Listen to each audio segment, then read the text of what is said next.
And then the whole is in this pin drop. And the description of how he did his hands, he stood still, his hands were sort of like boards down by his side. And during the course of this voice, they gradually came up. So his hands were pulled out of his hello. And one person described how his body moved with the words. Very violently. And yet the keys of it all got right into the crowd. And they were all just hanging and swaying with him. And that, you see, that was Jesus, right? And that right now, there's something more than a calculation that they can name. There's also love. They want that thing. They want that to lead country. And that doesn't just mean that man. The whole meaning includes love, as you would say. And so it was just galvanized. Let's go back to that last line. Let us have faith that right makes might. And in that faith, let us to that end dare to do our duty as we understand it. That presumes that we can know what right is. Larry. And also, Lincoln's attack on Douglas and Lincoln Douglas. Churchill had a favorite phrase that he used once about Stanley Ball. He said, that's too easy to be good. So Douglas was not asking anybody to do anything. It's just what they wanted to do. And Lincoln told him, that just boils down to the principle of self-interest. And what it liberates is the old thing from the serpent in the Garden of Eden. You eat, you work, and I'll eat. And that, you see, in other words, there's a moral judgment in there. And Lincoln's point is not, I have this brilliant insight into absolute truth. His point is something else. We have nothing to guide us except our sense of right, and we all have that. And we all know that what happened at Cooper Union this week was not one of the people on me planning this conversation with Dr. Arnn in the encore presentation of the Hillsdale Dialogue.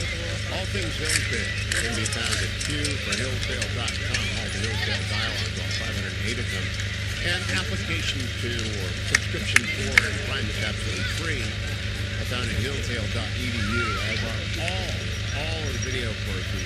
They are great sponsors, and Dr. Arnn has been my mentor for 40 years. Please go to doforhillsdale.com, and I'll be right back from the Do It Show. Hey, it's Scott Bertrand, and I've got a challenge for you today. Become a better educated American citizen. And to help you do just that, we at Hillsdale College have our free online courses available for all who wish to learn. Our challenge? Take just one of our courses. There are so many to choose from. You can discover the beauty of the Bible and the Genesis story. Study the writings of C.S. Lewis, or explore the true meaning of America in Constitution 101. We have dozens more to choose from, and all these self-paced free courses feature Hillsdale faculty and scholars, many you've heard on this podcast. So, visit hillsdale.edu/course, C-O-U-R-S-E, and pick one of the more than 30 free Hillsdale courses. I hope you'll accept my challenge. Pick whichever course you like and become a more educated citizen today. Go to hillsdale.edu/course, C-O-U-R-S-E. That's hillsdale.edu/course.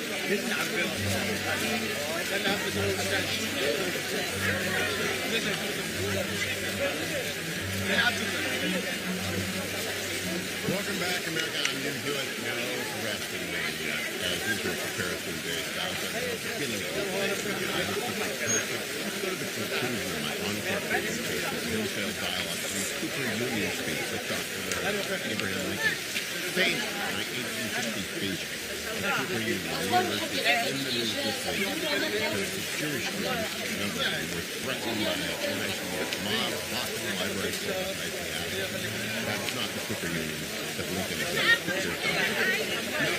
People I can make these jokes as quickly enough, but I can't afford to hard. In 1835, there was an election of Great Britain. I have occasionally go back and read the Conservative Manifesto from 1835. It doesn't mention Hitler. It does not mention Hitler. It talks about the negative issue of the preacher and things like that. To myself, that's an impoverished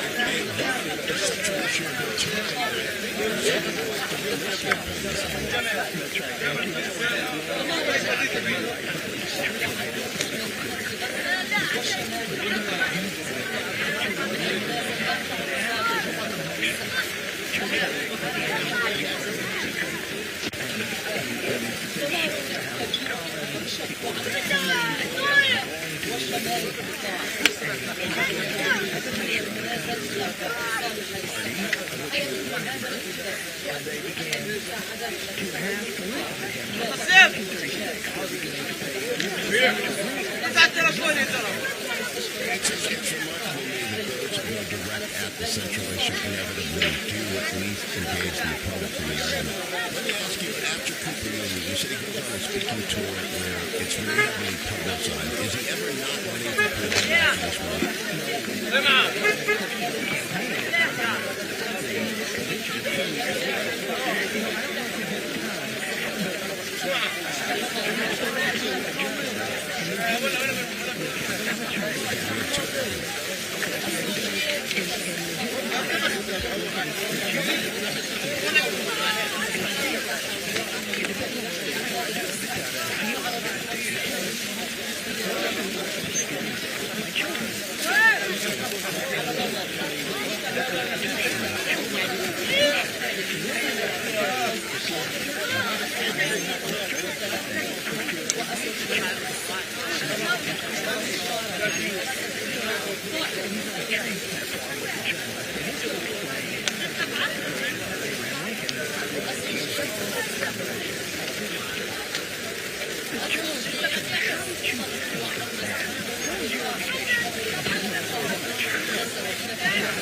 All of that news on Monday.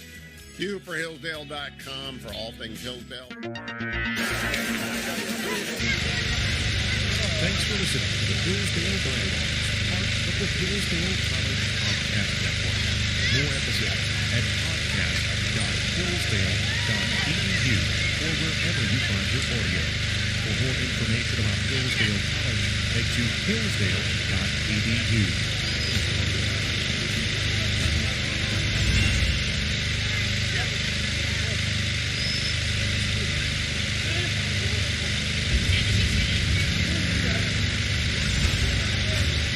Every week, Hillsdale College President Larry P.R. joins Hugh Hewitt to discuss great books, great men, and great ideas.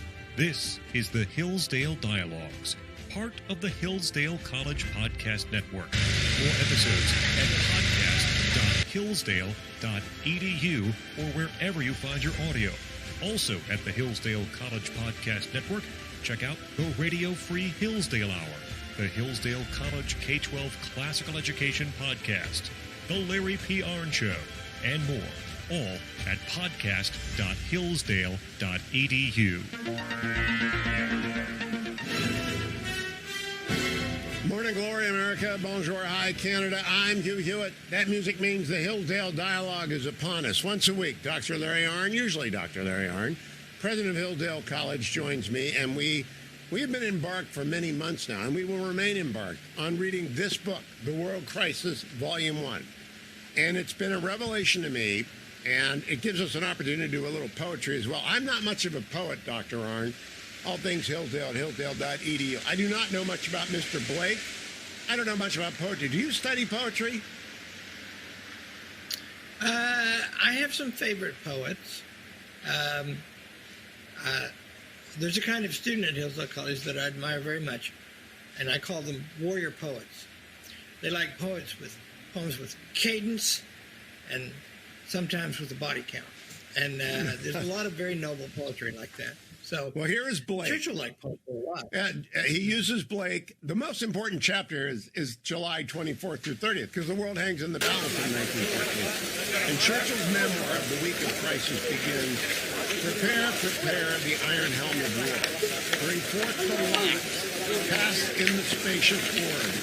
The angel of fate turns them with mighty hands and casts them out upon the darkened earth. Prepare, prepare. Now, you said at the beginning of our study of the world crisis, we ought to pay attention to the quotations and to the headlines. Why do you pay attention? Why do you think they use this? Well, it's the spirit of it, time to get ready.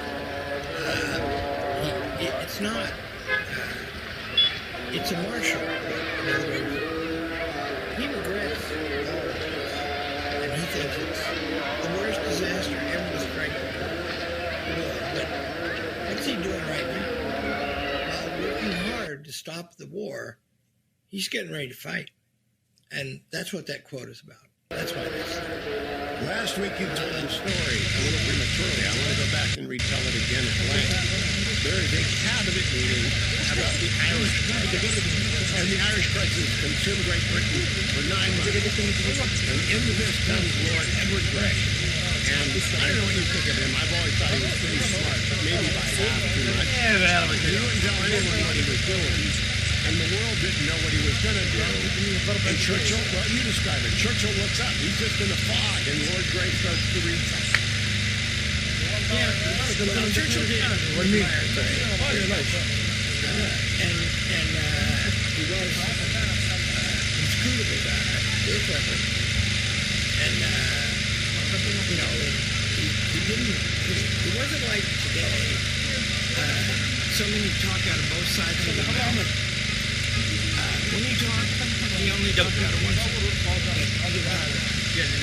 Anyway, Churchill was in the cabinet trying to figure out what to do with 2 districts in southern northern Ireland, deep into Fermanagh and Tyrone. And look them up on the map. They're still there today. He and Sir Edward Grey get to know Austria, not big enough for Austria to Serbia, and it's threatening. In fact, there's a few things nobody's ever heard of. But so that's what we're going to do, diplomatic correspondence. And so that is the turn, this Irish problem, contact decades. To this problem, there'll be a war. We're not careful. And so that's how everybody's attention is arrested, is at the top of the book discussion. Which means, of course, that Churchill, the man in charge of the Navy, his mind was not on that day until that moment. It's serious. And then he says, he writes this, but at no time in all these last 3 years will we more completely ready. Churchill, as you said last week, he had a job. He was in charge of the Navy. That job is in the federal. They're going from 13-inch guns to 15-inch guns, and they're dealing with submarines. This is stuff they've never dealt with before. He's worked around the clock. He brought in Jackie Fisher. They've thrown out a bunch of people. They brought in a new bunch of people. They got the future Admiral of the Great Blue Sea out there in Jellicoe. All he has done for 3 years is work. Doc Dr. Orrin, if such a note arrived today, a Chinese remark to Taiwan, would we be able to say, would anyone in our cabinet be able to say, we've never been more ready than we are right now? Well, no. First of all,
الان شما داری رویترز هم میبینید الان؟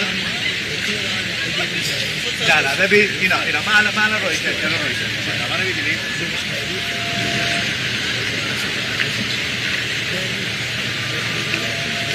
عبدالله قمتی کیه من دیگه شدم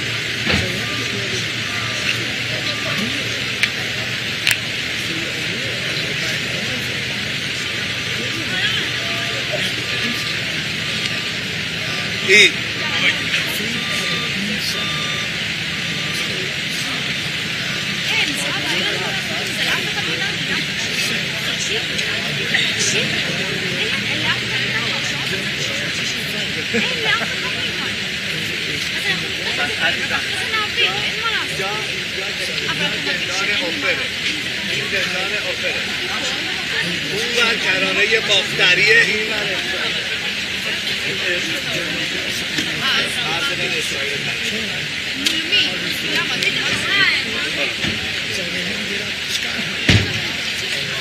איזה מהם זה רויטרס, איזה הייתי פה? אני הייתי איתכם עכשיו נתתי להם ללונדון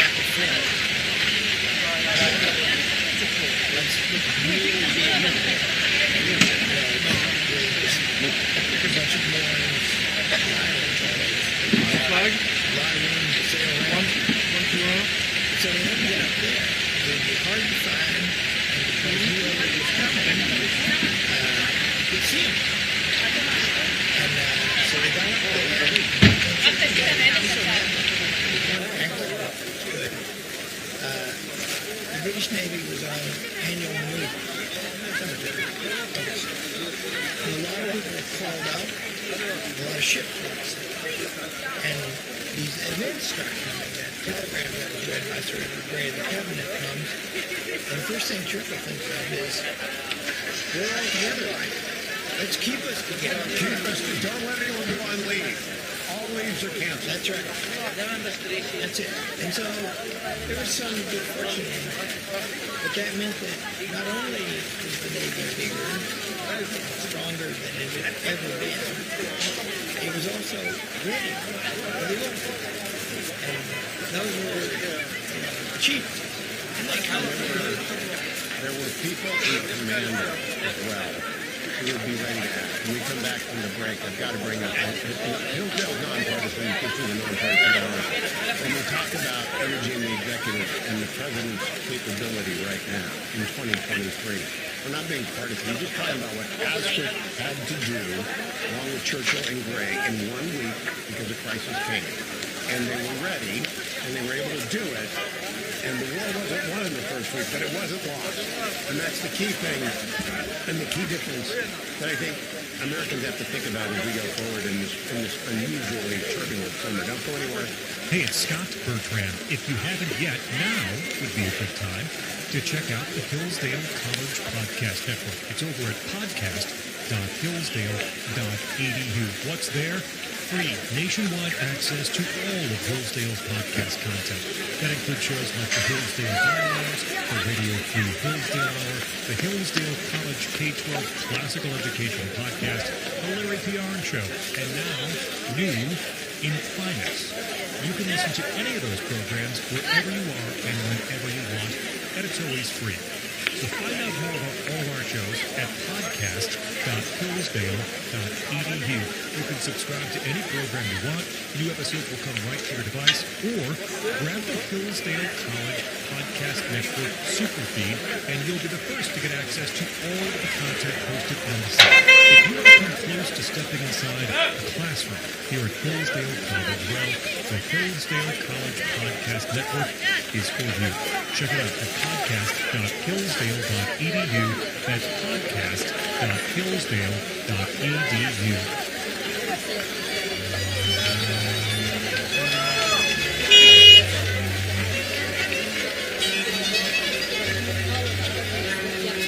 Welcome back, America. I'm Jim Gillett. I'm about to say a bit of heresy. We are lucky that FDR was president in 1941 because he was maybe at the height of his powers. He knew the people around him. He put George Marshall into place. Marshall fired people left, right, and center, and they were ready as well, though they did not get into it. Do you agree with me about that, Larry, that we were lucky to have FDR in the presidency in 1941? Yeah, I do. Professor Jackson, he was alive when he was working in the Institute for the Second War. He was no friend of Franklin Roosevelt, but he thinks that the year 1940 was Franklin Roosevelt finds the book by a guy named Joseph Blanche that claims that. And I think that's probably right. And also, Roosevelt had prepared. He had a guy in here who was, a crazy socialist kind of guy, but very charismatic, very close to Roosevelt. He lived in the White House much of it. And so, later, Abraham Lincoln, close to Roosevelt, got sent to talk to Churchill.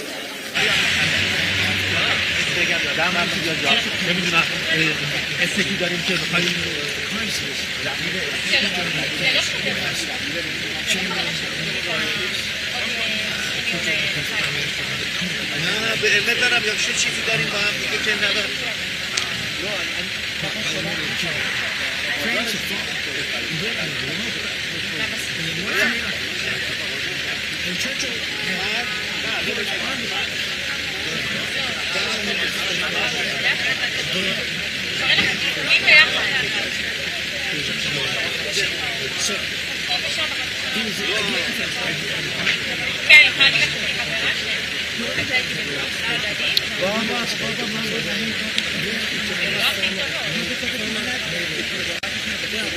These things these guys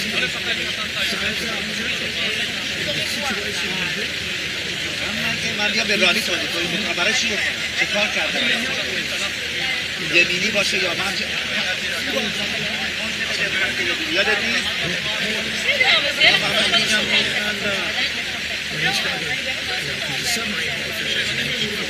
destroyed Britain, and they took up the escort duties for more than half the way across the Atlantic. Vast relief to the British Navy. And there were German submarines off American ports looking for ships. So those are huge things. And by the way, there's a really great movie on Apple TV, Greyhound. And what wonderful. It is Tom Hanks is the star. He's a destroyer captain in the convoys in 1940. And it's made after a really great novel by C.S. Forester called The Good Shepherd. that novel really worth reading. Very fun, very exciting. And you get a sense of the intensity of all that. And, the convoys across the Atlantic were very heavy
on the cusp, and nobody believes it.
بس تخلص من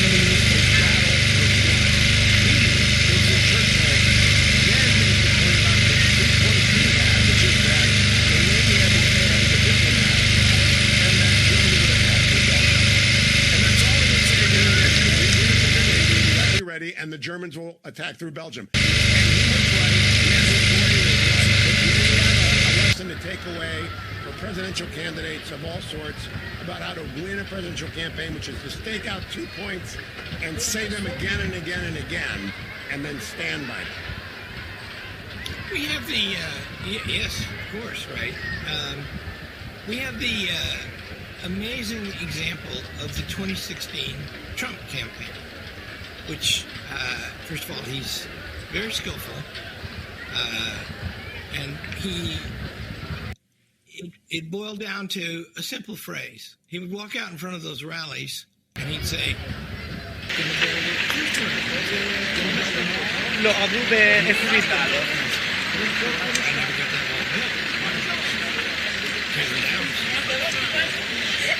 אני לא זה רק שי.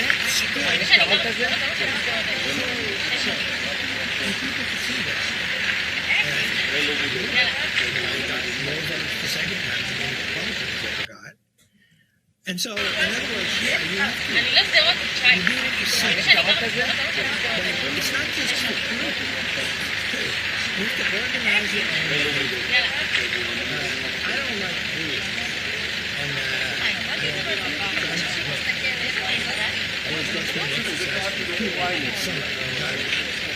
And so we always try to remember the reason about how long he's very complicated. And always stuff to decide. And it's always music. right now, we'd like to build a building. We also need to build a يلا الشارع What new building are you building?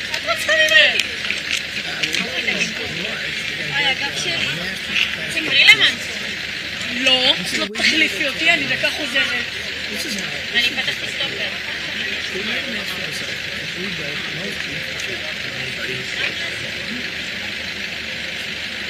And the stuff here is pretty and not up to snuff. Well, Duncan Slick is pretty hard to tie. Yeah, but, you know, and you know, I've fallen into the country with a bunch of nice work. And, you know, they make really pretty things. And so, we're going to build this plastic picture. And it's designed, and it's going to start soon. And it's ready to go, and it's ready to be made check. Now we got to do something to the library. And the library was built in the 1970s and looks a bit like that. And we've covered it up some with a colonnade, but now it's going to get bigger, shouldn't it be beautiful? And then central If you give the moose some muffins territory, you have a granddaughter. Have you read that? yeah, no, I haven't, but it's good. I will read it. Yeah, so it's, so the point is, and now it's gone.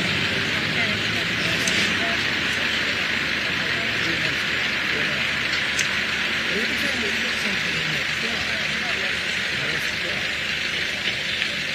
it takes 2 years to close up the quad. Should we try to do all this? Why? That is one ball money to build a building. We built a bunch of them. But this is what we do. What? Need some improvement. Should we build these all on? We got the money for one. And so we're figuring that out, right? And we have to figure it out on March 1st. Oh my, that means a whole bunch of things have to happen in tandem. We plan, see, can we build them all in series? Because it looks like if we do everything we want to do back there, we'll have the most beautiful quad built in 100 years, like the channel. Very lovely. And if we do it together, we can do it in 3 years. There are three campuses that I've seen before. I think that Princeton is Virginia.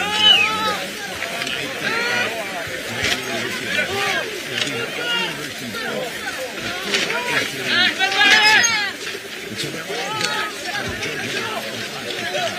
Can you get to that level in the North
לא בודקים מה אתה עושה, אז כך בחשבון, אין הרבה מה להעלות.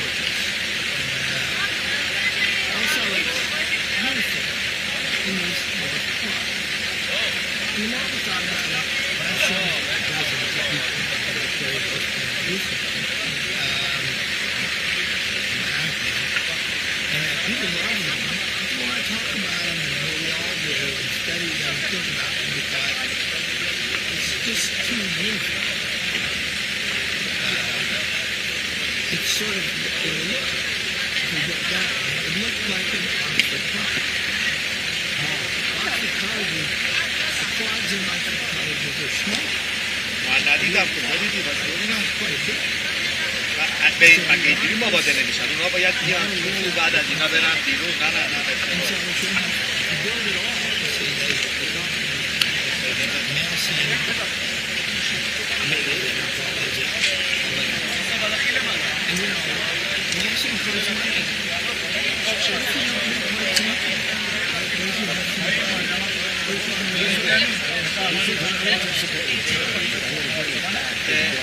אלון, תפתח את הטלוויזיה, תראה אם כל נפש קורה משהו. אני פה לא רואה שום דבר. نه معامله نشیم مال قدیمه.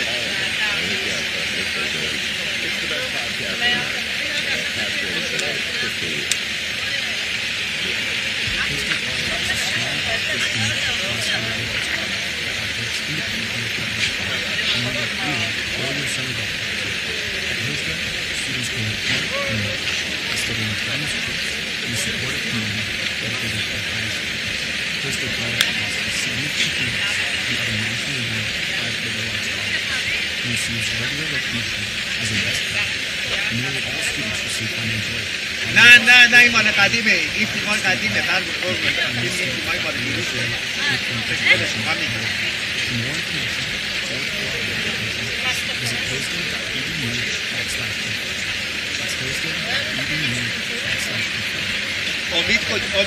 امید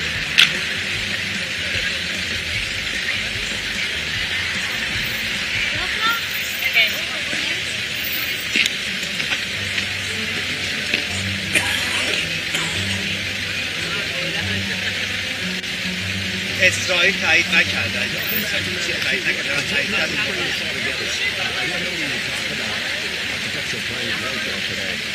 When Churchill converted the Navy in Britain, he told Jackie Fisher, you can't have everything you want. Even as he told the cabinet, we need everything we need. Are you doing the same thing between your board and your architects, Dr. Undertaker? You've got to hold voracious demands on both sides, right? That's right. We have a military executive and we have a board that governs, right? So,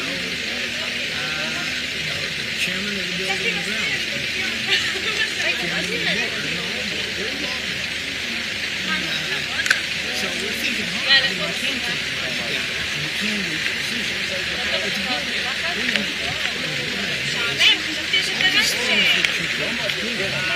in this chapter that we're talking about in the 6 days, that's 3 intense years of work.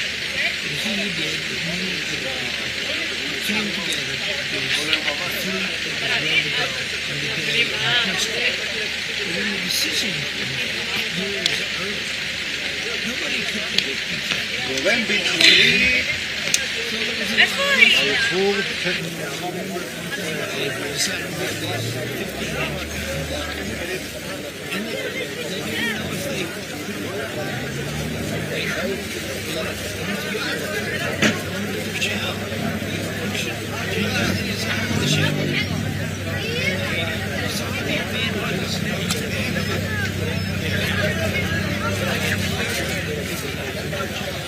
If they have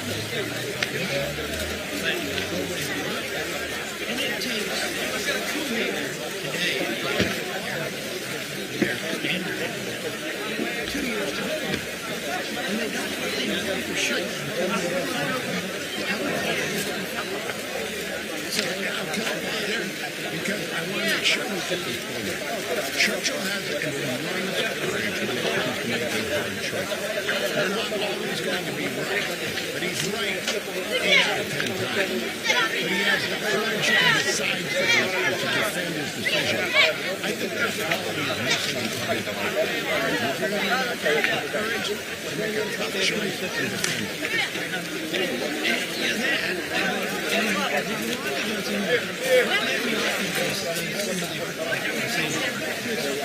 If you guys repeat it, that's a very hard thing. You'd be looking at it facing some rushes and pain. But this is not like that. You start with that, and then what emerges is an effort of the whole institution over years to produce this thing. And we always have to keep our eye on it. That's what it takes. That's what it is to build a network, you see. And that means that you do have to have to make decisions, but also you need to be able to get a lot of people together to figure out what the best decision is. In the end, it will only be a guess. But, you know, we have this example of Churchill, including Jackie Fisher, who did some important ways of bad man, betrayed Churchill later on. But he was also a creative genius. And Churchill wanted that spark in him. He wanted somebody in there who raise a lot of questions and get things done, you see. And so, to preserve good governance so that you can feel it's an achievement just to study things carefully and hold open questions for as long as you can. When I first came to I studied Churchill. I've also learned that. I never set out to say, but I ended up doing it. And I remember when I came, I had a person who said to me, we have to make a decision. And I would say,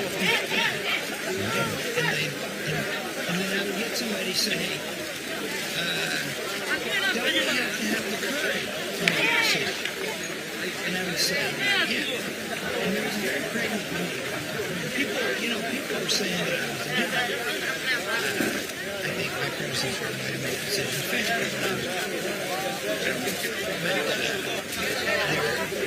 reaction suggested that. And of course, people want to make a decision right away. Because that gives clarity and you don't hold things in suspense and it's easier to do, right? On the other hand, I said one time in a very meeting, I said, hard decisions are always like this. You don't know what to do. And facts become clear over time. Shouldn't you make the really hard decision as late as you can?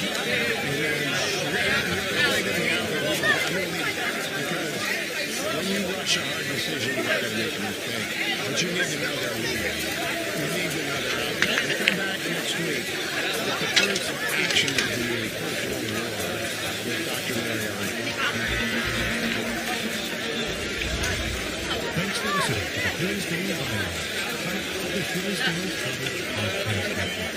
More episodes at podcast.hillsdale.edu or wherever you find your audio. For more information about Hillsdale College, head to hillsdale.edu.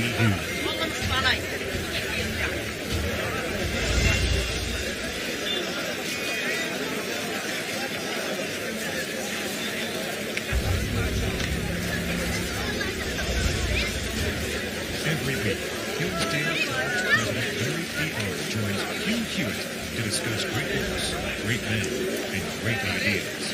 This is the Hillsdale Dialogue. The Hillsdale College Podcast Network. More episodes at podcast.hillsdale.edu. Also at the Hillsdale College Podcast Network. Check out Go Radio Free Hillsdale. The Hillsdale College Podcast Education Podcast. Larry P. R. Show. And podcast.hillsdale.edu.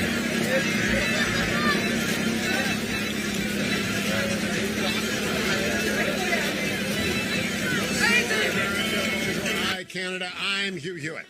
That music means the Hillsdale Dialogue is underway, where once a week I sit down, usually with Dr. Larry Arnn, though he's been under the weather, but he's been back last week and this week, and we talk about something that lasts and something that endures, and occasionally we divert into politics, but we're not partisan at Hillsdale Dialogue or the Hillsdale College. This week we're back in the world crisis, and thanks to everyone who's been writing me about the fact that you went out and got a book you'd never heard of before. Dr. Arnn's responsible for this, and I've got to tell you, Dr. Arnn, Chapter 8, Ireland and the European Balance, I'm back to this, and I think it was much on my mind when the coup happened in the House 2 weeks ago, because the coupists remind me of the Irish, right? They held the balance of power. And one time they would swing with the liberals, and the other time they would swing the conservatives, and you never knew what they were going to do. Is my analogy that far off? Yeah, I think that's exactly right. I think about that a lot. And, there was, first of all politics is a mess, and free politics has its own way of being a mess. There are too many voices. There's always a mess, right? Well, this dysfunction in the House of Commons, which is the governing center of Britain until the bureaucracy took over, it went on for 100 years. Because the British, they're dominating Ireland. And, in earlier centuries, they were pretty tough on Ireland, very tough on Ireland. And there's a lot of resentment about that to this day. To this very day, yeah. But that's right. But they didn't, in modern times, they didn't have the heart simply to tyrannize them.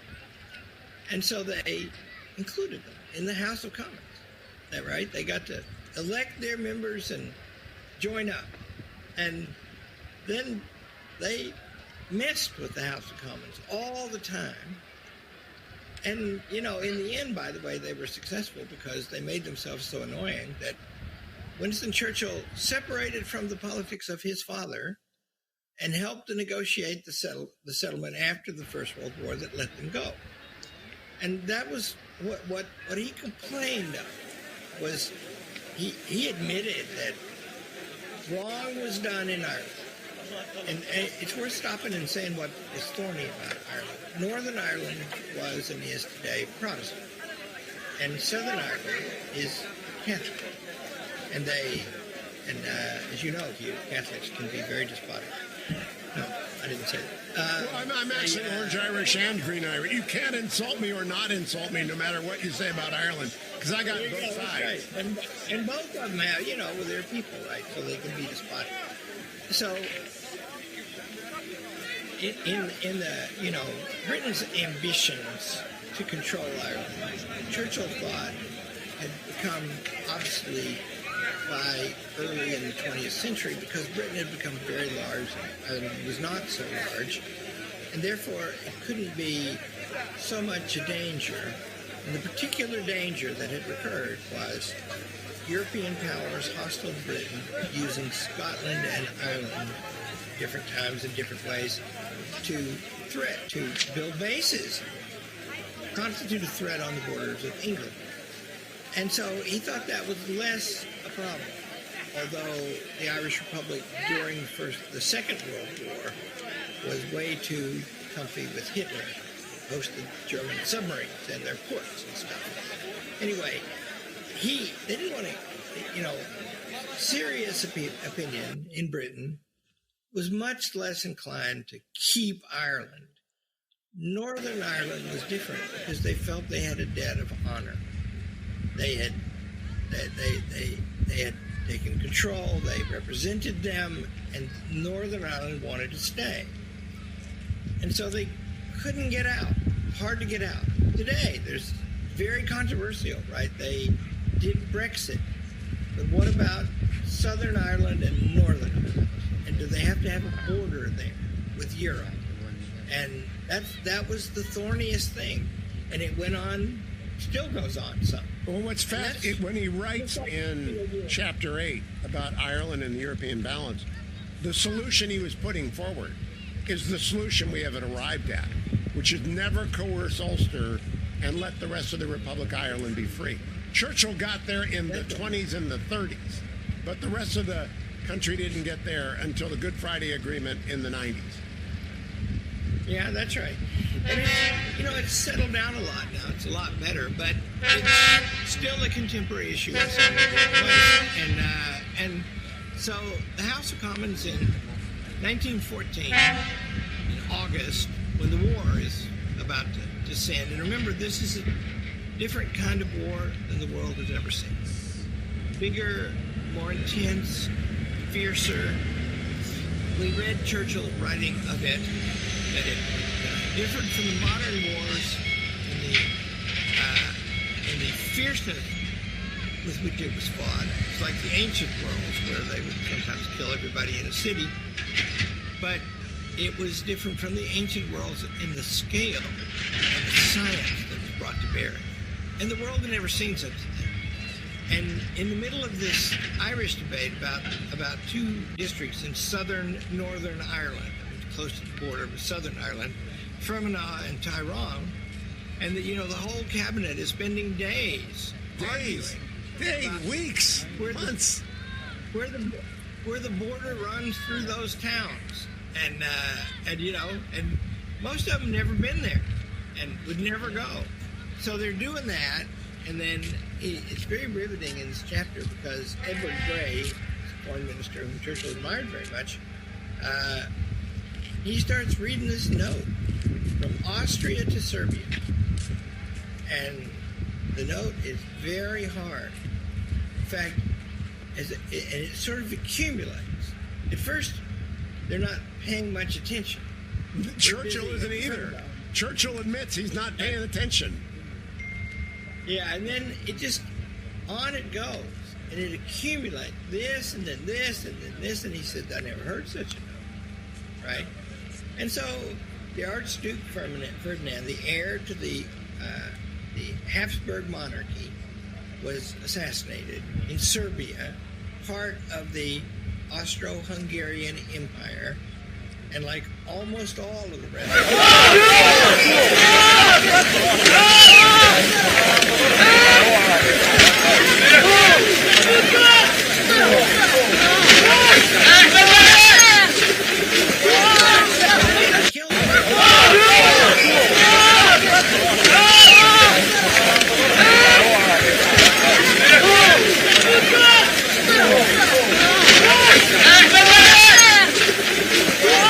you have to surrender all your border forts. Right. Because Serbia was an independent country, even though a Serbian nationalist killed the Archduke in Kosovo. I say that for the Steelers fans. Semi-independent country. Still like...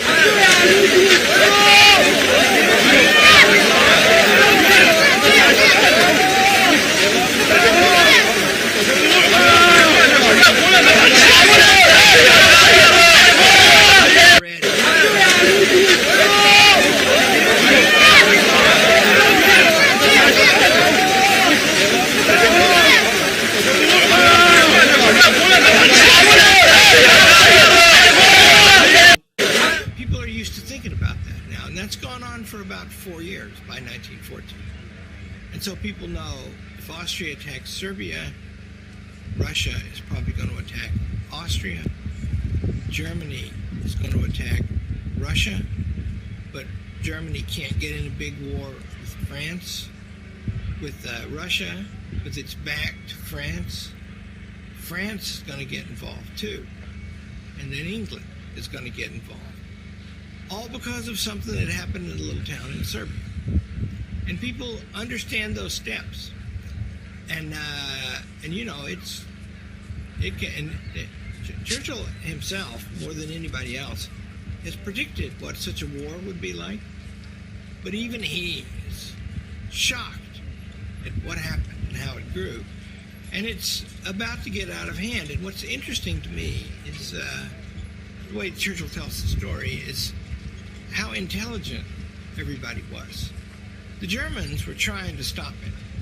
Not enough, you know, and what they offered, so the German diplomat comes to see Churchill, other people too, but Churchill. Hold on to that, because we're going to a break. I want people to hear the story of the German diplomat. On the eve of World War I, Germany sends a guy to sit down with Winston Churchill, the First Lord of the Admiralty, because nobody wants this war, and we get it anyway. Stay tuned. I'll be right back with Dr. Larry Arnn. The Hillsdale Dialogue rolls along, and boy, you ought to be paying attention, because it sure sounds like 2023 to us. Stay tuned. Hey, it's Scott Bertram, and I've got a challenge for you today. Become a better educated American citizen. And to help you do just that, we at Hillsdale College have our free online courses available for all who wish to learn. Our challenge? Take just one of our courses. There are so many to choose from. You can discover the beauty of the Bible in the Genesis story, study the writings of C.S. Lewis, or explore the true meaning of America in Constitution 101. We have dozens more to choose from, and all these self-paced free courses feature Hillsdale faculty and scholars, many you've heard on this podcast. So visit hillsdale.edu/course, COURSE, and pick one of the more than 30 free Hillsdale courses. I hope you'll accept my challenge. Pick whichever course you like and become a more educated citizen today. Go to hillsdale.edu/course, COURSE. That's hillsdale.edu/course.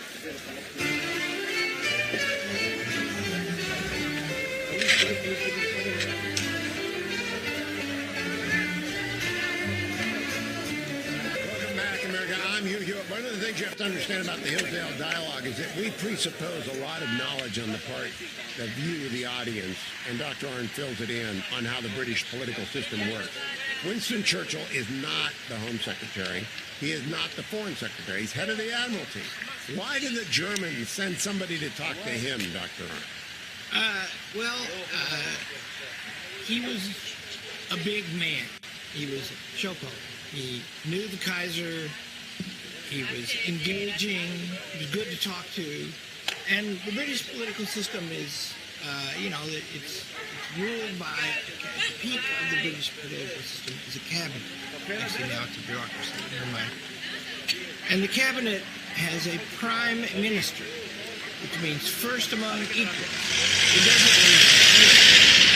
And the particular power that the prime minister has is he has a lot of power in deciding who to put into the government, but that's limited too, because you have to put your enemies in there. And it's just like Kevin McCarthy trying to save himself in recent days. And, he needed a majority of the House of Representatives to vote for him for Speaker, and 8 or 10 of his guys said they wouldn't. So how does he get the votes? To his credit, I'm praising him about this. He didn't go cultivate Democrats. He didn't say, I will include you in my administration of the House in a different way than I'm doing if you'll vote for me. He didn't do it. And so he lost, right? Well, that's how you get to be Prime Minister of Britain, too, and that means that your cabinet will be made up of extensively of people who might get your job if you fall, because they have support in the House of Commons, and that's how you get support for your government in the House of Commons. So it works like that, right? And at this time, Herbert Henry Asquith is Prime Minister, and he's a strong Prime Minister. But that doesn't mean that he can tell everybody what to do. And what you do, and there's many instances of it in this book, Churchill learns of something in his department, the Navy, that is of very great significance to the whole government policy. And so what he does, is what they all do, tells the Prime Minister. Tell him soon. Let him know. And then second, he decides. You can bring something to the cabinet on your own if you're a member of it. But in the cases that Churchill relates in this chapter, Asquith said, we have to take this to the cabinet. And so the Germans made this offer to Churchill, and separately and later to Sir Edward Grey, the foreign minister, the proper person to make it to. What they said was, we would give you a guarantee that we wouldn't take any territory from France if Britain will stay out. So what they want, what they're proposing is basically a replay of the 1866 war that Bismarck and Kaiser Wilhelm I, the father of the current Kaiser, and Bismarck is gone now, they waged to achieve the unity of the German state. And they fought Austria, and then they fought France. And the treaty that made a unified Germany, the one we have today, that was signed in the Palace of Versailles over a defeated France in that war. And so that's a sign that the Germans were going into this thinking this will be like that. If we keep England out, and if we can promise that we won't take any territory from France. In the First World War, they did take two provinces from France. Oh, sorry, in the 1866 war, they did take two provinces. Franco-Prussian War. Yeah. That's right. And they didn't want, Bismarck didn't want to do that. But he couldn't stop it. And that was the story. So we won't take any of this time, right? Because they're trying to keep Britain out, and they're trying to confine the war. Now, if they didn't want it, why did they do it? Well, they're sitting there in the middle of Europe, and they're worried because they're between Russia and France, with England now allied with both of them. And they think they're kind of surrounded, and they've got to hold on to Austria because they and Austria are big buddies. And we've got to keep Austria strong because they control the parts of southern and eastern Europe that are Slavic. That's to say, they're like the Russians. They write with the Cyrillic alphabet. Many of them, they're members of the Orthodox Church, not the Catholic Church. And so, and Russia is very interested in that part of the world, right? And so that competition down there, more to the south and the east, which is not adjacent to Germany, that's very important to Germany because Austria is important to Germany. And you've got these alliances built. And so, Austria was, in the way Churchill tells the story, and it's pretty much true, I think. Austria was the aggressive actor because they were aggrieved. Their heir to the throne was assassinated on Serbian soil. And anyway, they're very worried because their empire is shaky. And here's a chance to discipline Serbia. And the first domino that falls is in Sarajevo. But Churchill, and we're going to come back to this, the general situation memo that he sends Christmas 1913 is really what we need in the United States today. Someone who actually understands dominoes do fall, and here's what happens when they fall. Dr. Larry Arnn will be right back. All things Hillsdale at hillsdale.edu. We're in Chapter 8 of this book, The World Crisis, Volume 1. Stay with us, America.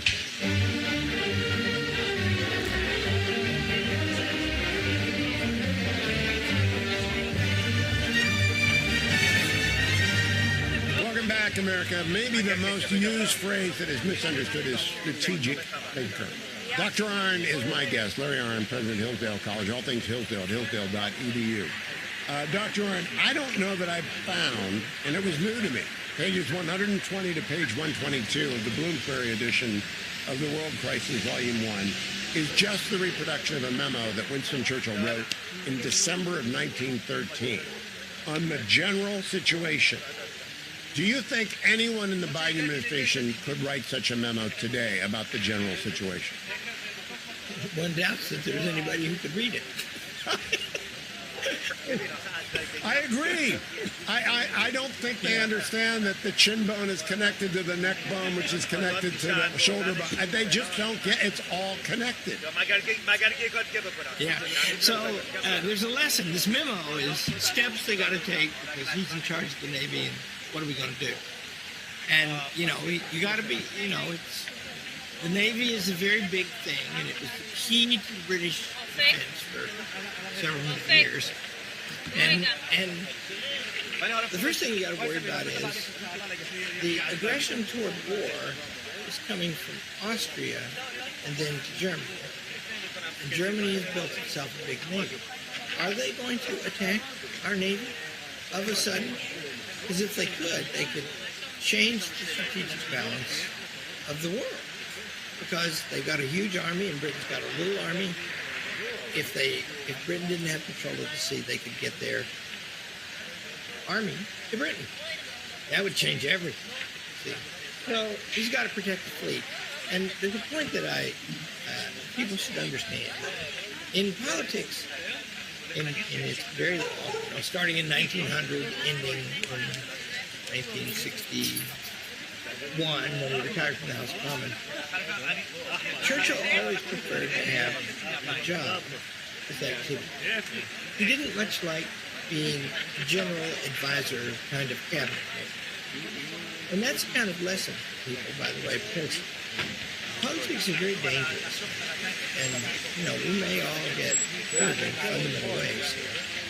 But it's good to have some good work to do. It's not.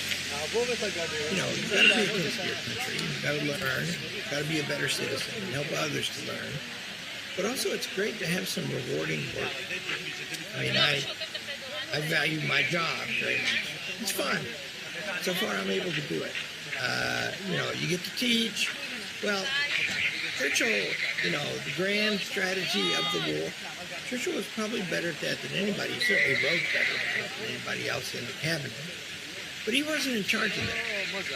He was given lots of advice, and he was involved in everything. But the Navy, he writes down in his own hand 17 points, I think. And those are the things we got to do right now. And if we do that, the fleet will be safe to start with. And also, it can then go anywhere it wants to go. And the Germans don't know where it is or where it's going to go. And so he thought all that through. And he feared all this. And another thing you got to know about Churchill is he makes a huge record trying to predicting and then trying to stop both those world wars. Trying to stop them. Urgent. Deeply fearful. He thought this kind of war will consume everything and destroy the liberal nature of the society. And remember, I'm thinking of a general definition of that term, liberal. It means that the motive force for the society comes from individual people, and they earn and take care of themselves. That's the dream. That's what the American dream is. And what you need to do that, what Churchill did, I want to read one paragraph and have you expand on it from this memo. This memo is 3 pages long, and he sends it to some of the smartest people in the world, and he persuades them, and I think it's this paragraph. All the world is building ships of the greatest power, training officers and men, creating arsenals, and laying broad and deep the foundations of future permanent naval development and expansion. In every country, powerful interests and huge industries are growing up, which will render any check or cessation in the growth of navies increasingly difficult as time passes. Besides the great powers, there are many small states who are buying and building great ships of war, and whose vessels may by purchase, by some diplomatic combination or by duress, be brought into the line against us. None of these powers need, like us, navies to defend their actual safety or independence. They build them so as to play a part in the world's affair. It is sport to them. It is death to us. I think the same thing can be said about the United States in 2023, Larry. Yeah, that's right. We have the advantage. I think now that our strategic position and our nature is exactly like Britain's in 1900. I agree. Britain had a narrow English Channel separating us from the continent. That channel was only 10,000 years old. So in other words, except for some changes in sea geography and the level of the seas, it would not have been an island. Most of its history, it's not. But it is an island. And that changes. You're a big Navy and you need it, and that's where you spend your money, and that means the king doesn't have a big army to call on to tell you what to do. Well, we're off on a continent by ourselves. But we've now learned that the Atlantic Ocean and the Pacific Ocean are not nearly as big as they used to be. We still have some critical distance. We should take advantage of that, because everything connects to everything, as you just said, and that means that, the government is, if you look at the Constitution of the United States, one of the places where it's so obvious that it aims for a liberal society is in Article 1, Section 8, when they say what the federal government is to do, to grant power. Now, they're certainly making a bigger government, stronger government. They think it needs it. They think states, some of them are becoming despotic, and the whole nation is elected. And wherever we be, if European powers take part of the territory on the continent, except we'll just turn into Europe. All these border problems and all that stuff. So they try to make a stronger government, but they limit it. And that means that they give the federal government 17 things to do. And of those, 9 conserve national defense. And the others are the guarantee of the national system of trade. So Post office. Between Got to do a post office. Yeah, post office. Communications, see. Road, post office, post roads, bankruptcy, weights and measures, something so we can... Borders. That's right. And then the other little minor, those are the 2 things. And there's one other minor thing, and that is the federal government gets to operate on the land where it has installations. So it doesn't own it, except where it operates. It owns the land the post offices are on, it owns the venture capital, it owns military bases, and it can govern those without the state. So that's the scope of the federal government. And today, and forever, into the post-Second World War period, defense spending was the great majority of the budget of the federal government. Now it's a small minority. And yet, as a percentage of the economy, against all precedent-adjusted inflation, the federal government's budget is bigger than it's ever been. What's it doing with the money? The answer is making rules, telling you the rules. And, I think it should get out of it. When we come back, we're going to talk about what does the Chinese government think of the United States, because it's very much the way the Kaiser considered Great Britain in 1914. And Xi Jinping may be subject to the same misapprehensions about America that the Kaiser was about England in 1914. But we'll talk with Dr. Arnn about that right after the break. Stay tuned, America. Hillsdale College is a small, Christian, classical liberal arts college that operates independently of government funding, and we want you or your son or daughter to apply. At Hillsdale, students grow in heart and mind by studying timeless truths in a supportive community dedicated to the highest aims.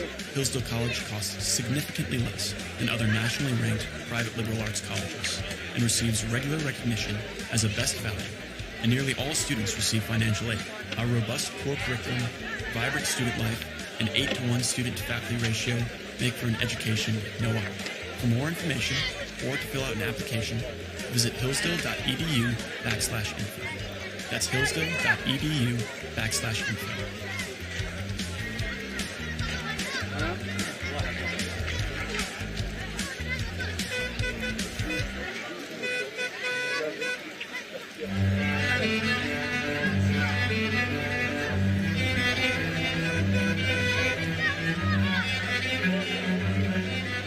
Welcome back, America. I'm Hugh Hewitt. Dr. Arnn, I want to close Chapter 8 by reminding people that what Churchill said is that anxiety is caused in every friendly country. He made a speech in Parliament in April of 1914. Anxiety is caused in every friendly country by the belief that, for the time being, Great Britain cannot act. They do not know that at a touch of external difficulties or menace, all these fierce controversies should disappear for the time being, and we should all be brought into line and into tune. That's what happened. You think that's what would happen in the United States today? No, our government is not functional. It's no telling what they'll do. No telling whether they're telling the truth about what they're doing. I mean, the intelligence agencies and the FBI they need to purge themselves of partisan taint. And they need to do it avidly, on a big scale, because there is obvious breaches of the neutrality to which it's necessary for them to follow. So you can't trust all that anymore, really. And that's very dangerous. And we have to restore it. I mean, these woke generals, right, saying, 10 years ago, even, if the woke movement broke on the country, the generals would say, we're just into warfare. So we go where we're told, and we fight where we are, and we try to take the people with us who can fight the best. They should say that. And then, they don't. Well, for 11 of the 14 last years, we have had President Obama and President Biden, and then President Trump, who, like Lincoln, didn't get it right when it came to generals, did he? Well, it's hard to do, of course. And, I don't, war is a special thing. It's like anything else in one way. It's government policy. But it's a special kind of government policy because it's life and death, and the life and death of the nation. And so the reason the generals are so important is that history is in war. You don't know where to fight. And then it's hard to tell when they fight because it's typical for a battle to be inconclusive. And generals are, just think of the, Lincoln had high hopes for General Joe Hooker. But General Joe Hooker. Fighting Joe. Drunk in the saddle. Fighting Joe. He maneuvered himself so that he was facing off against Lee in good order with a bigger army, and then he just froze in place. And then he once wrote a dispatch to Lincoln, which Lincoln read out in the cabinet, and it signed off from my headquarters in the saddle. And Lincoln looked at the cabinet and said, General Hooker has his headquarters where his hindquarters are supposed to be. Yeah, so poor Lincoln. How are you going to know when they try? You don't. I asked Governor DeSantis about Afghanistan, and I will ask every Republican about Afghanistan. We haven't looked at what happened there yet, Larry Arndt. We looked at 9/11. We've had the CIA commission. We have not looked at what happened in the Pentagon. Why do you think that is? Well, the press is, not doing its job, right? The press is mostly partisan press now. Even the ostensibly nonpartisan press. They're on a side. And that's dangerous, right? And instead, they should be independent. We get more press coverage than we wish for these days. And most of it's favorable, but, a lot of it is. But, when the big guys get after us, they're mean. And on the other hand, some parts are more responsible than others. I've been profiled in the New Yorker. Well, they took a lot of care with that. And we've been written up a few times in the New York Times, and they follow what we do now. And at least they try to get a quote from somebody, have some outside evidence for what they say. I don't think the articles are always very good or fair, but they're at least making the outward effort. A lot of these places don't even try anymore. No, they don't. And by the way, the New Yorker went after Alliance Defending Freedom last week. So they have figured out who's winning in the United States. Hillsdale and the Alliance Defending Freedom. And they're going after you both in the New Yorker, which signals the rest of the partisan press to abandon the appearance of fairness and just go after you. We'll be back next week. We're going to keep talking about Churchill. We're going to keep talking about the world crisis because the next chapter is about 6 days in July 1914. July 24 to July 30th, next week, America. Don't miss the Hillsdale Dialogue with Dr. Larry Arnn. I'm Hugh Hewitt. Thanks for listening to the Hillsdale Dialogues, part of the Hillsdale College Podcast Network. More episodes at podcast.hillsdale.edu or wherever you find your audio. For more information about Hillsdale College, head to hillsdale.edu.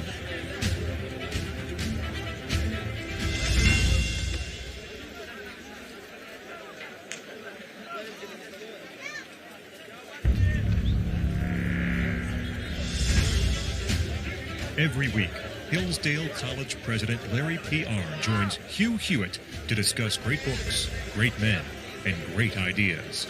This is the Hillsdale Dialogues, part of the Hillsdale College Podcast Network. More episodes at podcast.hillsdale.edu or wherever you find your audio.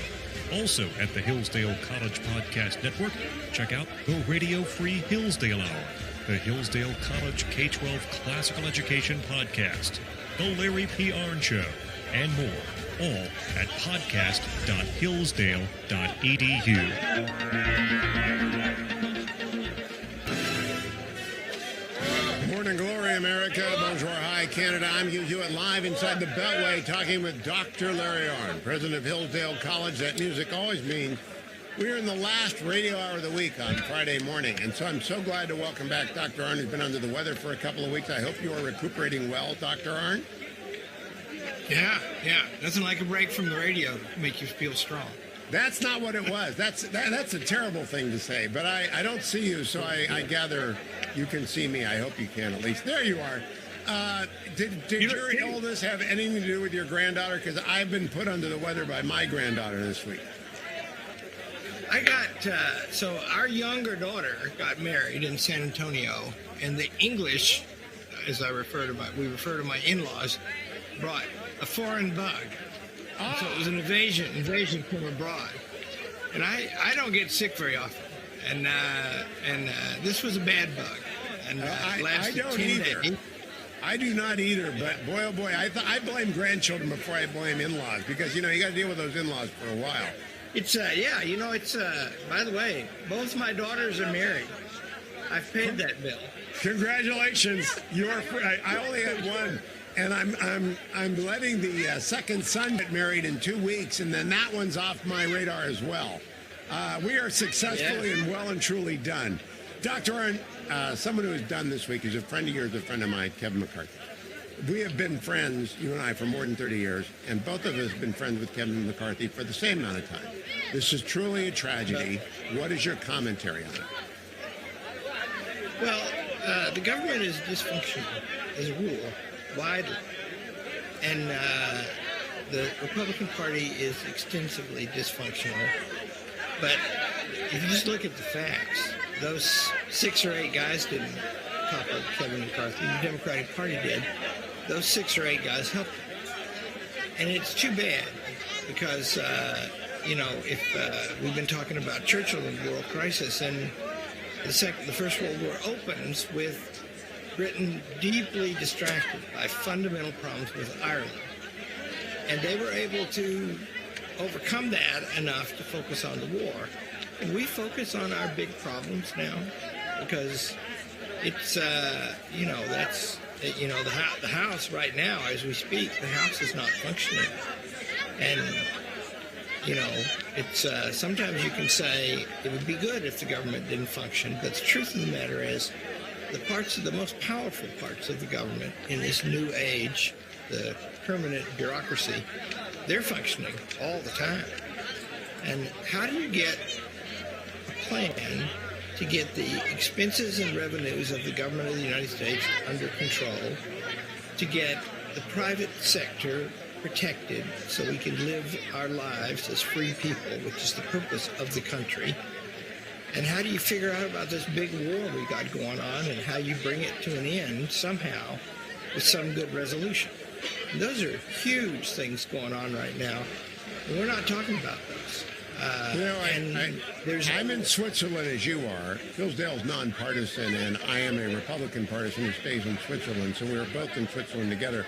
But I've had all the candidates on, most recently Governor Ron DeSantis on Wednesday of this week, and we talked seriously about China and Russia and Iran. He's a serious guy, and he just made an appeal for people to understand the folks who run those regimes are not susceptible to reason.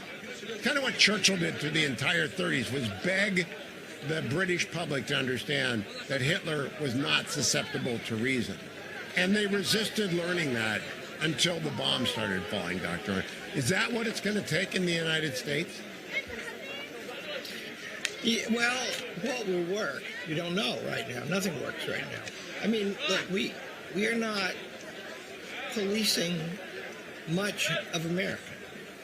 And criminals are running rampant. I mean, they go in shops and they take stuff at will. And they know they won't be prosecuted. Or if they are, they'll be let right out of jail. So there's dysfunction everywhere. And, forget Democratic versus Republican. The hope that there could be some serious policy would have to involve large segments of both parties. Well, right now, with the House not operating, Washington, D.C. is a one-party state. And you live in one, well, yeah, you do. You live in D.C. and California, and Michigan has become a one-party state. And that means that they're not discussing anything seriously. They're just doing what they believe, and it's all on one side. I actually live in Virginia now, and I want to tell you something I think is good news. There's a governor here who is focused on one thing, elementary and secondary education, and that's what he talks about every day, and it works.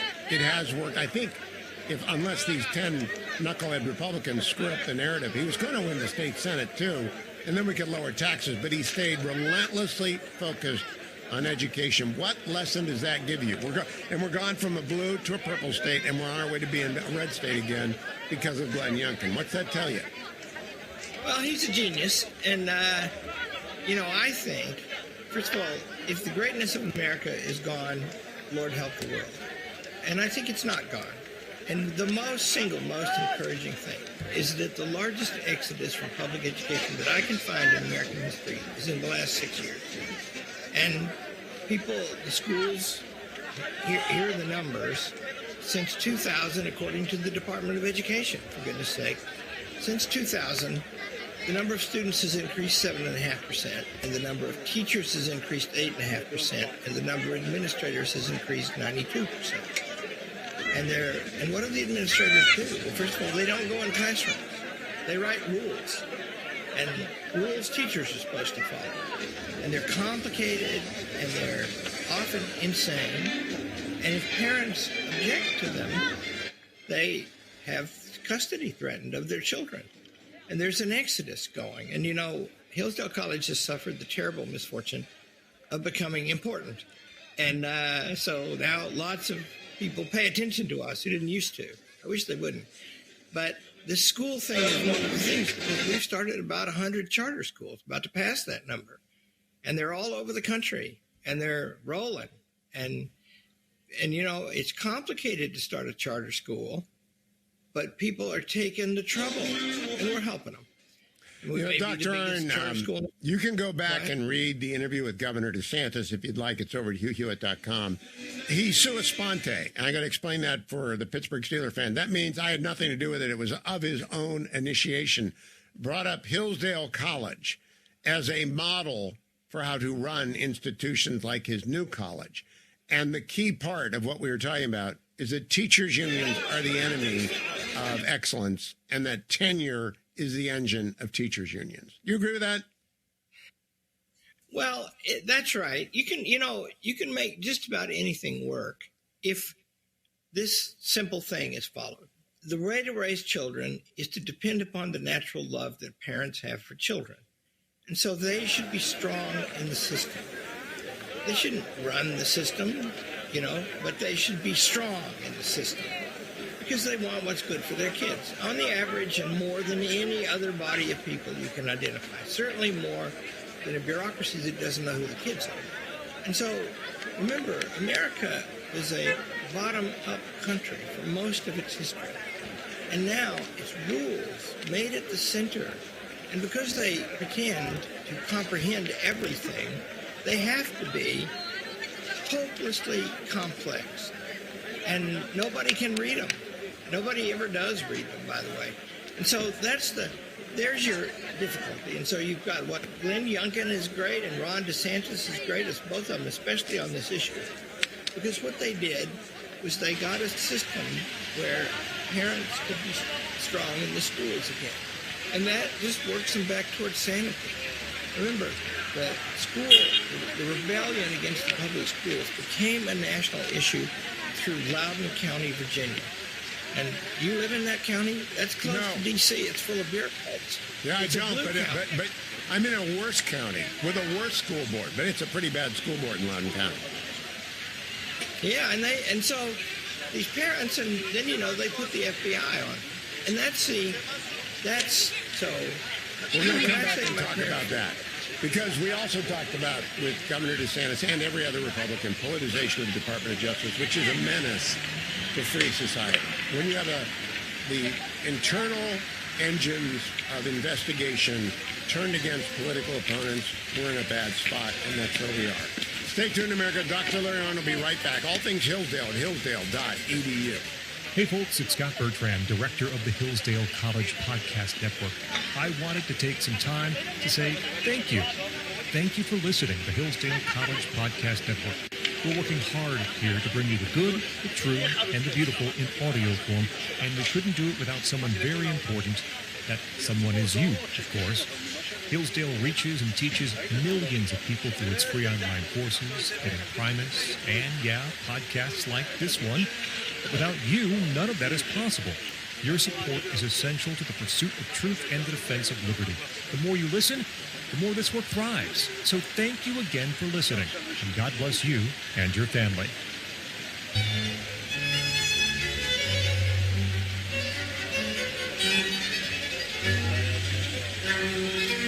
Welcome back, America. I'm Hugh Hewitt. The Hillsdale Dialogue is underway, the last radio hour of the week. Everything Hillsdale can be found at hillsdale.edu. Dr. Larry Arnn is my guest, president of Hillsdale College. He is overwhelmed in applications, but I would still encourage everyone out there, get in line, try and get in, do the best you can. And if you can't get in, go to some other school and watch the video courses, which are all available over there, because that way at least you won't end up indoctrinated. Dr. Arnn, I want to talk to you for a moment about the trial of Donald Trump in New York that's underway. This is the biggest sham I have seen in a courtroom in a long time. There is no victim alleged. No bank has filed a complaint about Donald Trump's valuation of his property. Valuation is a difficult thing. I represented landowners for 30 years. You were at my side in some of those battles. You know that you cannot value property unless you look at comps and future expectation of growth. They have him in the dock. He's there every day. They put a gag rule on him. This I did not expect in America in 2023. What do you think? Well, it's dysfunction again, see. But when I worry about these things, what I think is there are massive challenges, among the worst in modern times, and the country is not working properly. And what I mean by that is the people ought to get to pick the president of the United States, and they did in 2020 under election that was much altered in its mechanism. But now he's the front runner on the Republican side for 2024, and he's being prosecuted in many jurisdictions. And what is there to those prosecutions? This one is particularly ridiculous, but this insurrection he's supposed to have led, the one thing he said on January the 6th is proceed peacefully, right? And that's, and now appears to be true, that he offered the National Guard to the Congress and Nancy Pelosi, and she turned him down. He has not been charged in complicity with the January 6th riot in the Capitol, because there was no way to do so, for the reason you just cited. They charge him with conspiracy to obstruct a proceeding, which is exactly what the Democrats did in 2000 and 2016, and I believe in 2004. Exactly the same. And he's getting charged with it. There is, of the 91 counts, a couple of counts which are serious, obstruction counts. And I haven't heard his defense, so I can't validate it. But I have heard the prosecution on all the other stuff, and it's nonsense. But the trial we're talking about right now is a civil trial in New York in front of a judge. It is astonishing to me that this is happening. Yeah.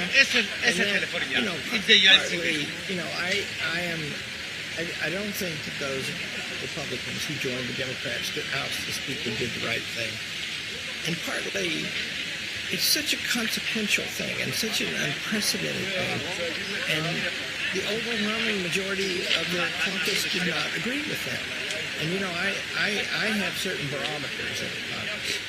I don't follow the Congress all the time because I have a real job. But I know Tom McClintock very well. Yes. And I know very well. And I know Thomas Massey from Kentucky well. And they didn't vote for this. And that tells me something, right? And those guys are very firm people. And so the thing is, that's the same thing. It disrupts the functioning of the House of Representatives. And what theme can be emerged from this? Who knows? Who knows? But the same thing in New York, right? A local prosecutor bringing the Republican frontrunner into campus on a tortured lawsuit. People used to say, no. People in the government used to say, the people are busy deciding that one. We should stay away. And that's a better attitude. It's not true in all countries, but it's better. And this is not to paper over, and indeed we will be talking about Ukraine after the break. There are deep divisions in the Republican Party, but the way to solve them is never to have a coup in with the Democrats. I mean, it's never happened before. We have a pretty old republic. It's 230 years old. It's never happened before. Is this an omen that the Republican Party is shuddering, Dr. Arn? Yeah, well, sometimes I fear my former words, but I've been saying for 5 or 6 years now that this reminds me of the 1850s. And, a party was breaking up, another was, that's very rare in American history, right? There have been, 4 political parties of national scope in American history. And one of them was dying, and the one that elected Abraham Lincoln president was being born. Of course, that was very doubtful at every moment. But it's not functioning very well right now. And see, its job. The other thing about it is the hallmark. James Madison says the most important thing about the Constitution is the structure that it provides. And what is the structure? What does that mean?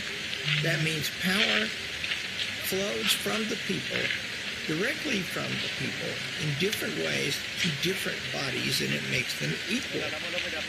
And the national elected bodies are 3, the Senate and the House and the President.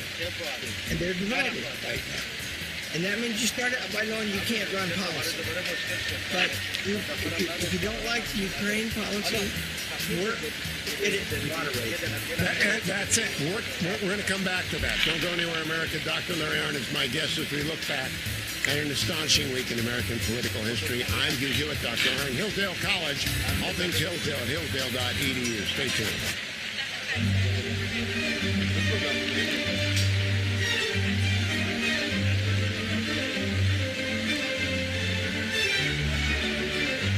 Welcome back, America. I'm Hugh Hewitt. Dr. Larry Arnn is president of Hillsdale College. He joins me for the Hillsdale Dialogue this week, a very consequential week in American history because it's never happened before, where a speaker has been dethroned by his own caucus joining with the other party. And it's one of those signals that normally gives up when a realignment is happening. And I have been reading Steve Inskeep's new book on Lincoln, Differ We Must. It's very interesting because I never paid much attention to Lincoln, the Whig years in Illinois, and how the Whigs broke up over the Kansas-Nebraska Act. And he ended up moderating, and the abolitionists, absolutists came and met him halfway, and they agreed on, we shall stand against the extension of slavery in the territory, and the Republican Party was born. I don't know what is dividing the Republican Party now. It's not Ukraine, although that is one issue that divides the Republican Party. It's different. It's actually every man and woman for himself, Dr. Arnn. And I don't know that any political party can survive that when they haven't got internal structure like the teachers union to control them and tell them what to do. Yeah, and there are these enormous forces in American politics now, and they're in the regulatory state, and they're united with the public employee unions, and they're in close contact with them. And there's the university, and especially the fancy ones, right? And there's the media, and those are big corporations, right? Those are awesome forces, right? And they, in general, are disposed in the same direction. And in general, it's just a fact, ordinary people are disposed in a different direction. Who's going to represent those ordinary people?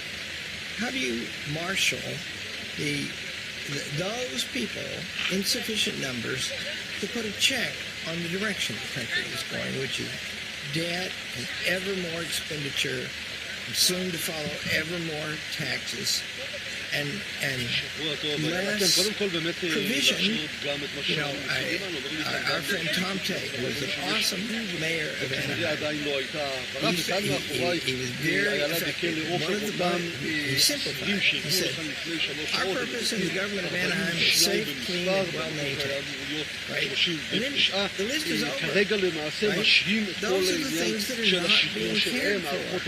And so how can you make an issue of that? Because I am confident that the majority of people גם כמובן הדבר הזה ימתין, צריך להדגיש, הייתי אומר כמעט כמובן, אבל חשוב להגיד אותו עד שכל הישראלים לא עוברים, יש התאמה ברשימות, כל התהליך כאן מאחורי בכלל לא מתחיל, ולכן כרגע הוא באמת מושך, בעצם אנחנו רואים שכמעט מכל תחום, אנחנו מקבלים את אותם אינדיקטורים, אותה אינדיקציה, שיש כאן איתור שאולי יותר We were not in any way threatened with Xi Jinping or Vladimir Putin or the mullahs in Tehran. We also have to have a foreign policy at the same time. How do you think they ought to describe that foreign policy? Well, a higher level of generality. הבטחה מאוד מאוד כבדה, את האסירים עצמם כמובן שלא ראינו, הם נערכו להוציא אותם מכאן, אבל הדבר הזה כמובן הולך להתעכב בלא מעט זמן. So you always start with that. That's the highest order thing. The second order thing is we need to preserve a liberal society. That means people are free. That means they have their own resources in their own pockets, and they earn them, and they get to deploy them, which is the condition of living an independent and fully human life. They should raise their own children. They should have their own homes. That's the object. And remember, the United States is the first nation in history founded with the idea that everyone should have that. See, never before, and never so greatly since. So there. Now, that's our first and our second thing. And that means that we need to run an economical, strategically wise foreign policy. And in this age of modern weapons, science, and instant communication, we have one example about how to do that. One great example, right? The greatest statesman in the 20th century is Winston Churchill. And he confronted precisely the problems, kinds of problems that we face today. And he wrote a lot and said a lot. It's endless, right? And so we can't just do what he said because he's been dead for how long? For 63 years, right? Plus. Yeah. But what you could do is study and think. And like one of the things that I have advocated now for 30 years, sometimes in vain, is that whatever we do in foreign policy, we should always look at the cost. We should have a strategy to achieve what we need in a way that makes us stronger when it's over and doesn't break the bank, right? Because, trillions in the Middle East. And what have we done? We have not really founded a stable democracy anywhere in the Middle East, except the one that founded itself, Israel. And so, was that wise? Shouldn't we think of something to do that's more economical? We have a lot of force in Qatar and states like that. That looks pretty efficient to me. they're welcome there. They're not under constant threat. They can get around pretty quick all over that very close and very dangerous place. But going to Afghan villages and turning them into democracies, I didn't think that would work. And, earlier this week, I had dinner with a Marine field grade officer. So not a junior officer and not a general officer, in between. You know, the ranks that are in between. Major, lieutenant colonel, colonel, those are field officers. And this Marine Corps officer told me, and he had been in Helmand, so he had been in the roughest part of the Wild West with his people in charge of a platoon. And he told me that he despaired of having strategic guidance from the Central.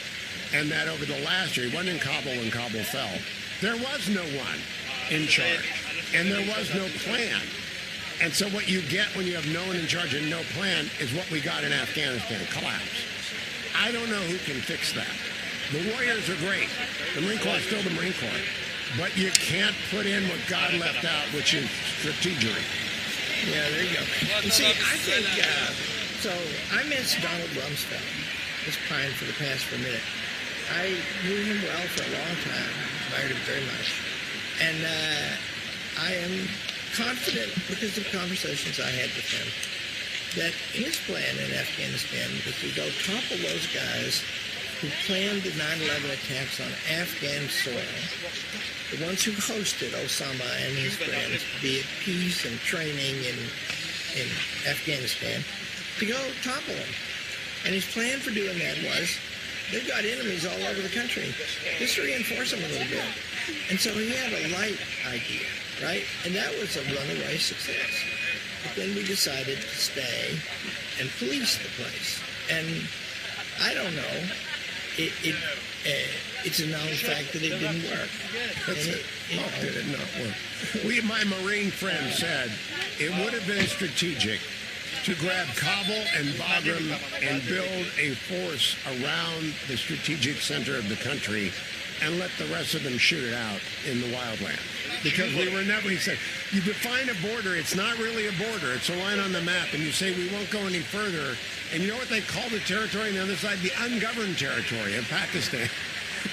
They're admitting that we're just out in the middle of nowhere with no one, and we're trying to say there's a border here. It was remarkably clarifying for me last night, Doctor. It will be, like, by the way, you know, if the wise policy of Hugh Hewitt and Larry Arnn is put into place tomorrow, it will still be very complicated and difficult. And if you're adding the Arnn part in there, if it was just me, it would be fine. But you're going to come along with philosophical. Right. So Winston Churchill wrote his first book about fighting in Afghanistan. And the last chapter is called The Riddle of the Frontier. And the problem was that India was, by the way, I'm going to soon. Hold that thought. I want you to make this a coherent. We're going to go to break and come right back. I want to know what The Riddle of the Frontier is, because that's the book we're not studying. Next week, we'll be back in the world crisis, but we're not going to get to the... it's not the Malacan Field Force, is it? I don't know. I'll ask him after the break. All things Hillsdale at hillsdale.edu. I'll be right back with Dr. Arnn. Hello, this is Kyle Murray, Director of Online Learning here at Hillsdale College. And I'm excited to announce that we've brought Hillsdale's popular and free online courses to the Hillsdale College Podcast Network. And we're starting with one of my favorites, the Second World Wars, a course taught by Victor Davis Hanson and Hillsdale President Larry P. Arnn. After listening to all 8 episodes, you'll have a clear picture of why the war was fought and how the Allied powers ultimately triumphed. The Hillsdale College Online Courses podcast, which I co-host with my colleague here, Juan Davalos, pursues Hillsdale's mission to provide all who wish to learn the education necessary to preserve the civil and religious liberties of America. And we want you to be a part of it at podcast.hillsdale.edu. Subscribe now to the Hillsdale College Online Courses podcast to hear new episodes every week with additional commentary and insights from our team. Go to podcast.hillsdale.edu to learn more. That's podcast.hillsdale.edu. Thanks for listening.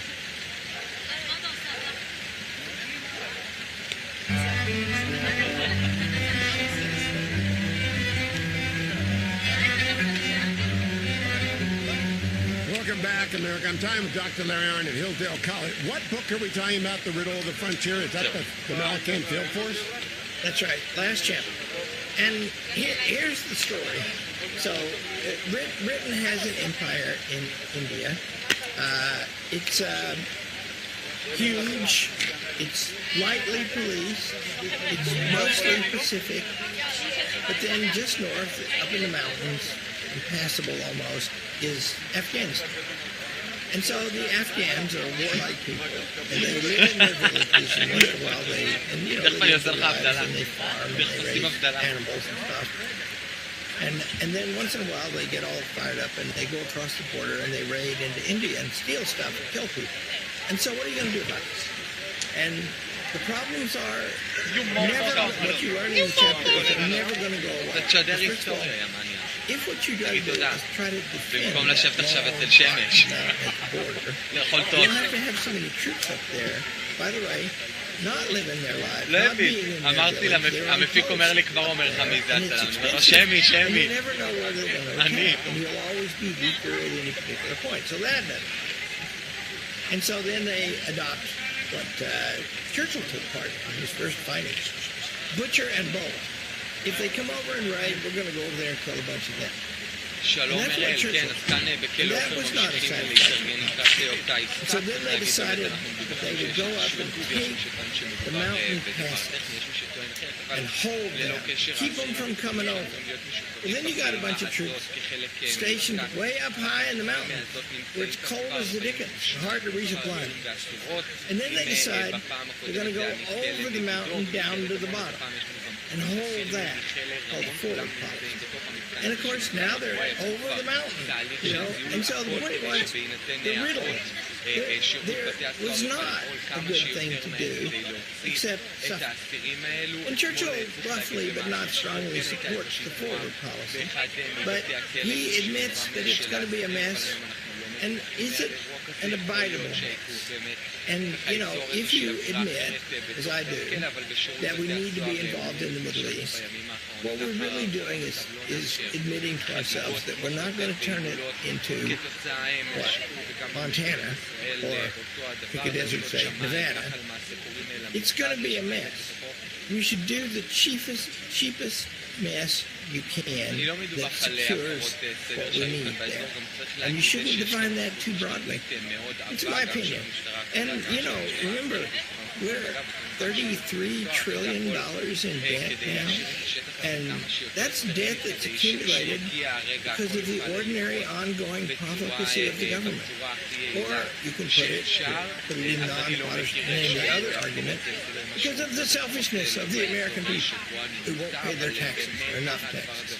I reject that. I know you do as well. But I do think, I want to close back where we began on the coup against Kevin McCarthy this week. Wreckers don't build anything, Dr. I'm sure you've had wreckers at Hillsdale College over the years that you've been the leader. You can't do anything with a wrecker except expel them, can you? Can you ever reform them? No. Well, I don't know. It depends on the wrecker, I guess. And see, I don't know any of those people who joined the Democrats in overturning the speaker. Neither do I. And I'm not the world's leading expert on this thing either. I'm just saying, wouldn't it be better? What we need is a plan that will work to get us out of this mess. Somebody's got to articulate the plan. And the presidential campaigns are interesting to me because they're talking about more fundamental stuff now. Many of them are. They're talking about the wastefulness and the unaccountable power of the bureaucracy. And remember, if you study politics in the traditional way, in the classic way, here's what you think. What you need to know about a country to analyze it is who rules in virtue of what principle and how do they go about it. And they're in American history, they're running side by side right now. There are two alternative sets of answers to that question. There's the bottom-up election, much as possible done locally, people have to run their own lives, America. Separation of powers so that you do have a powerful federal government. It's accountable to the people and the powers in it are divided. That's one way. The other way is experts, permanent officials with tenure, taking testimony from scientifically competent people is the claim, and making rules that are complex that nobody reads and nobody understands. And that's a way, right? And the centralization of things is characteristic of the new kind of politics, and the localization of things is characteristic of the old kind. And we want to go back to the old kind. And next week, we're going to go back to an old book. We're going to be back on the world crisis next week. I think it is going to be Chapter 8, Ireland and the European Balance, for those of you who are keeping up with our reading. Come back and join us next week. Dr. Larry Arnn, President of Hillsdale College. Thank you. All things Hillsdale at hillsdale.edu. All the Hillsdale dialogues are there, all the video courses, and in Primus. Sign up for that. And be back next week for the next Hillsdale Dialogue. Thanks for listening to the Hillsdale Dialogues, part of the Hillsdale College Podcast Network. More episodes at podcast.hillsdale.edu or wherever you find your audio. For more information about Hillsdale College, head to hillsdale.edu.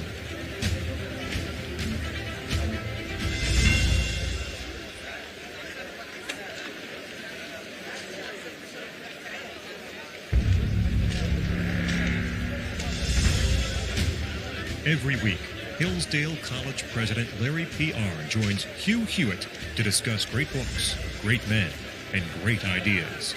This is the Hillsdale Dialogues, part of the Hillsdale College Podcast Network. More episodes at podcast.hillsdale.edu or wherever you find your audio. Also at the Hillsdale College Podcast Network, check out the Radio Free Hillsdale Hour, the Hillsdale College K-12 Classical Education Podcast, The Larry P. Arnn Show, and more, all at podcast.hillsdale.edu.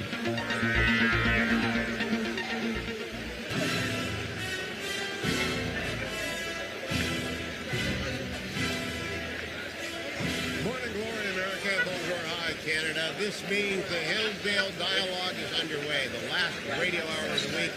This week we asked back, we had so much fun with Dean Matt Spalding, who helms the Kirby Center-based graduate program on statesmanship, to come back after we had a display of, well, I won't call it statesmanship on Wednesday night, but I wanted to ask Dr. Spalding, who's a little under the weather, and I appreciate your getting up, a general reaction to the debate on Wednesday night. Dean Spalding. Well, good morning. Good to be with you. Sorry about my voice. I have to say I was pretty generally disappointed with the whole thing. A lot of talking over each other. It wasn't well managed. Not much vision came out of it, unfortunately.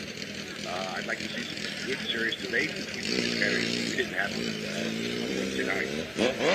Why do you think that is? Is it because the moderators are trying to get 5 quarts into a single gallon in terms of questions? Is it because of the right of reply? Is it because of silliness on the part of the candidate? To what do you put this problem? Because it was a mess. Right. I think it was all of the above. You had too many candidates, which meant no one candidate, or candidates didn't address all the questions. They didn't get a real range of their opinions. The questions weren't that good. There's very odd questions. And when you get into some issue with one candidate, then you pull out something else. A lot of arguing about the State Department. I didn't see that as a debate at all. It was sound bites. A few of them trying to step out of that. It really didn't work. Unfortunately, it was completely dominated by who was not there. And that doesn't really change the dynamic of the debate, it seems to me. Yeah, I was struck by the lack of a question of why would you be a better commander-in-chief than Donald Trump? Or why are you more electable than Donald Trump? These are obvious questions that Republican voting audiences would like to hear answered. How hard is it to come up with specific questions about Republican, of interest to Republican and independents who might vote in Republican primaries? How hard is it to come up with those questions? No, and there were a few not ones, not considered. For instance, no question came up about the current budget issues on Congress. There was a very light education discussion, which I didn't find very illuminating. foreign policy a little bit better, but I didn't learn much from it. It was nothing new, really, nothing serious. It was substance. So I think this format just prevented anyone from coming out. I think DeSantis did a generally good job. He had some very good answers. Actually, Tim Scott had some good answers here and there, as did many of them. But there are no trap doors, though, and there ought to be a trap door for people to interrupt. Crosstalk is the bane of communication. Do you ever talk at the same time as another professor? Ever? I sure try not to.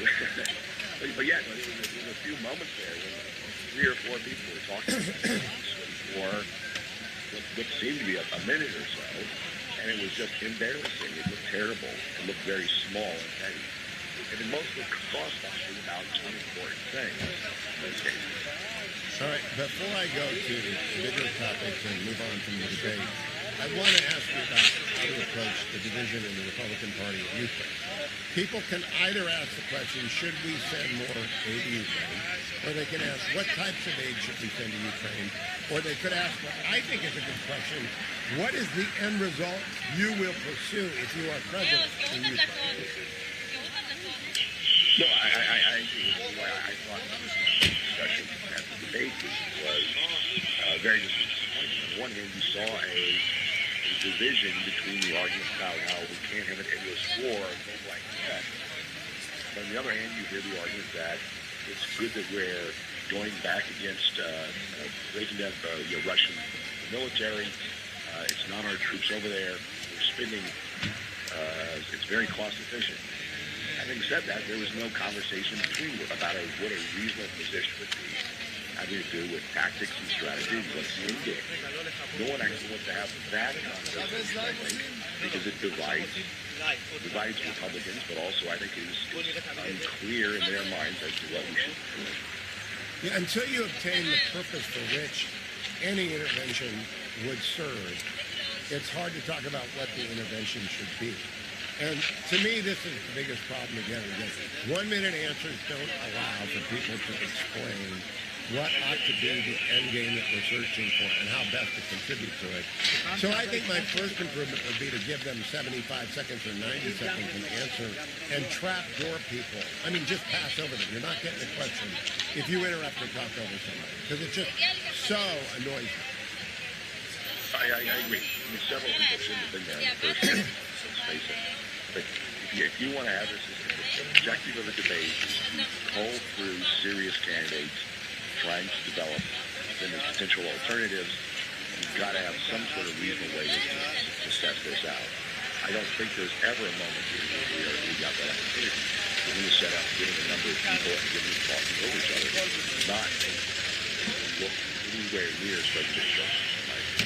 Let me talk to you about education. That came up briefly.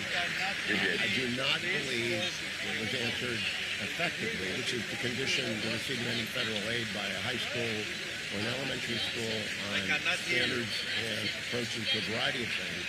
How would you have wanted them to answer the education question that's falling about? You know, it's not a federal function, it's a state and local function, but there are things the federal government can do to end the craziness. No, I agree. It was a disappointing conversation. Nikki Haley talked about literacy a bit, which was fine. I thought Ron DeSantis actually gave a good, straightforward answer in terms of looking at the Florida model and the substance of it. But what was missing, and this is the general thing missing, was a substantive understanding of the nature of the problem relative to you hit on separately on other issues that is also about how the structure of the government operates, the economic structure, but also federal state. Federal state is precisely where education is most important as an issue. What the role of federal government, what is the role of the state governments? You shouldn't be confusing those. Florida model is exactly modified state models relative to federal government. If that wasn't discussed, really wasn't discussed at all. I would have really make a more particular argument about what exactly should the federal government do, what should it not. Lots of questions. Regulations have to do with civil rights. the question of student loans, which is a major part of the Department of Education. The accreditation, there are questions we could discuss about how to break up the monopoly of medical as over higher education. Those aren't sexy issues, but education is an issue that's one way to get into that point of view of the federal government. Now, last question on debate, Dean Spalding. Abortion has come up in the first two debates. All of the Republican candidates and former President Trump applaud the Dobbs decision. It is my belief that abortion questions are delivered by legacy media or driven by polling that is not aimed at a Republican electorate, about which there are only hypotheticals other than do you approve or disapprove of Dobbs, and we all know they approve of Dobbs. Should there be any more abortion questions, in your view, in Republican debate? I think there should be more questions. The point is, how do you talk about it? Again, it's a similar question to how they didn't answer education very well, in my opinion. But you have to make the distinction between the Dobbs decision, which overturned Roe, and the Supreme Court decision. Then you have the division between the federal government and the state government. The problem is the legacy media is talking about it as one national issue across all lines. What's actually going on, which explains why this division between President Trump and Governor DeSantis over the Florida bill, is Florida has taken a particular route in terms of timing. They should explain how that operates. Now it's become a debate that I think actually gives the pro-choice position a certain advantage to it, because Republicans, conservatives, have not spent enough time explaining what happens in a post-stop world in a way that the electorate understands. I couldn't agree with you more, but the format of a minute does not really allow. I think the argument can be framed: should the federal government preempt state law? Should the federal legislative and executive process preempt state law on abortion? That's the only question that matters, and it's never asked. I'll be right back with Dean Matt Spalding. Everything Hillsdale is at hillsdale.edu, including all of these Hillsdale dialogues dating back a decade. Rarely do we do current events like this, but today we are. Dean Spalding will be right back. We're both at the end of the week. We're both running out of voice because we both have allergies in the beltway. Stay tuned. Hey, it's Scott Bertrand, and I've got a challenge for you today. Become a better educated American citizen. And to help you do just that, we at Hillsdale College have our free online courses available for all who wish to learn. Our challenge? Take just one of our courses. There are so many to choose from, you can discover the beauty of the Bible in the Genesis story, study the writings of C.S. Lewis, or explore the true meaning of America in Constitution 101. We have dozens more to choose from, and all these self-paced free courses feature Hillsdale faculty and scholars, many you've heard on this podcast. So visit hillsdale.edu/course, COURSE, and pick one of the more than 30 free Hillsdale courses. I hope you'll accept my challenge. Pick whichever course you like and become a more educated citizen today. Go to hillsdale.edu/course, COURSE. That's hillsdale.edu/course.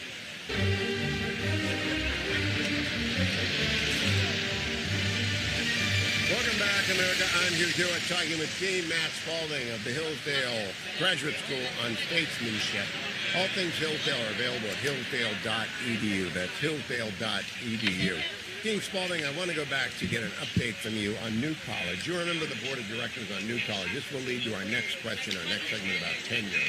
But can you give us a status update on what Governor DeSantis did and what has happened at New College and how the students have responded at New College? You are now a member of the board of New College. Sure. So, New College of Florida is the smallest of the state university system schools in Florida, based in Sarasota. And the governor appointed a majority this last December and starting in January.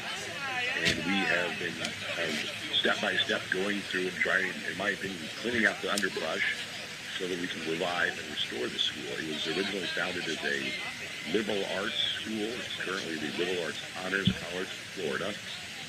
It was based on non-discrimination founded by Congregationalists. So we got rid of DEI at the beginning after replacing the president and the provost and other officers. This last meeting, we abolished tenure as a department. Abolished gender studies department on the grounds that it's not really a science, not part of liberal arts. So we're now turning to a rebuilding phase with adding more tenure. A good number of faculty did not come back, which actually gives us a lot of openings. Student numbers coming in are actually very strong. One of the things we added and brought back sports, which had been abolished in the past. So it's a transition. It's a move to kind of restore a public university to a semblance of a balanced liberal arts education with all the various components that will be involved in that. And we've got to go through all the different pieces, and now we'll turn to curriculum here over the course of this next year to align that better with its original curriculum. How many members of the board are there on the college dean's board? I believe there are 15. And when you meet, would you describe for me the average meeting of the board? Because I've been to a lot of board meetings, state, local, federal level. I've been to a lot of faculty meetings. They are rarely productive of anything except the statement of existing point of views which do not change. What are the new college board meetings like? Well, part of that is that the state of Florida, to its credit, has extensive sunshine laws, which means all of our meetings, everything we do has to be public, has to be recorded, and the public has to be able to comment on it.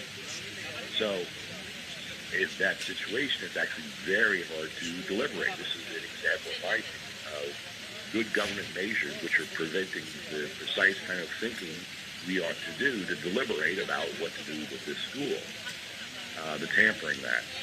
So as a result, all the conversations tend to be just statements back and forth and not an actual deliberative conversation, unfortunately.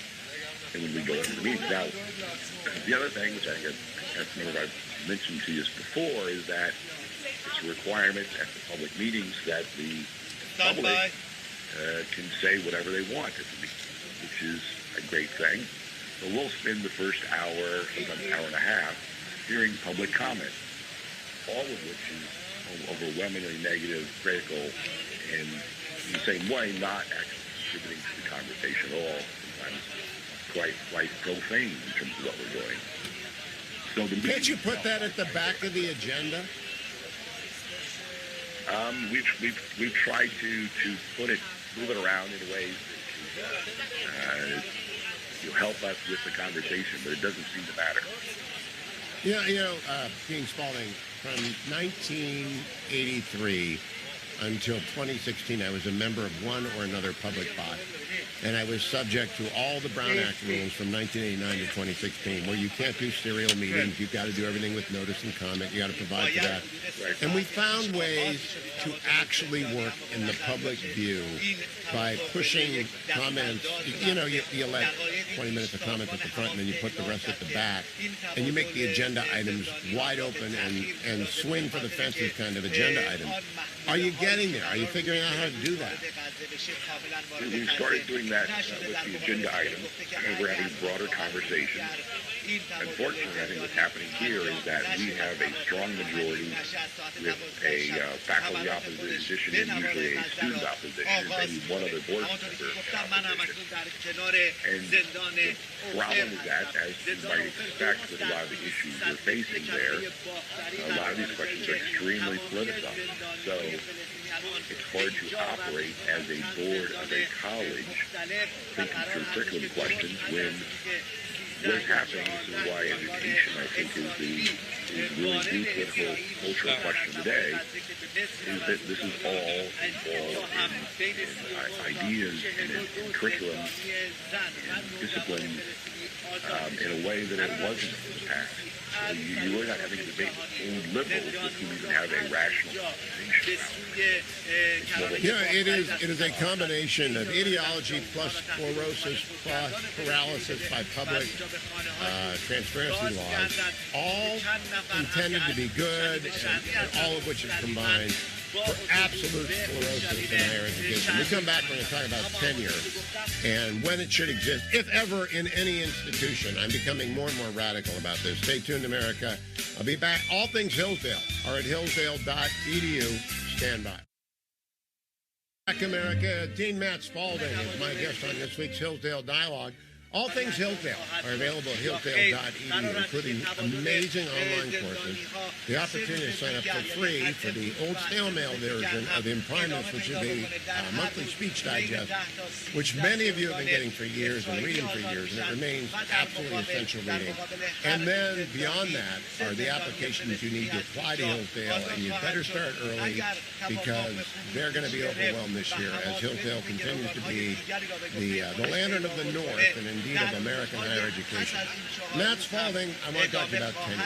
Now, I myself enjoy the benefits of tenure, and I do so on a law school faculty which is overwhelmingly ideologically to the left. So I value it because I don't worry about what our writers say in the Washington Post or in a faculty meeting. But I do believe generally tenure's gotten way out of hand, and it was never intended for primary and secondary schools. I don't even think it works anymore at the university level because it encourages bad teaching and stupid ideology. What do you think about tenure? I think I'm kind of going down the same path as you are. But let's think about it for a moment. I think your point about primary and secondary is absolutely correct. The higher education system and the primary secondary education system are very different. So I don't even think it's a question there. In higher education, again, you oftentimes look at these particular questions and wonder, and look at them right now where they are. Right now, tenure has gotten well out of hand. The question is whether tenure in theory could exist as it is intended to exist in a properly structured higher education system. And I think there, your own answer suggests a certain modulated answer to that, which is if tenure serves a purpose, both in terms of protecting one's free speech as a professor, being able to write and say what they think, but also not worry about the pressures of annual contracts such that they can look and do long-term writing and research. That's not an absurd notion within this odd, strange market called the academy. The problem is it's got out of hand. So I think my initial position right now is to develop hybrid models, which is to say that as we go through this, there are different things you can do. So, for instance, one, you can review tenure much more often, and you can have more standards for reviewing tenure, so it's not out of hand. You can also take longer to grant it. There are different ways you can do it. But the problem with tenure we're talking about here is, in many ways, not the problem of tenure per se. It's the problem of the overarching structure of higher education and in how tenure feeds into that. The problem in most universities, virtually all universities for that matter, is that the faculty thinks they run the place. And so they're dictating what the university should do. They're changing and controlling curriculum. They're changing what goes on in the classroom. And so they're imposing an ideological litmus test as they go. What we need are stronger boards, stronger presidents, stronger structures of an institution that keeps all of that in control and reined in, such that tenure could exist in that environment. So Dean Spaulding, tenure doesn't exist for any small business owner. It does not exist except by contract for any broadcaster. It never exists for a lawyer vis-a-vis a client. You don't have a tenured client. They can leave tomorrow. Tenure is alien to any kind of market system. I'm not going to say capitalism. It's just alien to anything that is based on competition. What do we do about this? Should a president take a stand on this? Because it's destroying schools. Well, I get it. That's why it's difficult to improve is to restructure it so that it has components which mirror those other markets. You test it more frequently. You have more checks on it. But let's say you had a hybrid system where your tenure is essentially a 5-year contract, and it's a rolling contract, and you review it. That still would not change anything if the departments are controlled by ideological thinking. And if those departments dominate the provost's office, prevent the president from continuing these investigations. You actually need to strengthen and have strong presidents, strong boards, strong provosts who want to drive an understanding of the curriculum in the university such that the professors work for that. You give them broad freedoms to teach their subject matters, to write. That's all fine. We should give them added protections for that, given the nature of the academy being different than the normal market. Having said that, it can't be absolute in the way that it has become today, because that just destroys the academy itself, because then they are ruling the academy, and the institution and its mission and purposes are not running the place. Now, my pet solution for this is a 5-year contract with a binding decision of whether or not it will be renewed after 3 years for a period of 3 years. Meaning that, confidentially, the appointing and reviewing board will tell a professor, an assistant professor, an associate professor, you've got to make a decision, yay or nay, on the next 3 years after 2 more years, so that they have 2 years to find a new home or a new job. A 1-year deal is not enough in academia. You know that, I know that. Correct. Yep. But 2 years in, and if it's kept confident, they can get to the market and do so without people realizing they've been given their papers. What do you make of that idea? I think generally something in that range is what I would call a hybrid solution to push towards. And keep in mind what we're doing here. What is the objective? You're trying to open up and break down the monopoly in higher education in these universities. And I think this is a key component of doing that. If you add to that all the other elements which are preventing the higher education system from responding, the cement of accreditation processes, the amounts of money to drive up tuition from the federal government, the lack of schools focusing on serious curriculum questions and designing curriculum for their students, and just following the fads of the day, I think that is a component of it. But somehow the tectonic plates of the higher education system have to be shifted. And I think going after tenure is one key component. So, would you think it's an appropriate question for a presidential debate to talk about tenure, or is that too complicated, too in the weeds? I think that's too complicated, too into the weeds. But I think it would be a question, alluding back to our earlier conversation about if you can make it. I think the public mind makes a general distinction between K-12 education, higher education. What are the ways? What things would you do as a president to disrupt, if you will, the monopoly situation in higher education? And think about it as an institution and as a structure that needs to be addressed. The problem now, we just look at it as another market or it's another aspect of the federal government, and we're just talking about money, as opposed to how it actually operates and how it operates to serve its purposes. Tenure is a component of that. I don't know that it rises to the level of the national debate issue, but having said that, you will recall various examples of this in past years, egregious cases where professors say outlandish things, and they are denied tenure, or their tenure is reviewed and they're removed. Those do make national news for good reason, to point out, to point towards the problem. Yeah, when a professor loses tenure, it's a man bites dog story. And it's just astonishing to me where we found ourselves after a century of progressive education politics. Let me switch back, if I can, to the debate and Ukraine being Spalding. China and Russia and Iran are an axis of evil. Does it make any sense to discuss that on a debate stage when there is so much nuance to how one deals with any one of them, much less all three? Well, I mean, first of all, I think you're correct that going back to the debate, that's my disappointment with the debate on foreign policy. One of the actual points that I think was made, and to his credit from Governor Christie, was precisely on that. And I thought he was actually quite articulate about the relationship between China and Iran and this axis. I think that is exactly correct. What we're not seeing, I think the disjunct here is between thinking through strategically about the threats we face, what that means, and what the relationship is between that and our thinking about current foreign policy questions. I thought the Ukraine discussion was kind of extremes on each side, no actual conversation of that relative to precisely the threat you brought up here, and that Chris Christie did bring up the debate. What's the connection between those things? If that's the real axis of evil that we face that's operating, how should we think about that?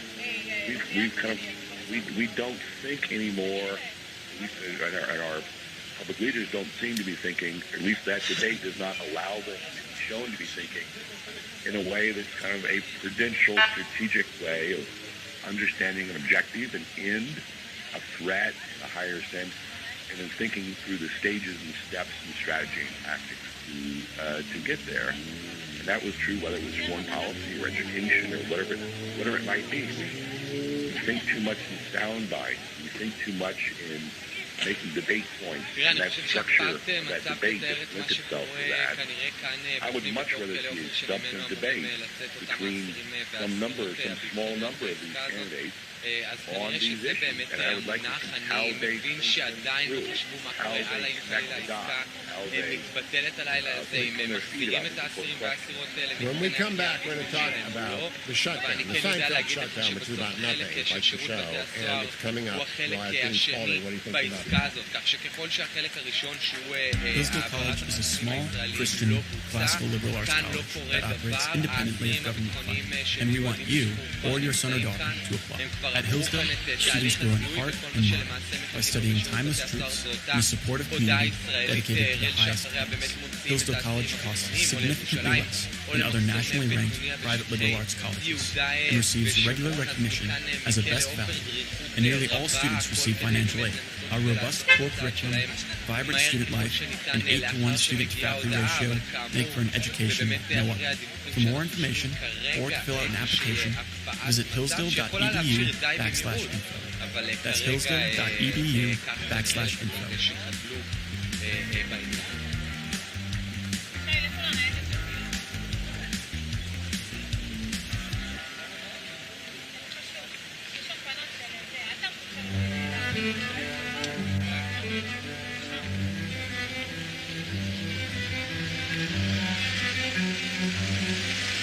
Welcome back, America. I'm Joe Hewitt. Seeing Matt Spalding, breaking news during the break. Senator Dianne Feinstein has passed away. As a longtime Californian, I had a lot of respect for her when she acted in the nation's defense. She has been ill for quite some time.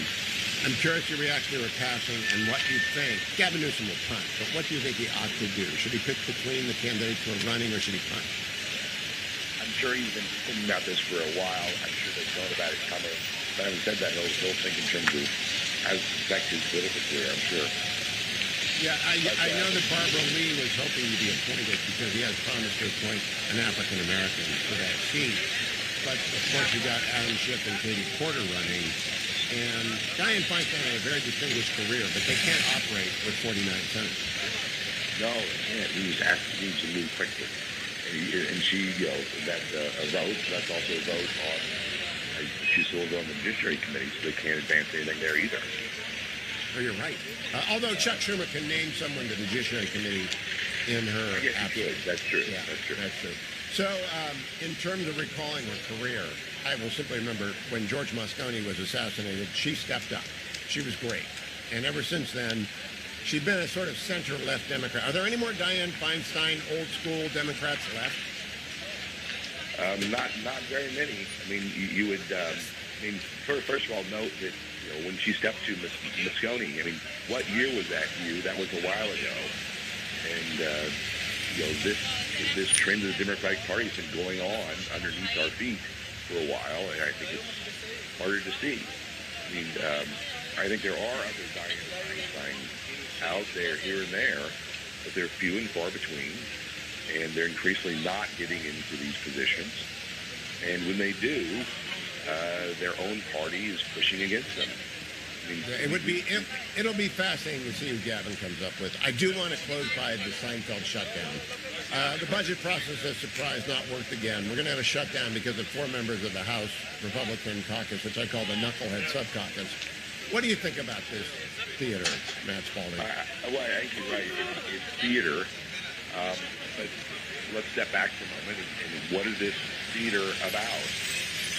Setting aside those particular members for a moment, but the larger question here, the problem with the House for some time now has essentially been not exercising its most powerful tools, which is the control of the budget. And we've gotten into this position where you have very narrow majorities in the House, a very small number of members can do this. So on the one hand, it's ridiculous because the House is a majoritarian body. You figure it out and you move forward. But having said that, I have to was there, and I'm thinking here broadly about the conservative position, not necessarily these four members, but the general arguments that we no longer follow regular order, we no longer do budgets the normal way, we slip everything in the continuing resolution. They're absolutely right about that.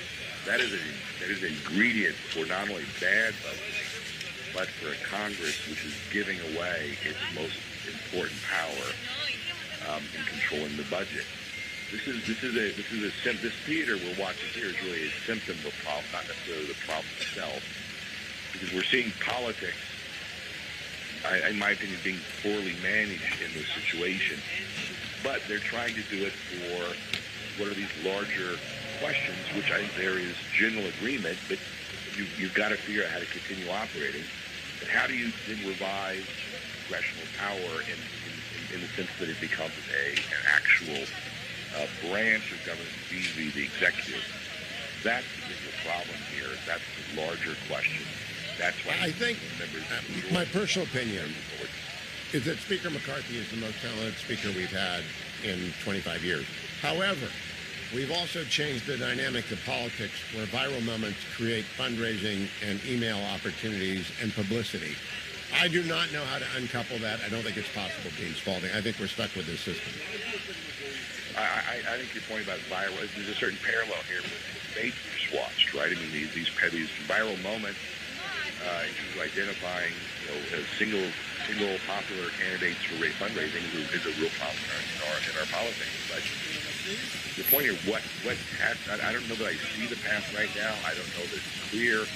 But what we have to do, and I think McCarthy is doing a very good job of navigating this, is how do you get back to some semblance of rule of law, the structure by which Congress actually plays a check against the executive within government. If you can't do that, what good does Congress serve in the first place? It's got to have some sort of structural purpose, and this is preventing that from coming out in a way that is necessary to revive constitutional government. 4 years out of 40 years, we've had a budget. 4. It's remarkable dysfunction. Dean Matt Spaulding of Hillsdale, all things Hillsdale, including every Hillsdale dialogue. We rarely do a current events on live radio like we did, but the debate did spark that. I appreciate Dean Spaulding joining me. Everything Hillsdale, including the audio courses, the video courses, in Primus for free, and the application to attend, all of it at hillsdale.edu, hillsdale.edu. Thank you, Adam. Thank you, Harley. Thank you, Generalissimo. I'm Hugh Hewitt. Talk to you Monday. Thanks for listening to the Hillsdale Dialogues, part of the Hillsdale College Podcast Network. More episodes at podcast.hillsdale.edu or wherever you find your audio. For more information about Hillsdale College, head to hillsdale.edu.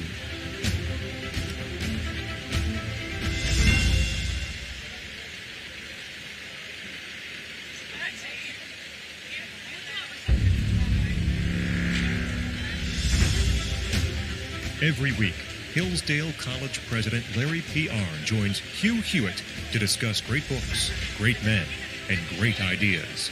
This is the Hillsdale Dialogues, part of the Hillsdale College Podcast Network. More episodes at podcast.hillsdale.edu or wherever you find your audio. Also at the Hillsdale College Podcast Network, check out the Radio Free Hillsdale Hour, the Hillsdale College K-12 Classical Education Podcast, the Larry P. Arnn Show, and more. All at podcast.hillsdale.edu.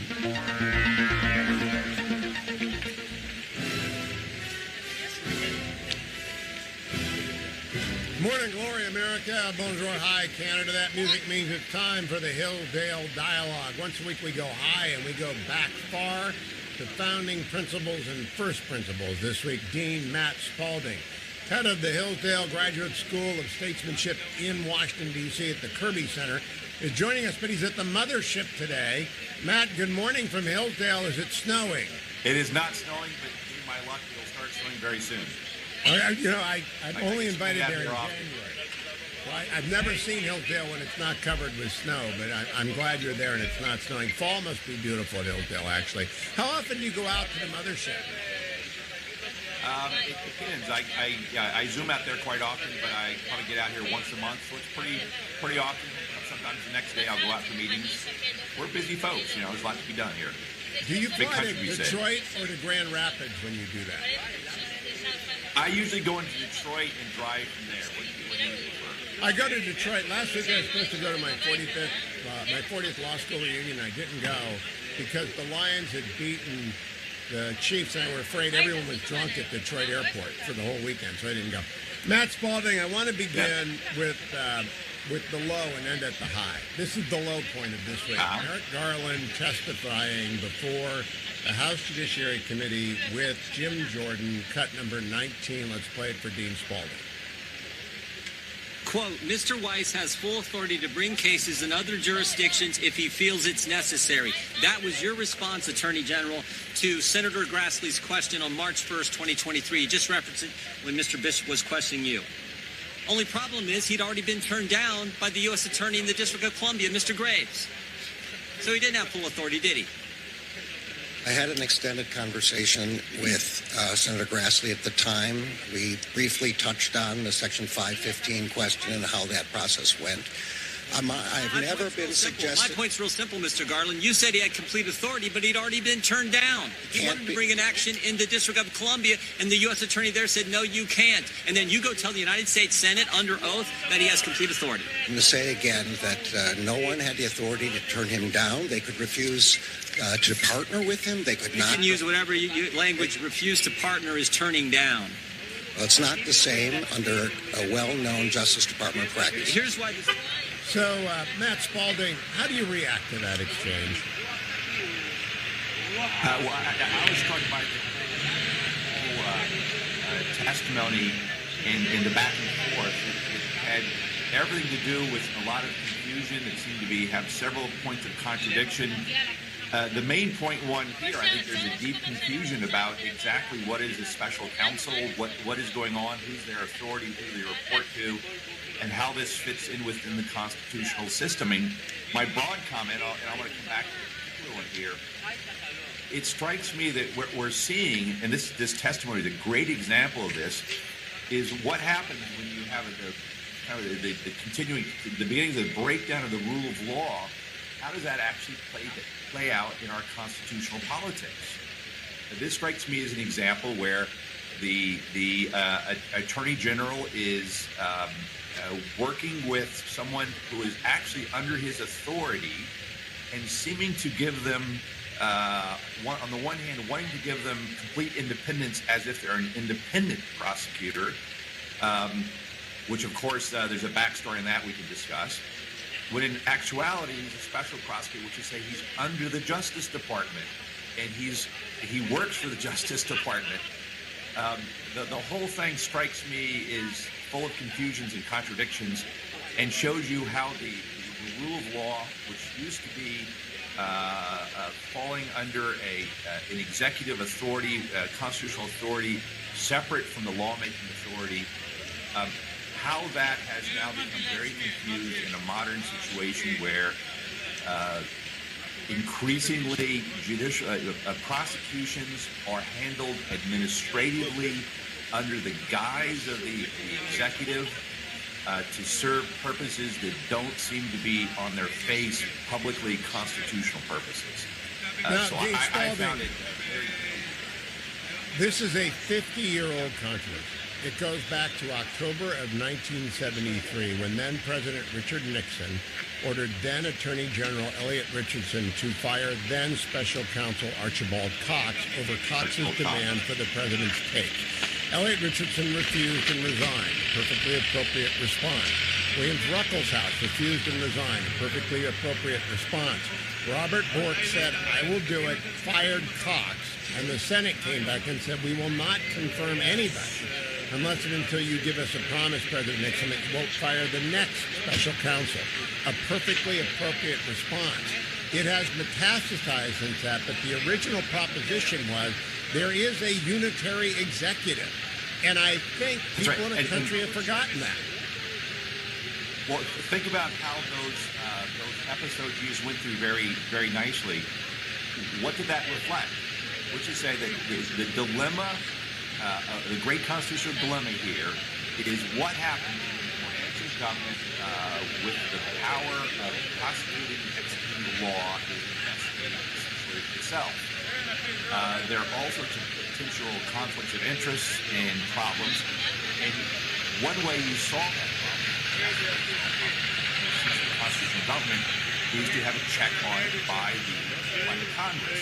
But in order for that to make any sense, for the separation of powers to make any sense in the constitutional system, those powers have to be given to one branch and stay within one branch.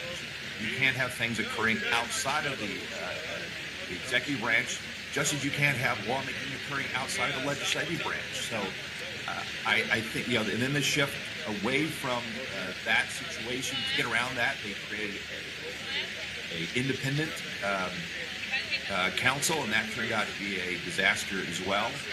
And now we're getting back to this special counsel, but I think the Attorney General wants to have it both ways. He wants to run the counsel's office as if it reports to him, and they're seemingly to use it. This is the question being investigated. They seem to be using it for purposes having to do with their own political interests. And to do that, he's saying it's independent. If you recall in the testimony, he said, I don't report to anybody. I don't report to the president himself, the Attorney General. And yet, at the same time, in doing so, he's kind of breaking down the line of authority that actually has been well established between the president, who has that authority through the Constitution, delegated into the Attorney General, delegated down to his counsel. Now, Matt Spaulding, not only do we lose the line of authority from the president, the Attorney General, and everybody who works at the Department of Justice, we now have state prosecutors stepping into federal matters, both in Manhattan and Atlanta. This is an invitation to chaos, and that which gets rewarded gets repeated, right? These two state prosecutors are getting the praise of legacy media. What do you anticipate being the complication here, and do you think this is constitutional, what they are doing at the state and county level to former President Trump? Well, I mean, look, I am right now teaching my course on for our graduate school on the founding and the establishment of constitutional law. In order to do so, I go back and start with Magna Carta and spend a lot of time on British history, going through the Civil Wars and the Jameses and the Charleses up to the Glorious Revolution and the groundwork that lays. We sometimes forget the importance of the politics that went through England in order to give rise to the establishment of the rule of law, to due process. The problem in English history was the extent to which it was becoming arbitrary, and it was essentially out of control, largely up through and controlled by the king. That gave rise to the rule of law in the first place. I think in many ways we're seeing a certain reverse of what is probably the most revolutionary process in American history, which is to establish constitutional government under the rule of law. And now we're seemingly going back in the other direction, which is to say the executive, the president's office, through the Attorney General, is acting like a unitary executive, meaning they're claiming the powers of all the executive powers wherever they possibly have them, but they seem to be doing it in a way that is arbitrary and political. And now spin that off into these state prosecutors. In some sense, it's the same thing. these seem to be politically motivated, which is to say they're happening for reasons outside of the normal rule of law and outside the process for which someone is due. That's a serious, serious problem. When we come back from break, we're going to talk about the English Civil War and how one ought to approach constitutional history. Matt Spalding, not surprisingly, does it the right way. And that's the way I do it as well, which is you've got to go way back to get to the present. Stay tuned, America. The Hillsdale Dialogue rolls along right after these words. Stay tuned. Hey, it's Scott Bertram, and I've got a challenge for you today. Become a better educated American citizen. And to help you do just that, we at Hillsdale College have our free online courses available for all who wish to learn. Our challenge? Take just one of our courses. There are so many to choose from, you can discover the beauty of the Bible and the Genesis story, study the writings of C.S. Lewis, or explore the true meaning of America in Constitution 101. We have dozens more to choose from, and all these self-paced free courses feature Hillsdale faculty and scholars, many you've heard on this podcast. So visit hillsdale.edu/course, COURSE, and pick one of the more than 30 free Hillsdale courses. I hope you'll accept my challenge. Pick whichever course you like and become a more educated citizen today. Go to hillsdale.edu/course, COURSE. That's hillsdale.edu/course.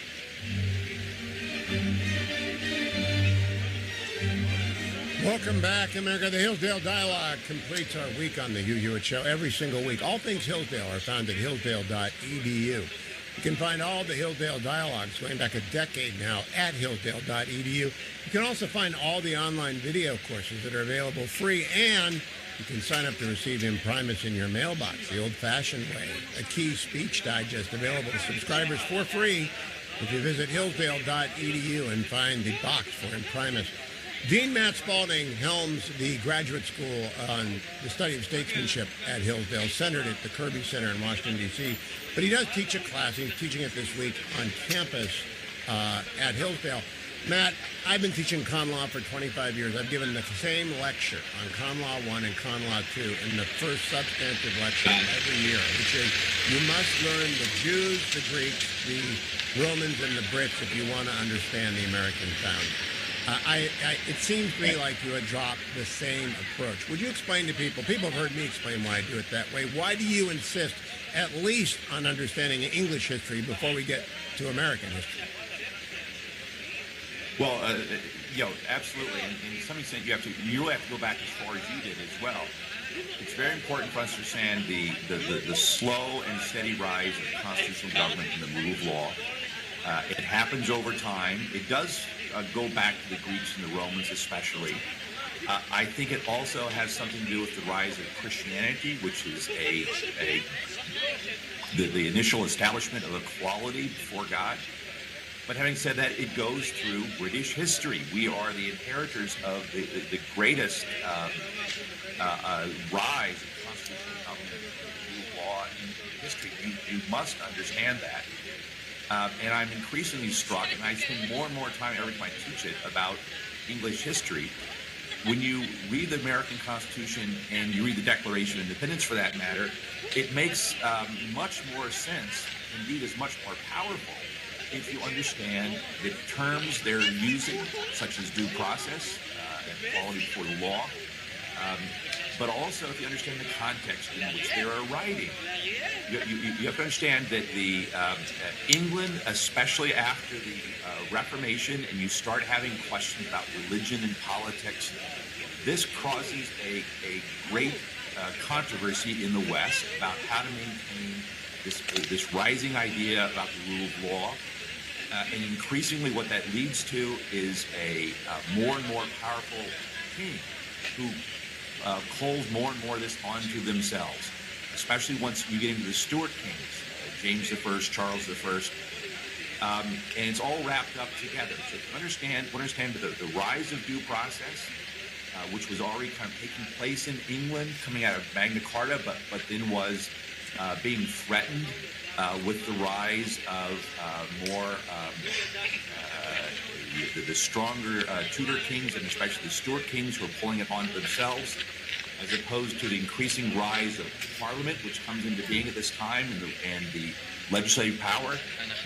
That battle was going on for some quite bit of time in England. It comes to a head under the Stuart Kings, which is a battle not only over religion in England, but in many ways more broadly over the role of the executive, the king versus Parliament, the rule of law. The common law develops during this time. Parliament itself develops. Shalom. And that fight becomes the fights which become the civil wars in England, of which there are, depending on how you count them, at least 3 or 4, one of which loses head Charles I. Another causes his son to flee and is replaced in a coup. And to get out of that problem, the Americans had to reach all this again. I teach my students that coming out of the English controversies, the civil wars, in which the way to replace an executive is cut off their head, they had several options to look at. One was Leviathan, which is written about that same time, anticipating a restoration of the kingship in the form of a Leviathan. You had Filmer, who writes a book called Patriarchy about the divine right of kingship. And then the other example they had before them was Oliver Cromwell. During the brief period between the kings before the Restoration, there was a brief time where they got rid of the monarchy. Unfortunately, they replaced it with a theocracy, which was almost as bad. Those are the options they faced. And instead, what did they do? They followed the Whig argument during the Glorious Revolution, which was the end of the Civil Wars, which was an increasing push towards parliamentary or legislative authority based on consent and a strong attempt to restrict the king through the rule of law. They could not do that with a monarch. They could not take the leap, if you will. The leap happens with the American right, the written constitution, rule of law process under the United States Constitution. That's broad. When we come back, I'm going to stop doing it. Thank you, Andy, for this. Is Andrew Roberts, the last president of America. And I love this because people forget America had a king. And we dumped him. And we dumped him because the British showed us how and we improved upon their president. Don't go anywhere. Matt Spalding will be right back. In the meantime, go to Hillsdale.us. Sign up for one of their courses on the Constitution or all of our dialogues. I mean, that's the only podcast you need is the Hillsdale Dialogue. You'll be a much smarter person. When you just start at the beginning and come up to the present. That's 10 years worth. Stay tuned on who you do it.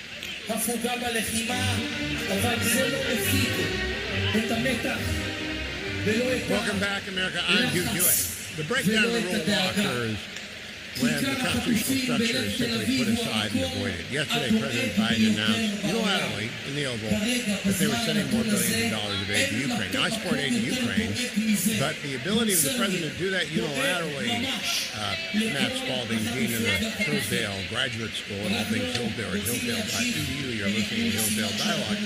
The ability of the president to do things unilaterally like that is sometimes there, depending on the language of the appropriations bill, but they're stretching it to the breaking point. How much of the opposition to Ukrainian aid that is growing among Republicans do you attribute to the cause itself, and how much do you attribute to the fact that the president is acting unilaterally extra-constitutional? No, I think it's both. As well. We have different controversies going on right now. I think that where you have the Arab authorities in the House, מחכה רגע אחד, קבלו את הכבוד לקרן פרס, בבקשה. But they're doing it in a time over the last number of decades, more and more of their authority is ceded to the executive branch. The executive now has massive amounts of authority, which gives them increasing amounts of discretion. Indeed, I think there are many cases in which that discretion clearly isn't there. You cited a great example when you talk about student loans without congressional authority. Some of them are more blatant than others.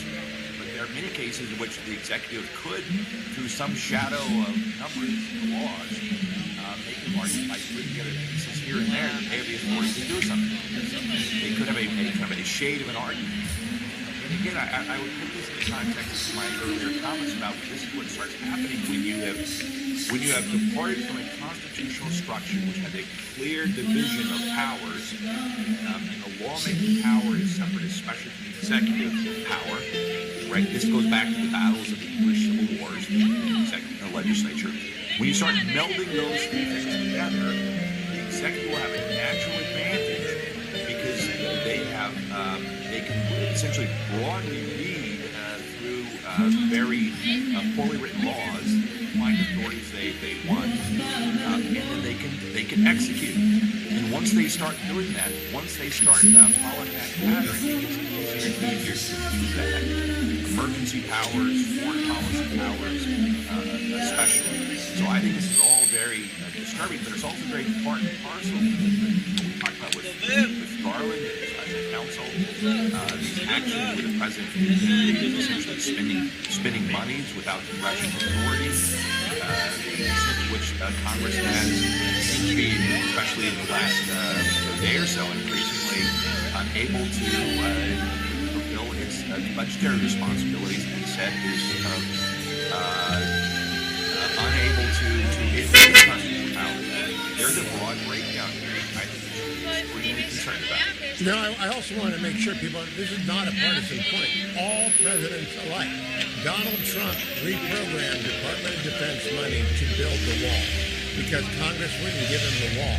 So when we object to Donald Trump unilaterally spending on Ukraine, if he reprogrammed, I know what the Democrats are going to say. They're going to say, Donald Trump did that. So either one stands on the Constitution or one doesn't. I want to go back to 1688. When we talk about the Glorious Revolution, if you can expand on it, Matt, I teach my colleagues that the colonists, when they began the agitation in the 1760s, were as far removed from the Glorious Revolution as we are from World War II. I mean, we know it. Our fathers do it. Our mothers and brothers and sisters, everyone grew up reading about it. We watched movies about it. The Glorious Revolution was deeply imprinted on the colonists, and they knew that the legislature did not represent them. The king did. And didn't they try and keep the king out of it at first because they were willing to accept the king, but they weren't willing to accept taxation? The colonists, I mean. All that is true. Make a general point first about your reference to their understanding of history. I've read and I teach the Madison's notes at the Constitutional Convention. I would say 2/3 of the time at the Constitutional Convention, they're arguing about history, which say they're arguing about British history because that's their history. They knew that intimately. When they made references to the Revolution in the 1760s, they're not talking about the American Revolution. They're talking about the Glorious Revolution. So it was deeply embedded in all of their thinking. I think one of the things that's interesting here is how in England and in America we took different lessons from the Glorious Revolution. In England, after the Glorious Revolution, they had a new kind of unified argument, which was the king in Parliament. This is a class point made by Blackstone. One sovereign against the king in Parliament acting together with a nod towards parliamentary power. The Americans took a different lesson from the Glorious Revolution. I think they took the right lesson from the Glorious Revolution, which was that it's a hard check against executive power, and that has to be thought through in the context of a written constitution. But more importantly, they understood the argument of the Glorious Revolution, underlying argument, and the shift towards legislative power to be legislative power based on actual consent. This is something you get from Algernon Sidney and John Locke, that the Americans accepted that political argument, which is it can only be based on consent, so it has to be actual consent. So, in the Americans in the 1760s, they still accepted the authority of the king because they had their charters with the king and protected them. But they insisted upon, rightly, their legislatures, their local legislatures, where actual consent occurred, would be the ones that would tax ourselves. This is why the American Revolution begins with a tax revolt, because Parliament is trying to tax them without their consent. But it goes back to this fundamental break, which is the whole history of constitutional law, well before English civil wars. How do you make law? Is it really the arbitrary decisions of the king, of one person and his lords, or is it this process which is slowly developing in England, that it should be this House of Individuals, this House of Commons, this meeting called a parliament? But they couldn't make the leap, as I said earlier. The Americans, I think, got the lesson right. They developed that argument. Consent has to be grounded philosophically in equality before the law, equality before God, that all men are created equal in the Declaration. And that plays out so that by the time you get to 1776, or the last king, George III, is no longer protecting them. Why? Because he's actually not an independent sovereign anymore. He's at the behest of Parliament, and he must follow their rule. And we made a cardinal rule, a category error. We've assumed that the Steelers fans know what the Glorious Revolution is. So let's pause for a moment. In 1688, James II has become the king. He is the son of the second son of the beheaded Charles. Charles II has died, and James II comes along, and he's going to take them back to becoming Catholic. And Marlborough leads the coup d'etat that you talk about. It's a bloodless coup. They just send James II off in a rather deft change-out. But it is that revolution, the ability to change leadership, that I think drives deep. But it comes after 100 years, not quite 100 years, but decades of bloody religious conflict. It also explains the American approach to religion, Matt Spalding. We want none of that in the United States. And when I hear the left talking about Christian nationalism, the last thing originalists want is anyone, any kind of theological argument running government. Though people who hold theological positions are, of course, welcome in the government, they may not advance that as the law outside of reference to actual law. No, you're absolutely right. That's why this whole history is also the history of the rise and establishment of religious freedom. Remember, the best thing you got in England through those same civil wars that developed into the Glorious Revolution, including after the Glorious Revolution in England, the best thing you got was religious tolerance. And tolerance is a limited quality because England, the king is still the head of the church. Again, they couldn't make the break to the next step, which was that no, religious liberty is a matter not of toleration, but a matter of right. And both these arguments, the argument of religious liberty, the argument of consent, which is coming through the development of the rule of law, they have the same root. They have the same deep-rooted argument. The Americans both look back to the Romans, the Greeks, in an older argument, which has had a touchstone in Magna Carta, and then they looked ahead and reestablished it. And so in that sense, the American Revolution argues a restoration, and they're restoring an argument that in the very nature of things, in the very nature of being a human being, you are fundamentally equal. You're equal before the law. You're equal in the eyes of God. Christianity really introduces a radical understanding of equality. And the only way to do that, justly, which does not lead to chaos, which does not lead to arbitrary government or captive king, which is not star chambers, which tries to go after political enemies. The only way to do that is through constitutional government, not merely a parliament separation, but a whole structure of a separate executive, a separate legislature, and eventually a separate judiciary. When we come back, we're going to finish by talking about whether this argument resonates in American political debate today in Iowa, New Hampshire, and beyond. Don't go anywhere. Matt Spalding will be back. The Hillsdale Dialogue continue. All the Hillsdale Dialogues are found at hillsdale.edu, and you can also sign up for Imprimis there. I'll be right back with Matt Spalding. Hillsdale College is a small Christian classical liberal arts college that operates independently of government funding, and we want you or your son or daughter to apply. At Hillsdale, students grow in heart and mind by studying timeless truths in a supportive community dedicated to the highest things. Hillsdale College costs significantly less than other nationally ranked private liberal arts colleges and receives regular recognition as a best value, and nearly all students receive financial aid. Our robust core curriculum, vibrant student life, and 8-to-1 student-to-faculty ratio make for an education like no other. For more information or to fill out an application, visit hillsdale.edu/info. That's hillsdale.edu/info.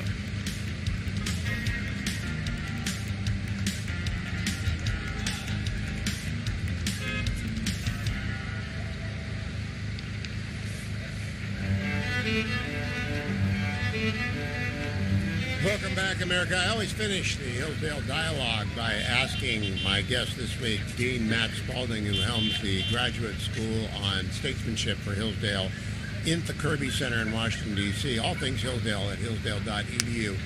Can we connect what we've been talking about, the big issues that go all the way back to the English Civil Wars and before that, actually, Roman, Greek, and Jewish history? Can we connect that to the politics of 2024? And can candidates make arguments that resonate based on these propositions, Matt Spaulding? What do you think, Dean? I think they can. I think this is actually at the heart of our politics. And I think most people understand what is going on. I think what they need are clear political voices, meaning good voices in the political square, who can explain these things to them. I think there's a deep sense, whether you like Trump or not, that our judicial rule of law process, process itself, has become intermixed with politics in a way that makes us very uncomfortable, and we see something unjust and unfair about that, and we need to start thinking through about how we kind of separate those things out. Everybody is equal before the law, as we all like to say. No one is above the law, but that means everyone also gets due process of law, and so I think there's a great injustice occurring there, but I think people are starting to see. And what I fear about is which the rule of law itself is becoming politics part of our normal political process. And I think they can see and understand that.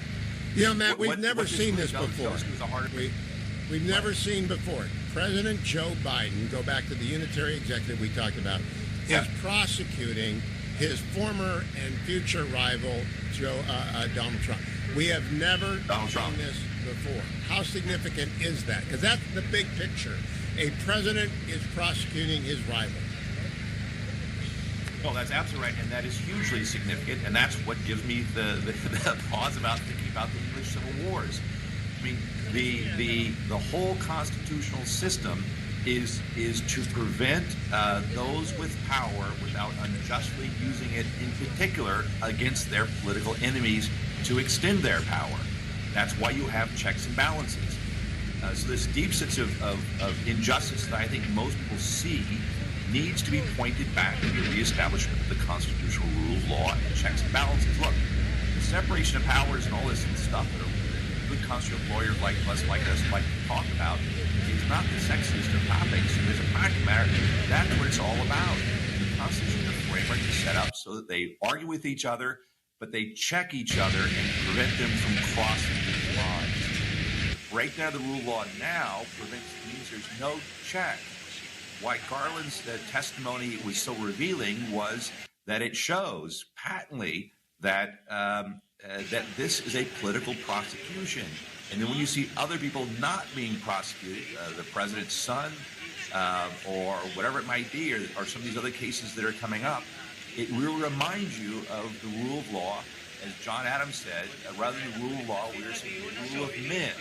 And the rule of men have self-interest, and they have political instincts, and that's where they naturally go because we are all fallen human beings. That's why you need constitutional government. It's not a complicated, legalistic Supreme Court argument. It's a basic, common sense argument about how we live together and rule in turn and live under self-government. This is, by the way, why I think whatever Jack Smith gets in terms of conviction or acquittal in the District of Columbia, I believe the Supreme Court will throw those charges out.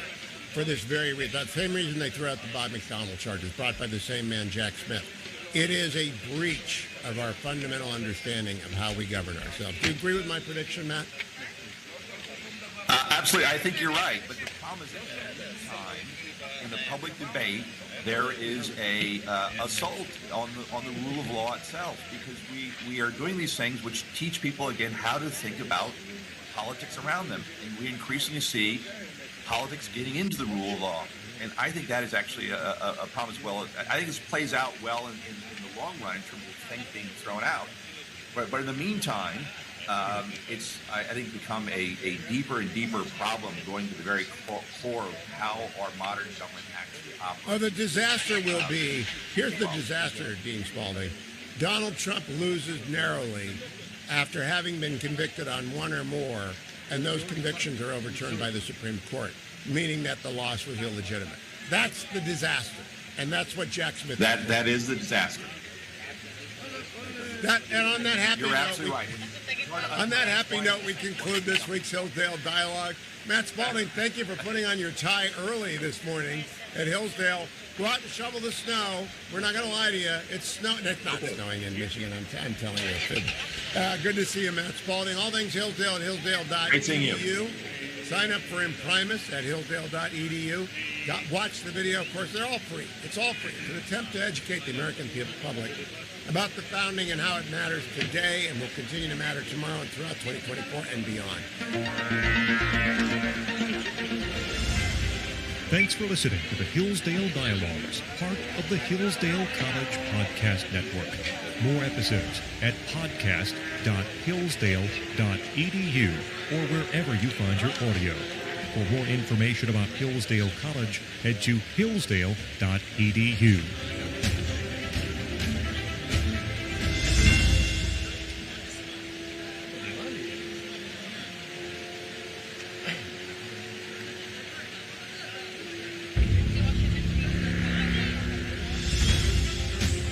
Every week, Hillsdale College President Larry P. Arnn joins Hugh Hewitt to discuss great books, great men, and great ideas. This is the Hillsdale Dialogues, part of the Hillsdale College Podcast Network. More episodes at podcast.hillsdale.edu or wherever you find your audio. Also at the Hillsdale College Podcast Network, check out the Radio Free Hillsdale Hour, the Hillsdale College K-12 Classical Education Podcast, The Larry P. Arnn Show, and more, all at podcast.hillsdale.edu.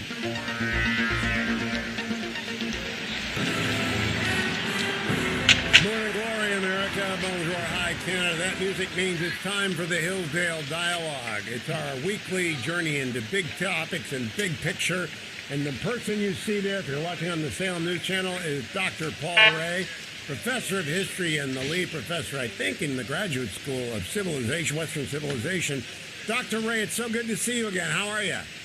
I'm just fine. I have a book coming out in 2 weeks, so I'm about as happy as can be.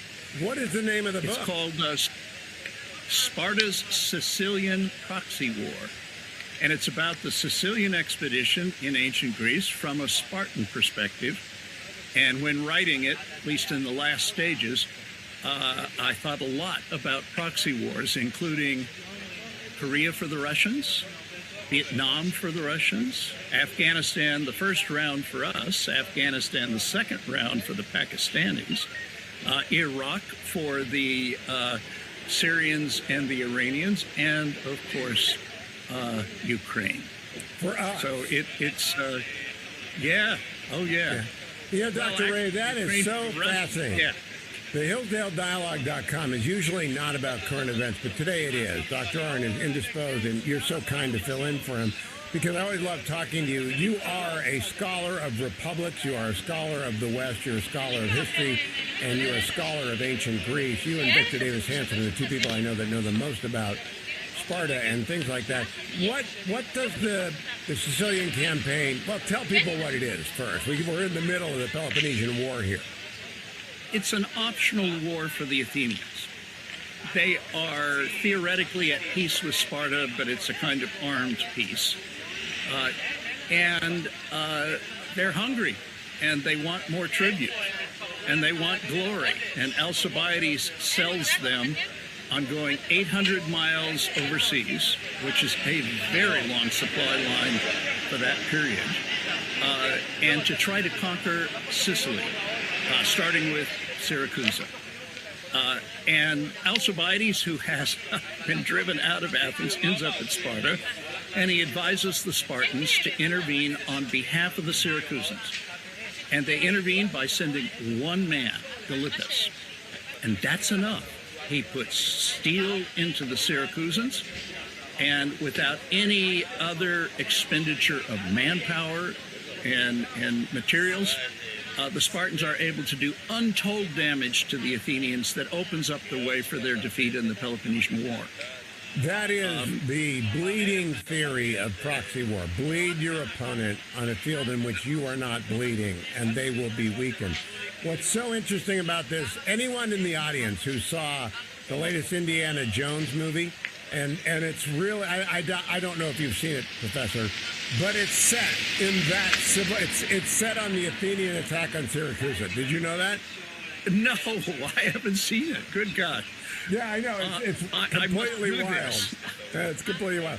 All right, let me go and tell people about the Hillsdale Dialogue. All things Hillsdale are found at hillsdale.edu. Professor Ray has been there for how many years? 15 years, Professor? You've been teaching for 15 years? 16. I'm in my 17th year. And what are your courses this year? Well, right now I'm teaching, as I do every fall, Western Heritage, which is for freshmen. And we start with Hammurabi's Law Code and we end with Locke's Second Treatise. It's a boot camp of a course. And I'm teaching a graduate course called Thucydides and the Peloponnesian War, with about one faculty member is sitting in, and then there's 2 people auditing, and then I've got about 9 graduate students taking it. And it's great fun, and I don't have to do any preparation for it because I've written all these books, and they're in my mind. So, has anyone written about the Syracusan campaign before in modern times? I know that we've got some Peloponnesian war books out there by, among others, VDH and yourself, but I don't know if anyone's focused specifically on that campaign. Well, some years ago, a man named Peter Green wrote a book about it. Now, that's 40, 50 years ago. Donald Kagan spends a chunk of one of his 4 volumes on it. And there are Italians who've written on it. In fact, there's a 3-volume Italian book that's pretty good, but otherwise not. And my book is the first book to be dedicated directly to it since Peter Green wrote. And but the other thing is no one has ever written about it from a Spartan angle. And from one perspective, Sicilian proxy. Yeah, that's it. Spartan-Sicilian proxy war, the grand strategy of classical Sparta, 418 to 413 BC. All right, so tell people, and there's a reason. 2,500 years ago, what does that have to do with the Ukraine conflict today? What are the lessons for today? Well, the lesson is when you have an enduring strategic rivalry or when you have a nuclear standoff, when the struggle cannot take place directly between the 2 adversaries, either because one's a land power and the other's a sea power, or because there's a nuclear standoff, this is a way one of the powers can bleed the other. And it was very frequent during the Cold War. I mean, the Russians had at us in Korea and Vietnam. We had at them in Afghanistan. Ordinarily, the impact is short-term. Maybe it lasts 10, 15 years. It hits morale. It hits prestige. It hits resources. And they bounce back. Sometimes it brings down a political regime. The collapse of the Soviet Union is not solely caused by their disaster in Afghanistan, but that played a major role in breaking their morale and their belief that communism was the wave of the future. Other things played a role, too. Dr. Ray, I just finished reading the bio of Ike, which details how Eisenhower's firm conviction was democracies fight fiercely, but not for long. You've got to win. You've got to show them what you're intending to do. Is that proven out by your Sparta-Athens research? Well, keep in mind, ancient democracies are very different from modern democracies. Modern democracies are commercial in character, and therefore they prefer peace to war. Ancient democracies were martial in character. They depended on tribute. And so war is something that they welcome. If you look at the history of the 5th century, Athens is almost always at war. Sparta, which is an oligarchy, agrarian, based upon the subjection of helots and the control of land, they're almost always at peace, even though we think of them as warlike, and rightly so. But Athens, oh my gosh, they're in a way out of control. And the Sicilian expedition was idiocy, given the presence of the Spartan threat. The Spartans are sitting there waiting for the Athenians to do something stupid. And boy, did they do it. Now, Dr. Ray, you have to refresh my memory, because it's been a while since I've read Thucydides. What did the Athenians, why did they go to Syracuse? That's a long way in any war, across the water in triremes, or whatever they're called. Why did they do that? Yep. For the same reason Sir Edmund Hillary climbed Everest. Because it was there. I mean, Syracuse is large, it is wealthy. Sicily in general is a breadbasket. And the Athenians crave adventure. Look, ever since Marathon and Salamis, they've thought very highly of themselves. In 460, they went into Egypt to try to take it away from the Persians. And they sent 200 triremes, meaning 40,000 men, at least a third of them Athenians, and they lost everything. So they're adventurous. They glory, Achilles, and they think very, very highly of themselves, and with some reason. I mean, their accomplishments vis-a-vis Persia are just breathtaking. And they had Alcibiades, too, who was very, very much a phenomenal general. When we come back, we're going to go from there to Ukraine, and then we're going to go to the American presidential race, because this is what I wanted to talk to Dr. Ray about, are the strains on our republic and whether or not he thinks they're significant and enduring. So don't go anywhere, America, except to hillsdale.edu. All of the Hillsdale dialogues, all of my long conversations with Dr. Arnn about World War I and other current events and every other book, and all the way back to where we are with Dr. Ray in this segment, they're all collected at hillsdale.edu, as are all the online courses. You can sign up for Imprimis, the free newsletter as well. Stay tuned. I'll be right back with Dr. Ray on the Hillsdale Dialogue here on the Hugh Hewitt Show.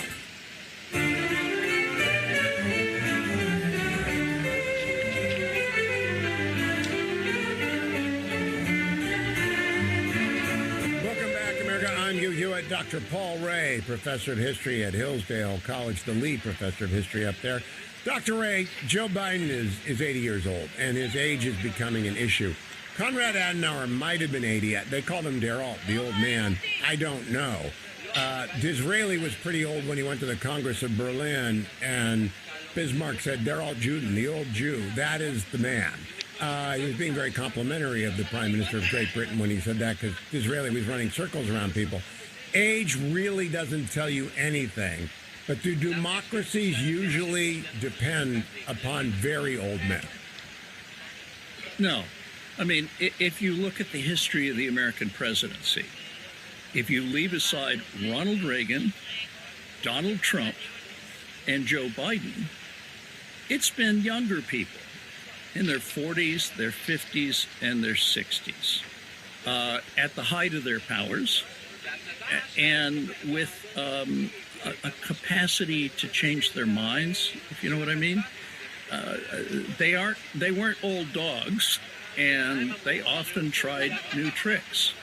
So this is most unusual, and by and large, I think it's not a good thing. There are exceptional people who, at advanced age, are all there, but not everyone at advanced age is all there. And I say this as someone who's 74 myself. Well, I believe that people can be quite able, well into their 80s and 90s, in the ability to take in new information on a selective basis and to respond to new conditions. on a selective basis. I'm not sure anyone in their 80s and 90s ought to be called upon to do that every day when lives are in the balance.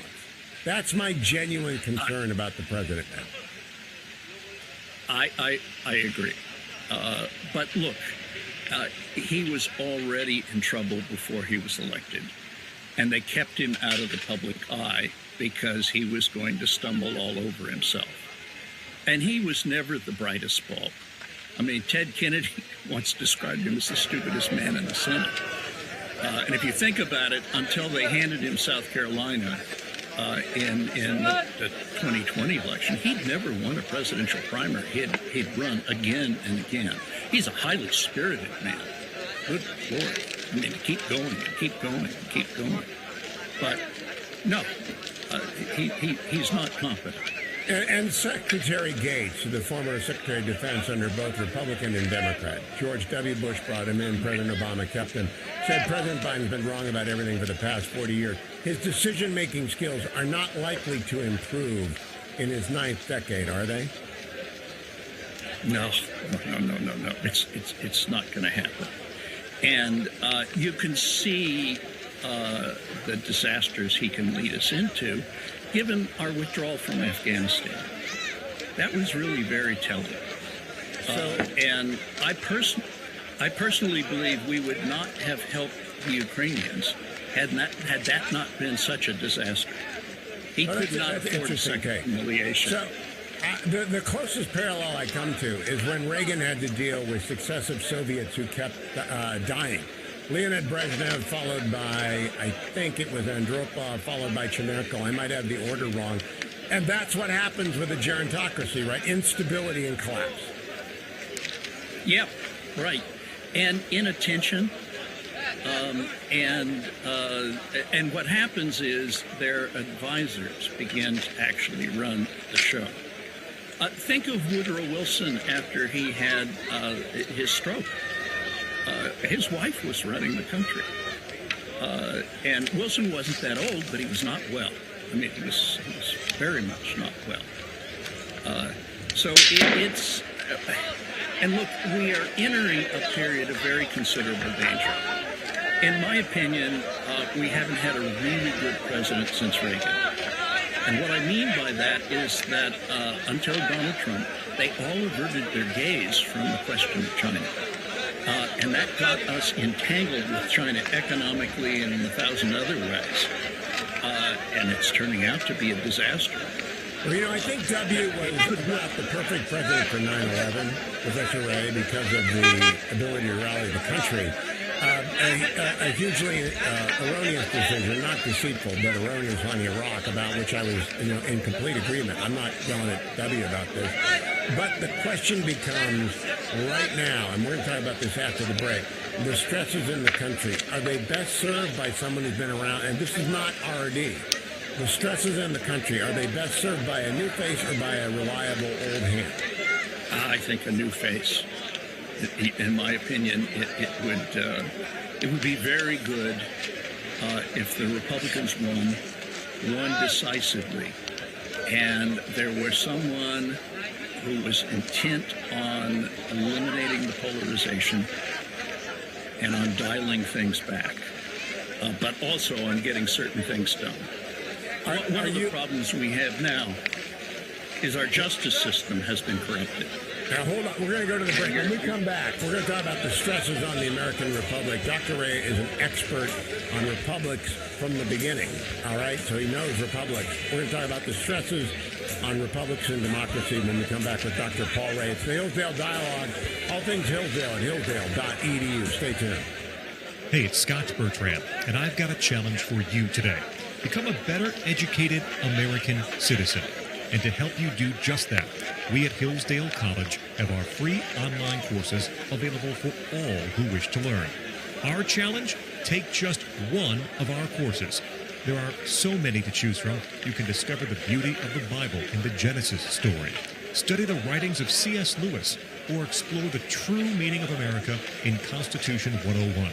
We have dozens more to choose from, and all these self-paced free courses feature Hillsdale faculty and scholars, many you've heard on this podcast. So visit hillsdale.edu/course, COURSE, and pick one of the more than 30 free Hillsdale courses. I hope you'll accept my challenge. Pick whichever course you like and become a more educated citizen today. Go to hillsdale.edu/course, COURSE. That's hillsdale.edu/course.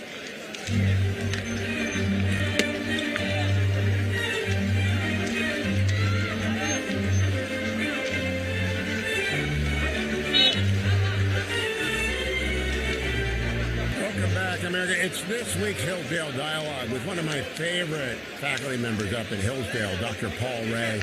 He's been teaching there for 14 years. He is a marvelous expert on all things ancient and modern. And Dr. Ray, I'm going to give you the floor because imagine that we're a bunch of freshmen, because we are generally all freshmen, and you have to explain to them what happens to democracies in crisis. And you and I lived through the 60s. You were on Yale's campus, I think, during the Vietnam convulsion.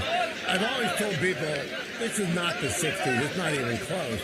But I'm beginning to wonder about the fraying edges of the American polity. Are you worried, and why? I'm worried, and I'm particularly worried because of what's happening in the courts. And what I have in mind here is prosecutorial misconduct, and there's a lot of it going on. And what that does is it ups the stakes. In the books that I've been writing about Sparta, Athens looms large. And one of the things that brings Athens down is a turn in political practice in the 420s that extends right down to 404, in which things are fought out in the courts rather than in the assembly. And instead of ostracizing someone for 10 years in such a way that they could come back and play a role in Athenian politics, you execute them. Well, you know, when things get that hot, those who do not want to be executed will put their own safety above the public interest.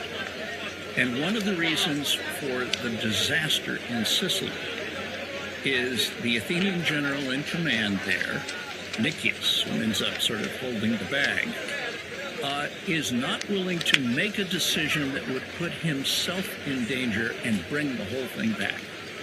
So they get in trouble, and then they send a second expedition. And when they've sent the second expedition, they don't have the resources left to defend their empire against Sparta. And it is Nicias's decision.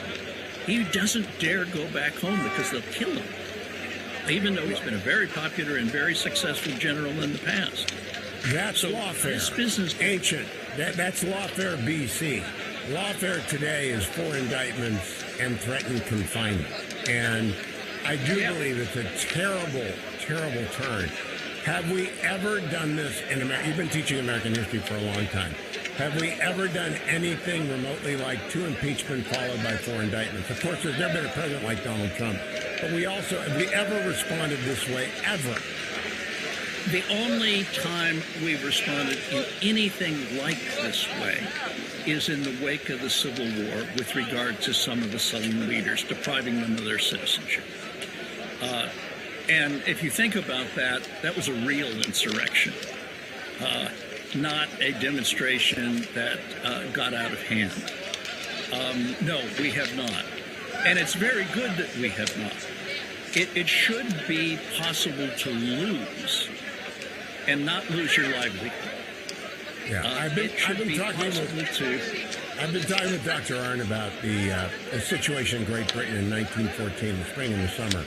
And they were on the brink of civil war in Great Britain in 1914. People don't remember that, but the Irish question was going to divide Ireland, and they're going to have to send troops, and the Greens were going to take up arms against Ulster, and it was going to be a nightmare. And then the catastrophe struck. But normally republics don't fall to that level unless there is a long simmering domestic dispute over which there can be no reconcile. That's the United States experiment with slavery in its midst. It didn't work. Is there anything else in your experience that would suggest that going to lawfare makes sense for any country? No. Going to lawfare is extremely dangerous because it makes people desperate. And desperate people engage in desperate measures. So, and we've been creeping up on this ever since the impeachment of Richard Nixon. The politics has gotten hotter. Nixon is impeached and driven from office. There's an attempt to impeach Reagan and drive him from office. Clinton, and of course, Trump twice. And now there's an impeachment inquiry in the House about Joe Biden. And I think it's ill-advised generally to do that this late in an election cycle. But is it now just the rules of the game, Dr. Ray? Well, it seems to be. I mean, the door was open, and it's tit for tat, and going back and forth. The other thing is, the presidency has become much more important in the course of your lifetime and my lifetime. The presidency has always been very important with regard to foreign policy.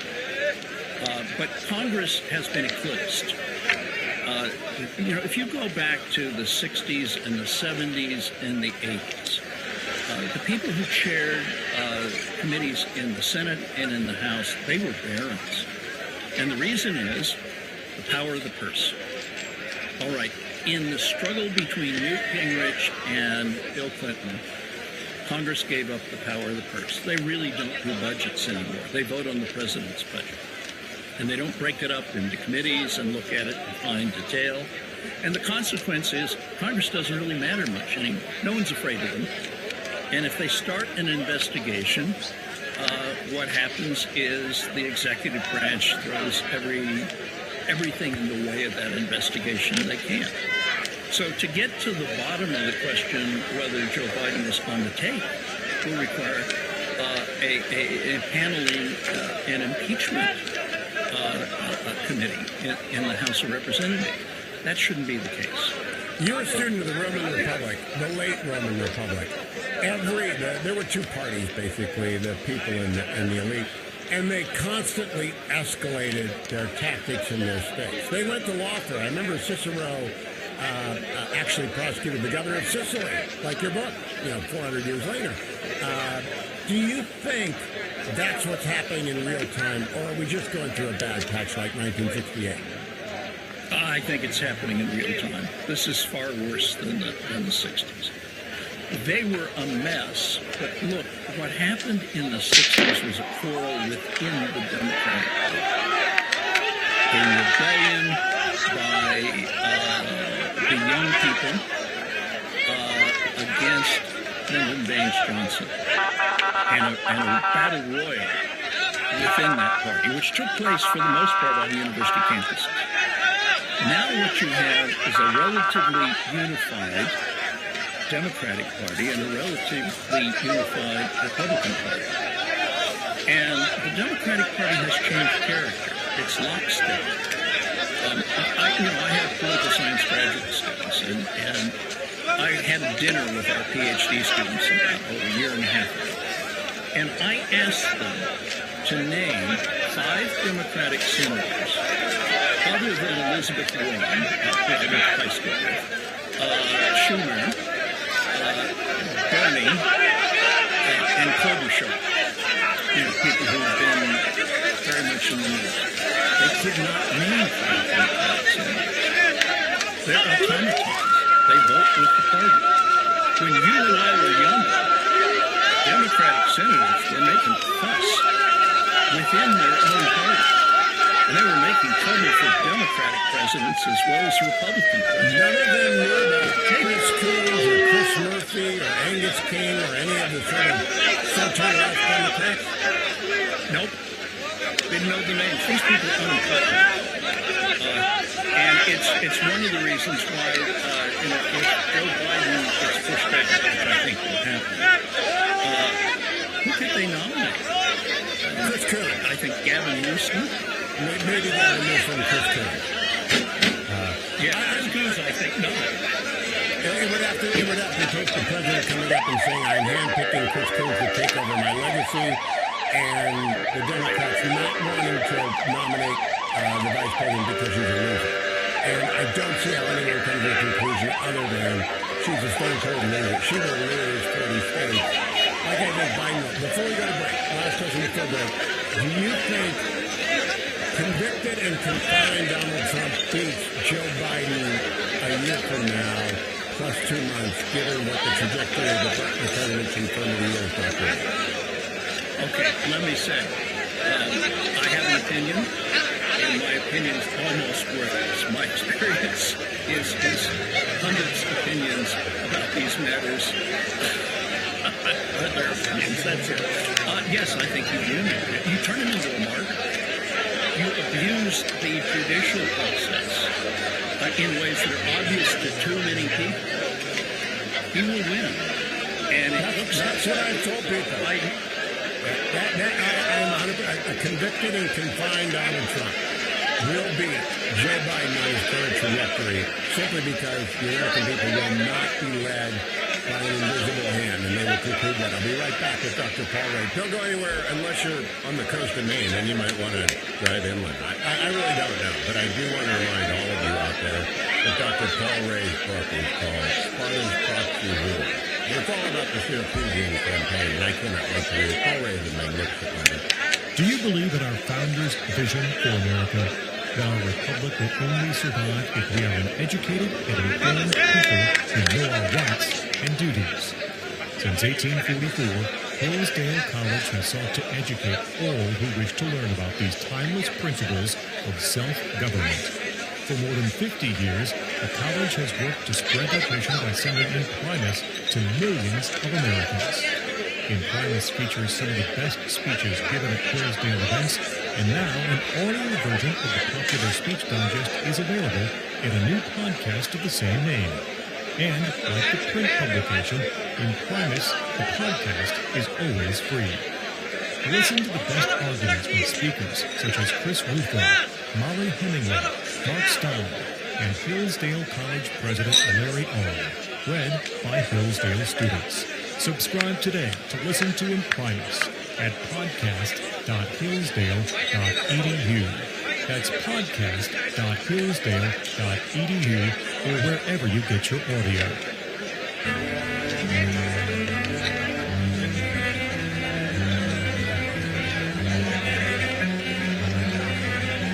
Welcome back, America. I'm having a serious conversation with a serious man, Dr. Paul Ray, whose new book on Sparta will be coming out. I'll be sure to tell people about it here on the Hillsdale Dialogue, hillsdale.edu. For all of the dialogues, all of the courses, all of the great things that Hillsdale offers, put in the application if you want to go. Dr. Ray, we've heard a lot about threats to democracy. We've seen the rise of parties that were previously splinter parties all across the West. We see stresses in the United States. I am something of an unfailing optimist, or at least hopeful. I never believe bad things can happen. What do you think is the worst case plausible scenario in the United States? That Donald Trump gets convicted in a trial in a venue where it's perfectly clear he can't get a fair trial. And that could easily happen in New York or in Georgia or in Washington, D.C. And that he gets elected president at the same time.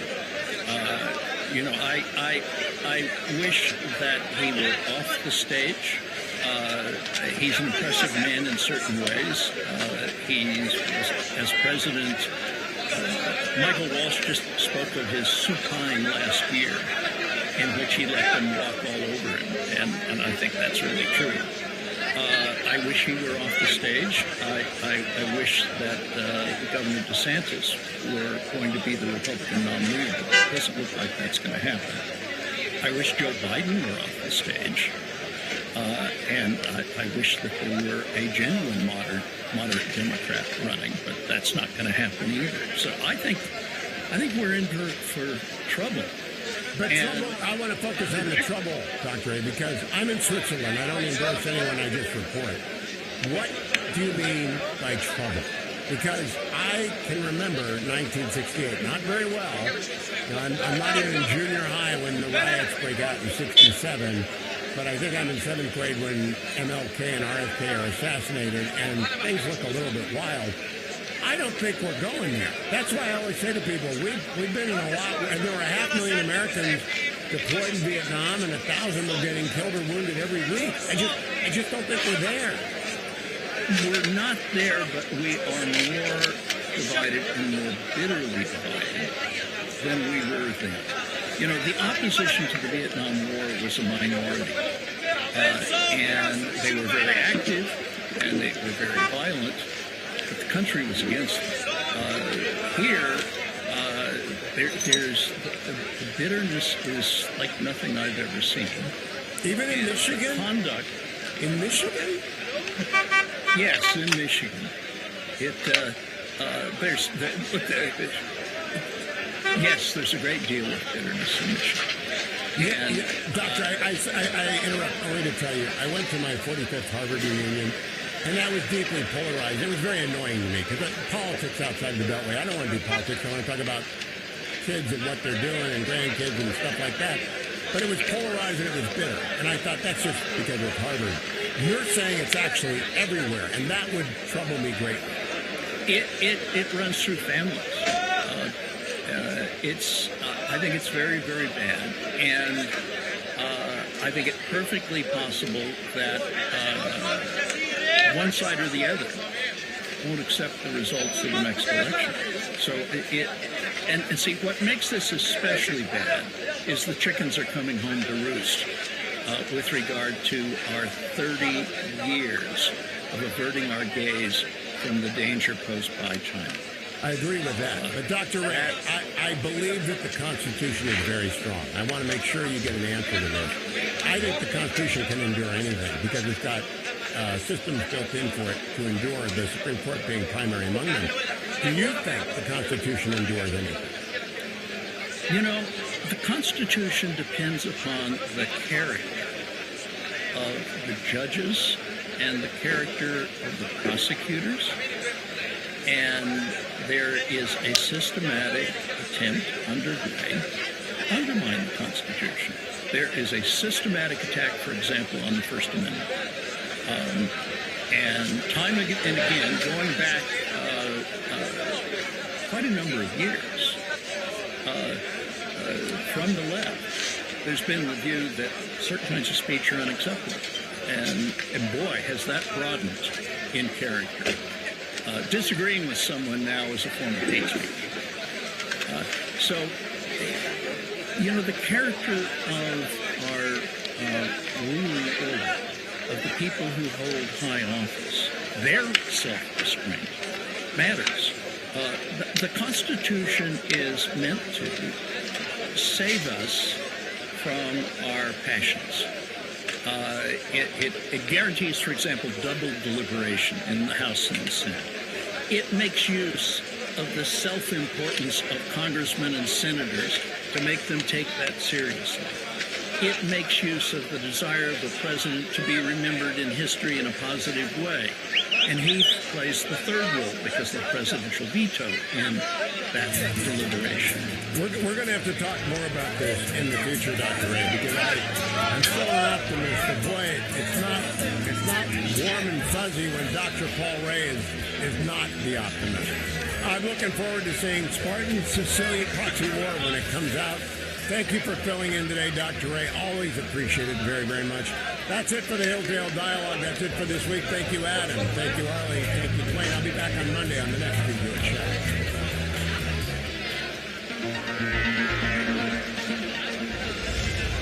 Thanks for listening to the Hillsdale Dialogues, part of the Hillsdale College Podcast Network. More episodes at podcast.hillsdale.edu or wherever you find your audio. For more information about Hillsdale College, head to hillsdale.edu.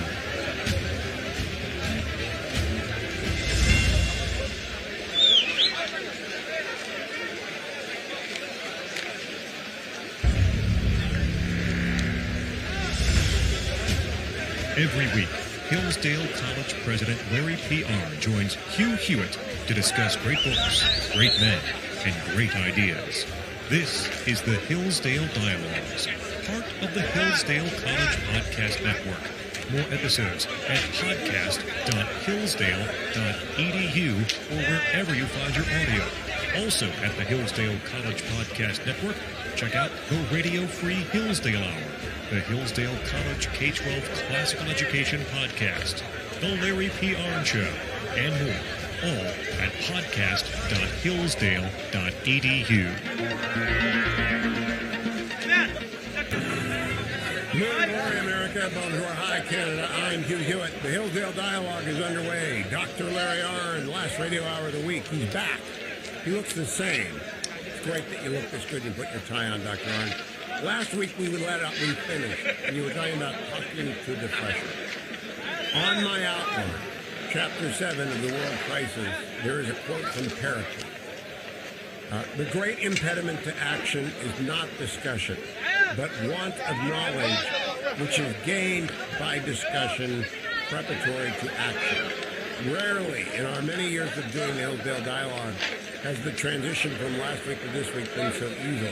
Because what Pericles said that Churchill quoted 100 years ago mattered to the freshmen we spoke to about social media.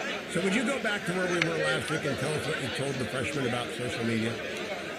Well, a college is a special example of something that's important to everyone, and that is way better to stop and think a lot, right? And the young, they need that. They need it because they're ignorant, and they do it because the most important things from the point of view of urgency and stuff, that's in the future. Really great for young people to stop and read a bunch of old books. Hard for them to have the patience to do that. So the swirl of social media cuts against them. It's the reason it's such an annoyance to me that you want to talk about public affairs. Because sometimes we do. But I follow public affairs, but I have to kind of bone out what I think might be good enough to do it on the air, talking to a lot of people. Because I have a really rich life, and I just talked to the freshmen for the 24th time in my life, and it's wonderful and great, and I told them not to spend their lives doing it, and they won't, mostly. And so here's what happens on social media. And you can do it anonymously, which breeds irresponsibility. But if you do it in your own name, then you take a position, and then it can get quoted all over the world. And liked and disliked, and lots of dislikes hurt people's feelings. And so it's like a discipline system. And then the power of the media company to filter it and alter it is awesome, dangerous, right? And they use it like crazy. So it's just not a good world. And the other thing is it's so wrapped up that it's one reason why our partnership has been productive, in my opinion. We talk mostly about beautiful old things for the sake of knowing them. And we talk quite a lot about what they might imply for our situation today, which is, by the way, how the mind works. It has to work that way. And then we talk about stuff going on right now, but you can't keep me on that subject very long. I always bring up the past or the eternal. Kids need to do that because if they, like I told them, it's probably the greatest advice that I had from a teacher, and it was the first advice I got from Harry Jaffa in the first class I took. And it was Aristotle's Ethics. And I was green as a goose, just showed up in town. I was given the honor of picking him up. I couldn't remember who I was. A little deflating. And then we go down to class. And my first graduate class, this man is famous for his knowledge of this book. And here's how he started. I can repeat it. He said, when people get old like me, I'm now, by the way, considerably older than he was then, they make a list of the 100 greatest books. Life is too short to read 100 books, if they're great. I have a list of the 3 great authors. I told this to the freshmen. I said, Plato's Republic would be on any such list. Aristotle's Politics would require interpretation to be fully relevant to the modern world, since we excluding it. I said, Shakespeare. He said the word. And then he said, I knew it last week had been Shakespeare. He said, at the end of the symposium, Socrates says that a poet will arise who can do both tragedy and comedy. And Shakespeare invented a theory, a history of life. And then he held it and it was the end. And he said, this is a perfect. And our plan in this class is to read this book. And I told him that story, and I said, so today, first of all, every freshman, every admitted student in June gets a copy of that from the college, with a requirement that they read books 1 and 2, but with the encouragement that they should read a book. And then I said, if you're serious about being at Hillsdale College, here's what it requires. You have to commit, you're going to pick 1 or 2, or at most 3 things, and you're going to know as much about them by the time you die as anybody. And you have to, this book would be great. It just so happens that this book sings to me. I love it. And I love it. Every time I've ever read it, I love it. It's complicated, but it's beautiful. But something else will sing to you. And that one, and maybe a couple of others, you're going to know for a long time. And they all have to be things that teach you about the only things of which you can have knowledge, which is things that never change. And if I am pressed, I am going to say, and we are excluding Scripture from this conversation. Dr. Arnn and I have had this conversation before. It's revealed, it's Jerusalem, it's not happened. If I'm pressed, I always bring up Plutarch. But I may make room for Volume 1 of the World Crisis. Because it is a window into a mind that is not open very often. I mean, he wrote it all down. And he's at the center of events. And he's a young man. How old is he when he writes, when he acts this way? Is he 35 when he's the First Lord of the Admiralty? So 26, and he became First Lord in 1911. So 26 and 11, he's 37. He's 37 years old. Wow. Yeah, and see, and we encourage, I'll repeat it now, people, when they read this chapter, to read it as a primer on how to do it. Because that is actually, you read history to get a sense of beautiful actions and the contrary. And history is cool to read because it's finished. So, like, opinions about the Ukraine war they can only be provisional.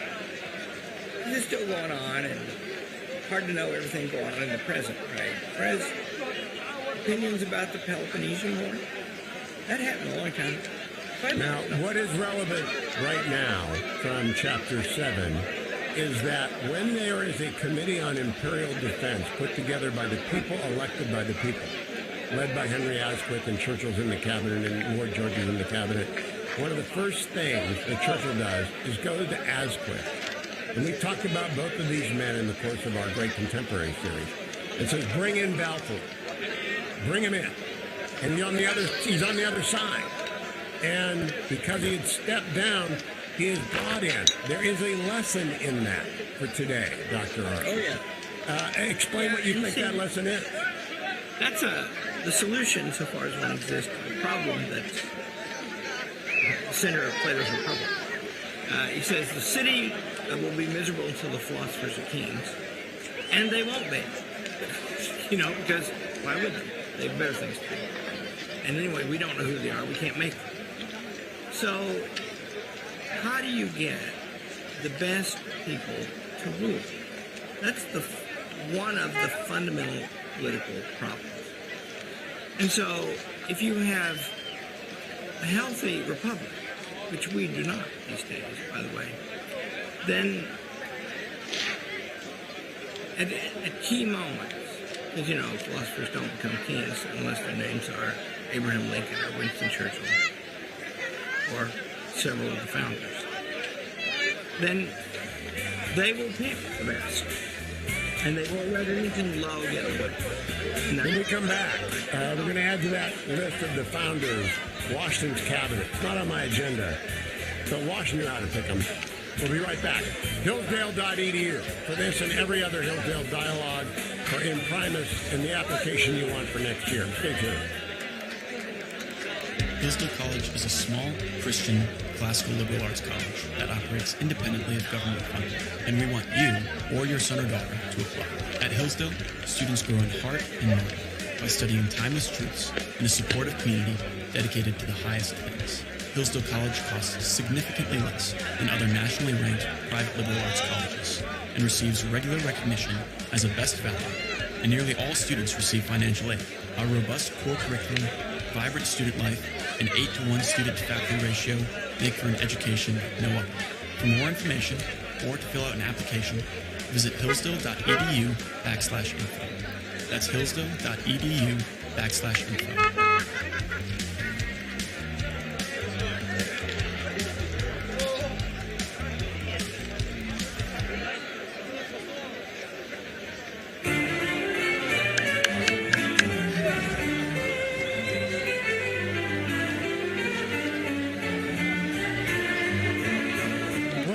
America, I'm Hugh Hewitt. Dr. Larry Arnn leads Hillsdale College. He has for a long time. 24 freshman classes have come.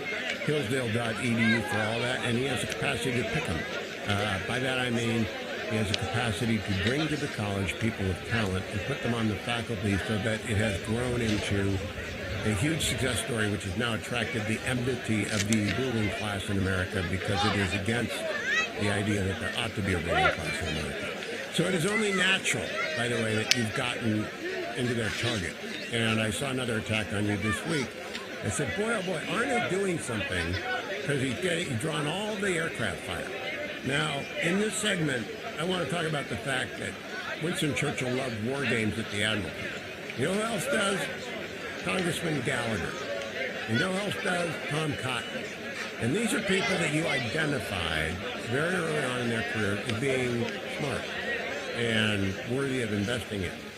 How do you do that? I mean, not you, but how does anybody do that going forward in putting together a government? Because a lot of people are facile, and I'm particularly glib. You wouldn't want to give me any power, but glib is not what we're looking for here. Glib may be the opposite of what we're looking for here. Yeah, there are many important things you have done and could do. Can't think of a good insult to stick in there, but that's true. Anyway, my favorite Greek word, I don't know why, I like the way it sounds, is spoudios. A person of serious moral work. And spoudios? Spoudios, yeah. It's a great word. And there's some others that are really awesome too. But to recognize that in people, you have to try to be that.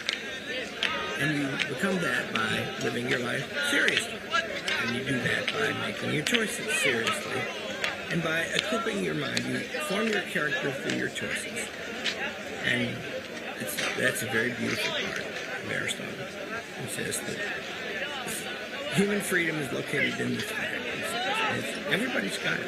I mean, very few people lead such distorted lives outside their control that they never get a chance to be serious.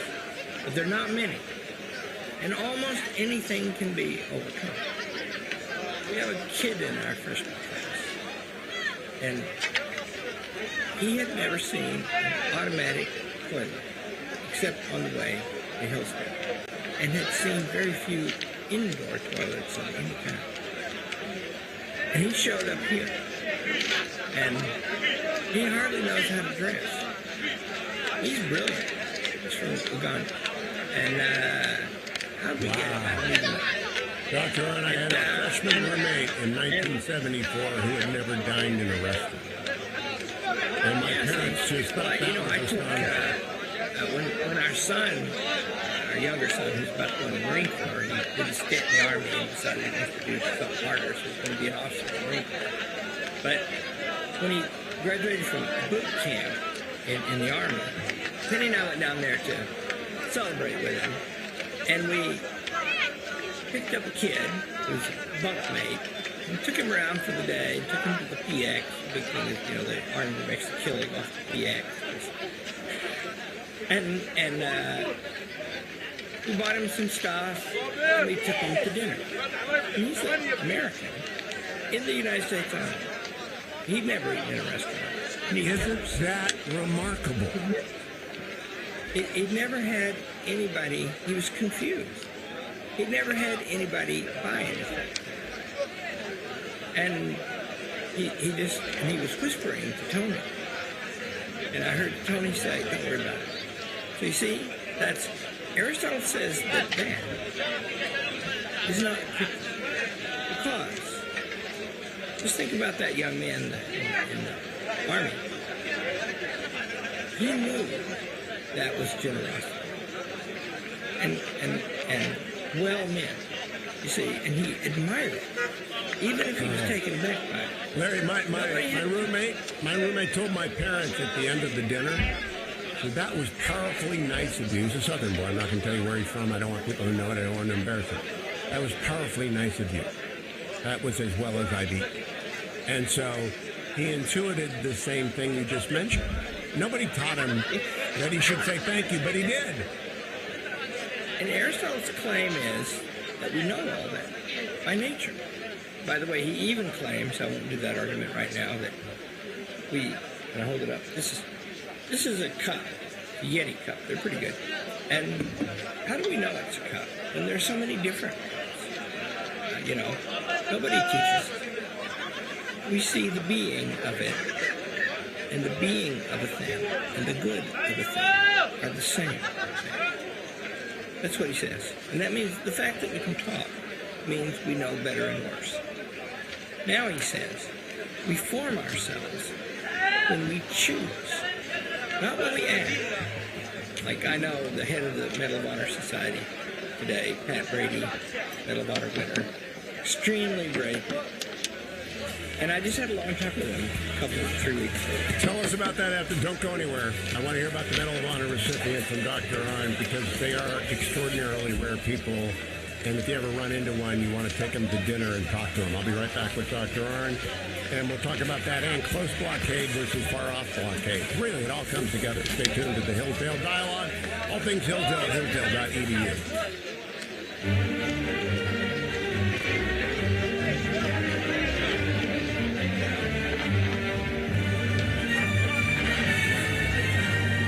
Welcome back, America. I'm Hugh Hewitt. All things Hillsdale, including every prior dialogue. And we did a whole series on the ethics. We did a whole series on the politics. We did a whole series on the Republic, and you can go find them at hillsdale.edu. Type in Hillsdale Dialogue and the ethics, and you'll find it. Dr. Arnn, remind me again of the name of the Medal of Honor recipient and in which form. He's the head of the Medal of Honor Society right now. And he was a helicopter pilot in Vietnam. And his job was rescuing people he called patients, wounded soldiers. And, I understand, I've been told that he's under consideration for a second Medal of Honor. Because the thing that he did over and over. And that is, they'd shoot his helicopter out from under him, and he'd go find another and go back and help fix them if there wasn't one ready to go. In other words, go risk his life. And, that means that he lived in mortal peril for hours every week for years. And so I got to talking to him, and I said, we got to talk about Aristotle, and I said, Aristotle's claim, he's general, retired now, is that the choosing to go and do that is more formative of your character than the terror and the hours spent doing it. Because that's where you make your commitment. And life is good, and heroism is good, and you got to choose between them. That's what hard choices are. You choose a higher good and lose a lower one, or you accept a lesser evil and suffer a worse one. And if you do that in the name of the beautiful, which is the highest kind of good, then you have made a mark. The word character comes from a Greek word that means to etch or engrave. And that's your soul. How many Medal of Honor recipients have you sat down and chatted with? They're all the same, by the way. They're extraordinary. They're all extraordinary.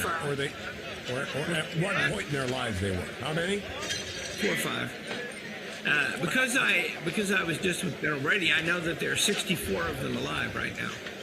I only knew one of them, Bill Barber, whom you may have known because he was in Orange County and a hero of the Chosen Reservoir. 13 Medal of Honors were awarded as a result of the Battle of the Chosen Reservoir. I just finished a book called This Kind of War, which is about the Korean War. And I don't know anything about the Korean War, so it was all new to me. And I knew Bill Barber, but I didn't know him because I didn't know what he'd done until I read this book. And I'm in awe of what he did. And I'm not going to go into it, but like your friend, we actually don't know what they did because it goes on for a long period of time. It's not like they do one thing like fall on a grenade, although that has happened and awards have been received as a result of that. But they choose courage again and again and again. It's really a remarkable thing. Churchill probably did this over and over again. But I got to ask you about this chapter. We're in chapter 7 because there's an astonishing thing. And I wanted to ask you about this. I committed myself to ask you about this. He and Lord Kirchner argued for 2 years about what they're going to do if war starts. And Churchill says, we're going to keep 2 divisions at home out of our 6, or the Germans can invade and beat us. And Kirchner says, no, we're going to send all 6 to Europe right away. And they argue for 2 years, and they argue, and they argue, and argue. And then the war comes, and they both change their minds instantly. Kirchner says, keep 2 back, and Churchill says, send all 4. So it's not in the changing of the mind that there is either greatness or not greatness. It's in the willingness to do so, I think. That's what I take away from this. What do you read in that? Well, the greatness also consists in being right. And, who's right? What was the right thing to do, ultimately? Well, those 2 extra divisions did have a big impact on the war. We're going to talk about that. Especially, we talk about the Battle of the Marne, which my colleague Richard Langworth won't shut up about. And I'm glad. By the way, he has got me underlining everything on the Battle of the Marne because I doggone know that Richard is listening, and I've got to get it right. Yeah, he's really great and also annoying. He's listening to this, of course.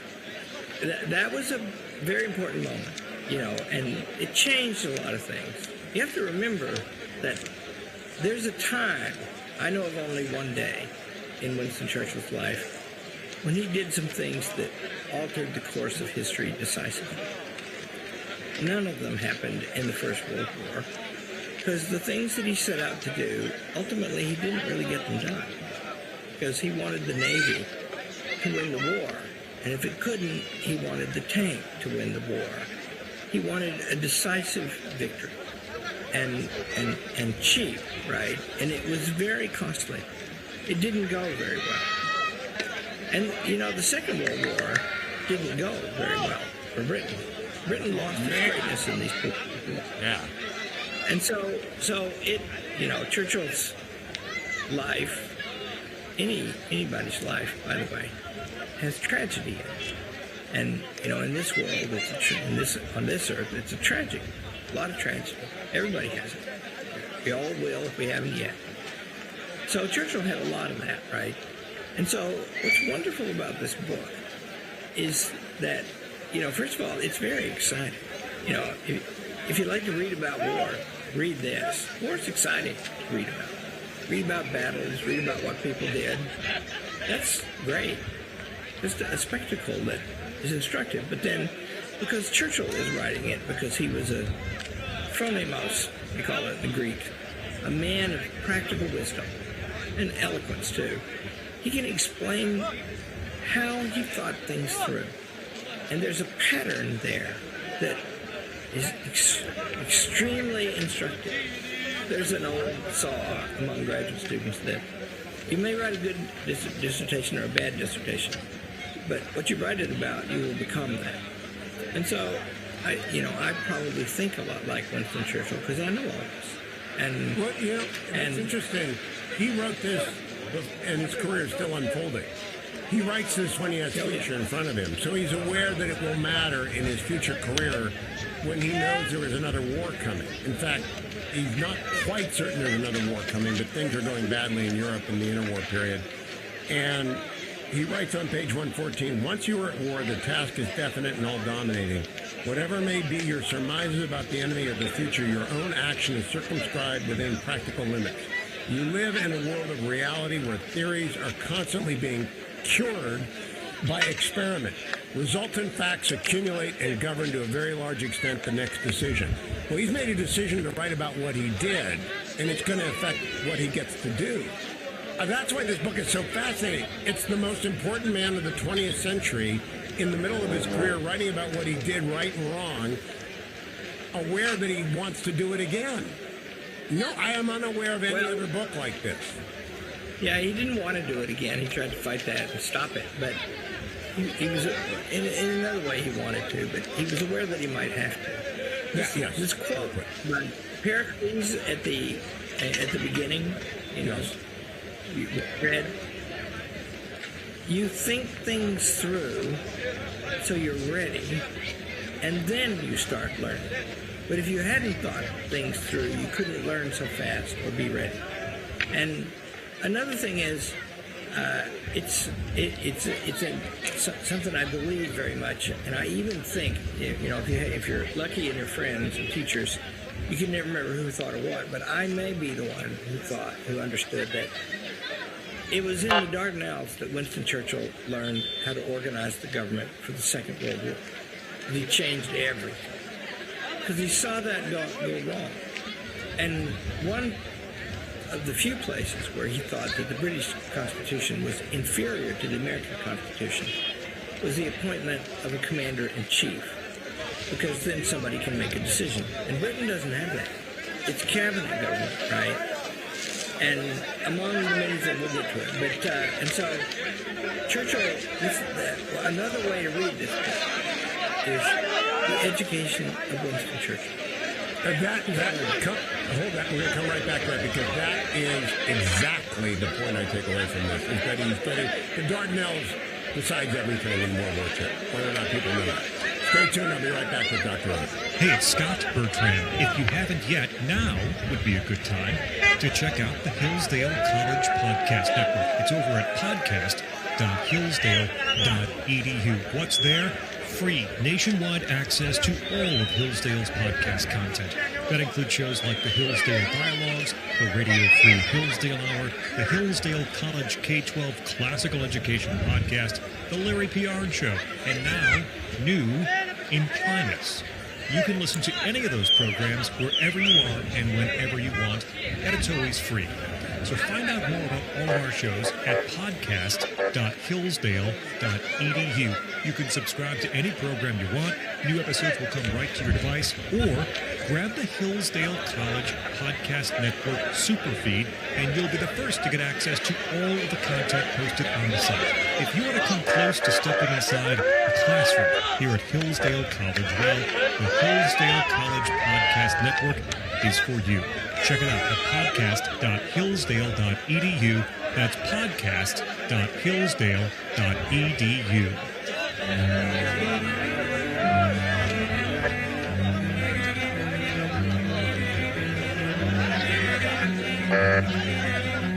Welcome back, America. We are only in Chapter 7, and I can spend the rest of my life doing a chapter a week in this book. Dr. Arnn, the Dardanelles, let's assume we have some Steelers fans listening. They don't know what it is. Would you summarize it for people? Because it's not yet come up in the book. We've talked about it in the past, and it matters. It's all about the Dardanelles. The best way to explain it, first, where is it? It's at the eastern end of the Mediterranean.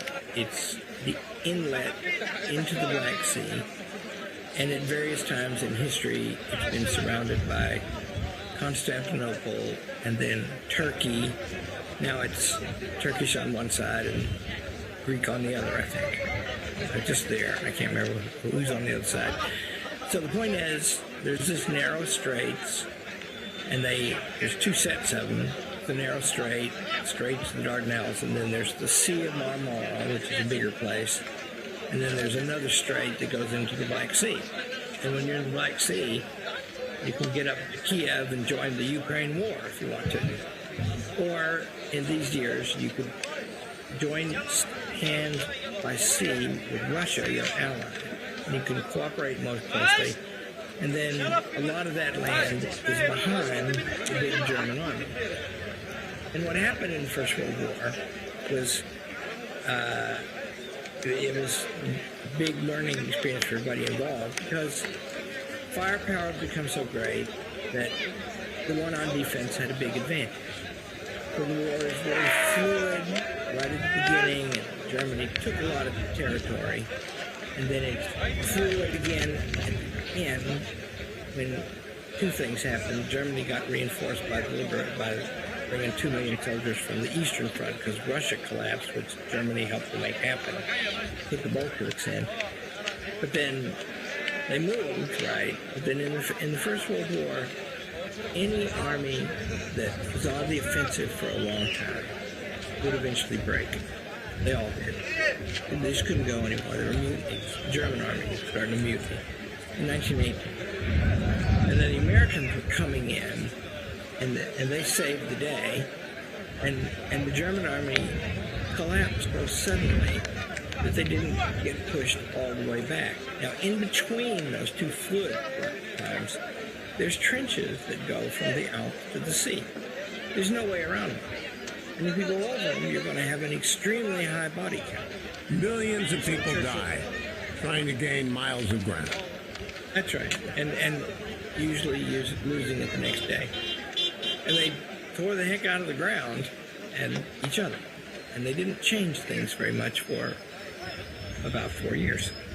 So Churchill was looking for a way around. And he's got this navy, and he wants it to make the difference. And so the idea is born. We can go into all that, but there are debates about how to go around. And the British had been interested for a long time in taking some islands off the German coast, either in the Baltic or on the other side. And Churchill liked that for a long time. Well, the island he liked the best was called Borkum. And they thought if they could take an island and put a bunch of stuff there and defend it with their navy, then they could land troops anytime they wanted to in Germany behind the German line. Break up those trenches, right? Well, the way that was finally adopted, and Churchill was not first, Fisher actually came around to this idea before Churchill did, was to go all the way down through the Mediterranean and then force by ships. One school thought by ships alone, one school thought ships and troops. They eventually tried both. And join hands with the Russians and get the capacity to put major armies in the Black Sea, reinforce the Russians, then fall yet, and complicate the lives of Germany endlessly. And so that was tried. And the point about it was, this is Churchill, wars are won by a combination of slaughter and maneuver. The greater the general, the more he contributes in maneuver, and the less he extracts in slaughter. I'll paraphrase from here. If war is only the dreary process of exchanging a life for a life, then generals do not deserve the esteem they enjoy. So see, he's trying to find another way. He's trying to save his country. And it's an example of the richness of his soul, that he's not, his church is dead a long time now, and so he's very important. And so there's waves of the way people portray him. And so one recurring theme is war. He just like war. midlife war. He was very good at it, but also he was a patriot, and he was always going to mitigate its cost. And when we come back next week, we're getting close to the opening shot, but we're not there yet. We're a couple of years away.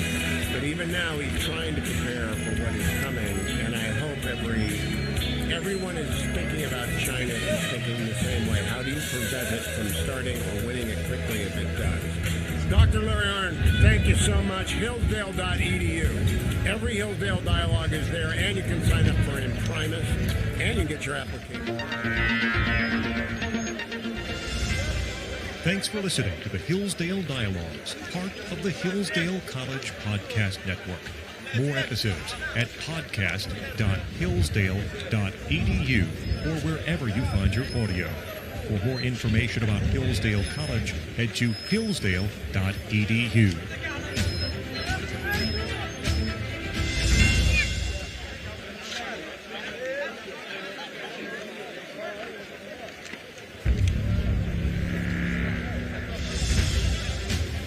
Every week, Hillsdale College President Larry P. Arnn joins Hugh Hewitt to discuss great books, great men, and great ideas. This is the Hillsdale Dialogues, part of the Hillsdale College Podcast Network. More episodes at podcast.hillsdale.edu or wherever you find your audio. Also at the Hillsdale College Podcast Network, check out the Radio Free Hillsdale Hour, the Hillsdale College K-12 Classical Education Podcast, The Larry P. Arnn Show, and more, all at podcast.hillsdale.edu.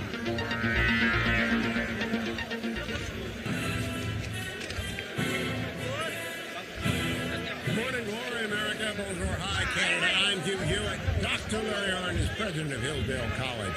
Everything you want to know about Hillsdale and the application you need to be admitted to it next fall is found at hillsdale.edu. Dr. Arnn and I, once a week, talk about important things, both past, future, and present. And this week we are back in Chapter 6 of Winston Churchill's magnificent book.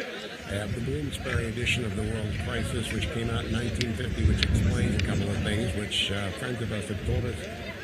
Dr. Arnn, we've been talking about this book for a long time, and you noted in our first conversation about it that everything is purposeful. The quotations at the beginning, the notes at the beginning of every chapter. Well, I have paid attention to that, and at the beginning of Chapter 6, there is a quote from a man named Kinglake, with whom I'm not acquainted. What does this mean, and why did Churchill put it there? Well, first of all, Kinglake was important to Churchill. There are conversations reported where people walk up to him and say, how do I learn to write? And he would say, read Macaulay. And sometimes they'd say, I read Macaulay, now what do I read? And Churchill would say, Kinglake. You love Kinglake. Well, who is Kinglake? I don't know. He's a brilliant 19th century writer, historian. And, then once somebody reported, of course, he reported, right, having a conversation with Winston Churchill, it would get embellished, probably. Anyway, he said, well, I've read them, now what? And then Churchill said, more Kinglake. So let me read the quote. It's a little bit like, C.S. Lewis really loved a man named George MacDonald, and thought George MacDonald helped him find his faith. And George MacDonald, I find hard to read. Wait, is George MacDonald the old knock, or is that different? No, that's Patrick was his name. Okay. George MacDonald is a 19th century Christian author who wrote some fantasy books and some essays. And I find them hard to read myself, and I was confirmed in that opinion because C.S. Lewis edited a volume of his works, excerpts mostly. And in the introduction, C.S. Lewis implies strongly that what he's doing is trying to make this guy read it, because C.S. Lewis gloried in him. Kinglake is not hard to read, but Churchill, and so he knew his work.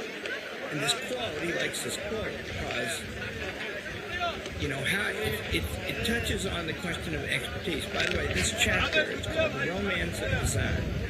Because when Churchill became First Lord of the Admiralty, Churchill, by the way, was a minister. He was a whirlwind. He just changed things in a hurry. And they redesigned the ships, and they built a bunch more of them, and they altered the strategy. And he's inheriting a Navy that's been supreme in the world for 115 years. He says 200 years. Napoleonic War. The island. He says in one of these chapters that for 200 years the British Navy has protected. So he's writing in 1905, so it's 1800. If you to read this chapter, it is a really great chapter in my opinion. I've loved it for years. You might put this question in your mind. So it breaks upon the world with the massive power of universal media and social media that there's a novel virus and tens or hundreds of millions of people are going to die. And that just sweeps the world, right? And then the experts who are in a conflict of interest because they become more powerful if they say yes to that.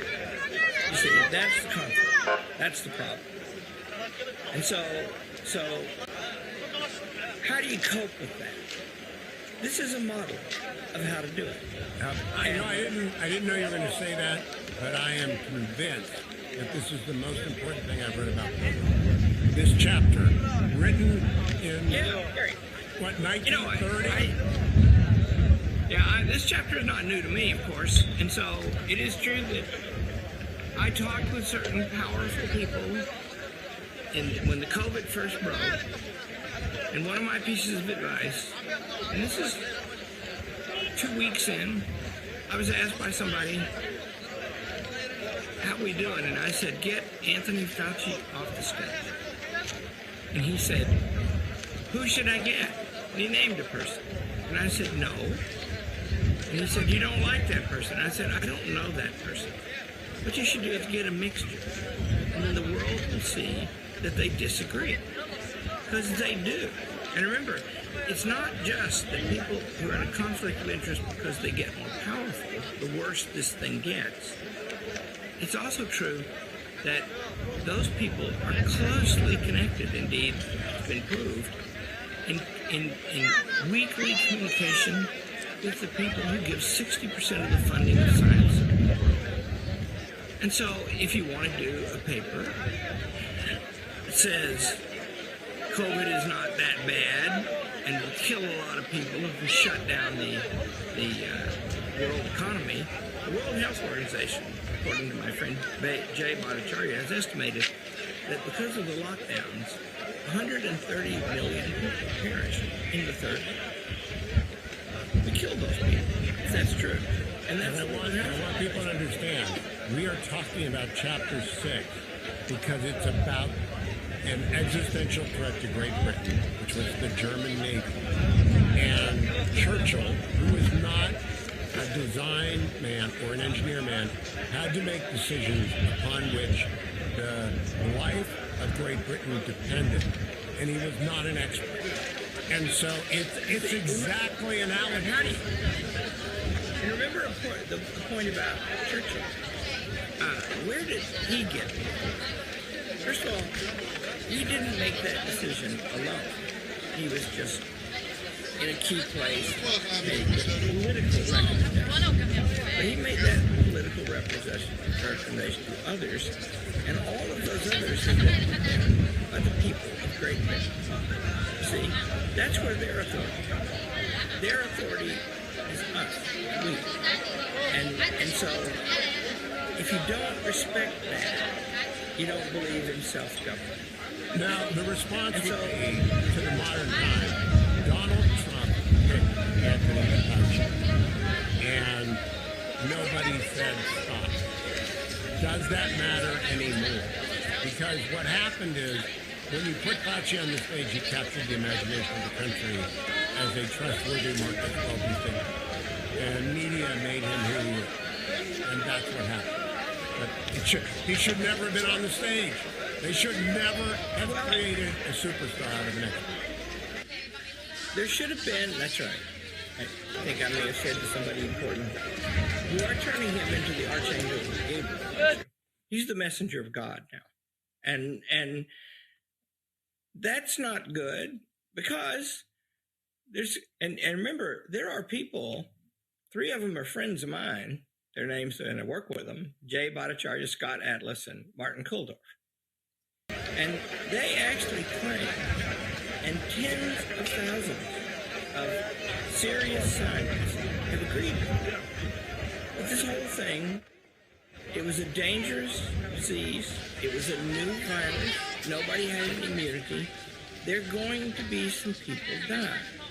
But chapter and verse for 50 years, how to deal with a pandemic of respiratory virus is that quarantines won't work. And so chapter and verse is, try to protect people who will be killed by it. They will tend to be older and infirm. And so that was in the handbook. Jay Bhattacharya once sent me quotes from that. Forever. And by the way, it was changed a few months before the pandemic.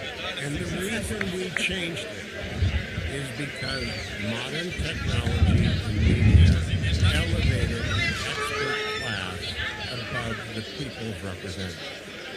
And the people's representatives, there was a very bad pandemic, and it killed a couple million people, if I remember correctly, after the First World War. And it was a respiratory virus.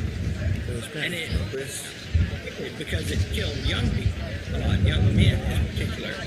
Some people have the theory that it had to do with the First World War, trauma they call it. But whatever, right? Still not fully known. But the point is, they didn't shut down the whole country. Because if they'd announced that they were shutting down the whole country, everybody would have said, what? And then gone back to work. When we come back, when Churchill has to act with the admiralty to decide how to defend the country against Germany, he's got to make decisions based on what experts tell him. How does he do that? That matters a lot. It's in Chapter 6 of the World Crisis, Volume 1. I'll be back with Dr. Arnn to talk about that. Stay tuned. Hillsdale College is a small, Christian, classical liberal arts college that operates independently of government funding, and we want you or your son or daughter to apply.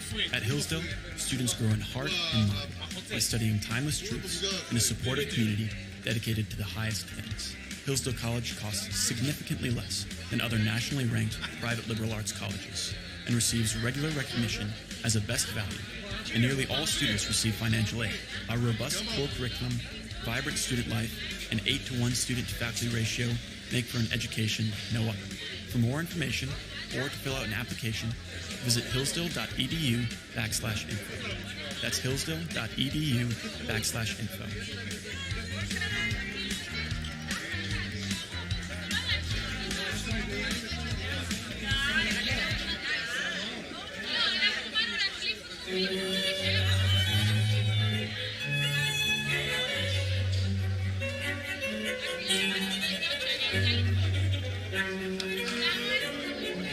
Welcome back, America. One of the reasons I love this book so much is that I've never read it before, and that upon reading it, I'm consulting with Dr. Arnn, who has read it very often. The book is The World Crisis, Volume 1, and it's about the years 1911 and 1914.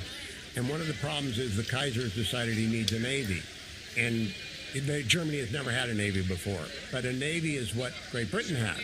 And if you challenge Great Britain's navy, you're challenging their ability to exist. And so he's got to get organized. He's got to figure out, do we switch to oil? Do we build bigger guns? What kind of ships do we do? These are all very highly technical issues. And he writes, Dr. Arnn, on page 82, I had anxious conferences with these experts, with whose science I was, of course, wholly unacquainted, to see what sort of men they were and how they really felt about it. I think in that are worlds. I think there are worlds within that phrase about how to govern. What do you read in that phrase? You can go outside this to something he wrote previously, one of my favorite things he ever wrote, which, interestingly enough, I've only known about in recent years, is Churchill had a correspondence with H.G. Wells.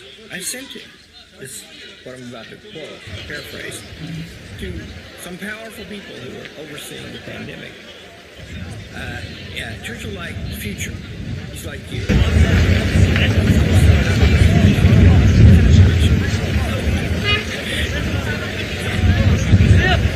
Yes.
Churchill talked to everybody.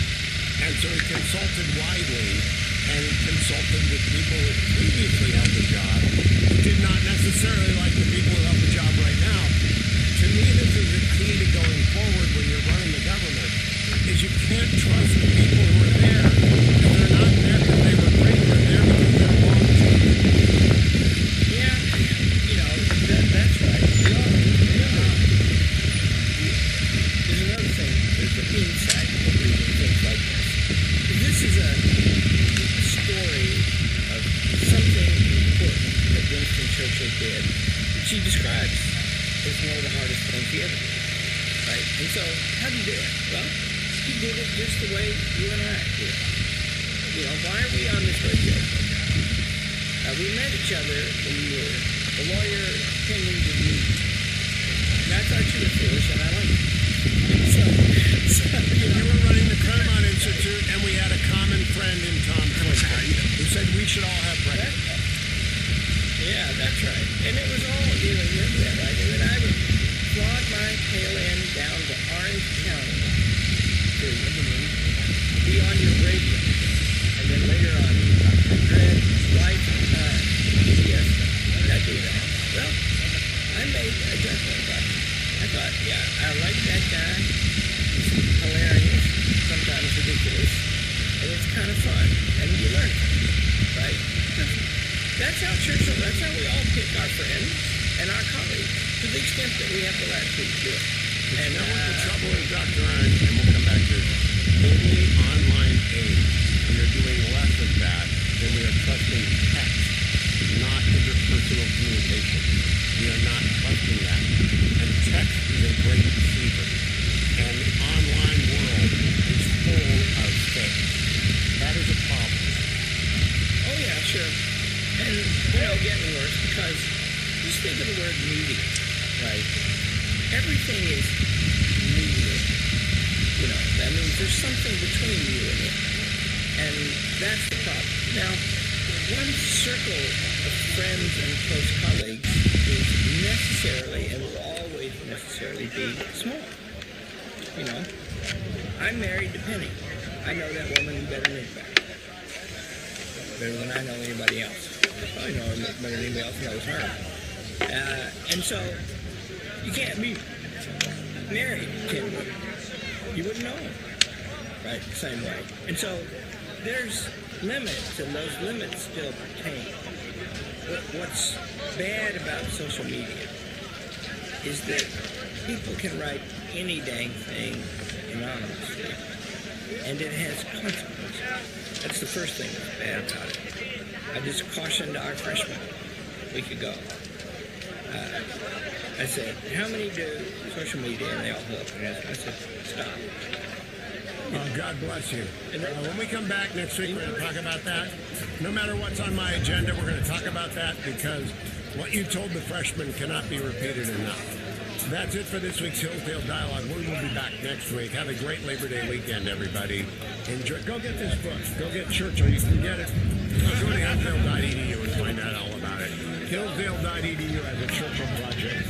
They'll tell you there are different editions of this, and it's all at hillsdale.edu. Go there, sign up for it, and come back and talk to us next week. Thanks for listening to the Hillsdale Dialogues, part of the Hillsdale College Podcast Network. More episodes at podcast.hillsdale.edu or wherever you find your audio. For more information about Hillsdale College, head to hillsdale.edu.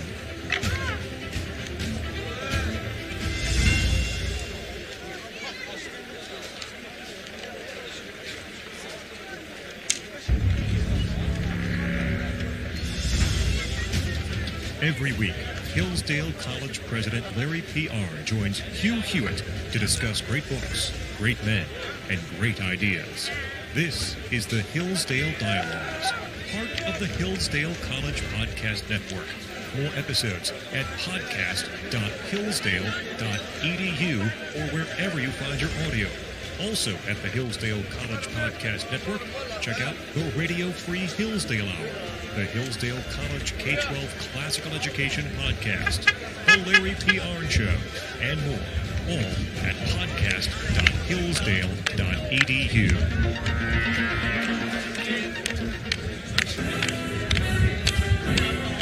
Morning, glory, America. Bones roar high, Canada. I'm Hugh Hewitt. That music means the Hillsdale Dialogue is about to commence. All of the Hillsdale Dialogues are found at the Hillsdale Podcast Network. If you can't remember that, you're a Steelers fan, or you went to the University of Michigan, head over to iTunes and Google Hillsdale at iTunes. It'll get you to the Hillsdale Dialogue. But you do want to find the Hillsdale Podcast Network and all things Hillsdale, hillsdale.edu. My guest today is Dr. Larry Arnn, who approached me last week for calling him the greatest living Churchill scholar. Let me say the equal man of any Churchill scholar living. And we are talking about this book. I've got the Bloomsbury edition, Winston Churchill, The World Crisis, volume 1911 and 1914. I'm going to ask Doctor, have you got a volume handy, Dr. Arnn? I do. Could you read the last two paragraphs of this chapter, which makes a theme from last week very relevant to how we adopt our discussion of this week? But I'd like you to read them. They're magnificent and I think great summary paragraphs. Okay. For consider these ships, so vast in themselves, yet so small, so easily lost sight on the surface of the waters, sufficient at the moment we trusted for their task, but yet only a score or so. They were all we had. On them, as we conceived, floated the might, majesty, dominion, and power of the British Empire. All our long history built up century after century, all our great affairs in every part of the globe, all the means of livelihood and safety of our faithful, industrious, active population depended upon them. Open the sea cocks and let them sink beneath the surface as another fleet was one day to do in another British harbor far to the north. And in a few minutes, half an hour at the most, the whole outlook of the world would change. The British Empire would dissolve like a dream, each isolated community struggling forward by itself. The central power of union broken, mighty provinces, whole empires in themselves, drifting hopelessly out of control, falling a prey to strangers, and Europe, after one sudden convulsion, passing into the iron grip and rule of the Teutons, and of all the Teutonic systems of men. There would be only left, far off across the Atlantic, unarmed, unready, and as yet uninstructed America, to maintain single-handedly law and freedom among men. Guard them well, admirals and captains. Hardy tars and tall marines. Guard them well and guide them true. No wonder the man won a Nobel laureate for literature.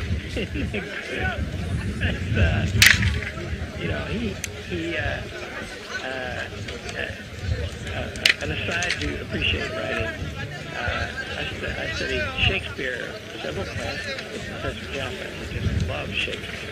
He was a literature major at Yale in graduate school, and in one way always missed that.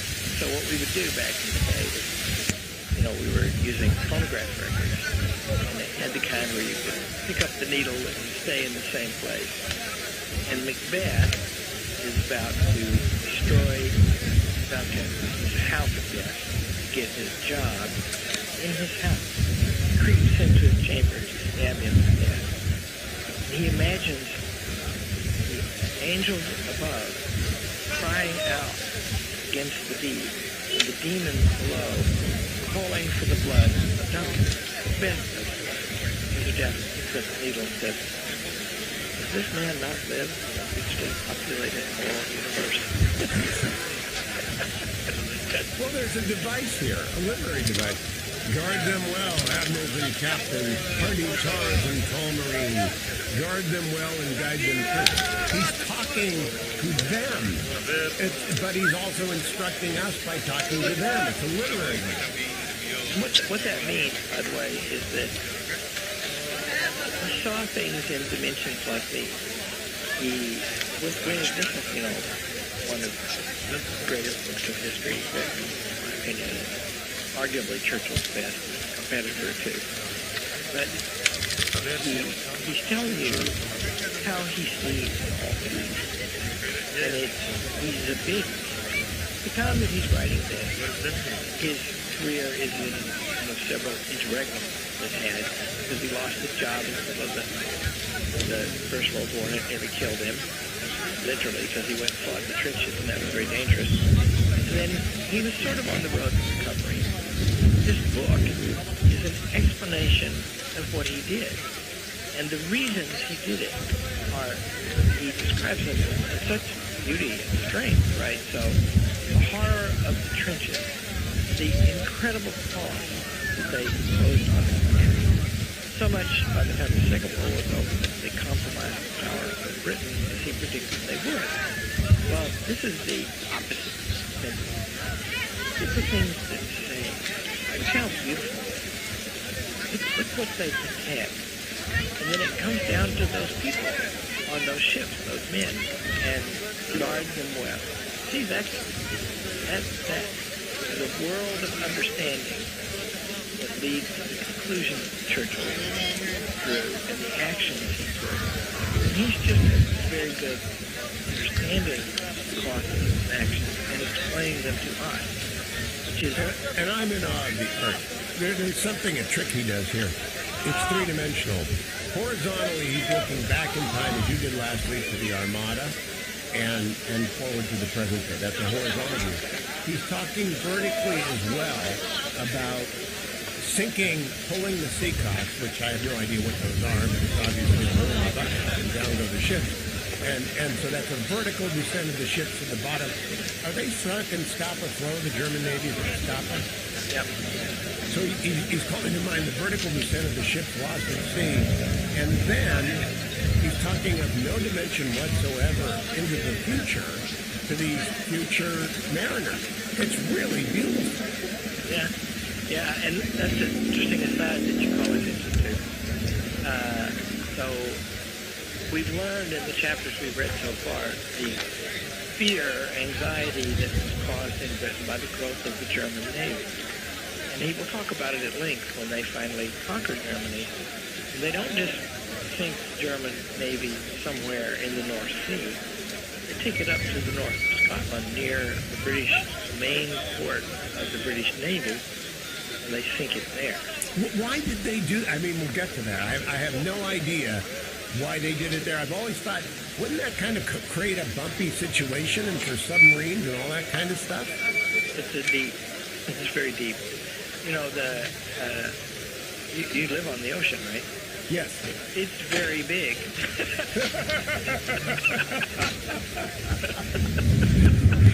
Duly noted. You know, my late friend Bill Rusher, who was one of the founders of National Review magazine, came to work for me at the end of his life and lived in San Francisco. And he had a friend who'd never seen the Pacific come across to visit him, an old man. And so he walks him out to Presidio, looks out on the Pacific. And they stand there in silence for a minute. Then the man says, "Honey, I thought it'd be bigger."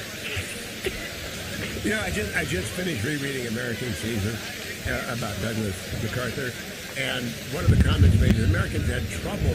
They understood what was going on in Europe. They had no idea what was going on in the Pacific because it was so doggone big. They had no idea what was happening wherever. Forever large, yeah.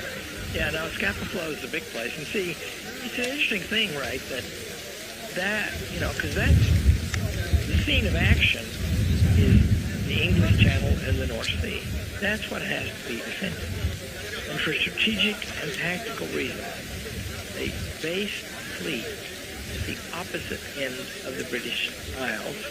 And that's a long way. The British Isles are not very long, but they stretch out, you know, through the islands north of Scotland, way up there, right? Yep. And that was because they could protect them. And that meant that they thought, if we have the right ships, enough of them, they did, when we're at sea, we're invulnerable.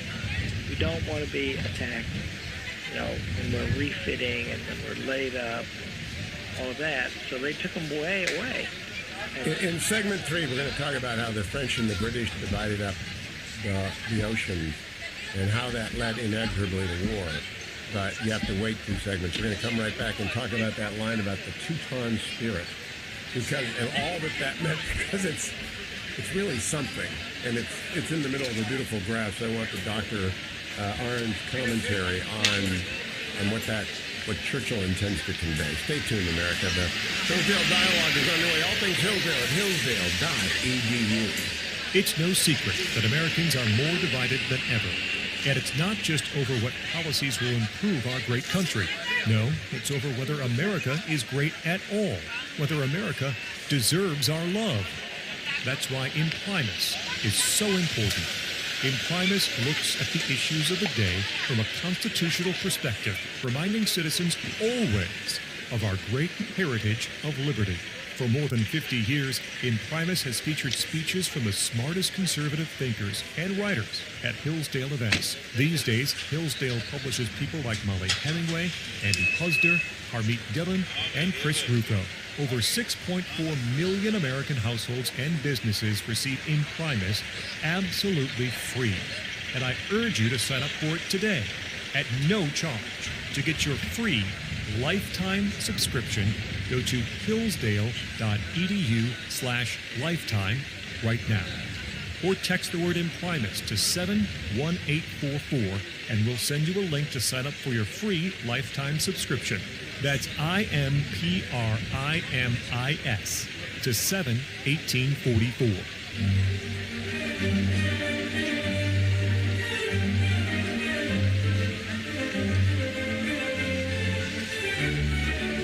Welcome back, America. I'm Hugh Hewitt.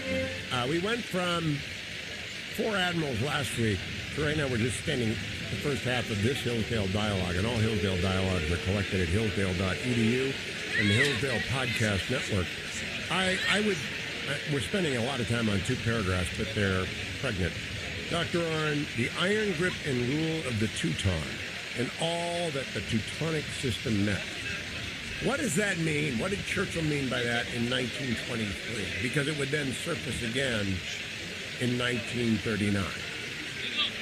Well, Churchill regarded the Germans, first of all, he regarded them as a great people, something powerful and great to contribute to everything, to economics, to culture, to civilization. And they have very often in their history, first of all, Germany is a united nation, the German Empire, it was called originally. That's new, right? That's from the 1870s. And so it's not a very old country, that thing. And Churchill regarded it as a great thing when it was united under Bismarck. But, every people has vulnerabilities. Today we all, in the Western world, we all seem to have the same one. We want to reduce everything to expertise. Well, the Germans were given that early. And that meant everything's got to be organized. Everything is for the nation. And science is the great thing. The professional classes are powerful there. And Churchill thought that the Germans were guilty of putting up with that too much. I think the Americans are too, by the way, which means I'm not making any national criticism of the Germans. He did say in the Second World War, those brave, in a speech, when the Germans were threatening under Hitler, before the war started, he said, those brave, loyal German people, at your throat or at your feet. And they were too willing to put up with stuff out of their government, which is something I fear we're falling prey to, too. They're also astonishingly stubborn. I mean, von Tirpitz, about whom I should read at length, he writes, it is astonishing that Admiral von Tirpitz should never have comprehended what the consequences of his German naval policy would be. And he refers to him as a proud Prussian at one point. I don't know any Germans. I am of partial German descent and German Catholic descent, and they're stubborn people. But I just don't know any of the Germans like von Tirpitz or this little Prussian caste. And the Nazis were not of that caste. They commanded them in the German and the Wehrmacht, but these Prussians are proud. Yeah, well, they won that, right? They're the strongest of the German states, and they played a big part in the wars of Frederick the Great, and then a big part in the wars of Napoleon. And so they've got things to be proud about, and they're mighty. There's a wonderful description of in August 1914, a great book by Solzhenitsyn. Oh, yes. One of his knots of history, he says, where you see big things come together. And he gives a description of the way Germany looked to the invading Russian soldiers. And it looked rich, orderly. And they're going mostly through farmland. And it looks well appointed, everything in its place. It's a very mighty country, and it's beautiful. And you know, it's interesting. I've not thought about this. Churchill, the great statesman, and Solzhenitsyn, the great poet of the last century, both focus on 1914. I mean, they both, that Powers of Concentration focused on 1914 and the events leading up to it. yeah, that's right. That's when the world fell apart. And later, Churchill would render a judgment. Churchill had warned about all this stuff. And so I guess he went through several modes in figuring out about World War. First of all, cautiously in 1901, he predicted it, in principle, beforehand. And then he turned his mind to other things. He gives a record of that in this book that we're reading. And then what comes upon him is an emergency. The Germans might come and attack us and overcome our navy, and then it's just a matter of time until their army overwhelms our army. And he sees, now that's an emergency. And he's just thinking about that. We got to get ready for that. The only way to stop it is to get ready. But if it comes, we need to win, right? And so that's a mode. And that's where we're going. In the next segment, we're going to go to the German naval law. We got a minute left here. You want to tell them what the Navy laws of Germany were? Well, 1 minute. It went through the parliament, went through the German legislature, and how many ships we got to build and how we got to pay for them. And because that was, it was not like Hitler, where one guy carried around all the decisions with him. It was a constitutional monarchy. And that meant that they did a lot of things in public. And he tells in this chapter about how, the British, and Churchill was much behind it, in favor of it. They went to the Germans and talked to them, and they got a preview of the German Navy law, and it made the German Navy much bigger.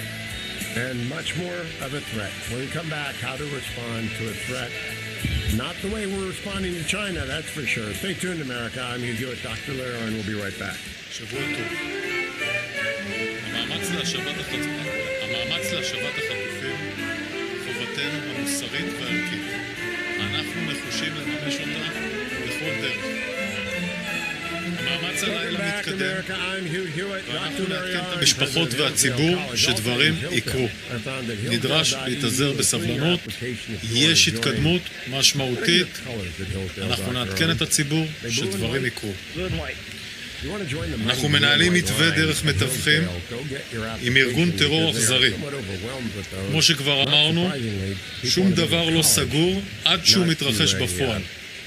המתווכות מצרים וקטר פועלות למימוש ההסכם כל העת מול ארגון הטרור חמאס. משפחות יקרות, הלחץ האדיר שבו אתן שרויות בשעות אלו של המתנה וחוסר ודאות עומד לנגד עינינו כל הזמן. ליבנו איתכם. צריך להתאזר בסבלנות. למרות כל הלחץ הזה, אנחנו נעדכן אתכן קודם כל ולאחר מכן את הציבור. דרך התקשורת נעדכן אתכם בכל שלב שיקרה, ולאחר מכן את הציבור דרך התקשורת.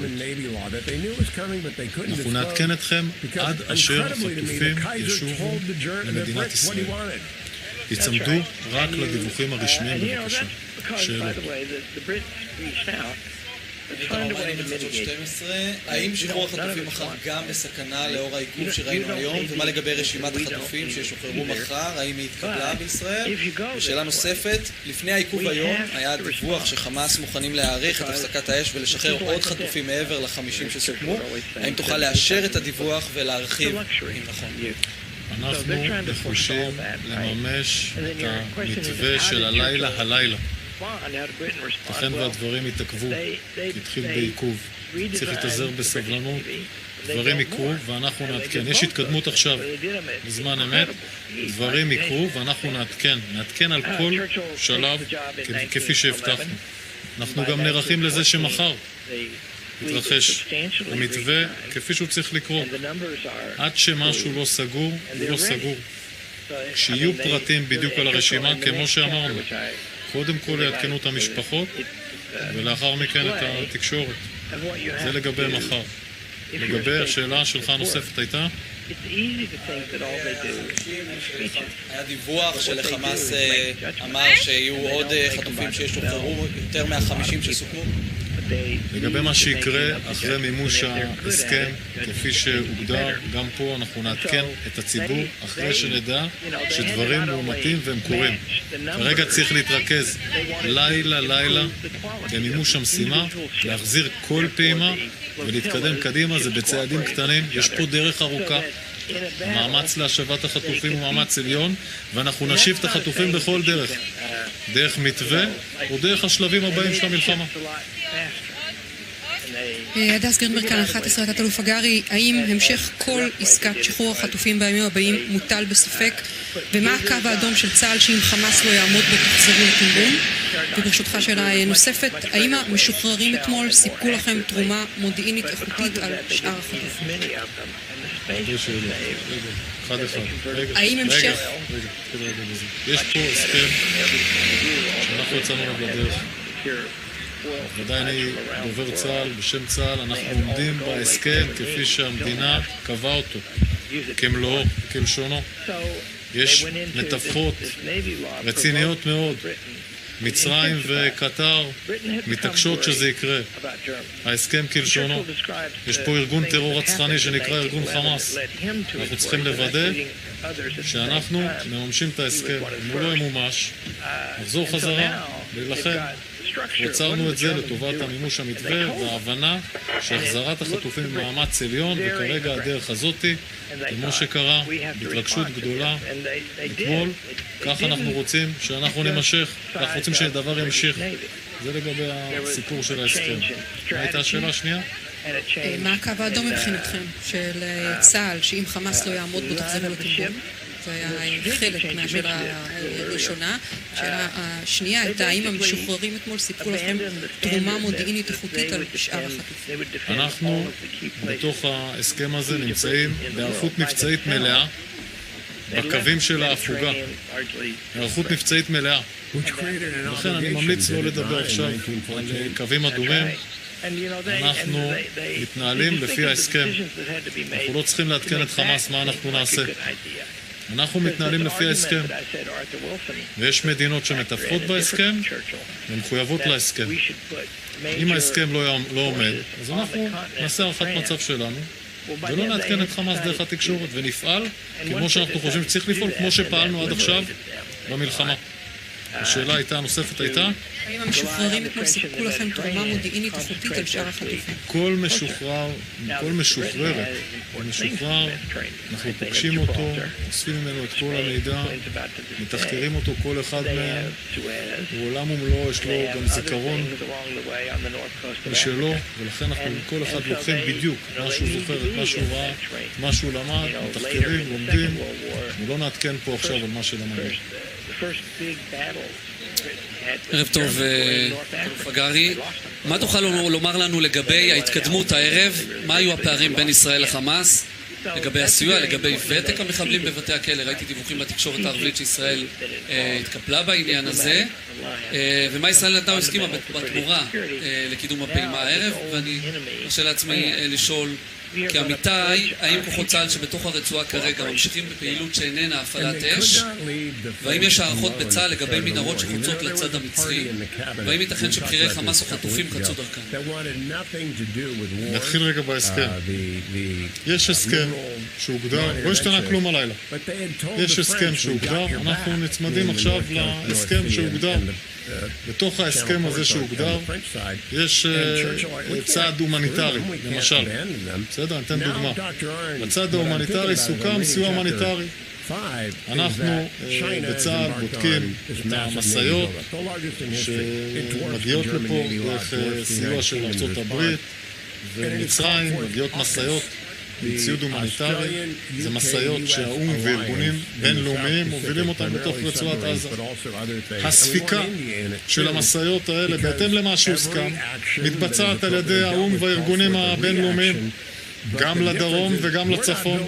זה לא צה"ל. צה"ל מסייע ולעמוד בהסכם, לפי מה שסוכם בהסכם. מה נפתר כרגע? מה היה הפתרון שלא הייתה התקדמות ועכשיו התקדם? דיברו גם על הוותק של האסירים והמשוחררים, אותם מחבלים.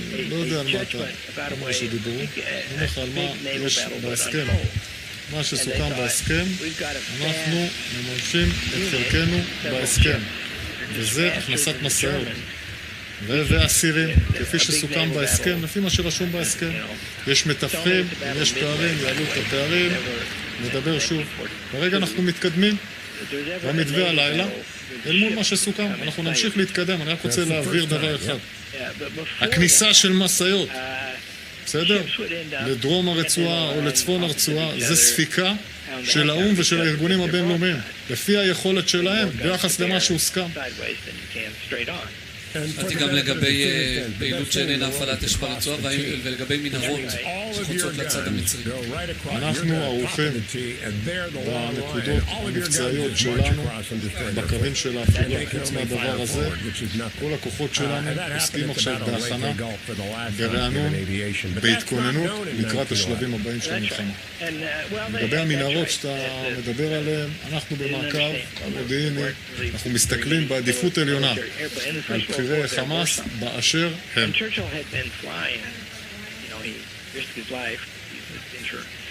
Learning to fly and flying a lot. He was up there one time, Mark Gilbert told me the story. I don't have a source from it because of the conversation, but Mark Gilbert told me that they were up there לעכב את השחרור ואם פעולות דומות יובילו לחידוש האש. שאלה שנייה ברשותך, האם החות'ים או חיזבאללה ירו לעברנו היום או שכל היה התראות שווא? לגבי ההתראות שהיו בדרום, מידע שעומד בפניו, לא שמדובר בהתראת שווא. בסדר שאנחנו ביצענו ירות ואנחנו גם מחמירים לעתים ביחס לאיומים, וזה מה שעומד בהקשר לדרום. בהקשר השאלה הראשונה שלך הייתה על האם בישראל היה מידע מוקדם בכוונת חמאס לעכב את השחרור? אני אגיד לך ככה, זה חשוב שהציבור יבין. אתמול היה היממה הראשונה של האירוע המורכב הזה של החזרת חטופים, וזה התנהל בתוך סד של זמנים, ואז יש ציפייה שהכל קורה בדיוק אותו דבר כל יום. צריך להתאזר בסבלנות. זה אירוע מורכב, כל יממה כזאת היא מבצע. לנו יש מפקדה מודיעינית, מבצעית, שצה"ל מוביל אותה ביחד עם שירות הביטחון הכללי והמוסד. אנחנו מתעסקים בזה 24 שעות ביממה, מובילים את המפקדה הזאת, הרמטכ"ל מינה את האלוף ניצן אלון, מוביל את המפקדה הזאת, יש שם מודיעין, יש שם אנשים מבצעיים, זה קורה מסביב לשעון, אנחנו עוקבים אחרי כל הנתונים שקורים בשביל לראות שהחטופים שלנו עוברים שלב, ורק אז אנחנו מעדכנים את הציבור, אנחנו מתייחסים לזה כמו מבצע. זה לא בהכרח קורה באותם שעות ובאותם דקות כמו שקרה ביממה הראשונה. לכן צריך להתאזר בסבלנות על כמה שאני מבין שהמשפחות בלחץ אדיר ובקושי אדיר, ובזה ממש מפציר להתאזר בסבלנות. אנחנו כל מידע מאומת ניתן, אבל מה לא ניתן? לא ניתן פרטים שלא קורים. יש כל מיני דיווחים, צריך להיזהר. רשתות ערביות, כל אחד רוצה לדווח משהו, אנחנו מתחייבים לכם שדברים קורים, ניתן אותם בצורה רשמית. ערב טוב. האם העיכוב שנראה היום ישפיע על המשך מימוש ההסכם, גם מבחינת לוחות זמנים וגם מבחינת הוצאתו לפועל?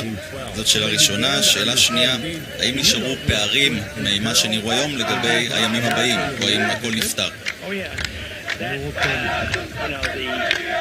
שום דבר לא סגור עד שהוא לא קורה. חוזר על זה חזרות לנו גם בתוך ההסכם הזה והמתווה, למרות היממה שראינו אתמול וההתרגשות הגדולה, צריך להתאזר בסבלנות. כל יממה כזאת היא מבצע בפני עצמו. אנחנו מדברים על משהו שקורה בתוך עזה, עם כל המורכבויות של עזה, וזה מחבר כמה, זה מחבר צלב אדום, זה מחבר מצרים, זה מחבר חמאס. זה אירוע מורכב, מסובך, זה לא קורה כמו שעון מדויק, צריך לחכות בסבלנות. זה לא משליך בהכרח על היממה מחר או היממה מחרתיים. אנחנו נעשה הכל שהדברים יקרו כמו שצריך, הכי טוב, ושאנשים יחזרו הביתה כמה שיותר מהר. אנחנו נייצר את התנאים לדבר הזה, אבל זה דבר מורכב, עם שחקנים מורכבים, ובראשם ארגון טרור אכזרי, שיש לו גם את המטרות שלו, ולייצר עלינו לחץ פסיכולוגי ועוד דברים נוספים. לכן צריך להתאזר בסבלנות. עד שדברים קורים, אנחנו נעדכן את זה בצורה רשמית ומדויקת. תודה רבה, שבוע טוב.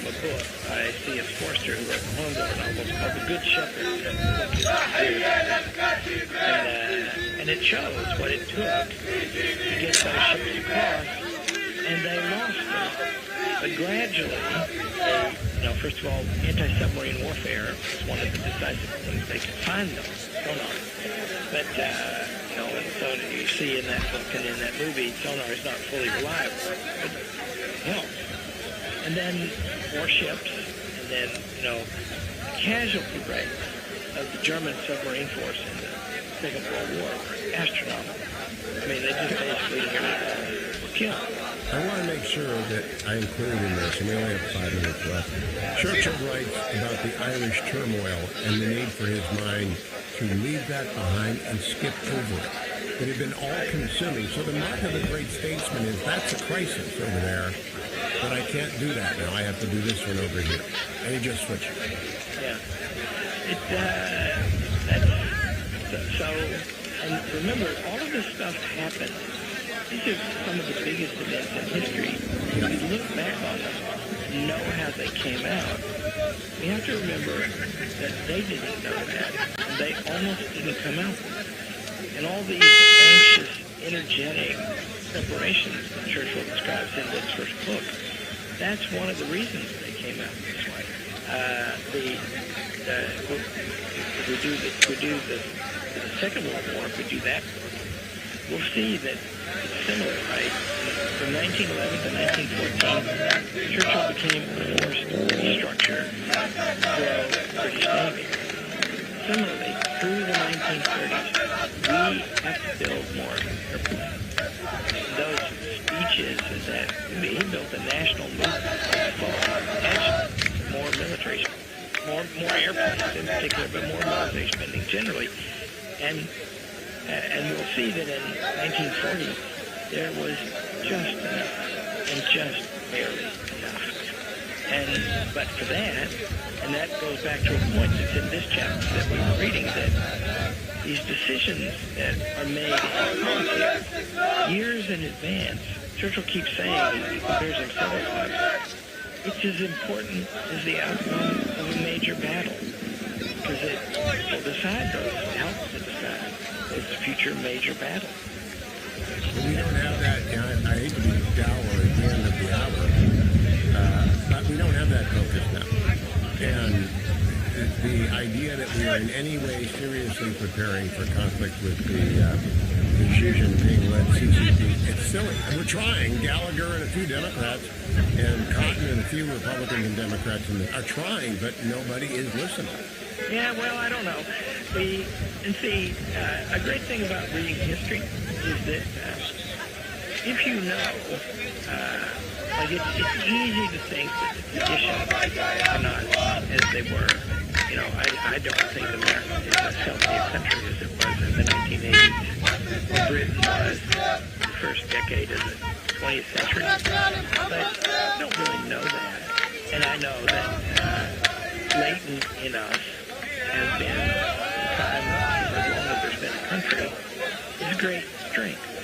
And it's hard to predict what's going to happen, right? And there's comfort in that, right? It's better that you can't tell. And so what you do is do your best every day according to the light that you've got. But hope is not a strategy. That's why we do the Hillsdale Dialogue. In place of hope, we put history and learn from it. Dr. Larry Arns, thank you. All things Hillsdale are found at hillsdale.edu. And all of the Hillsdale Dialogues are at the Hillsdale Podcast Network. And if you're desperate and you forgot all those things, things, just go to iTunes and type in Hillsdale and you'll find at least these conversations. Next week, some update on current controversies, followed by chapters 6 and 7. So get yourself Volume 1 of the great World Crisis. The World Crisis Volume 1. We'll be there for a while and with great purpose and effect. Thank you, America. Thank you, Dwayne, Adam, and Harley. I'm Hugh Hewitt. Talk to you Monday on the next Hugh Hewitt Show. Thanks for listening to the Hillsdale Dialogues, part of the Hillsdale College Podcast Network. More episodes at podcast.hillsdale.edu or wherever you find your audio. For more information about Hillsdale College, head to hillsdale.edu.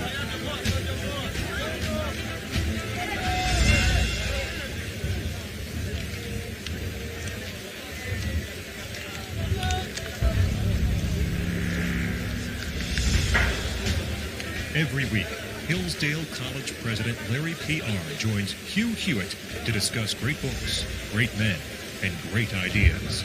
This is the Hillsdale Dialogues, part of the Hillsdale College Podcast Network. More episodes at podcast.hillsdale.edu or wherever you find your audio. Also at the Hillsdale College Podcast Network, check out the Radio Free Hillsdale Hour, the Hillsdale College K-12 Classical Education Podcast, the Larry P. Arn Show, and more, all at podcast.hillsdale.edu. Morning glory, America. Bonjour, hi, Canada. I'm Hugh Hewitt. That music means the Hillsdale Dialogue has arrived. Dr. Larry Arn, president of Hillsdale College, joins me. As he does most weeks, we talk about great men, great ideas, and occasionally great issues of the day. This week, though, we are back in 1911, and Winston Churchill has taken control of the Admiralty. And we are in Chapter 4 of this book, Winston Churchill, The World Crisis, Volume 1, 1911 to 1914, specifically Chapter 4, and we're going to talk about 4 admirals. The title of the chapter is Admirals All. And the 4 admirals are Fisher, Wilson, Jellicoe, and Battenberg. And I hope to get to them all. Dr. Arn, this is a fabulous chapter. I mean, it's a book. It could just be reissued in the Atlantic next month and people would learn from it. Yeah, he's, it's very, stop and look at it from Churchill's point of view, which, by the way, he doesn't dwell on himself. He's good about writing books that are all about himself. But explicitly, he meets these guys, right? And the Royal Navy is the greatest military service in the world, and has been that for hundreds of years, right? And these are the people who are at the top of it. And when he first comes in, he makes adjustments in the rank and order of promotion, right there at the top. And he's a cavalry officer. He's not a sailor. Right, yeah, that's right. And he proved to be a good sailor in the sense of he didn't get seasick, but that's what he knew about it. No, he went and he judged these people, right? Because the ones he's writing about, their careers were powerfully affected by the arrival of Winston Churchill. This chapter that you like because there's a family connection to it, which I didn't know, by the way. I'll get you to talk about that.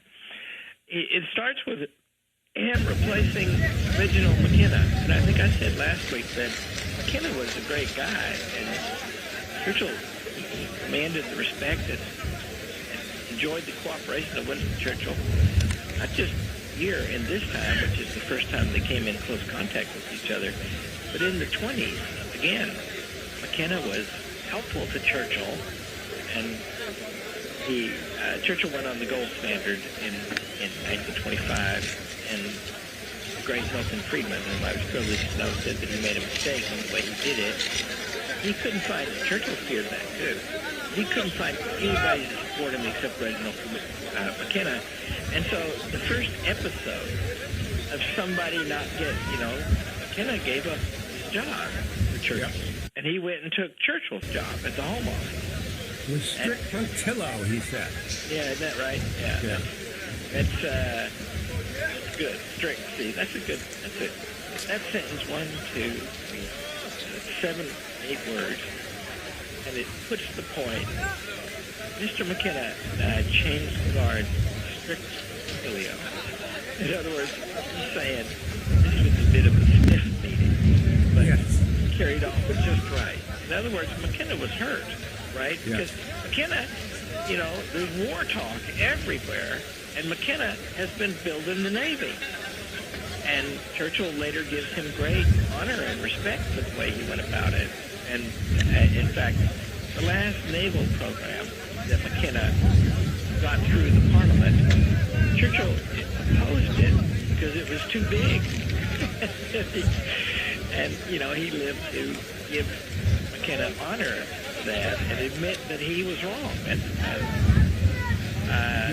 But he did his duty. And there's a chapter in here about doing your duty, or a line or a paragraph that we will get to. But the first thing he does is recall Lord Jackie Fisher. What a man, what a legend, what a pain in the neck. Yeah, and ultimately, Churchill, it's an amazing thing. We were talking last week about the power to concentrate, which is just great. I mean, it's fundamental to all success in life and to living well. But Fisher would come to betray Churchill. I guess we'll get there. We talked about it some in Churchill's essay, Great Contemporaries, about Fisher. And Churchill knows that at the time that he's writing on this about Fisher. And he praised him. Oh, does he praise him? And that means a man of very great quality.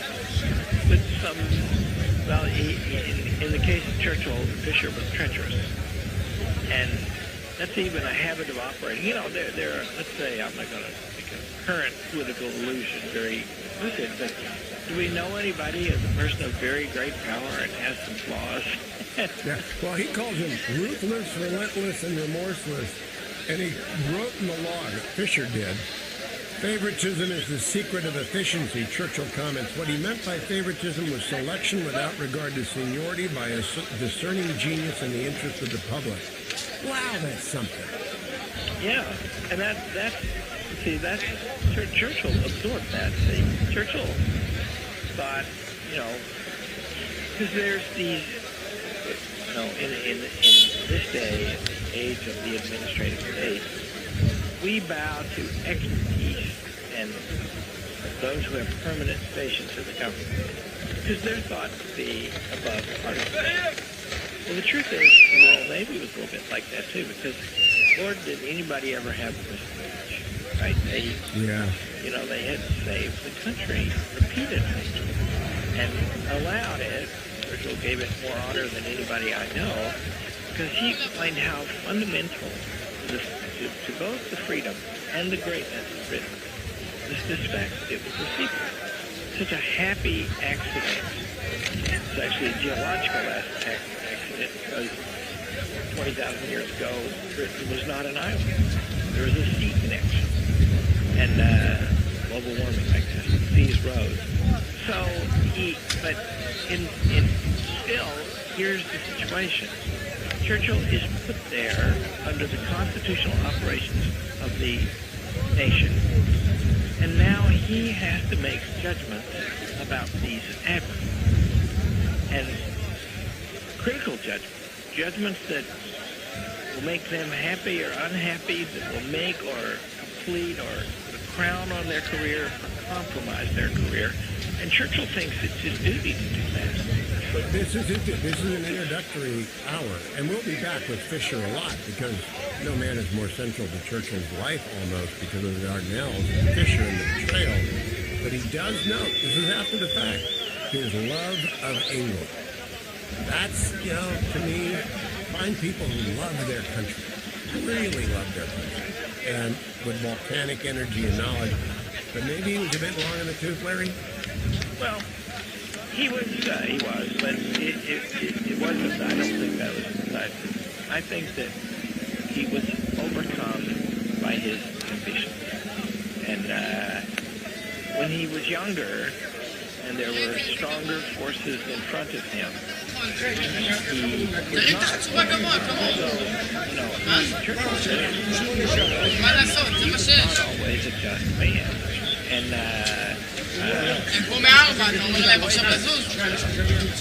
where he betrays Churchill and breaks the government and force a coalition in which Churchill was left out. This opportunity came to him late in his life, true, and it may well have affected his behavior or intensified his runaway ambition. But finally, my judgment is he did a bad thing. But he did very many great things, because you're making me work about all this stuff.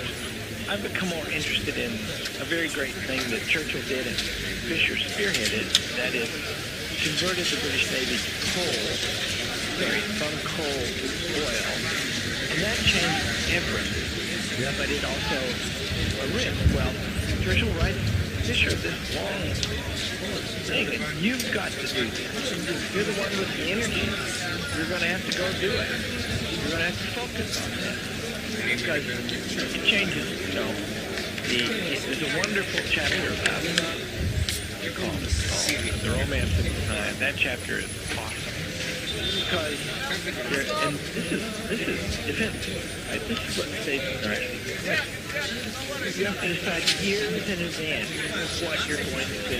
As Roosevelt said, you go to war with the military you have. I'll be right back. Dr. Leonard and Jellicoe, then Wilson, then Baton Rouge. They'll go anywhere in America. Fascinating people.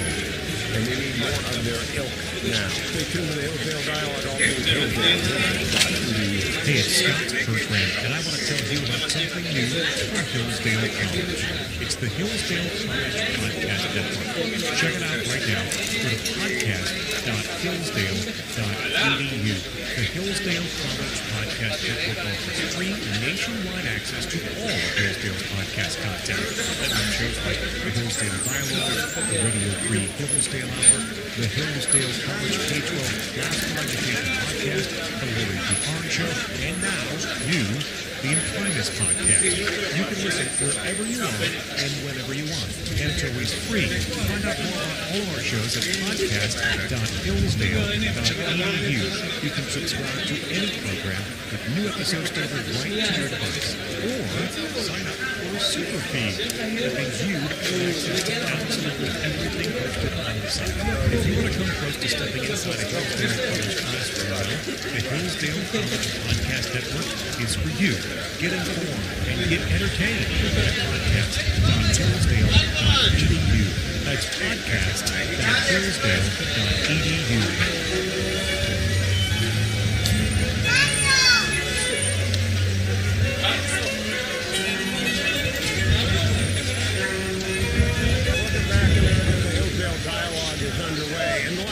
Dr. Arn made reference to the fact that I sent an email about a family connection. Not my family. My wife's family is a great naval family. But her grandfather, Admiral Joe Tossig, like Admiral Jellicoe, fought in the Boxer Rebellion. And both of them were wounded in the Boxer Rebellion. Jellicoe through the lung, Tossig through the hip, and they were evacuated in a stretcher column side by side. And Joe Tossig's memoir, this recalls Jellicoe was the only one who had to sit upright because he'd been wounded through the lung. And I just mentioned that in passing. They were correspondents. Jellicoe is mentioned here, but Churchill plucked him to run the home sea navy. And that meant he would be there for the Battle of Jutland. So what you were just saying, Dr. Arn, you make these statesmen have got to make choices that pay off when the crisis comes. And he was lucky to have picked Jellicoe for when the crisis came. See, it's worth stopping and picking up the thing that we talked about last week. Where do the statesmen get proper authority to make those choices? Right? Because they're consequential for the nation and for tens of millions of people, hundreds in our case. What is authority? Is it area? Is it tenure? Is it... Churchill's opinion is people. He was appointed to the Navy under a constitutional process, and he was representing the people of Great Britain, and they have the authority. And that means that Parliament depends on it. Churchill, very beautiful way he describes how the British Constitution works. They actually believe that it works very like our own separation of powers, constant representation. and you know, our own. Just ignore me, I'm testing something. And he was every time he put a change to it, it was to make it more like that. That wasn't my voice. He weighed in among all these advocates, and they've got decades. I don't know how it's gonna work. It's the He picked this man who was David Wife's grandfather, China, and he walked him over. Churchill, I think, said in the chapter 5 admirals who were more senior. That caused a stir. Churchill says it caused a stir in the House of Commons. Now, why did he pick him? Well, the things that your grandfather reports down through your family. He was brave and firm. He was wounded in the Boxer Rebellion in China and was shot through the leg. And so I looked him up a little bit this morning. The doctors pronounced him dying. He would not die. So yeah, he was, and you know, and everybody. Here's what taught everybody to live. In one way, being first lady understands leading the nation into both world wars. By the way, in 1939, he appointed to that job again. That's all the magic of the British rise and greatness. Beginning as early as 1588, defeat of the Spanish Armada. And in the two world wars, Britain's hope was frustrated in its hope that the Navy would be decisive. And that's mostly just because things had changed.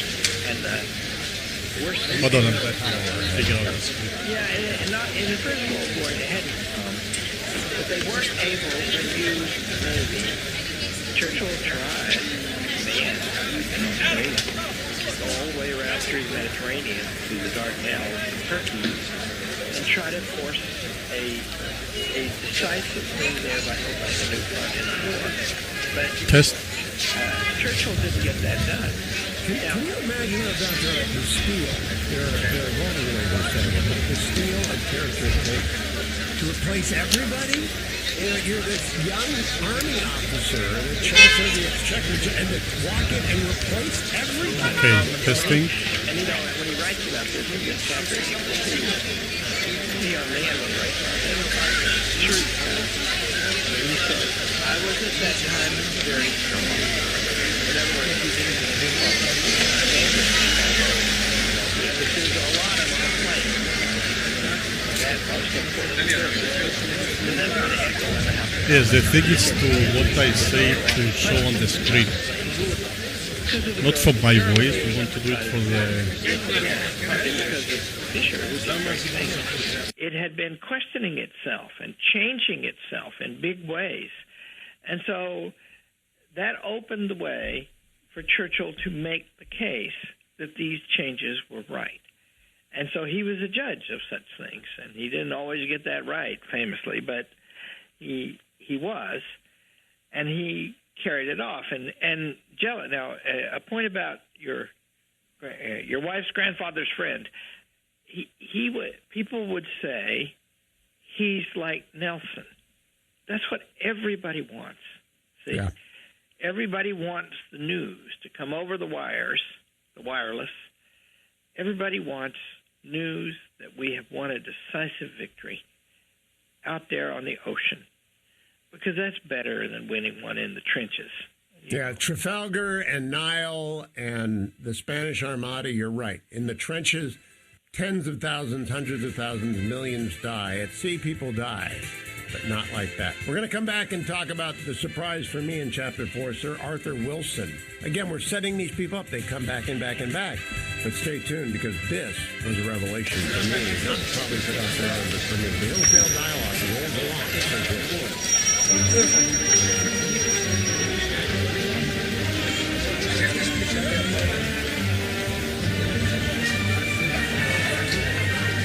Welcome back, America. I'm Pete Hewitt. All things found at Hillsdale are found at hillsdale.edu. There's now a Hillsdale podcast network, which is a new development, not bought completely. There's also a Churchill project if you're intrigued by this project that Dr. Arn and I are involved in about Churchill as literary genius. You'll find lots of it. I mean, just extraordinary amount of great stuff. And Dr. Arnn, of course, is probably the preeminent Churchill scholar in the world right now, so it's a good thing to talk at length with him about Churchill. So, Dr. Arnn, I want to read half of a paragraph on page 51. And think about Churchill, America, writing these words. Now, he writes them in 1923, so he might alter them later in his life, but he writes these in 1923. Arthur Wilson, he was, without any exception, the most selfless man I have ever met or even read of. He wanted nothing, he feared nothing, absolutely nothing. Whether he was commanding the British fleet or repairing an old motor car, he was equally cool for the interested, equally content. The step from a great office into absolute retirement, the return from retirement to the pinnacle of naval power, the transition each produced a change in the beat of that constant heart. Everything was duty. It is not merely that nothing else mattered. It was not merely that nothing else mattered. There was nothing else. One did one's duty as well as one possibly could, be it great or small, and naturally no one deserved no reward. This had been the spirit in which he lived his life afloat, in which by his example he had spread far and wide through the ranks of the nation. How high a praise is that from Winston Churchill? Yeah, wouldn't it be great to have Winston Churchill write things like that about one? And, you know, I think this passage is very brilliant. That, I think, by the way, Arthur Wilson probably had intended. And Arthur Wilson didn't know that Winston Churchill would become the greatest man in the world. Churchill didn't know that either. He may have thought he was that, but he didn't know it would be ready. But he believes that. Now, Churchill and Wilson were on opposite sides of a strategy question that meant that Wilson didn't get the highest job. And that question was, how should we fight the war? And Churchill believed, along with the army and many others, that we're going to have to send a whole bunch of soldiers onto the continent of Europe to fight. And that not native to Britain, although it's done it plenty and had done it plenty, you know, through the World War and before. But what Wilson wanted was the Navy will do a close blockade and move to starving. They won't be able to lay a glove on them. And Churchill believed that that was not possible anymore because of the torpedo. And the ships are going to have to stand off, and some stuff's going to get through. And anyway, there's going to be this great, the armor's bigger now. And my scheme of centralization. Want to know how dangerous that is? Read Ammunition to Me by C.S. Lewis. Shear your bones, kill your bones. Anyway, they're going to have the whole continent. It's hard to believe. There's a lot of stuff on the continent. They can win big victories and take all of France, everything, at least of Russia and the East. Then they're going to have what they need. And so we're going to have to take troops to shore. And Churchill lays out more eloquently than anybody I know why the British should be reluctant about it. He believed that they should. They did. You know, the great loss, 900,000 dead. And Wilson did not want them. And yet Churchill writes this thing about it. In part because, see, Churchill Hello, everybody. recognizing the qualities of the ones that he promoted and passed over, he didn't demote anybody. That's an act of justice, too. In other words, not everybody gets the top job. But it doesn't mean that you're not very worthy if you don't. And Churchill, that's a gift. And it's what justice is. It eases the way down the road. It's also a lesson to every ambitious person that if you are passed over, don't complain in public and kick against the guard.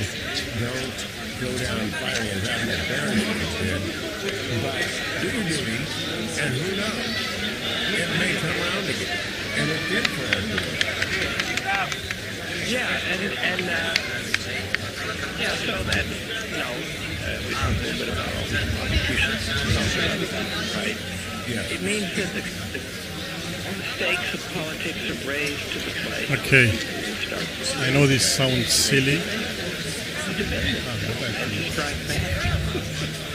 That's too much. It also tells the story. Did you know the story of the Victoria? I don't even know this battle. Everyone knew the story of Walter Wilson's Victoria. Okay. When the square broke down, and when he was seeing that the ammunition was gapping exhausted, knocking the German gunmen over one after another with his stick, using the broken hilt of his sword as sort of a knuckle duster. Killing his player of his apparent insensibility whether he played. I didn't know what a knuckle duster is, and like brass knuckles. Brass knuckles. And also, you do know of this battle. This is the Battle of Gaza.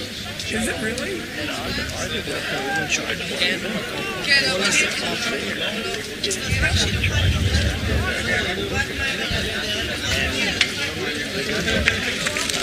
More than one saved the day. What's he doing on land? Well, you know, both.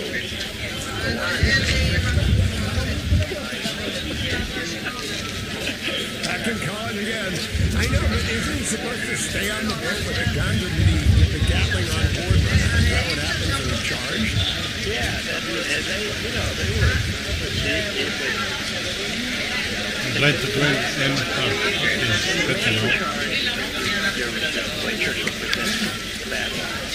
The dervishes didn't get close. But they did get close to the flanking camp.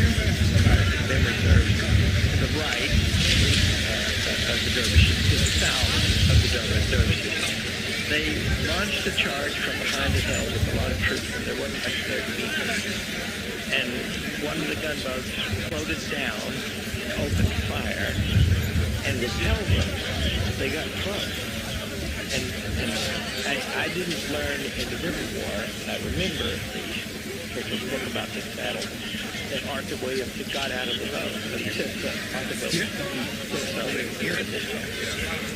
And that's, you know, just remember, you've got guys who've given their lives to this, and they've risen to the top of the most prestigious and greatest military force in the world. And, you know, Jellicoe personally prayed. And, you know, he refused to die, stubborn.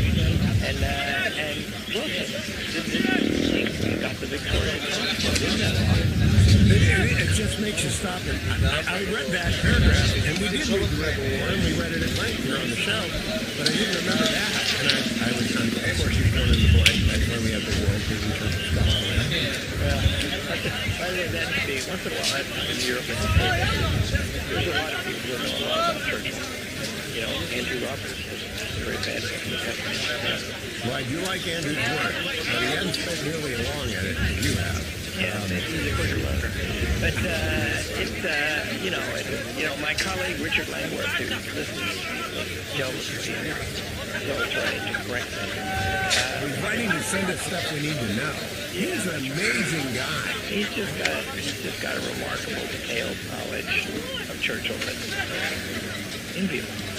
On that note, we pause. We'll come back with Battenberg. Louis.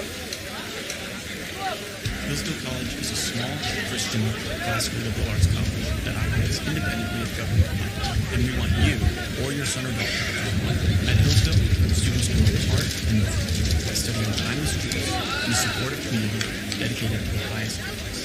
Hillsdale College costs significantly less than other nationally ranked private liberal arts colleges and receives regular recognition as a best faculty, and nearly all students receive financial aid.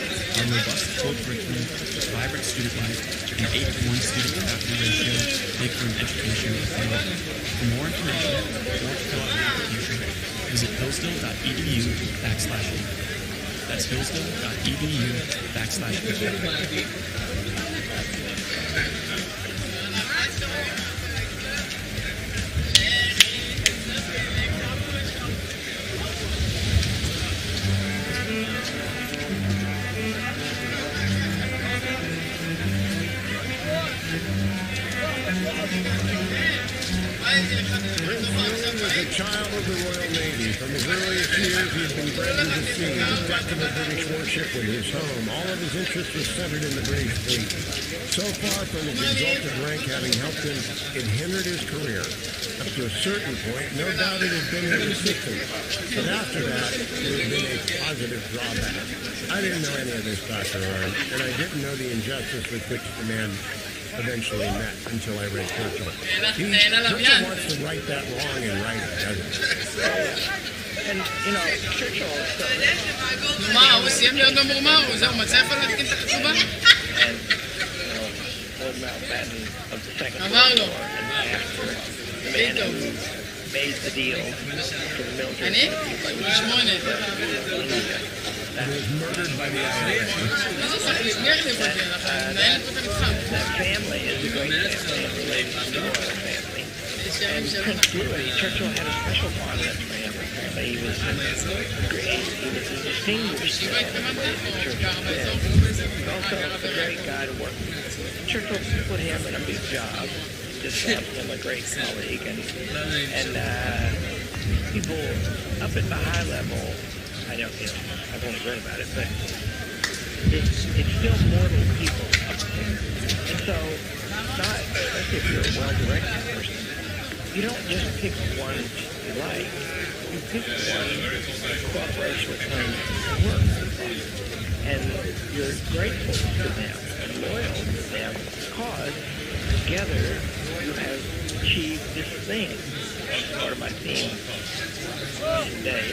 It's not really about our likes and dislikes, although they get shaped by the things we seek in our ability to achieve them. And the people who help us do that, we're grateful to them and we love them. So Churchill, you know, Churchill promoted Jellicoe, by the way, and going to be asked for a while in the glory of your family's wife's family. My wife's family, not mine. Your family. Look, she didn't pick her family. You did. I'm going to tell her that. That's a great line. That may get me thrown out of the house for a week, but I'm going to use that line. That's a good one. Yeah. I always say I married above myself and my wife.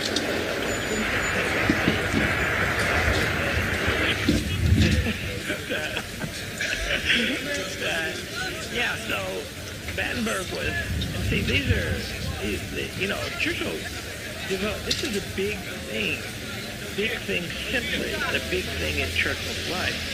And he chose among these people. Yes. And in seeking to honor them all, he is trying to do justice by them all. It's not possible to do, indeed, because there's more worthy people than there are jobs. You know why people have to study this, Dr. Arnn, is that if you're going to be in a position of leadership, you've got to do this choosing, and sometimes you've got to do some firing, sometimes for distasteful reasons. So if you're going to have to do that, you might as well learn how to do it from Churchill, who did it as well as anyone possibly could under the most adverse circumstances. Right? That's right. And that's, you know, there's always friction in human affairs. And if, you know, my life is going pretty well right now, the government would collapse and we don't have to live in a despotism. But I don't know of anybody that I work with right now who has a grievance. And my work will never be, the details of my work will never be as famous as the work of Winston Churchill because, you know, world turns on things that he was involved with. Still, it's true that there'll likely be somebody who will remember with bitterness things that happened, that I didn't give them enough credit, or I took too much, or I promoted somebody over them. That's bound to happen. And there's a lot of that in Churchill's life, too. But the great thing is, here, I'll zoom ahead to the Second World War. There's a man named Alan Brooke, and Alan Brooke was the chief of staff of the British Army in the Second World War, and he worked very closely with Churchill. And he wanted to be commander of the job that went to Eisenhower.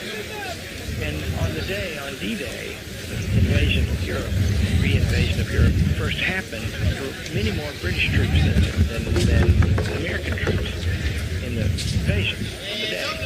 That was going to change pretty soon, and Churchill suggested that it should be an American. That's Eisenhower got the job. Well, Ellenbrook was wounded by that, and he kept the diary. And the diary is, and there's a man named Arthur Bryan, a historian, who edited the diary. And there's lots of things in it that are hostile to Churchill, many things that are not. So, of course, Martin Gilbert, the greatest researcher I ever met, he went and got the whole dang diary. And he found out that, sure enough, Ellenbrook was frustrated often, but without Churchill, he would write, we cannot hope to win this war. So on balance, on judgment, and on continuing to be continued next week if they're dealing with Germany, thank God. I'll be right back, America, on Monday. Dr. Larry Arnn and I will be back next Friday with Chapter 5. Go and read the German Navy law. This is why we had a war.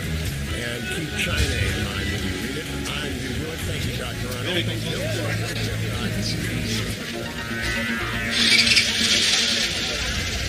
Thanks for listening to Hillsdale Dialogue, part of the Hillsdale College Podcast Network. More episodes at podcast.hillsdale.edu or wherever you find your audio. For more information about Hillsdale College, head to hillsdale.edu.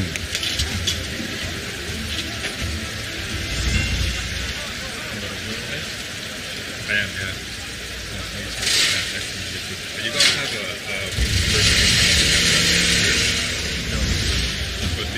Every week, Hillsdale College President Larry P. Arnn joins Hugh Hewitt to discuss great books, great men, and great ideas.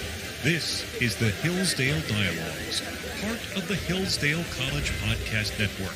More episodes at podcast.hillsdale.edu or wherever you find your audio. Also at the Hillsdale College Podcast Network, check out the Radio Free Hillsdale Hour, the Hillsdale College K-12 Classical Education Podcast, the Larry P. Arnn Show, and more, all at podcast.hillsdale.edu.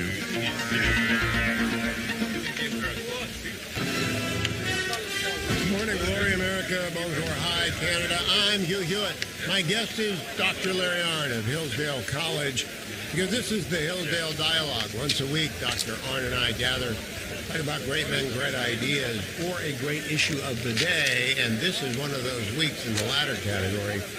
Originally, good morning, Dr. Arnn. How are you? I'm good. How you doing? I'm disturbed this morning. We are talking on Thursday morning, or airing on Friday, about Wednesday morning, about a set of indictments that came down, and I didn't prepare you for this. I prepared you to talk about the Harvard case, and we'll get there. But I am really disturbed. I think this is perilous times, Dr. Arnn. How did you react to that? Bad news. I had the misfortune of seeing it in the middle of the night. And, I thought, back in the day, I thought that Trump raised legitimate concerns, and he did it for a month too long. But is it a crime to do that? There's reasons to wonder about the election. They changed voting procedures in big ways in much of the country. And they, in general, they did it in the executive branch alone. The Constitution places state legislatures, not state government, state legislatures in charge of the manner of choosing electors, and they altered those things in several states. And so there should be questions about that. But, as I say, I think writing was on the wall, and he might have picked a moment to retire gracefully. Let's say that's a political judgment. Let's say I made, or you made, or anybody made a different one from him. Is a political judgment criminal? And he's making the point that they're interfering with the 24 election. And does anybody doubt that that's got something to do with these things that are going on? Now, I want to make clear, you didn't hear my show in the morning we're taping this, did you? No. Okay, good. Then you won't know what I've said or my opinion. I want to read you a count from the indictment, a paragraph from the indictment. It's a paragraph on paragraph 83. And you can just react to me what you think Special Counsel Smith is trying to do and what you think this actually does. On the evening of January 3, the defendant, President of the United States, met for a briefing on an overseas national security issue with the chairman of the Joint Chiefs of Staff and other senior national security advisors. The chairman briefed the defendant on the issue, which had previously arisen in December, as well as possible ways the defendant could handle it. Then the chairman and another advisor recommended the defendant take no action because Inauguration Day was only 17 days away and any course of action could trigger something unhelpful. The defendant calmly agreed, stating, quote, "Yeah, you're right. It's too late for us. We're going to give that to the next guy," end of quote. Now, before I tell you what I think that means, what do you think, if anything, that means? Well, it either means something mysterious or it means something plain. If it means something plain, it means he's not going to take a decisive action that will affect his successor. I guess you could read into it in case there is a different one, but he had to be thinking that events were not moving in a good direction. So, yeah. I mean, but that's a responsible thing to do, right? Thank you. It is a responsible action. And the man can hold two thoughts. He can believe he's being screwed and that maybe he'll convince the vice president, and I'm glad he didn't because I think the vice president acted correctly, but it doesn't mean he was lying when he said he thought he was screwed. In fact, it can mean exactly the opposite. He's calm in a national crisis, and he has calmly assessed what happened, and he thinks he's getting screwed. And all of these charges go to his state of mind, and I do not believe they can prove that he knew he was, that they can't prove that he knew he was lying. I don't think that's possible, and we're going to do that in the middle of an election. I am worried for the country. Yeah, well, there's a larger set of things going on here, right? I mean, technology and wealth, ideology come together to produce greater powers of engineering elections than we have ever known. And that's dangerous. And mind you, whoever does it, right? I mean, you have to have checks and balances in government. You have to have offsets all the time. And then the way the Constitution is contrived is the executive power is concentrated in the president, and it's a limited power. So, for example, on or near Inauguration Day, he apparently didn't think he could make big decisions about national security because it's about to change. Well, that's the Constitution.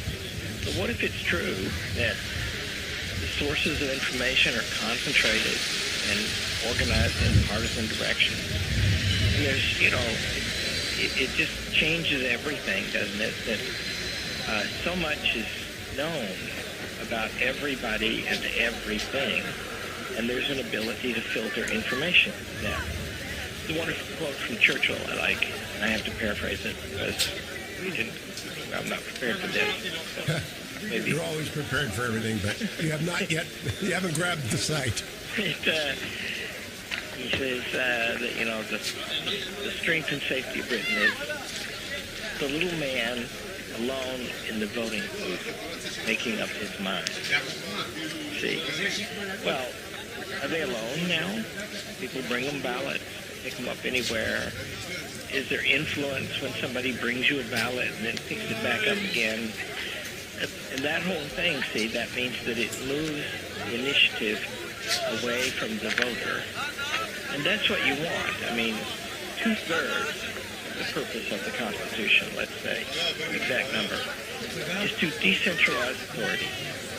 We're going to have a great and mighty government. We're going to be able to defend ourselves against the world. We're going to be able to unite a great continent under a free people, never been done before. And then, on the other hand, the source of power is in the individual. And so that's what I worry about. I worry about the whole thing, that elections are now engineered. Now, Doctor, on that point, you're a fair and conservative individual, but Hillsdale is not a Republican or Democratic institution. You try and maintain objectivity. I want to play for you a quote by the former president's lawyer to Brett Baer on the night of the indictment. It's cut number 17, John, and we get it ready. This is what he said about the upcoming trial on these indictments, not on the documents, not on that idiot case in Manhattan, but on these charges about lying and trying to conspire to hold on to power. Here's what his lawyers said. Cut 17. One thing I will say, though, in 2020, Mr. Trump's campaign had a few weeks to gear up and present evidence, and it was very difficult. We now have the ability in this case to issue our own subpoenas, and we will relitigate every single issue in the 2020 election in the context of this litigation. It gives President Trump an opportunity that he has never had before, which is to have subpoena power since January 6th in a way that can be exercised in federal. So Larry Oren, do you think it would be relevant to subpoena Mark Zuckerberg and ask him the purpose of the Zuck bucks and whether or not he intended to influence the election? Yeah. Would you think it would be relevant to subpoena the 51 people who signed the letter saying the Hunter Biden laptop was misinformation? Yeah, that's right. And would it be relevant to subpoena the Pennsylvania Supreme Court? Yeah, I don't know about that, but you're a lawyer. But it does remind us of something, doesn't it? And that is that the Constitution is not wholly broken, right? That the courts are still independent. They are under assault all the time, and their independence is under assault. But, and everybody says the D.C. jury won't go for him. We already know the outcome. If it's going to be a trial there, I don't think we do, and I pray not. But there is going to be this process, unless the judge is hostile in ways that might be reversible on appeal, he's going to get to make his case. That's a very good point the lawyer making. It is. When we come back, I'm going to spend one more segment on, it shouldn't be U.S. v. Trump, it should be Beltway v. Trump. And then we're going to move on to the Harvard case in the second half. And then next week, we're back into Churchill and World War I, where I am more comfortable, and the ominous signs show we have returned. Stay tuned, America. The Hillsdale Dialogue is underway. All things Hillsdale at hillsdale.edu. And the Hillsdale Podcast Network now has this and all the Hillsdale podcasts. Don't miss that either. I'll be right back.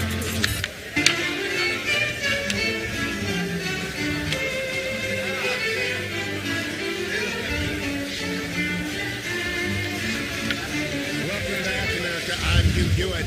Dr. Arnn is my guest, and we are talking this half hour about U.S. v. Trump, which, as I said in the last segment, ought to be called Beltway v. Trump, and next half hour about the Harvard case. Dr. Arnn, in this U.S. v. Trump case, I am worried about this year and next year, but I'm worried about 4 years from now and 8 years and 12 years, and of prosecuting political opponents. What do you? It sends a shudder down my spine to think we are going down this road. Yeah, that means that it gives. If you can do this, it gives additional force to the people who have the upper hand, right? I mean, there's who was it? One of the members of the Politburo was shot during the Politburo meeting, early days of the Soviet Union. And after that, they sort of made an agreement not to do that. Wait, 2 or 15 can play at this game. Well, this is not a good game, right? And another thing about it is, if it's, finally what you want. Lincoln said a beautiful thing, said many. A constitutional majority shifting easily with changes in public mood is the only true sovereign of a free people, right? And that means that, as I say, if you concentrate power in the ways that we do, and part of it is just technology. It's just a massive fact that your news can be filtered for you individually. And that means en masse, collectively, too. And so we didn't used to be able to do that. And that's just power, that's a great theme of Winston Churchill's, right? When people become powerful, the chances that some are going to become more powerful over others go up a lot. Well, the idea of this Jack Smith, I call him the Javert of America, coming out of nowhere, being recalled from The Hague, having lost a case at the Supreme Court, which was an extravagant prosecution of a sitting governor that was overturned by the court unanimously. I've never believed the deep state stuff. I believe we have an administrative state that is perilous in its power. But this is a public prosecutor. It really is Javert from Les Mis. It really is scary. Yeah. They don't, what they're accusing Trump of is lack of restraint and personal grasping for power. Look at this. I mean, and it's all over the place. At some point, Trump is accused of not bowing to the will of the people. Are they? What about people? See, I think, that there's a they, right? Who's they? My old friend John Marini, who sort of started many people, including me, down the road thinking about the growth of the administrative state. That was in the 1970s. He's written, if you have a large class of people who are educated alike and who see a different form of government as the right form, then they will just act, and they don't have to be coordinated. And what is the issue here, right? Where is protection for the rights of the people under a powerful government?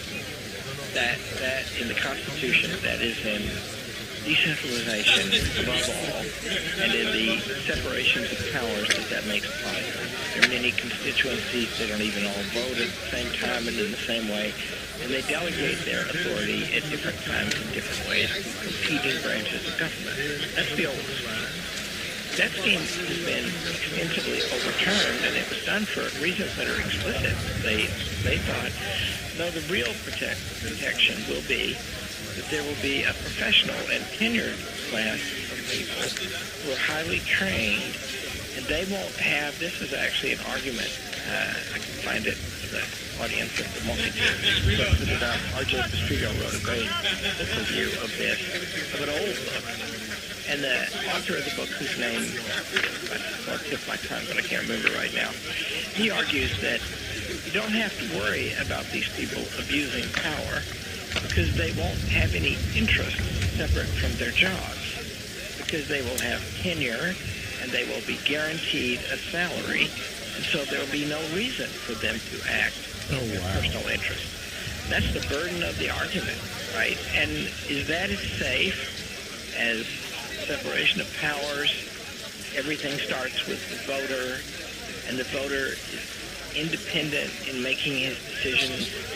That's, that old system, which has worked longer than anything ever in history, that system is substantially changed now. And I had a nice old lady call me on Tuesday, 80-year-old Virginian lady. Why do people hate Trump so much? And I said, without even thinking, because he beat Hillary and he disintermediated their power and their money. I think that's it. He's vulnerable to this kind of charge because he's a show pony and talks about himself a lot. So it looks like it's all about him. What's that say about you and me? Hard to say.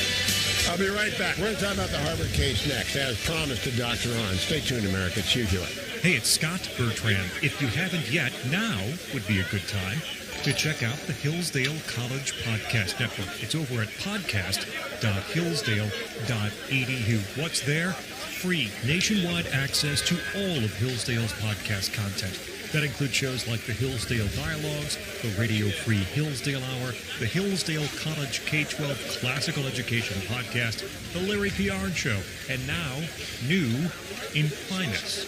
You can listen to any of those programs wherever you are and whenever you want, and it's always free. So find out more about all of our shows at podcast.hillsdale.edu. You can subscribe to any program you want. New episodes will come right to your device, or grab the Hillsdale College Podcast Network super feed, and you'll be the first to get access to all of the content posted on the site. If you want to come close to stepping inside a classroom here at Hillsdale College, well, the Hillsdale College Podcast Network is for you. Check it out at podcast.hillsdale.edu. That's podcast.hillsdale.edu.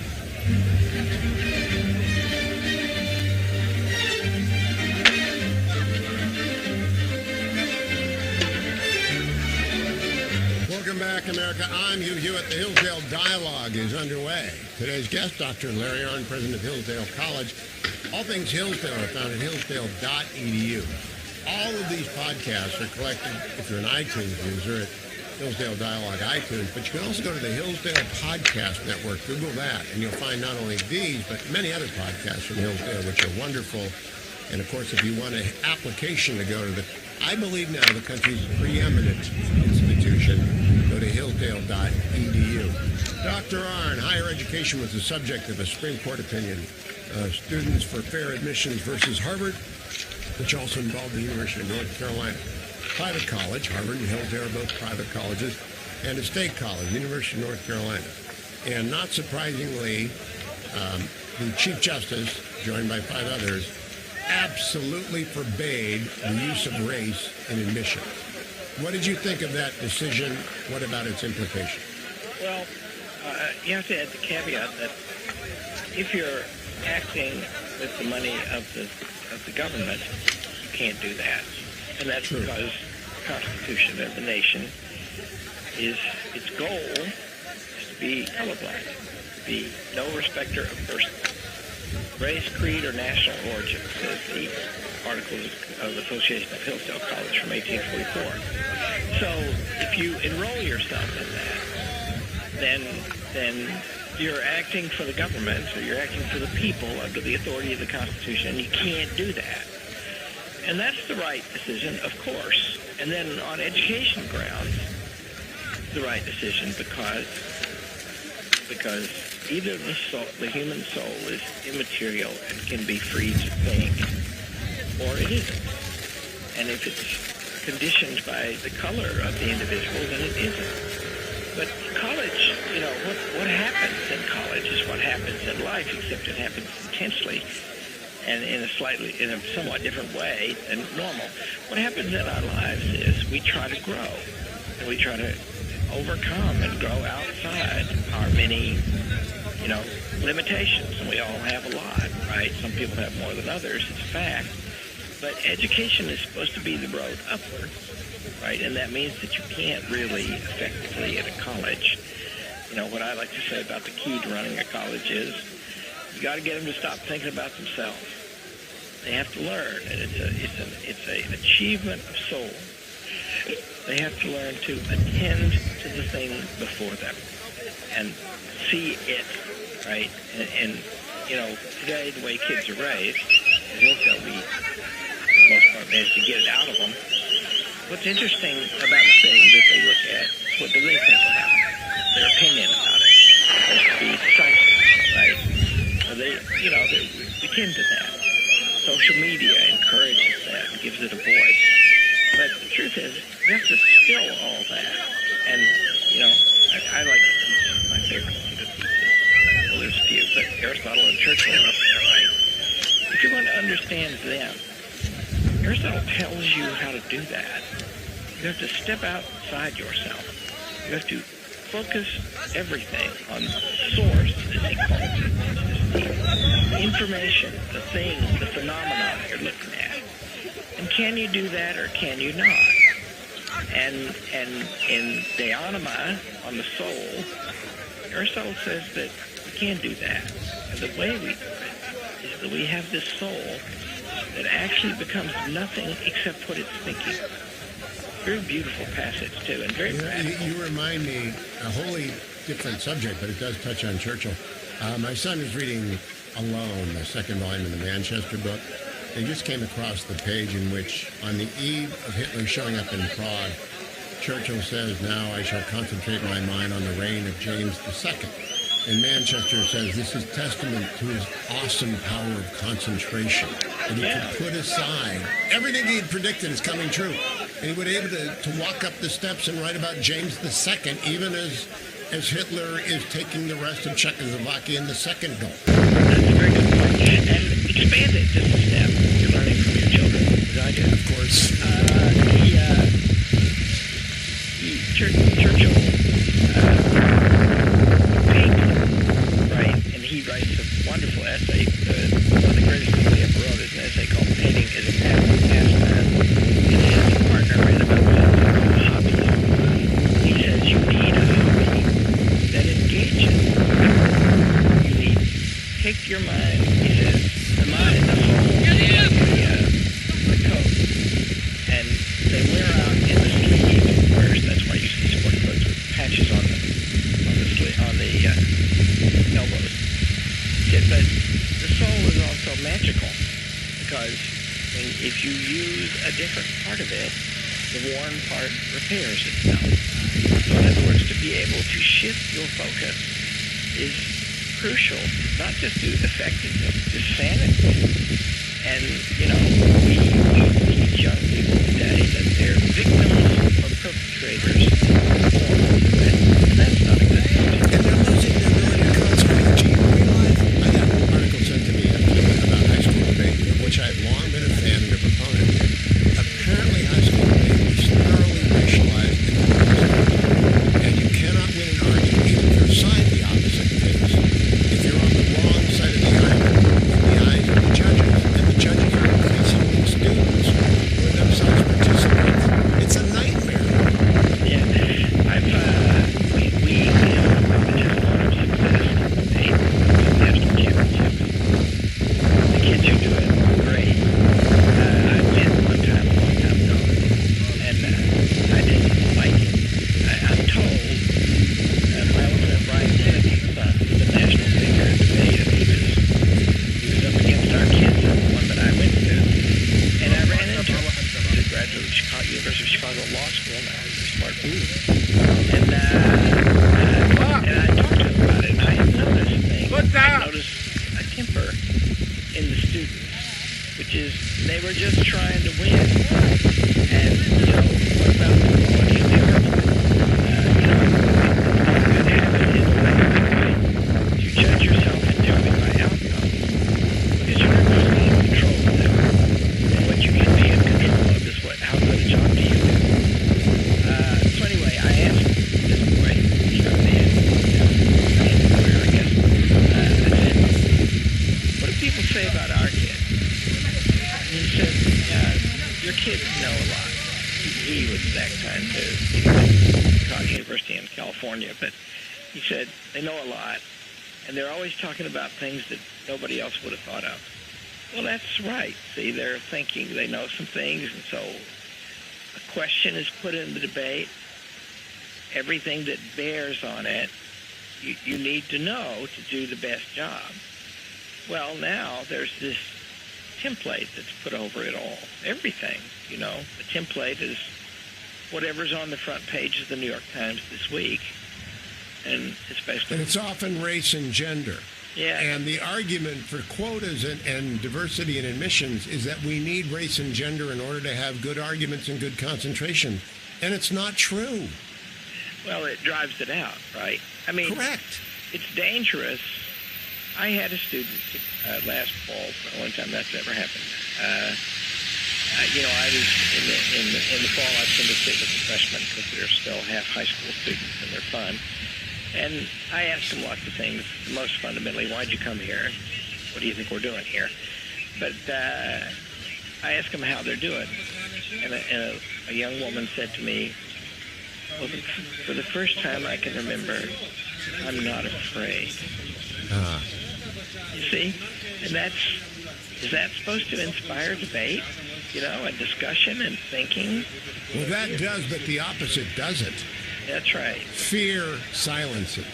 That's right. And that's the thing right now. We're to be governed by fear.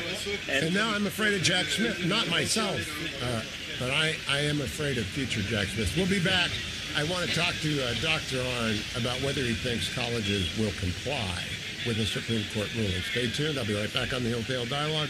All things Hillsdale at hillsdale.edu. Hillsdale College is a small, Christian, classical liberal arts college that operates independently of government funding, and we want you or your son or daughter to apply.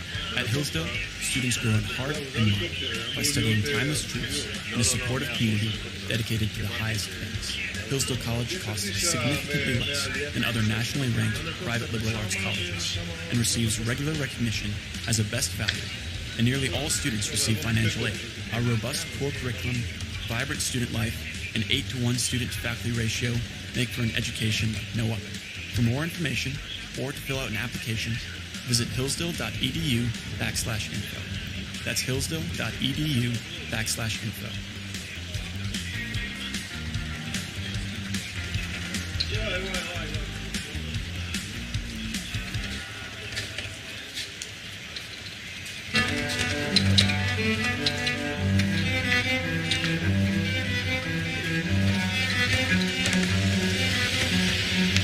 Welcome back, America. Last segment of the Hillsdale Dialogue. Next week, we return to Chapter 4 of the first volume of The World Crisis. What a book.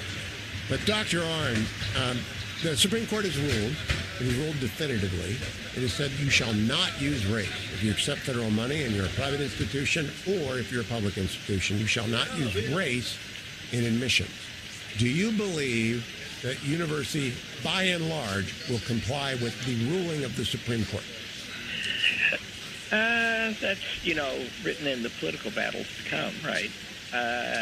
Ultimately, if this opinion can be sustained, that means the Supreme Court has been sustained, and that means that the political conditions of sustaining it, in other words, you still have separation of powers, and you don't have one overwhelming party dominating it. They're trying to take the court down right now. Yes. And so, if that is, sooner or later, if that's sustained, that means there'll be a political basis for it, and then probably there will be some improvement.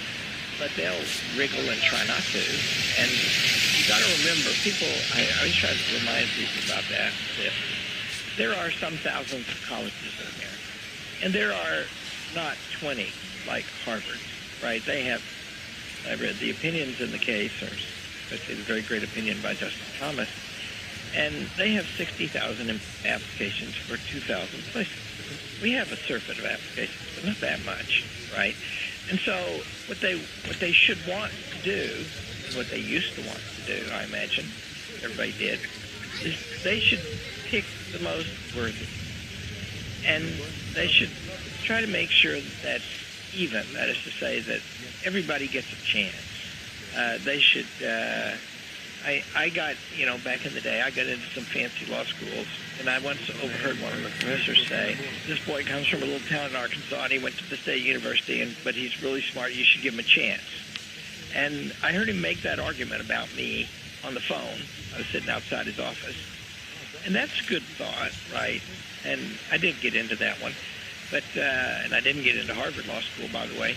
But nor did I, twice. Yeah. You did not? No, twice I got turned down by Harvard Law School. Yeah, that's right. Well, that means that I was a quicker learner than you. I guess. But then took 2 mule kicks. The really great lesson that I learned was don't go to law school. I wish I'd learned that. I went to Michigan. Yeah, I didn't learn that. Yeah. So they should be trying, Harvard engages in an activity toward a goal. And it says that the goal is truth. And the activity is learning. And it should be true. It is true, by the way, that whatever goes on at Harvard or any college, whatever goes on at Hillsdale College has consequences far outside its borders. Yeah. Because people learn and they change and they grow. And in the right environment, they do that to a higher level and more rapidly. So they should be aiming to sustain that activity. And that's where they go wrong, in my opinion. And see, the truth is, I don't really care what they do. What I need is I need 350 really great kids every year can do the work and are dying to do it, right? And if I can get that, then I can carry on college, if the law will leave me alone in some other respects. And Harvard should think of it that way, too. They should want to carry this on at the highest level. What do you think they think about? Because I have a theory, but I don't want to substitute my theory for you. What do you think their admission officers are trying to do? Well, and see, it becomes, for them, I guess maybe I have some sympathy for them. It becomes kind of artificial, because if they took all the people who have a 4-point plus, they can't take a third of them, right? Right. And so, and they differentiate, so it's very hard for them, right? They got everybody trying to go there. And so it's easy to be tempted away from the idea that merit is the thing. But wouldn't the answer then to be to take everyone who is worthy, by whatever definition, by SATs or GPAs or whatever, put their names in a hat and draw? Well, as opposed to trying to decide what cannot be decided in the chance absence would of be deep better study? than that. And see, if they did that would have an advantage, and that is they wouldn't be in control of engineering the lives of these young people. And what you really want, Churchill had a phrase he liked: an open field and a fair chance. Well, see, this is part of the centralization of the society against which I protest, as a rule, and it's not a good thing. Just how we live. Okay, I'm going to pick up that point if you're going to go. Yeah, we are done for this week, but we will be back next week with this book. I have the Bloomsbury edition of Winston Churchill's The World Crisis, and we will be on this chapter 4, Admirals All. And you have time to go and read it before we reconvene next week, and I really hope you will. On behalf of Dwayne and Adam and Harley, and thank you, Dr. On all things Hillsdale at hillsdale.edu. The Hillsdale Podcast Network is magnifico, as is the Winston Churchill Project over there. Go, study it all, get the application, go where you will learn. Thanks for listening to the Hillsdale Dialogues, part of the Hillsdale College Podcast Network. More episodes at podcast.hillsdale.edu or wherever you find your audio. For more information about Hillsdale College, head to hillsdale.edu.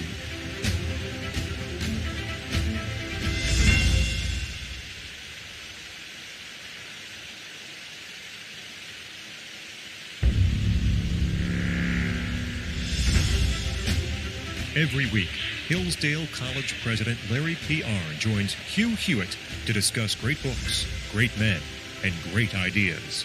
This is the Hillsdale Dialogues, part of the Hillsdale College Podcast Network. More episodes at podcast.hillsdale.edu or wherever you find your audio. Also at the Hillsdale College Podcast Network, check out the Radio Free Hillsdale Hour, the Hillsdale College K-12 Classical Education Podcast, The Larry P. Arnn Show, and more, all at podcast.hillsdale.edu.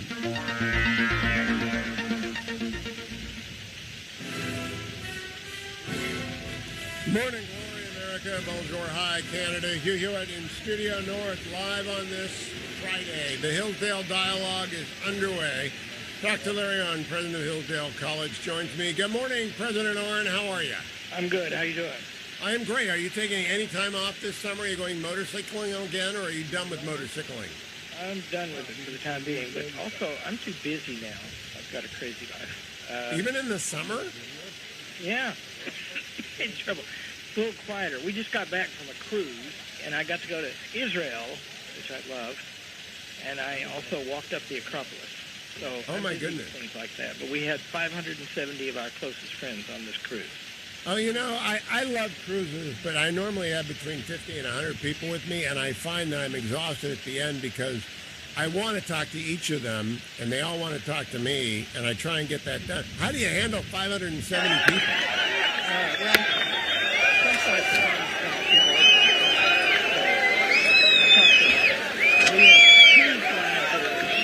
sometimes they're back at work now. They don't like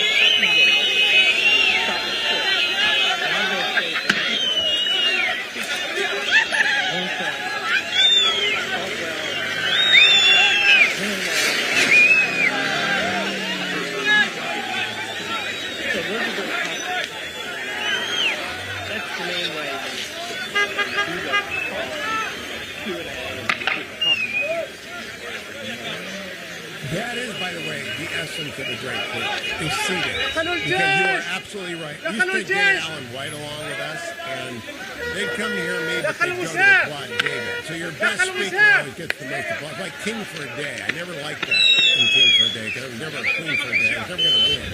But who won excluding present company? Who gets the most popular response? Well, Victor Hansen's a short one. Yeah. I forgot the name here. And he's great.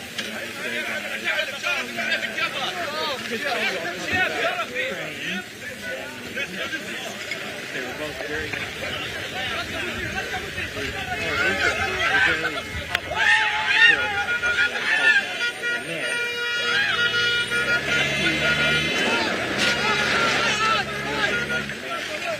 It's a fight over their court. It's interesting. Yesterday, I talked to Lee in the car. One part of it is one side says let's have an independent court, independent of political parties. And that's tech companies, which have enormous prestige. It's a kind of a phenomenon I haven't seen before, but I see it there. And just talking to people, what they all say. And I should interject that I love that. I spend a lot of time with Mark Zuckerberg, and there's nothing greater. There's no greater place to go, in my opinion, than to walk through the Jaffa Gate on the western side of the old city, walk in that city, the ancient world, so it's a wonderful place, and it's very great. They're not like us. They're small and isolated. So if the mighty tech companies give them favor and give them jobs, Israeli tech companies do a lot of business with Microsoft and Google and all of them, that has enormous prestige. And the tech companies, who are not known for their vast conservatism, have intervened in this argument to say that we have to have an independent court to protect our property rights, or else we can't invest in Israel. And everybody that I talk to in Israel repeats that line. So that's on the one hand, right? And certainly there must be independent courts. The claim of the Netanyahu administration is that they have a commission system of some kind for nominating, for placing people on the Supreme Court, I do believe. And that system has existing members of the Supreme Court who are on it, and members of the Bar Association who are voting members. And that means that maybe the judges are in a position to appoint their successors, so they have heavy influence on it. And that smacks of oligarchy. Oh, man, Dr. Oren, Michael Oren comes on almost weekly, former ambassador of Israel to the United States, former deputy minister in the last Netanyahu government, not this one. And he always points out to me that only in Israel do the people have no voice in the selection or confirmation of justice. In the United States, we get two choices. We get to vote on the president, we get to vote on our senators, and they, and as a republic should, have the power to dispose of that power once they get it, but not in Israel. That system has got to be fixed because it's a self-perpetuating oligarchy. That's it, and it's, so you've been talking to a guy who knows all about it, whereas I've just been, but that's, that's the, and if you make that point, and oddly enough, everybody wants to talk about it, so if you make the point, okay, yeah, but what is the ultimate expression of their authority? Where do they get it? And the answer is the American Constitution is infinitely better than the semi-non-existent Israeli Constitution. There is no Israeli Constitution. They have the basic law, which is just a statute. And that's all it is. It's just a statute. Yeah, and, people who founded Israel, I used to work with Gilbert and the historians all day. I learned a lot about it. And they were awesome. But they should have spent 5 years learning everything in February before they started. Because, proportional representation, it's always very divided. David Ben-Gurion himself never got an absolute majority in the Knesset, the parliament, they call it. And so it's always coalition. And the claim these days, Israel is becoming more religious. There's lots of immigrants are coming for religious reasons. The latest waves, by the way, are Russians who don't want to serve in the Ukraine war, so to say. And there's a lot of information. When I first went to Israel, it was like 1977, there were 3.5 million Israelis. In fact, there were about as many Jews living in New York State as there were in Israel. Now it's about to cross 10 million. It's still growing very fast. It's vibrant, to go there is, in my opinion, a very great device, even if you have arguments with people. Oh my goodness, yes. I've only been there twice, and on both occasions, actually I've been there 3 times. 2 out of the 3, I went into the tunnels next to the Western Wall. I don't know if you got to do that, but I think that takes you to the most sacred place on earth, which is, you don't actually go into the Holy of Holies, but you're standing parallel to it. There's a synagogue down there. Have you been able to do that ever? Oh yeah, the other day. Yeah. Isn't that amazing? You're right about that. It's funny because it's basically an outdoor place. It's the Western Wall is the western boundary of the Temple Mount, which is now populated by mosques. And it's very difficult to get permission to go up there. It didn't used to be. I've been up there many times. It's hard now. But at the left or northern end of the Western Wall, the wall recedes under a great arch supporting things on the bottom. Very large area. And it's sort of semi-indoor. It's open at one end. And there's bookshelves, prayer books, and all kinds of things. And there are people inside there, very tightly packed, praying in there. And then along the Western Wall, the outside part, there's a division between the men and the women. The women are on the right, the men are on the left. Apparently, only men go in that enclosed space. And it's remarkable to go in there, of course. Yeah, I look at those blocks, those massive marble stones that were erected for the first temple and remained for the second temple, and I'm just amazed at what the Israelites did in the ancient world. I really am. It's pyramid-level construction. Yeah, well, the Israelites and a lot of other people, too. I'm told, I've not been there, that Damascus is an older city on the average than the old city of Jerusalem. But one corner of the old city of Jerusalem, David did some construction there, and so that's some time ago. And so the whole thing, it's divided into quarters. The Franciscans, their quarter is called the Christian quarters. There's a Franciscan order that was devoted to the preservation and restoration of the Holy Land, and they've done massive work there. Someday they're going to let me broadcast from Israel, and maybe you'll go along with me. I'll be right back with Dr. Larry Arnn. Welcome back, America. I'm Hugh Hewitt. Dr. Larry Arnn is the president of Hillsdale College. Everything Hillsdale is found at hillsdale.edu, including the application that you'd better get in early because I'm going to guess they're going to cross the 10-to-1 ratio this year. How are applications running as Hillsdale continues to be the lantern of the North and maybe the last best hope for American higher ed? Well, it's hot.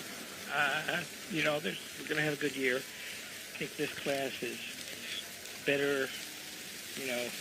We're at the point now where only small steps are possible, but I think the average, grade point average and ACT of our incoming class is huge and, bigger than ever. What does that mean? That means 3.94, I think, entering grade point average, and 32.5 maybe average ACT. So that's all pretty high. The main thing is we're turning down several hundred that are hard to distinguish from the ones we take, and I give advice about that. I'll give it on the radio. If you want to get into Hillsdale College, prepare your arguments and make the case that you actually desperately want to do this, because that's so important. Intellect matters very much, but character matters at least as much. And energy matters. I mean, you just can't mail it in. It's hard, the college. Hillsdale College is difficult, right? You got to read everything under the sun and study all the sciences and math. And it will transform you if you do it seriously. If you don't do it seriously, you can't do it at all. And so what we're trying to find out is who really urgently wants to do this, and we are blessed with a superabundance of people who do. You know, a couple of presidents ago at Harvard, Drew Gilpin Faust made a comment. You know, we could fill the entire incoming class with valedictorians. And I think Hillsdale could do the same thing. But that's not what you're looking for, because valedictorians look backwards. You're looking forward. Yeah, the most important thing, I mean, these court cases we're going to talk about is they all involve the nature of the human being. And human beings are, to a different extent than anything in nature, self-motivated. Their choices are extremely important to them. And everything they do, including especially their learning, comes from them. And so young people listening to this, they should know that you can form your character and your intellect to a high state by your own effort, and that can only be done by your effort. And so, higher education is for studying higher things. And so if you want that, you should prepare yourself, because it'll change your life in decisive and wonderful ways. But it isn't easy, and it takes years of commitment beyond the 4 years of, I will say, in August when they show up, to the freshmen, I will say, it's foolish for you to be sitting in this room unless you intend to keep up this kind of work for the rest of your life. Amen. You know, I have been reading, and we're going to return. I want to assure my audience we're returning this book, The World Crisis, next week. People tuned in today expecting The World Crisis. They get that next week. We're going to be there for 20 weeks. And, I'm 67 years old. I have not read this book this way before. It came out in 1925, so it's 100 years old almost. And you got to keep working, or you're just going to miss everything. Yeah, and the bad news is that your life runs out at an accelerating pace as you get older. But the good news is, learning, it accretes. What you already know is a great help to learning more. This was a great theme of the very great Winston Churchill all his life. He gave a great speech about education. He says in Miami in 1946, he says, I want to say a word for the late learners. He said, if you reach an age where you have a chance to address yourself to the classics, that will be rich, change your life, and in some ways more than it can for a young person. We're really, they have energy and curiosity and naivete and ingenue nature that makes it perfect, right? They're going to show up nervous and embarrassed and afraid. They're going to use that to grow very fast. But then later, after they know more, by the time they're seniors, they think they own the place. Yeah. But what about the time they're senior citizens? Then by that time.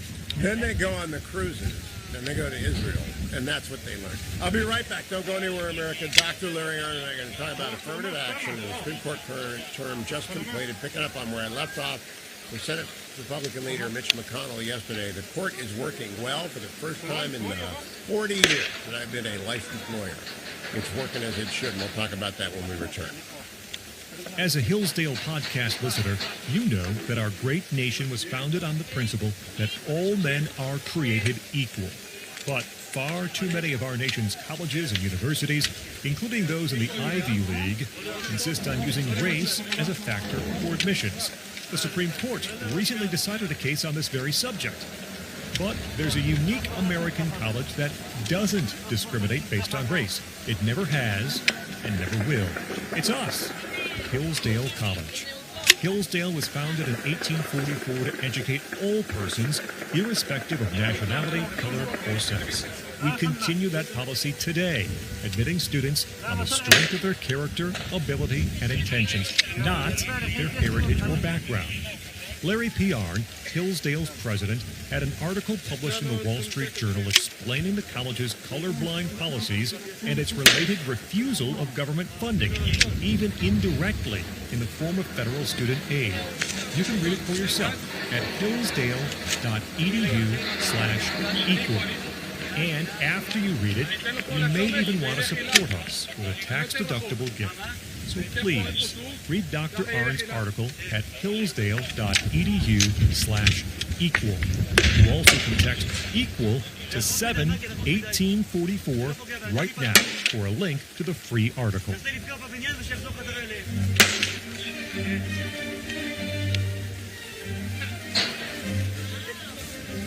Welcome back, America. I'm Hugh Hewitt. On Tuesday of this week, Senate Republican leader Mitch McConnell put an op-ed into the Washington Post saying, look at the court. Only 5% of its decisions were 5-4. Only 9% were 6-3.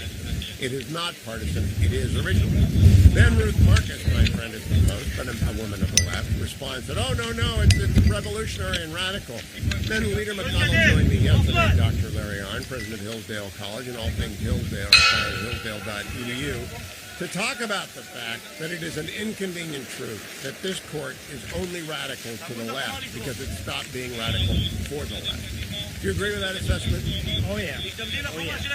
And, one of the greatest things to appear in the Supreme Court opinion in modern times is the concurrence of the very great Clarence Thomas, who gives a history of all that as regards affirmative action. And it is a parallel, first of all, a legal, philosophic, and historical account of that issue, tracing all the way back to the Declaration of Independence and beyond. It's a tour de force, in my opinion. And one of the greatest court opinions I've ever read, and several that I've read are by him. But one of the things he says, by the way, it's terribly like Lincoln's Peoria, which gives a concise, brilliant history of the movements and attitudes to slavery. Wait a minute. I am familiar with Cooper Union. I am not familiar with Peoria. I am not embarrassed to admit because I never mind. What was the occasion of that? When was it given? That was given in 1858, and the story, it's exactly like now. Slavery was. Slavery had been around for a long time. It was only recently, relatively recently, let's say, about 1920, Lincoln gives his speech 38 years later, 38 years later.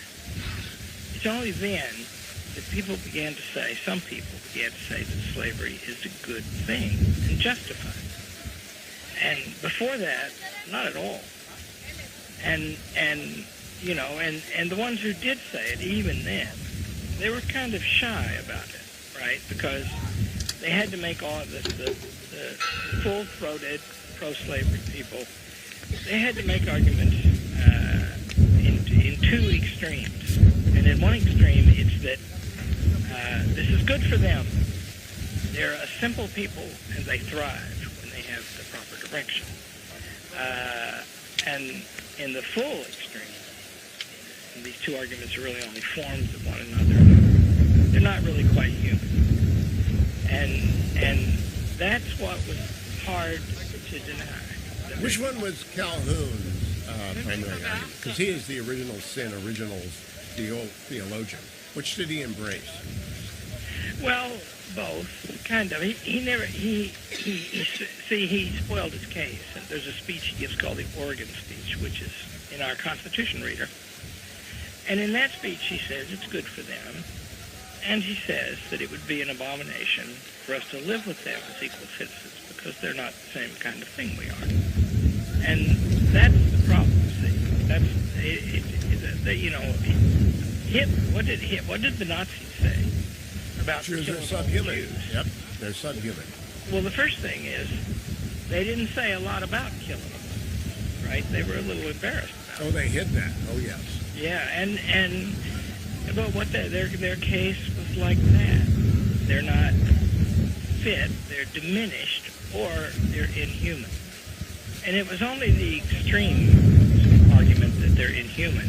But that was made you can see the argument in the Wannsee conference, where Heydrich and Eichmann and the Hard Boys, they persuade a bunch of bureaucrats. It's a very kind of modern bureaucratic meeting, right? All the agencies of this and the administrators of that, all working out their cooperation with their various agencies. Without really saying what they're about. Well, they get to it, and some of them are threatened, and it's like the Nazis. They're on the one hand surreptitious. They don't want this known, but here's what they did. It's the reason we know what's said in the conference. They of course kept very careful notes. They're Germans. But then they kept a register, and everybody the sets of notes were all numbered, and everybody who took a set had to sign his name, so we know who was there. But then they were also obliged to destroy the notes after a time, after they learned them. And so one person didn't, and so we have those notes. Dr. Arnn, let me pause for a moment. Martin Gilbert was your professor, the greatest biographer that England has produced, and he chose to live the rest of his life in Israel when he was done with his work in England. My question is, did you ever sit down and talk with him about the perversion of the German intellect, what happened? Did he ever come to grips with what happened? Oh, yeah. He wrote books about it. We talked about that stuff all the time. And he spent a lot of time in Israel, but he never lived there full time. Oh, I thought he moved there at the end of his life. He had a place. He had an apartment. He went a lot, and the place was glorious. It was in sight of the Temple Mount and the Dome of the Rock. But no,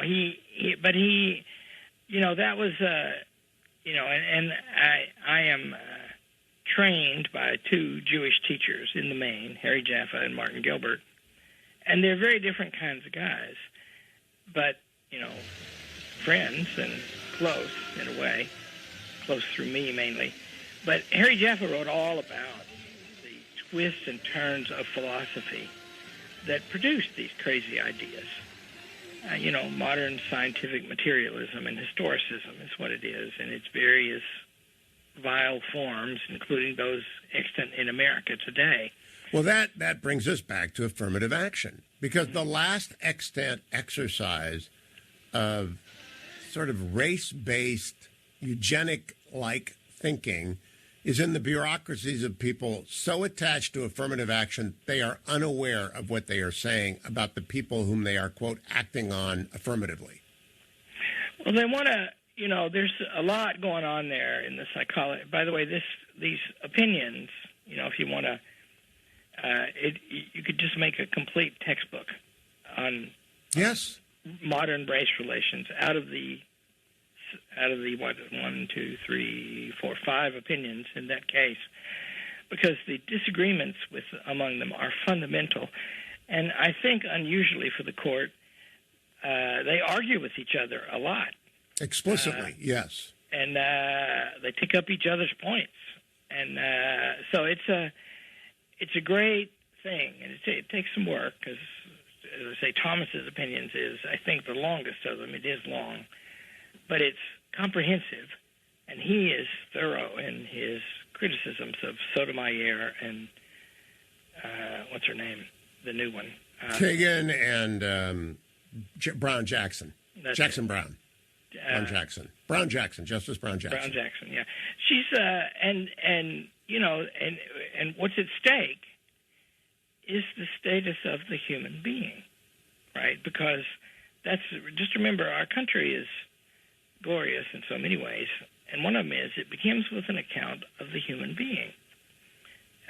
It even outlines its relationship to God and above the beasts, and so beneath God and above, and so it's a divine critter, and it has characteristics that make it entitled to its freedom, and those characteristics are located in its soul. Now, it doesn't use that word in the Declaration, but that means that because we can have objective knowledge of things around us in a richer and deeper and more fundamental way than any other creature, and because we can talk freely about that with each other. That means whatever we can say, we can think, and whatever we can think, we can say. That means we're very closer than any other being.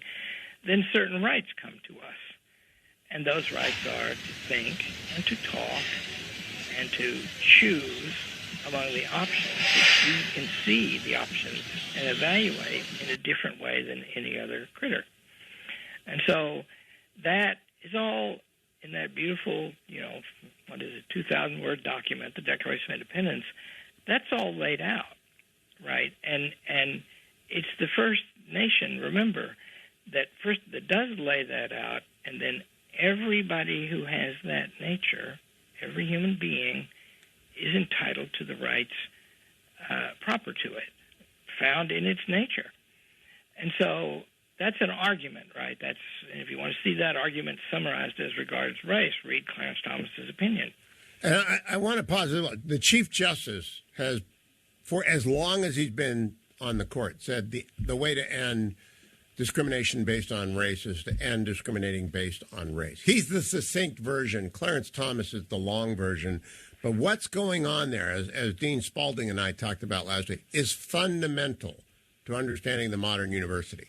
And what the court did, I'm just curious, do you consider it in any way impactful on Hillsdale? Because Hillsdale doesn't do this stuff, but every other university does.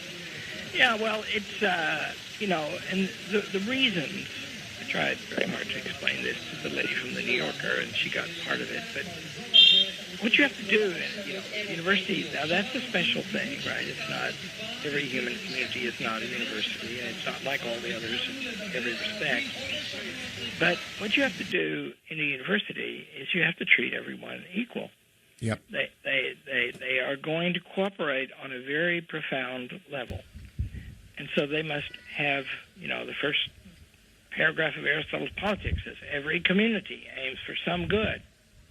If it aims for more than one or any incompatible one, then it's not a community anymore. And so, and if you hold this view, which we have always held at Hillsdale College, fought and died for, and articulated over 180 years now, is every human being is capable of learning.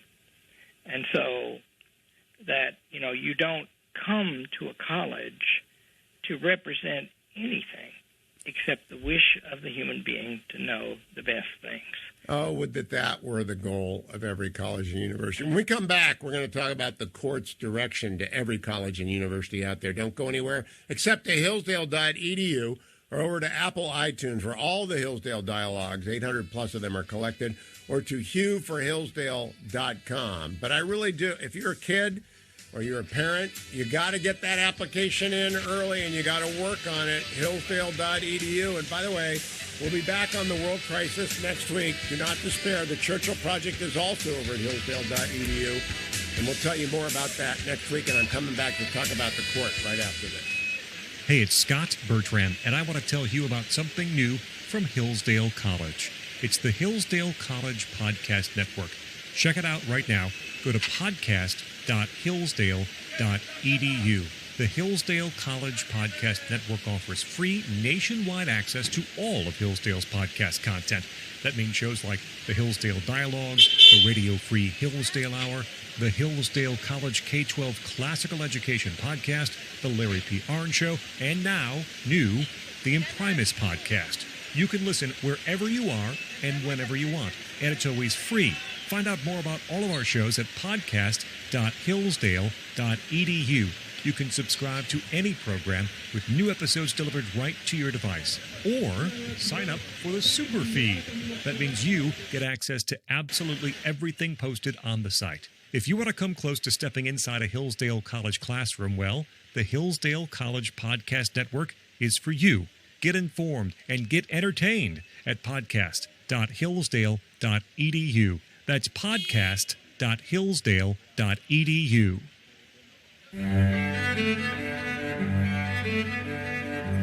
Welcome back, America. I'm Hugh Hewitt. Dr. Larry Arn is my guest, president of Hillsdale College. All things Hillsdale at hillsdale.edu. Justice Thomas is a friend of President Arn's, and he's been under attack by the left. I wonder if the left will stop now that it's been revealed that Justice Sotomayor was shaking down colleges and universities to sell her books to the tune of $3.7 million in royalties over 13 years. What did you think of that story, Dr. Arnn? What do I think of that? I don't think it's wrong for a Supreme Court justice to sell books. I agree. And so the court has published a defense of her, and I think that's fine. It's all nonsense on stilts. Sam Alito going fishing, Clarence Thomas going out with Harlan Crow, Justice Sotomayor selling books. It's all nonsense on stilts to delegitimize the court and pave the way for expanding it, which will be the end of the rule of law in America. That is a dire statement. Do you agree with me? That's right. And so in other words, the left is not going to settle down. They're going to try to change the court. And, they're not going to try to do it in the patient way, which is win a bunch of elections. Over time, by the way, we talked about the Israeli court. Our court is subject to the popular will, but not immediately. And so they want immediate, right? And you're right about that. And because all these cases that have come up lately involve the fundamental status of the human being, and there's a sharp disagreement about that. And if it's true in the imagination of the left that we are basically constructs to be molded by the society around us, and whatever we are, the factors outside our reason and our moral intention are decisive, then that's an unlimited state that can go to work on that, right? And that's why they're so frantic, Dr. Arnn. The beating heart of the left is the administrative state. And the beating heart of the beating heart is the education bureaucracy, especially at elite colleges and universities, stamping out their like-minded people to go forth and control the world from their administrative agency. And this court is having none of that. And boy, they're going to chop it up and take it back to splinters. And they are not moving fast enough for my taste. Do you think they're moving fast enough? No, well, the majority are serious about, for example, in Robert's opinion, he made the jurisdiction of the court on this student, whatever it is, fair admissions against somebody. They attack the standing of the member organization Students for Fair Admissions. Yes. And he takes trouble. Roberts takes trouble with that. And his defense or his assertion that they are a proper plaintiff in the case, it hangs on a bunch of court cases that have been the doctrines of the court over a long time, right? In other words, we are proceeding according to the standards that exist. They're fountain in the Constitution, and they're springs in many court cases that have come later and legislation. So in other words, it takes trouble to show that this is proper under the proper standards of the court. And that's the right attitude. And that means, by the way, courts can't, they only take cases, right? They never initiate anything. They have no roving commission to find wrong and undo it. That's right. And so I'm thankful for that and expect that they will continue to observe that. And remember, it just takes changing 2 votes to change a lot, everything. And 1 vote would change a lot. So this is not some permanent situation here now. It's just an unusual situation as compared to most the last generation or two. I do think it is unusual in regard to this. I don't know that they're ever going to be able to leave history and tradition again. The Roe era, the Roe-Bakke era, was 50 years of incoherence. And Justice Scalia used to say we just get deeper and deeper into the woods of abortion jurisprudence that distorts everything else. I don't think America wants to go back to that, Dr. Arnn. Well, yeah, I mean, abortion is, the abortion political problem has been let loose upon the country in a different way now. And it's not entirely clear to me how that's going to play out. But I'm very much of the view, as the court says, that's how it should play out. You can't have an incoherent decision by a split court to decide the questions of life and death for the unborn for all time. Yeah, so once and for all generations, it doesn't work. That's right. And you're never going to get a satisfactory conclusion that way. And my own view, hope, is that public opinion is very against late-term abortion. And the next thing is to make that extremely uncommon. And I agree with you completely. Next week, we're back, America, on the world crisis. We just wanted to dip into con law because Leader McConnell was on yesterday, so Dr. Arn and I thought we'd cover it today. But next week, Chapter 2 of the world crisis.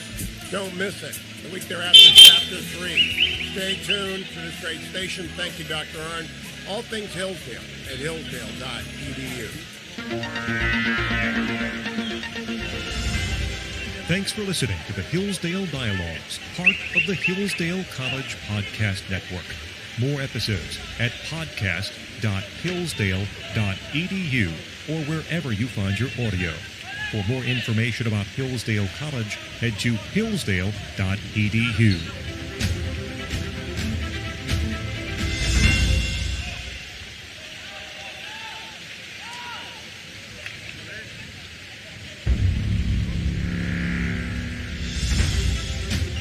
Every week, Hillsdale College President Larry P. Arn joins Hugh Hewitt to discuss great books, great men, and great ideas. This is the Hillsdale Dialogues, part of the Hillsdale College Podcast Network. More episodes at podcast.hillsdale.edu or wherever you find your audio. Also at the Hillsdale College Podcast Network, check out the Radio Free Hillsdale Hour, the Hillsdale College K-12 Classical Education Podcast, the Larry P. Arn Show, and more, all at podcast.hillsdale.edu.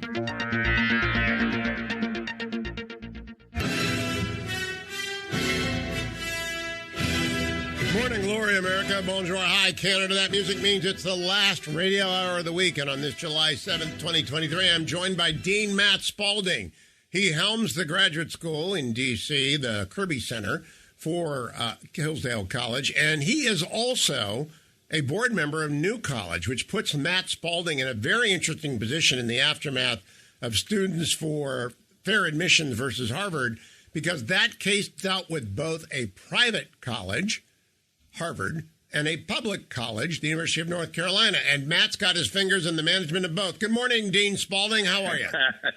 Good morning, you. How are you? I'm doing great. I'm actually in a good mood after this Supreme Court session. Oh, boy, am I ever.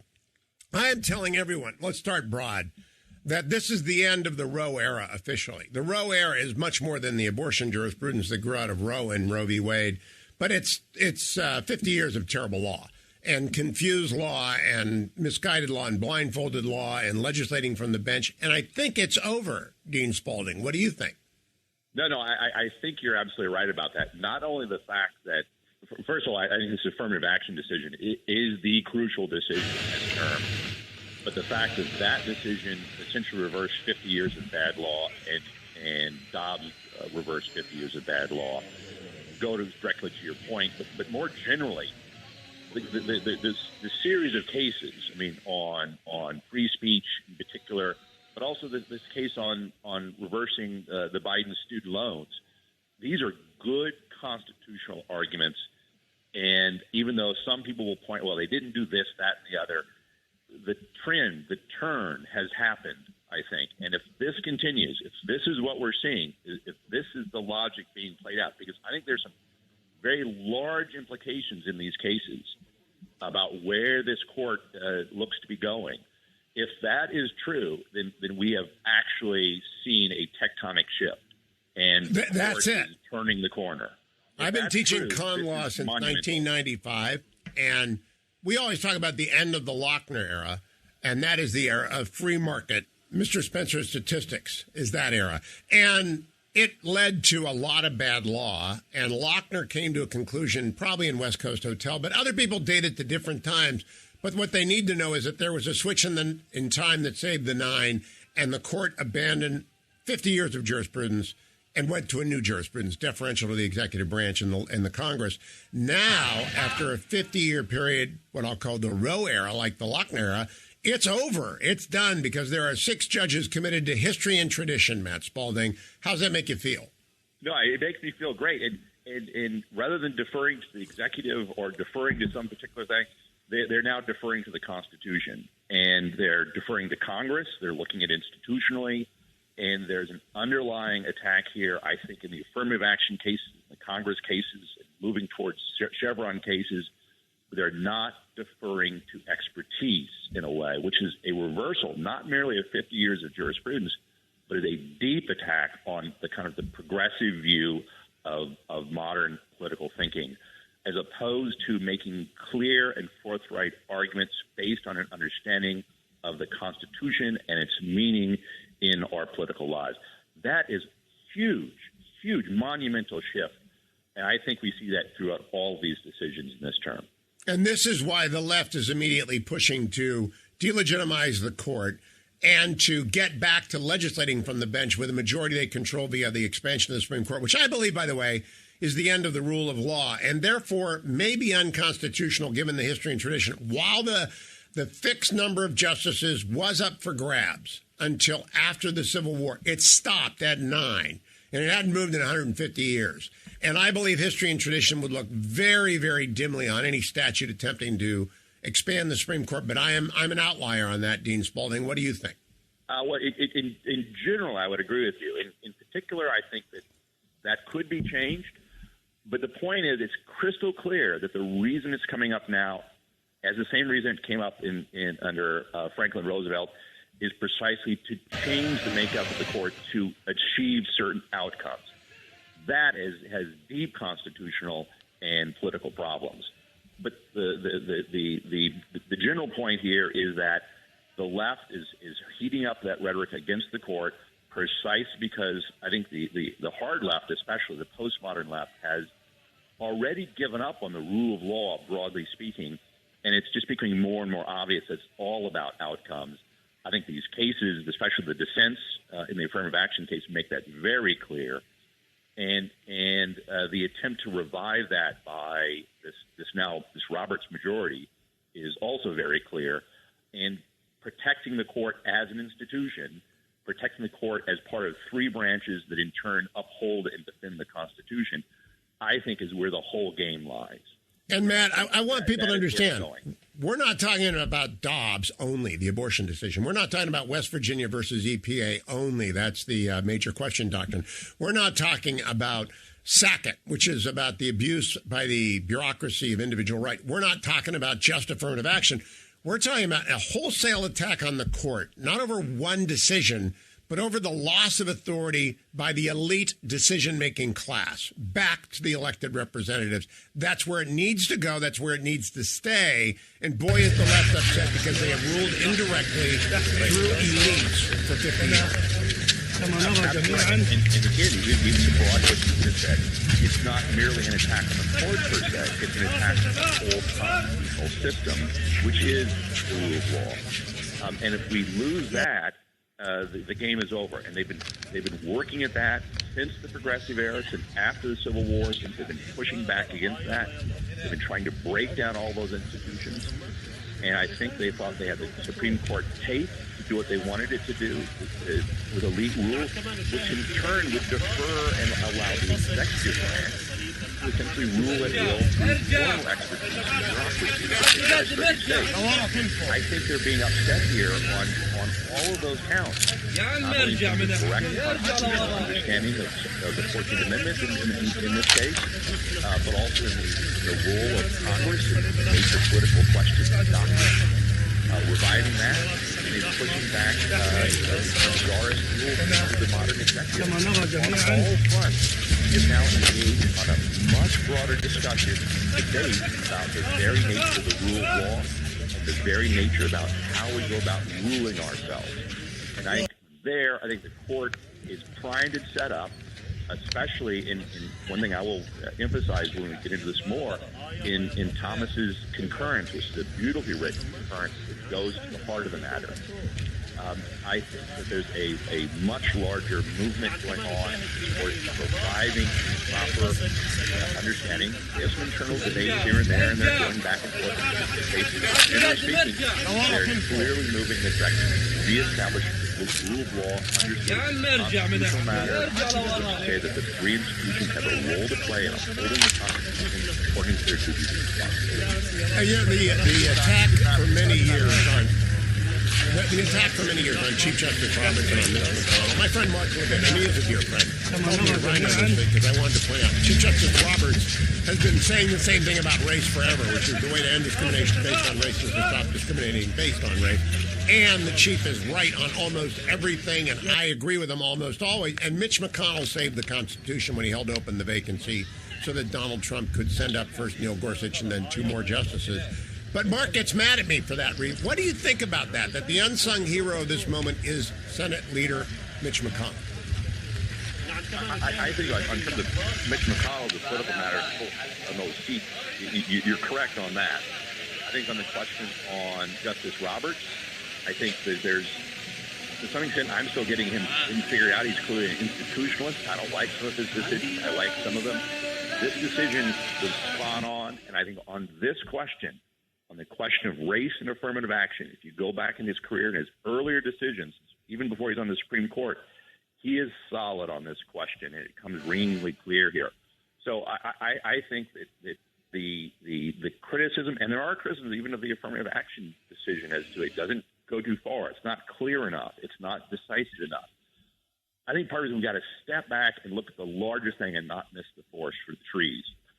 How you overturn cases, sometimes you're very clear, sometimes you're not. There is something called jurisprudence. I don't always agree with Roberts. I don't always understand his institutionalism completely, as you explained to me. But having said that, the movement of what's going on here, this case in particular, I think is overwhelmingly important. And when we come back, we're going to talk about the 14th Amendment and what it was intended to do and why Justice Jackson Brown is wrong about what options are left for people who want to consider race where there have been race-specific injuries done. She's just wrong. And we'll come back with Dean Matt Spalding. Don't go anywhere except to hillsdale.edu. If you want an application to the best college in America, go to hillsdale.edu and get it in, because it's going to be crowded in that line. Hillsdale.edu, all the dialogues collected over at iTunes, Hillsdale Dialogue. Stay tuned.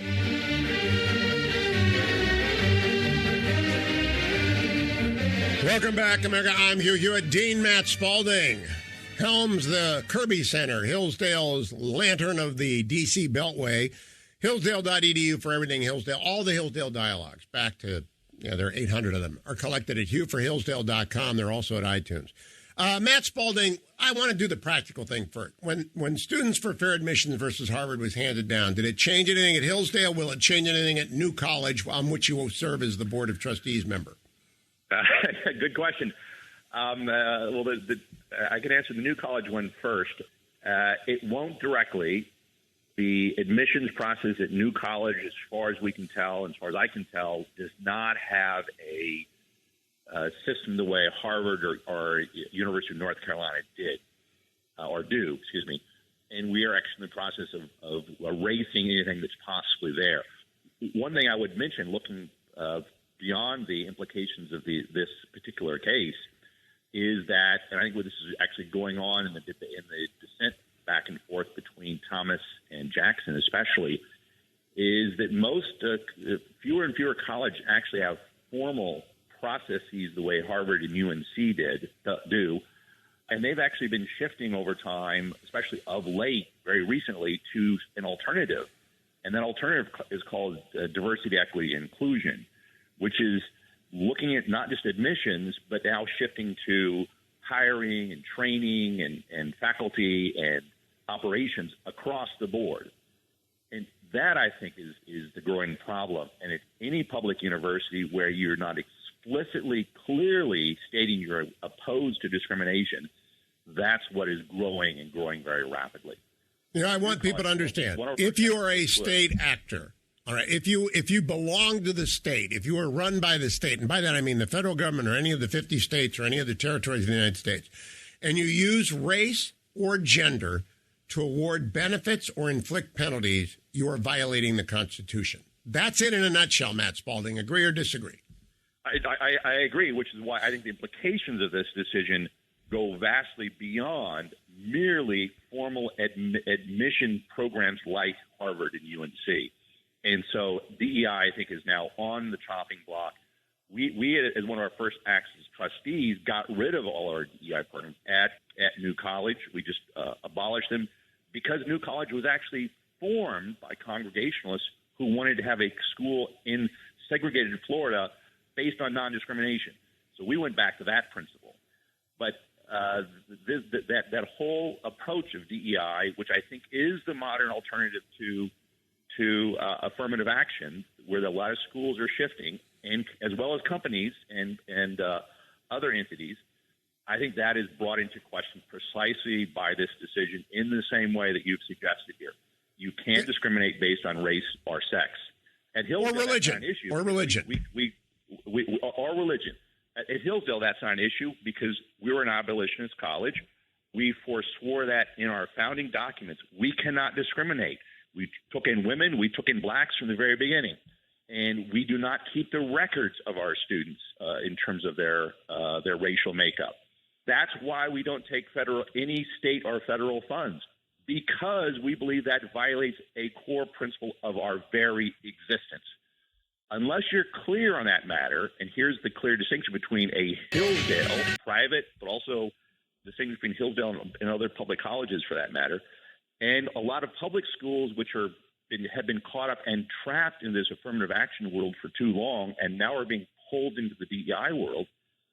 Unless you're clear, you're going to be pulled into that world more and more and more, which is why, again, this decision is so crucially important in not only stopping affirmative action, but also trying to stop in its rising, this new birth, or this new life of this DEI alternative. I think all of that is now fundamentally in question. Affirmative action, I think, is over and is going to spin out and die off.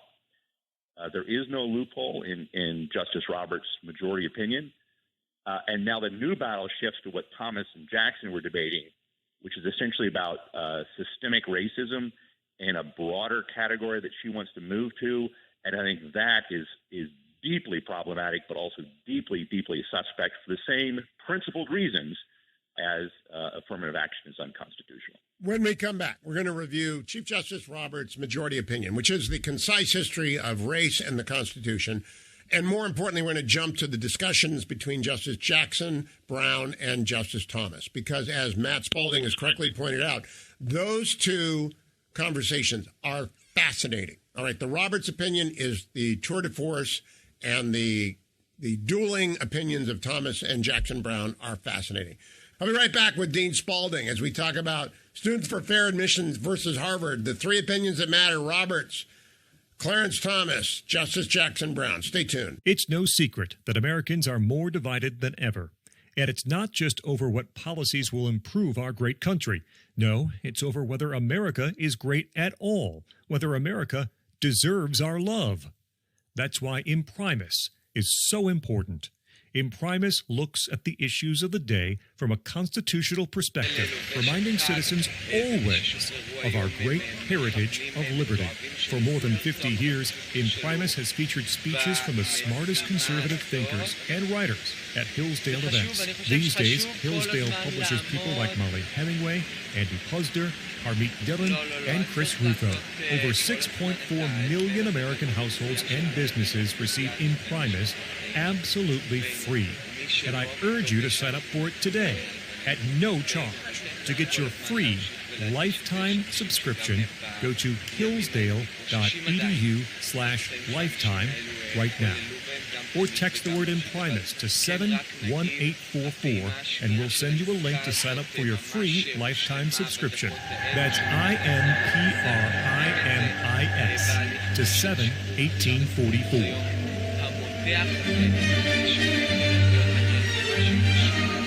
Welcome back, America. I am Hugh Hewitt. Matt Spalding is Dean of the Hillsdale Graduate School of Statesmanship in Washington, D.C. He helms the Kirby Center. He's also a member of the New College Board of Trustees, appointed by Governor Ron DeSantis to that.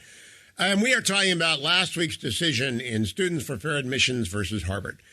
Dean Spalding, if I could, for the benefit of the Steelers fans, briefly say the Civil War ended in 1865 with more than 600,000 Americans killed in combat, many millions more wounded or destroyed. The wealth of the country greatly leveled the South in wrecked condition. A year later, the 14th Amendment was proposed. People need to go to the U.S. Constitution Center to read it. And it was ratified in 1868. So it entered into our basic fundamental law in 1868. Chief Justice Roberts, in his opinion, writes this paragraph. At first, meaning after 1868, at first, this court embraced the transcendent aims of the Equal Protection Clause of the 14th Amendment.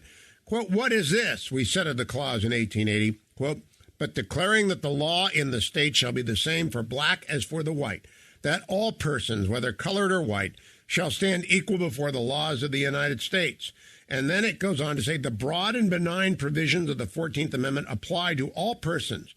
We unanimously declared 6 years later its hostility to race and nationality, which in the eyes of the law is not justified. Despite our early recognition of the broad sweep, Roberts continues, of the Equal Protection Clause, this court, alongside the country, quickly failed to live up to the clause's core commitments. For almost a century after the Civil War, state-mandated segregation was in many parts of the nation a regrettable norm. This court played its own role in that ignoble history, allowing in Plessy v. Ferguson the separate but equal regime that would come to deface much of America. He goes on to explain that ended with Brown v. Board, but it didn't end in practice. It took many years to eradicate intentional use of race in a negative way, Matt Spalding. And indeed, to this very day, if we find someone using race to inflict a penalty on someone, that is actionable. It is actionable under the 14th Amendment at the state. It's actionable under the Section 1983 statute. You cannot discriminate based on race, ethnicity, and religion ever, and very rarely based on gender. Is that a fair summary of everything? That was quite good, and that is a wonderful passage from Robert's majority opinion. And let me put it in even if I can simpler form for a moment, please, and just broaden it even further than that. The founding document that informs the Constitution is the Declaration of Independence, and it says that all men are created equal. Equality in a fundamental way. In that deepest sense of we are equally human beings and equally can self-govern and equally have a right to life, liberty, and the pursuit of happiness. That is the essential bedrock of self-government, but also the rule of law, because that's the grounding of consent. It's that principle that gives life to this whole American experiment and regime. The flaw of that in the beginning was the continued existence of slavery. That is the great sin at the heart, if you will, the problem, the barbaric thing that existed. The Constitution made broad compromises, which we could talk about at greater length, but I think they were prudent compromises. That did not settle the matter. It plays out, becomes a civil war. The Civil War won that battle on the battlefield, but because of how Reconstruction plays out as a political matter, they have to then pass a Civil Rights Act, which is vetoed by a president, and eventually they have to override that with a constitutional amendment. The argument in Chief Justice Roberts' decision and in Justice Thomas's concurrence is that we must understand that the 14th Amendment is a continuation, a completion of that arc of the principle of equality stated in the Declaration being codified into the Constitution. And that is the essential principle that is informing our movement forward. The court misinterpreted the Reconstruction amendments for a long time. The darkest moment was the Plessy decision. The dissent in the Plessy decision by Justice Harlan was the bright point, which everyone, including the dissenters, point to, although the dissenters want to misinterpret what Harlan's message was. But Harlan reminded the country, and Roberts and Gorsuch and Thomas are all harking back to that the Constitution is colorblind. We will allow no caste system in this country. You know, is a part of the matter, and they're reviving it. Harlan is being revived here, and that is now becoming the majority opinion on a court, which is to return the country to its fundamental, clear principles. And we're going to move to the concurrence and the dissent in a moment, but I want people to understand. There is a canon and there's an anti-canon in con law. The canon is Marbury versus Madison, which establishes judicial review anticipated in the Federalist 78, and Brown v. Board, which returns the idea of the Declaration of Independence into the Constitution. I would add in the canon Dobbs. In the anti-canon, you've got Dred Scott, Plessy v. Ferguson, Korematsu, and I would argue Roe and Casey. And Randy Barnett and Josh Blackman, two brilliant guys, came up with this category distinction between the anti-canon, the worst decisions of the Supreme Court, and the best and most important decisions. And I think Students for Fair Admissions is going to enter into the canon, Matt. But I am reminded of what Ben Franklin said upon exiting the Constitutional Convention. What do we have? A republic if we can keep it. We almost gave it away, but the end of the Roe era is returning us to the republic where prudence will matter. Do you agree with that assessment? I do. I think this particular case is going to take a little bit to see what happens. We cannot immediately see right now, but I think you're generally right. But more importantly, I think this court, if you put Dobbs and this decision, other decisions together, is putting us back into a court and a constitutional system informed by the canon of constitutional law that you refer to, which I would point out is a general matter for the general citizen, reorients our legal system back to the Constitution itself in its most fundamental way. And they will continue that when the Chevron doctrine is overturned and with the major questions doctrine. The logic of this playing out is precisely going in that direction. That's what I mean by seeing this play out for a little bit. But if that I think is where we're going. I think it's clearly signaled here on a number of fronts, and I think there's nothing here that prevents that from now playing out. And that is a huge and monumental shift in favor of the Constitution, of constitutional government, and the self-government of the American people. Now, the debate between Justice Brown Jackson and Justice Thomas matters a great deal. The best defense of Justice Brown Jackson, because her own opinion is length and turgid and just not very particularly well written, but the point of it is that systemic racism empowers states to take into account disparate impacts on race. It does not. That's incorrect. And Justice Thomas answers. Jonathan Cohn at the Huffington Post defended Justice Brown Jackson and her focus on systemic racism and disparate impact. But Justice Thomas says, no, no, no. Matt Spalding, isn't that the heart of their debate, their back and forth? I think you're absolutely right. But to his credit, Chief Justice Roberts, I think, picks up and makes a subtle cut at this as well. The debate we're seeing now between, which I think is moving beyond affirmative action, which is where the modern left is wanting to go, is it's about systemic racism. I mean, this goes back to the current debates in articles and books you see coming from people like Ibram Kendi, that there's a larger systemic societal racism that's going on here that goes all the way back to the beginning. Justice Jackson says that it's intergenerational transmission of inequality, and it really starts at the very beginning, echoes of the past, and exists today. The problem with that, first of all, I think that's historically inaccurate and it's just not correct reading of American history. But more importantly, the Constitution is not distinguished in that way. And Justice Roberts reminds us, but also then Justice Thomas, I think, really drives this home, that the whole essence of constitutional government, grounded in equality, is precisely this idea that it has to be based on individual injustices that are corrected by the rule of law system. It's not the job of justices, especially. This may be a legislative matter in some circumstances, but for justices, they're not doing sociological experiments about broad categories of classes and races and castes. This is precisely the turn that Thomas very eloquently criticizes when he talks about the fact that, well, what do you do with the fact that admissions requirements in the 1920s were designed to limit the numbers of Jews in college? You can't be going about picking racial winners and losers in your politics somehow to affect a larger societal injustice that you somehow perceive, that's not what the rule of law is all about at all. But that's precisely where the modern left, I think, wants to go, which is why I think DEI is of great interest to them. And I think this decision, by pointing out that no, there are injustices, there are inequities that are to be addressed.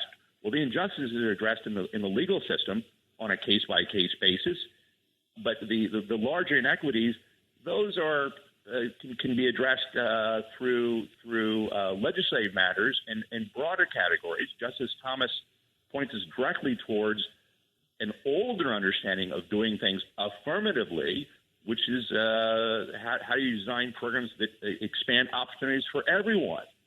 His way out, which he says, his way out is a colorblind constitution. Justice Jackson's way out, which he says this is the way out of this problem, is essentially, and Sotomayor, they both say, well, we actually need more discrimination in order to correct past discrimination. That's just an absurd argument, which I think that Chief Justice Roberts, backed up by Justice Thomas, have with crystal clear words. That is not to be tolerated, because that is a fundamental violation of our Constitution, of our laws, and our most sacred founding document, and the very principle behind this country. And I think that broader debate comes out especially in that dissent between Jackson's dissent and Justice Thomas's concurrence. Jackson, Brown, and Thomas need to be read in tandem. But when we come back, they've been translated by Jonathan Cohn, best for Jackson Brown. Jonathan Cohn at Huffington Post. And everywhere, Clarence Thomas doesn't need any help. Jackson Brown does. And we'll come back and talk about whether or not Section 5 of the 14th Amendment changes anything yet, or could. Matt Spalding rejoins us right after this. Stay tuned. Hillsdale.edu. Do you believe in our founders' vision for America? That our republic will only survive if we are an educated and informed people who know our rights and duties. Since 1844, Hillsdale College has sought to educate all who wish to learn about these timeless principles of self-government. For more than 50 years, the college has worked to spread that mission by sending Imprimis to millions of Americans. Imprimis features some of the best speeches given at Hillsdale events, and now an audio version of the popular Speech Digest is available in a new podcast of the same name. And, like the print publication, Imprimis, the podcast, is always free. Listen to the best arguments from speakers such as Chris Rufo, Molly Hemingway, Mark Stein, and Hillsdale College President Larry Arnn, read by Hillsdale students. Subscribe today to listen to Imprimis at podcast.hillsdale.edu. That's podcast.hillsdale.edu, or wherever you get your audio. Welcome back, America. This is the most important segment of today's Hillsdale Dialogue because it concerns the dissent of Justice Jackson Brown, joined by Justice Sotomayor and Kagan from Students for Fair Admission versus Harvard. A dissent that is answered by Clarence Thomas eloquently. But Matt Spalding, a very smart man on the left by the name of Jonathan Cohn, wrote last night in the Huffington Post, the big thing Justice Jackson got right and Justice Thomas got wrong last week. I'm not persuaded, but I want to deal with the most difficult argument, which is people look around and they say there is systemic racism, and we know that because of the disparate impact of various rules over the centuries on black Americans and descendants of slaves. And if those actual disparate impact can be proven, Justice Brown Jackson argues, then you can remedy them under the 14th Amendment. I do not believe that is correct. Justice Thomas doesn't believe it's correct. But my argument is this. If you can prove that there is a systemic, lasting impact that was intentional at the beginning and endures, then Congress and the executive, Section 5 of the 14th Amendment, to persuade the court that their remedy is lawful. But they may not do that either in the absence of the finding or the persuasion. What say you, Dean Spalding? I'll take a yes and a no. I think your general assessment of that being the strongest point in the dissent is correct. Hey, it's Ryan Reynolds. The question owner of Mint Mobile, where you're my goal wanting to get to is, well, what like Congress do so we can pass more through savings Section to 5 of the customers. 14th Amendment, When I saw and in what a they're way does that charging give for them an holiday opening to stop do videos these more? days, And I think that the answer there, this is maybe subtle, And but that I think means we and can I think we afford just to offer agree 3 here months of free is service that, well, on any there's actually a plan, lot that including Congress unlimited. can do, So but they can't let's all do just it use our based imaginations. on race. Okay? Just imagine me They someplace must festive. do it based on Don't a make it weird. broad sense of creating opportunities for everyone, including those. And Justice Thomas, I think, gives us the clearest answer on that. I when just he got the talks about perfect something gift for my called boyfriend that has the everything that he needs anti-subordination for view, which is there's 25% this off at misunderstanding of the manscaped.com. 14th Amendment, Shipping was free, which and is they the even 14th sent me Amendment 2 free gifts, the only upgraded forbids Boxers laws that 2.0 hurt and the blacks Shed as opposed 2.0 to travel help bag. blacks. It comes with the new Lawnmower 5.0 Ultra whole body trimmer, which is waterproof and has skin-safe technology so he can get the perfect shape, even on his delicate areas. It has 2 interchangeable trimmer heads so you can trim with up to 7 guard lengths, or he can use a foil head for a smooth shave anywhere. It also has their ear and nose hair trimmer. That's what opens the argument up for doing things which create broad swaths of opportunity. And there are a couple of historical points that come up in the dissent and the concurrence, which I think makes it very clear that you take something like the Freedmen's Act, which was passed soon after the Civil War was over, to help former slaves. That was clearly intent, but it is written in a way that does not necessarily base it on race per se. Take something like the Homestead Act, clearly intended to help former slaves and those whose lives were destroyed by the Civil War move west and get land and start farms. Did not make distinctions based on race. It was a broad way of creating opportunities. So Congress can create opportunities. They can do it in a way that will clearly have an effect on certain people, certain people that are disadvantaged. But you can't do it under the 14th Amendment based on racial classifications. I think that's what both Roberts and Thomas make crystal clear. Unless you can prove that there was government discrimination at the beginning. For example, schools were segregated by law. After that was found unconstitutional, courts took over school systems and had race-conscious remedies, which was constitutional, until the original sin was erased. Thereafter, even if the school resegregated on the basis of individuals making their own decisions on where to live in public school zoning, you could not then use it again. I just believe that if you can show, it's very hard to do, but if you can show that racial animus moved the government, then you can use race in the remedy. But that's the only time you can use it. Last word to you, Matt Spalding. Well, the question is, can you do it based on particular cases and in narrow cases? I think the answer to that is yes. Can you do it on a higher basis?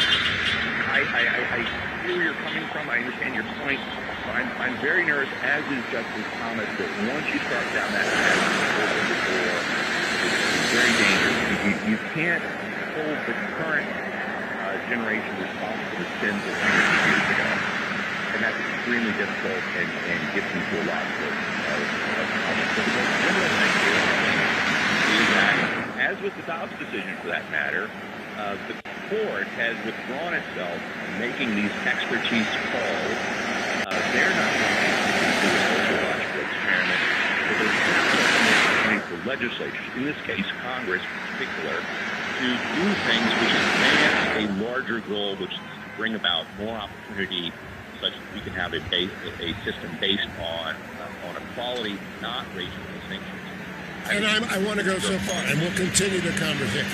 We may have a third founding on our hands. The first founding being the Declaration, the second being the Legislative, and the third being the repudiation of what's underway.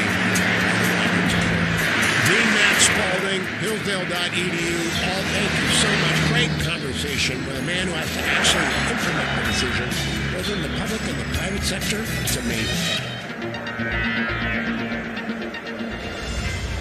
Thanks for listening to the Hillsdale Dialogues, part of the Hillsdale College Podcast Network. More episodes at podcast.hillsdale.edu or wherever you find your audio. For more information about Hillsdale College, head to hillsdale.edu.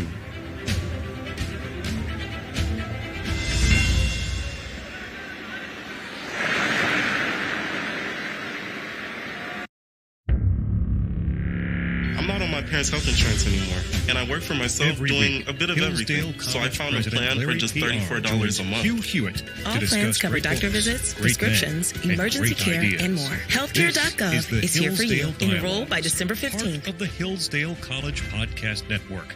More episodes at podcast.hillsdale.edu or wherever you find your audio. Also at the Hillsdale College Podcast Network, check out the Radio Free Hillsdale Hour, the Hillsdale College K-12 Classical Education Podcast, the Larry P. Arn Show, and more, all at podcast.hillsdale.edu.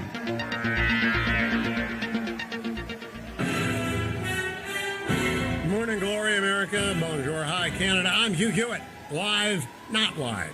I'm live talking. I'm alive. So is Dr. Larry Arn, president of Hillsdale College, alive. But we are pre-taping this on Tuesday morning, actually. What day? It's Tuesday. No, it's Wednesday morning. We're pre-taping this because the debate is tonight. And Dr. Arn, you're looking great. I'm so unused to seeing you in video. They've changed the set. They fixed the set. The lighting is great. Who did that for you? Is the lighting good? I don't know. I didn't do anything. Also, I volunteer to be your calendar consultant.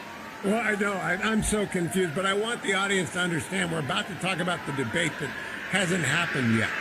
So anything that we say, like if someone fell off of the stage and we're not talking about it, it's because we taped this on Wednesday morning. But we did that because we are both out of pocket on Friday morning, and so we want to do the Hillsdale Dialogue. Tell everyone about hillsdale.edu. Remind everyone that we are both in Switzerland. Hillsdale does not take political positions, but we comment on it. And so it would bother our audience a great deal if they didn't hear what you thought about the debate, if the debate hasn't happened. And what do you think about the debate before it happened? Yeah, see, that's a lot easier, isn't it? It's like talking about the future. It's a license to steal. I think it will be a great debate. I think I have a longing. I probably won't get it, but first of all, there are 8 people in this debate. That's too many. Second of all, it's moderated. That's bad. I don't mean a general slur against the moderating class. But they got to get to talk, and are they going to explain? And that's the problem, right? It's always that. It's a big challenge for them. It's very hard to do that kind of thing. Testing it every minute, little snippets, trying to make a difference. So I don't expect my longing to be fulfilled, but I have one. My longing is that somebody will explain simply 2 things. The nature of the mess we're in, which is fundamental in my opinion, and what to do about it. That doesn't require details. That requires a big explanation, some knowledge of what's changed in America and how America is supposed to work. And we're planning to get back to that. So I hope for somebody to do that. And there's some now pretty good, so they might. You get a minute at a time. I talked to Brett. It's Brett and Mark McCollum. You know Brett. I don't know Mark. I haven't worked with Mark, but I've worked with Brett quite a lot. He's not going to step on anyone who's making sense. Do you think any of the 8 are coming prepared to make sense about the big issue? And we're going to talk about the big issue. The big issue is the future of the Republic. It always is. But do you think a minute is enough to make a coherent statement about the future of the Republic? I can do it quicker than that. No. I don't think it is. But you only get a minute. Now, I had a guy on yesterday from Americans for AFP. Americans for Prosperity. They're not quick. He wants them to talk about radical reduction in the number of federal employees. I think that's a pretty good thought for our problem today. You agree with me on that? Yeah, good idea. And, you know, that's a good way to put the point. Politics is not the same thing as political theory. It's too stupid. But it's about doing things. And, you know, so that's my second branch, and that is, how do you get out of this? You could start the opposite way, the way you and AFP have proposed, and that is, you can start with what you would do. Like, Trump was, in 2016, the wall, right? That stood for a host of things. The country has laws that say that we're supposed to control our border, and we don't. We do it right now less than we did before Trump was elected in 2016. And so he picked that thing, and that is, I remember I saw him, see, we're talking about Trump, and I wish we weren't. He would walk up in front of one of those big rallies where he's at his best, I think, and he would just look up and first words, are we going to build a wall? And everybody, so it stood for a host of things, and that's right. If you read the messes in the paper, I've read my paper this morning, 2 of them, and the messes are so many, right? And one thing is, the state government is arrested and charged a bunch of high federal officials who were doing what they claimed was their job. They're being arraigned, I read, very bad jail. Our friend John Eastman was arraigned yesterday. And John is a brilliant man who is sometimes wrong. And as we say in the radio business, frequently wrong, never in doubt. And John has been wrong, for example, about the 14th Amendment conferring citizenship on people born in the United States. He and I have disagreed about that for 20 years. John used to come on this show every week with Irwin Chimney, every week. And he would argue with great dexterity and intellect about matters of common law with Irwin, who was always wrong. And they would do so civilly. This process has turned John Eastman into an accused criminal. It is baffling to me, baffling, that an American political strategy to produce alternative elections, they're not fake elections, they were alternative elections that needed to be empowered by legislatures that did not do so. So they never had any standing. I honestly do not understand how this survives a minute of court review. It's all political speech. It's all protected. And they've turned John Eastman into a mugshot. It's astonishing what's happened in this country. Yeah, and you know, there are only 3 things that are out there. The executive branch, the legislative branch, and the judicial branch. and they're... Charles Kessler once wrote that they fought into each other's clothes. The Supreme Court, in my opinion, is doing pretty well these days, but it has a long history of making laws, and that's not its job. And then the Congress doesn't make laws. It has delegated that power to a vast bureaucracy, reportedly in the executive branch, and to the extent that they have much influence, they get it talking to bureaucrats and trying to put pressure on them to do things. And the real executive branch is many. And you know, the one prescription in the founding, in the Federalist Papers, for example, where it's really brilliantly put by Alexander Hamilton, is that if you've got just one guy, you've got somebody to blame. We still blame that guy, but what can he do? You know, I mean, the head of the Federal Bureau of Investigation is taking political stands in under color of the court. So it's a mess, and that's the point. The point is, the people. It's a very good thing, by the way, that we don't have. You know, we make the war. We don't have war. Britain solves the problem by preventing the wars rule, and then they can just be great dignities and remind everybody that there's supposed to be some dignity around here. And you know, I'm always anxious when somebody in the royal family fails to do that, but nobody ever did it like Queen Elizabeth II. Well, our way is that we look slightly askance at our politicians. We need to learn to look more askance at the bureaucrats.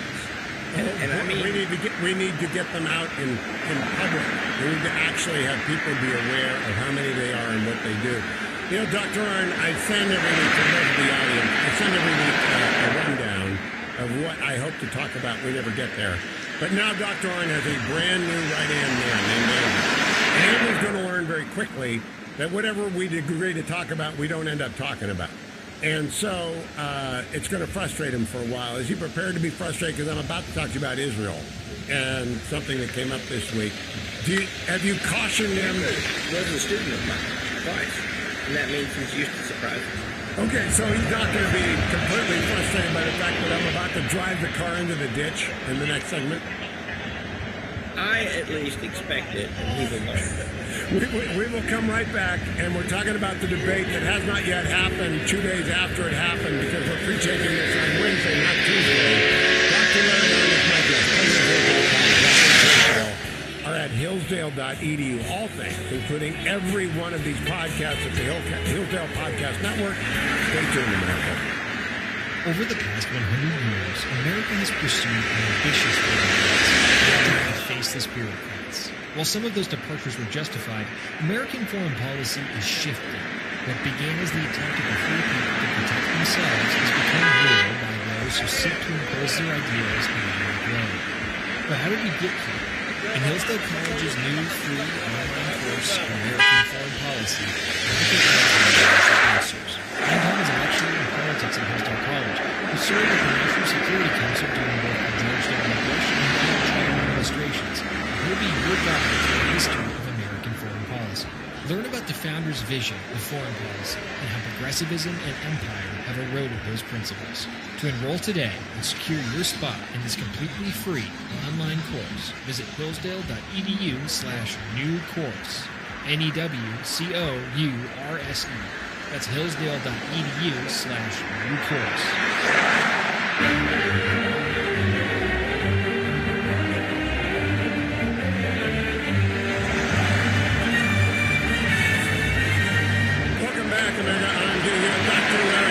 President of Hillsdale College, and every week we do this, and we've been doing it for many, many years, and we're going to continue to do it, and we're going to do it next week about Churchill again. Those of you who turned in to listen to Chapter 6 on Churchill, that's next week. We're talking about the debate we did not watch because we pre-taped this on Wednesday. Dr. Arnn, on Wednesday I talked with the former ambassador of Israel to the United States, Dr. Michael Oren.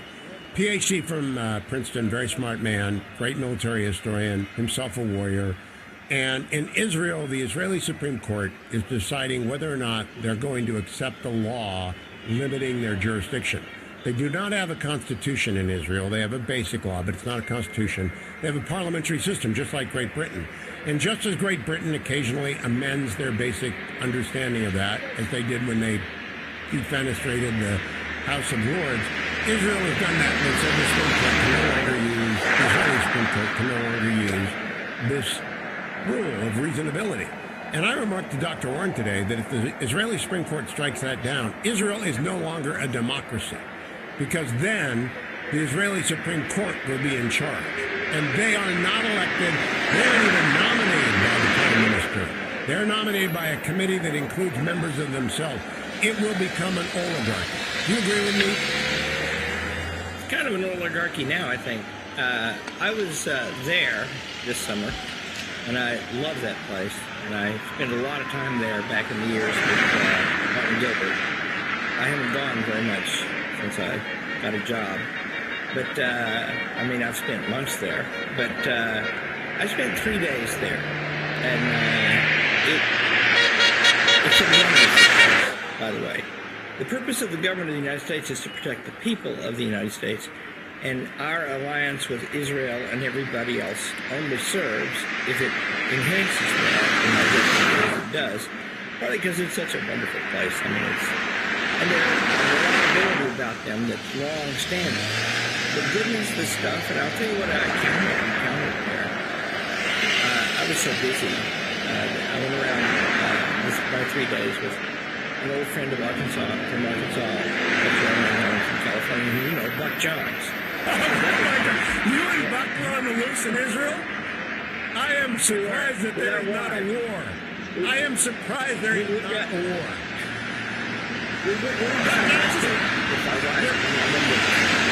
I can pretend to be Buck Johns. And here's a very common argument.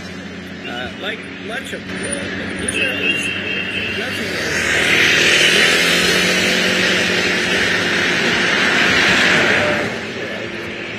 Founders in the end, right?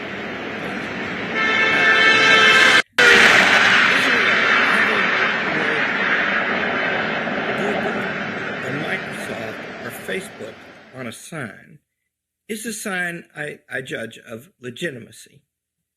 They love that. Because you mean tech? The whole world, is, oh, yeah. And tech is the future. And they embrace that. What, in my perception, 3 days, talking to a lot of people, is that they don't have as much skepticism about that as we do. And the tech companies have intervened in this dispute with the Supreme Court. And the argument that they are making, were when I was there, and when was that? That was in July, is that we can't really invest in Israel unless we can be sure our property rights are protected. That's mighty different from any argument they make in the United States. But it's the same companies. And and so the point is, I fear that they've got the same witch's brew of interest and ruling class affiliations that's big in this thing. And, we had a lot of, I was on a college cruise, only 500 people plus came with us.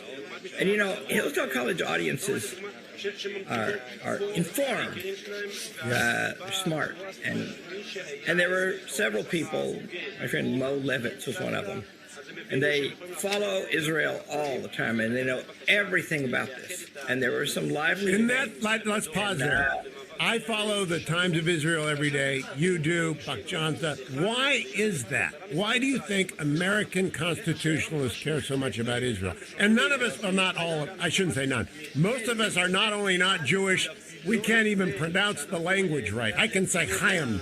That's it. So why do we care so much?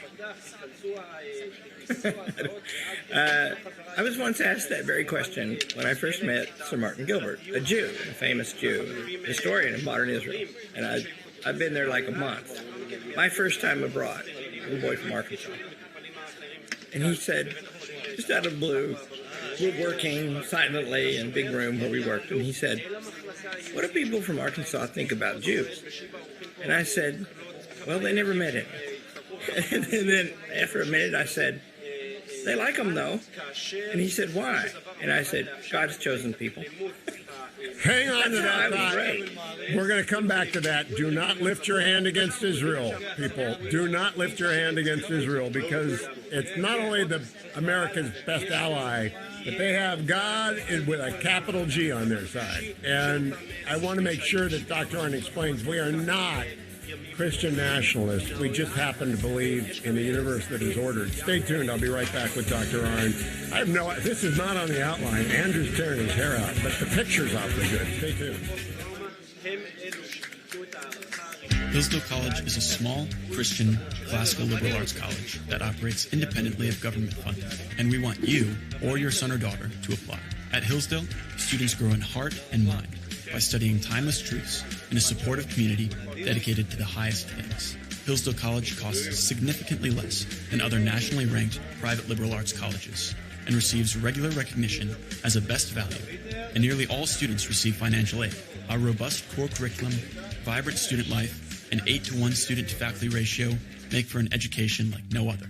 For more information or to fill out an application, visit hillsdale.edu/info. That's hillsdale.edu/info.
That was founded based upon an idea that the Jews had to have a homeland.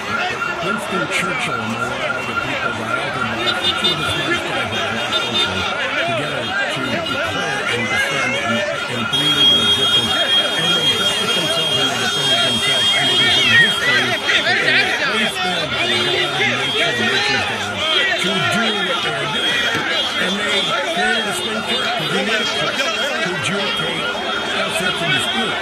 But that court, like our court, have aggrandized on the power of their elected representatives. And now they're at a turning point. And I want to know, take your time. I want to know what you think is going on there, because I am very alarmed that the Israeli Supreme Court is going to say we're in charge here. And it will not be a democracy. What's going on there is the same thing going on. There is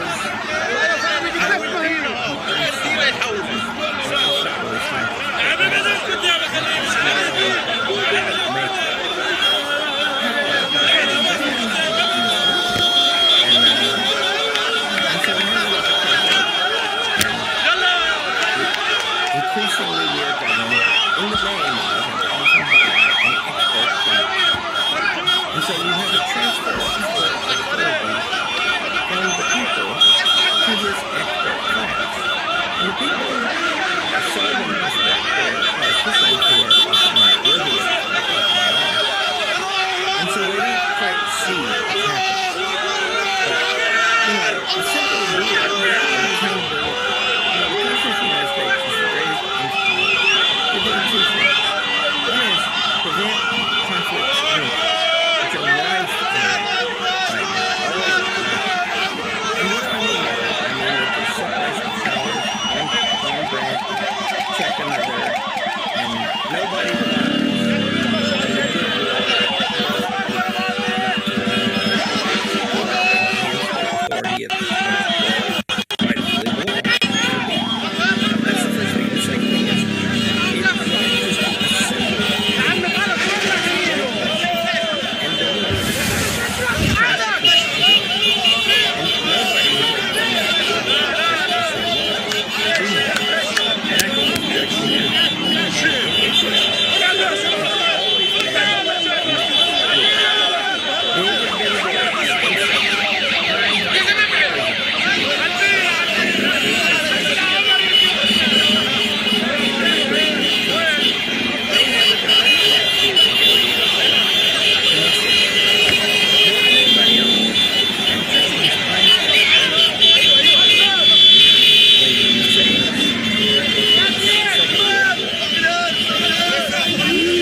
He's on to something by making this the center point of his public persona, is that children belong to their parents.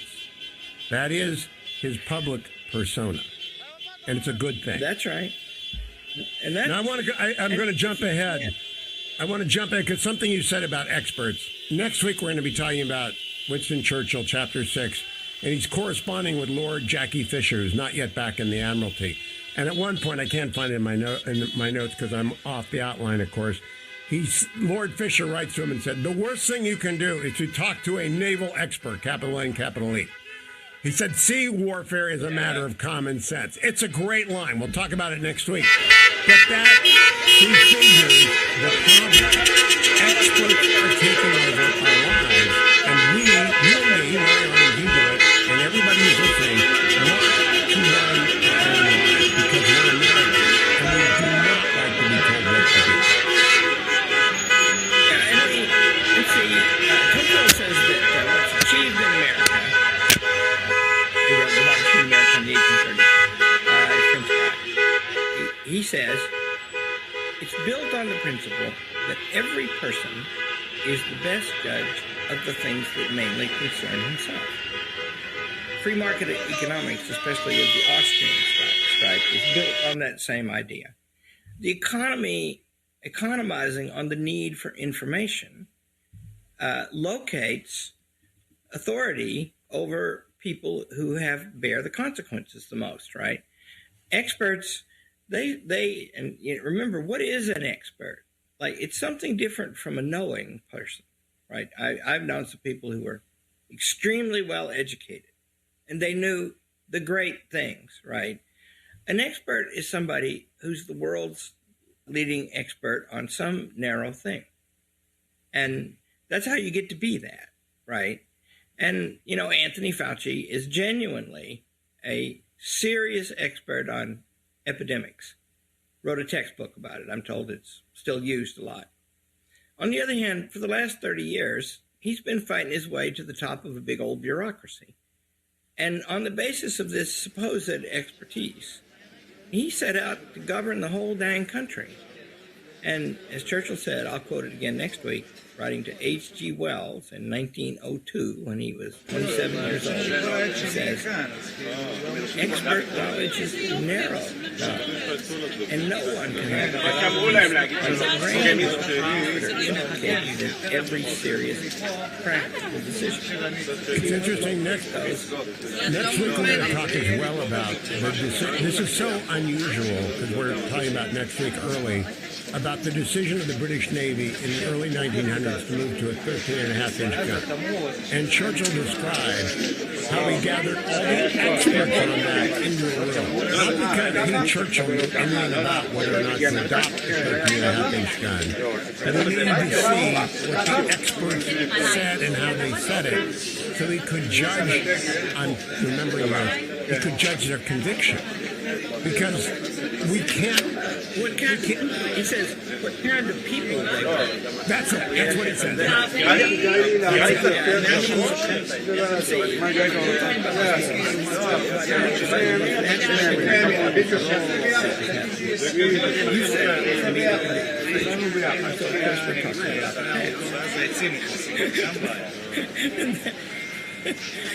And that's the only thing you can know anything about. And we're going to talk in the next segment about this trip to Israel because I didn't know you did that. And I'm fascinated by what you came back thinking because I think they're at a crisis. Everything's in a crisis. The Catholic Church is close to schism. Israel is close to throwing off their traditional government. And the United States is close to being ruled by people who have no concern for ordinary voters. That's where we are. And we'll come back and talk with Dr. Ryan about that. Go anywhere, America. The Hillsdale Dialogue arrives right after this.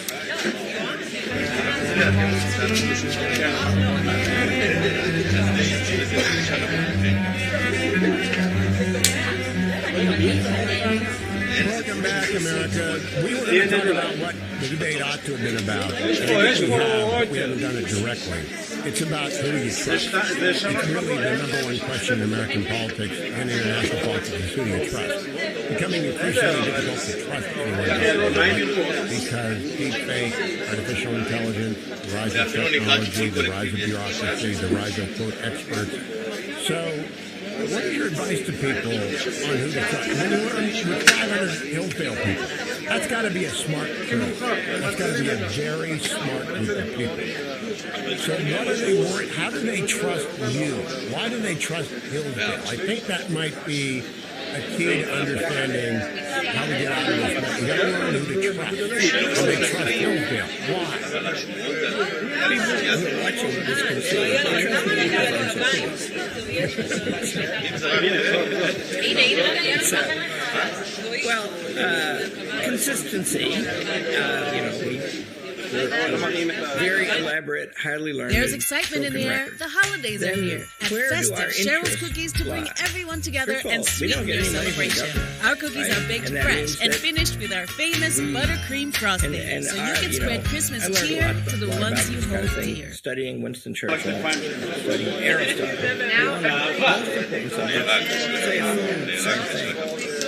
I learned that organizations have a mission. First line of Aristotle politics. Every community aims at some good. First line of the ethics is every human action aims at some good. So the good is the object, right? He doesn't say many goods, he says one good.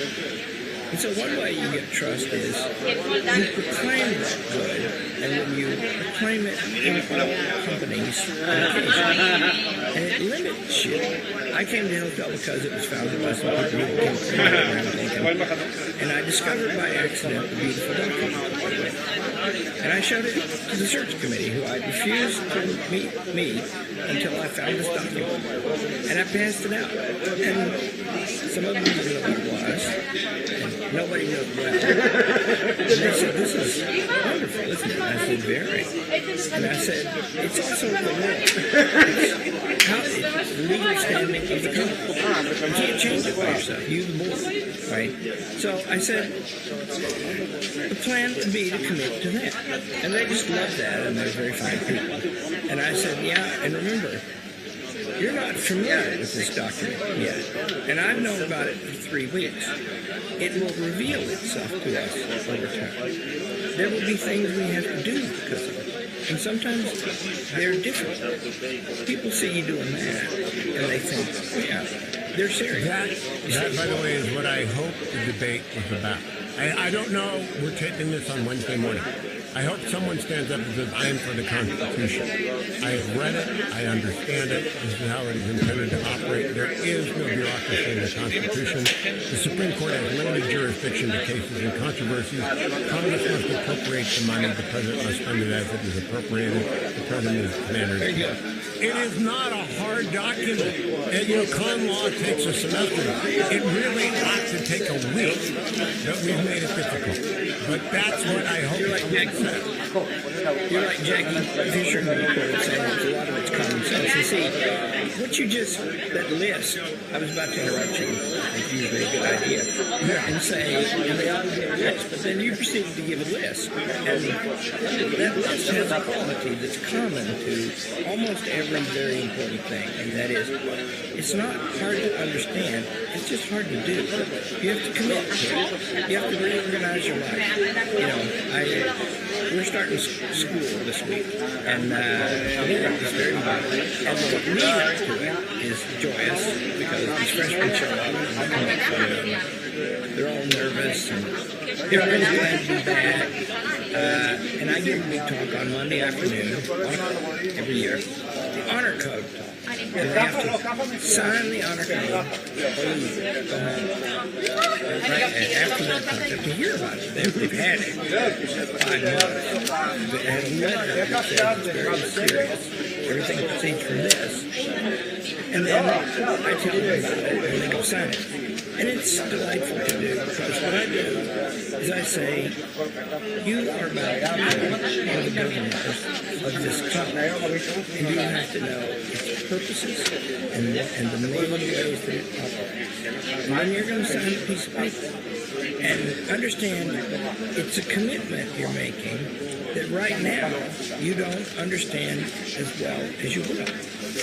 We don't have the experience around here that people decide after they learn more that they made a mistake. But if you did decide that, it would be time for you to leave. And you got that here. Would be fine. That would be fine. Don't stay. Why? So every community, and see, just remember about the greatness of America. It's not just the Constitution. We have beautiful title clause in the Declaration of Independence. We are out of time, Dr. Arn. Next time, we're going to find out how to give you a red light warning. But I think we anticipated well what ought to have been discussed on Wednesday. On Friday, we'll find out. Thank you for listening, America. Go to hillsdale.edu and get every single Hillsdale dialogue, all their online courses, and, of course, sign up for primacy. I'm Hugh Hewitt. Thank you, Dr. Arn. Thank you for listening. Thanks for listening to the Hillsdale Dialogues, part of the Hillsdale College Podcast Network. More episodes at podcast.hillsdale.edu or wherever you find your audio.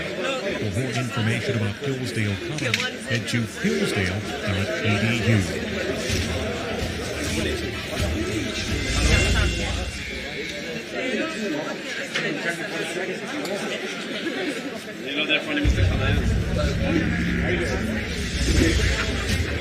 Every week, Hillsdale College President Larry P. Ott joins Hugh Hewitt to discuss great business, great men, and great ideas.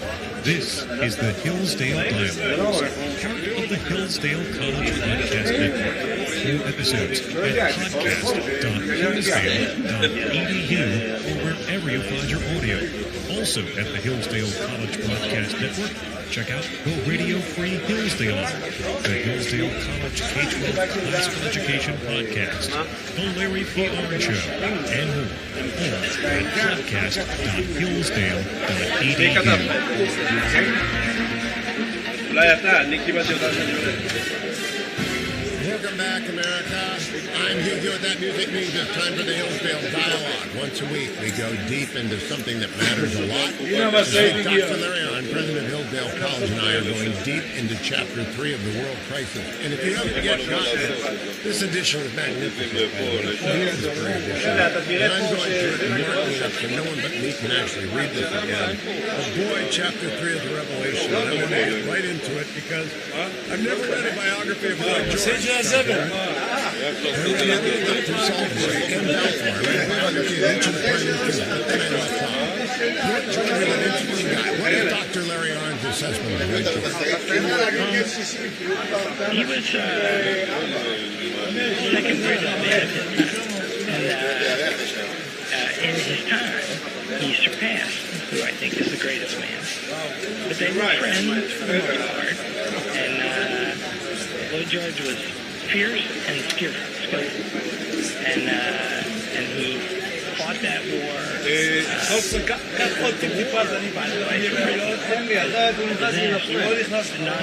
very great disaster, but not as great as the next one. Global statement this way. But Lloyd George, he fought it for it. He was the one who could do that. And yet, reading this chapter, I think better aspect than I ever have, because I remember now the choices he made. Churchill in charge of the Admiralty, building the Navy.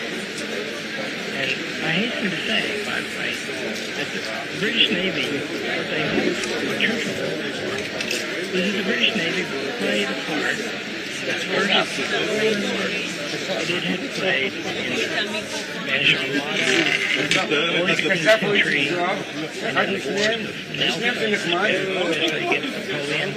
It was next to France, which seems to I want to talk about Sir Henry Wilson. Part of the problem with the First World War is that they have not yet divorced themselves from the strategy of close blockade. And I'd like to explain why that worked against Napoleon and why it worked more against Germany. And Churchill does it in a war of torpedoes. But, you know, great nations are slow to recognize that which they built their greatness on may be impaired. It's hard to believe.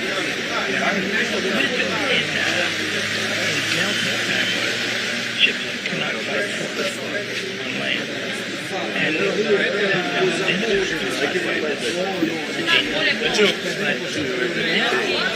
torpedo means still more dramatically than next to where the airplane is. You can't really get that close.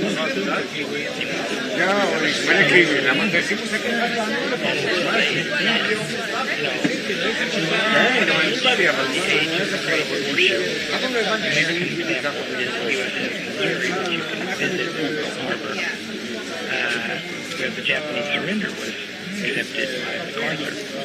It's a marvelous thing, mighty structure, right?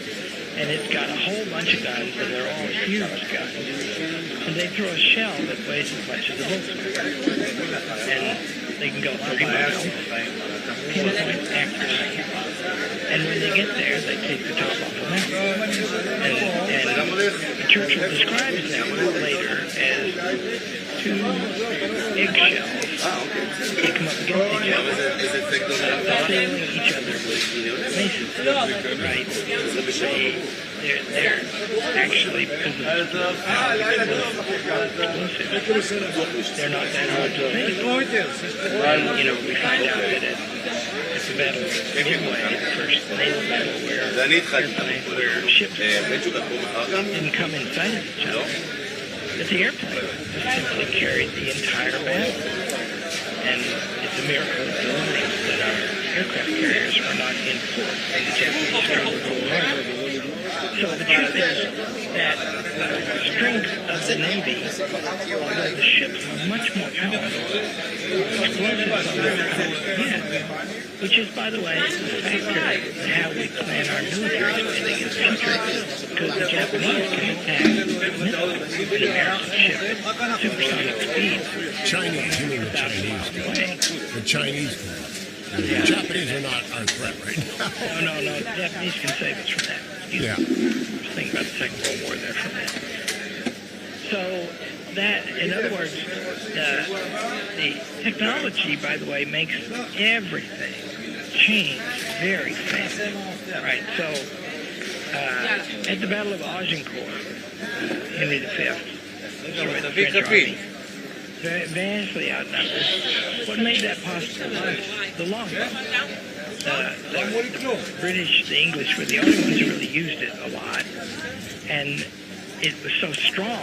It had to be very strong to use one that the arrows could penetrate armor, and that was the first innovation in 200 years that changed warfare dramatically. Right now, innovations are constant, and the big innovation is terminal guidance, computers. Artificial intelligence, programming against artificial intelligence to direct your first strike in such a way as to make a second strike impossible. It's scary stuff. In other words, the pace of things has picked up, and, can we keep up with that? Well, we either it's true that we have entered through technology a despotic age where there will be no room for us to live our individual lives. That could be where we're going. That's what Churchill feared all his life. Well, that means that we'll be reduced to a subhuman existence. That may be. There's only one way to stop it, and that's to win the arms race. I mean, and what can be our advantage on that? Well, the answer is decentralization. Free inquiry, yep. Because we're good at thinking independently, right? And the Chinese, they're good at that, I think. But they're not in a system that favors that. But at this very moment, there is at the Federal Trade Commission a highly progressive left-wing chair, Lena Khan, who wants to destroy American technology because she doesn't like it because it's too big. Whereas I think we need lots more of it. We might want to know what's going on inside of those companies. You were talking about Israeli tech 2 weeks ago. We've got the same interests here as the people of Israel. Stay free and stay powerful. And I don't know how to do that vis-a-vis big tech. Have you given any thought to that yet? Well, my main thought about all that is that we have to decentralize, right? And we have to stop trying to control so much, right? One of the, and this is, sort of micro thinking. I have experienced highly successful college students in faculty, and I have learned how to get along with them and help them to thrive. And that is, I don't try to do their work for them. with the students and the faculty members only at the most general level, at the level of the mission of the college, do I have much to say. The only other level is, are you being effective? And that's not very hard to tell. And how do you make them effective? You don't. They have to want and have the ability. And then if they're not fully effective, and the young ones, the kids, all of them, but also some of the younger faculty members, older faculty members and I can be of help to them, right? But the problems are still theirs to solve. Here's to the co-pilot. So wherever you're headed, Marathon is there because we're driven together. The Constitution of the United States works. And it's only centralized for purposes that are national in their scope. And everything is not politics, which is its glory. Well, I think the solution to tech companies would be introduce competition. And I would get, if it were I, and I know a few now, I would get some brilliant guys at tech talk about how technology can be decentralized. Here's a thing that I'm interested in. There's something called the interplanetary file system. And you can get it in the Brave browser. And it's invented by some guys from Stanford. And if you read them carefully, they understand what they're up to. What it would do is it would stop because every item on the internet, picture,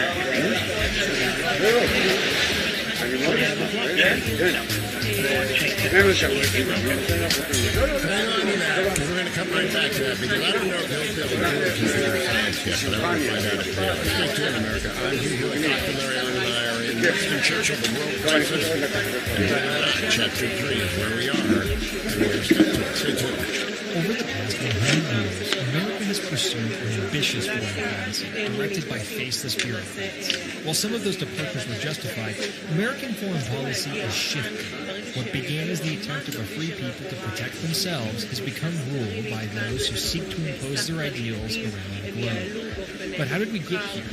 In Hillsdale College's new free online course, American Foreign Policy, Michael Anton has the answers. Anton is a lecturer in politics at Hillsdale College who served at the National Security Council during both the George W. Bush and Donald Trump administrations, and he'll be your guide through the history of American foreign policy. Learn about the founders' vision of foreign policy and how progressivism and empire have eroded those principles. To enroll today and secure your spot in this completely free online course, visit hillsdale.edu/new course. NEWCOURSE. That's hillsdale.edu/new course.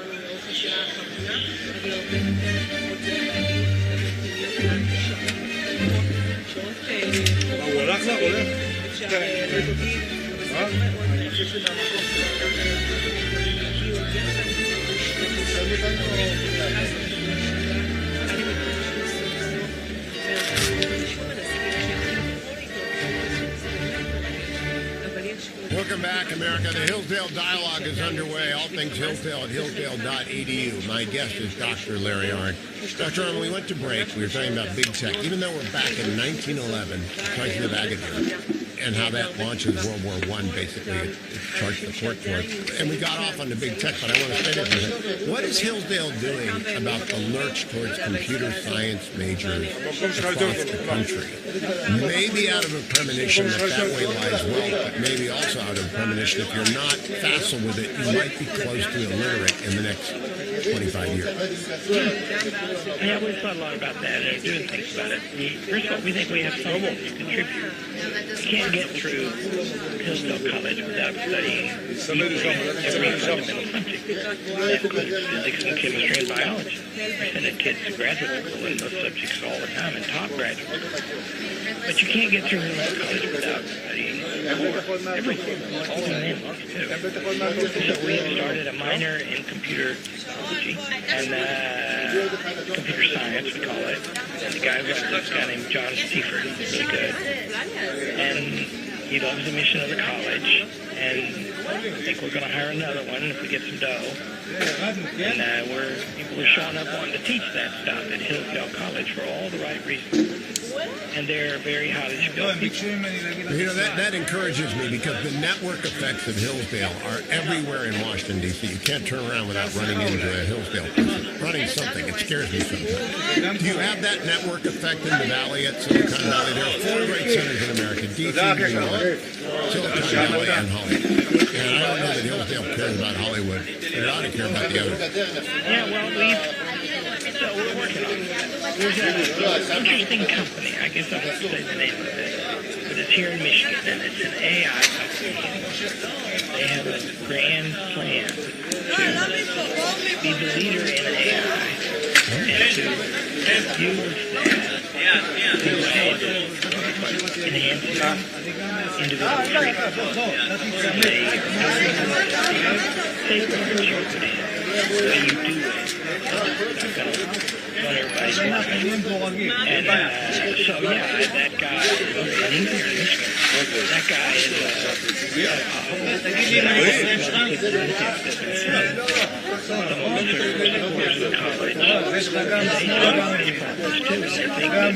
people who understand that technology, and then people who are trying to think in general what they're being can provide that is desperately needed. So we're trying to build that. Wisdom, prudence, caution.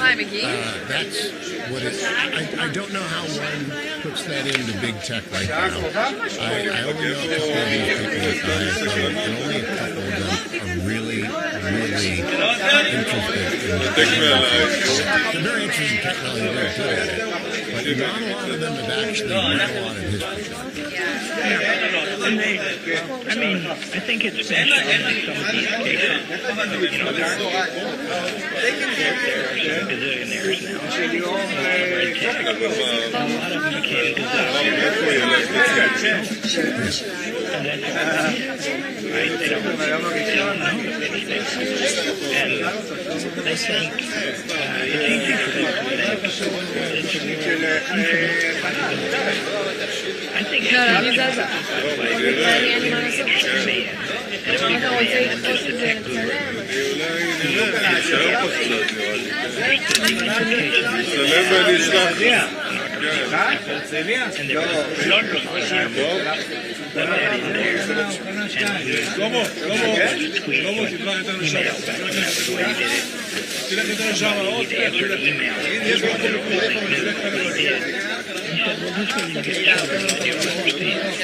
So I think we need more like that who can think or general education.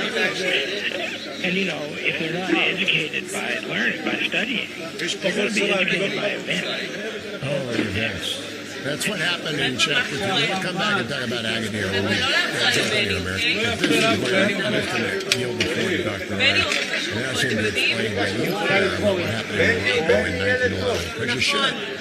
What did Churchill say? The words sound so very cautious and correct, those deadly words. Soft, courteous, brave. And behind them was really catastrophe. I'll be right back with Dr. Ryan.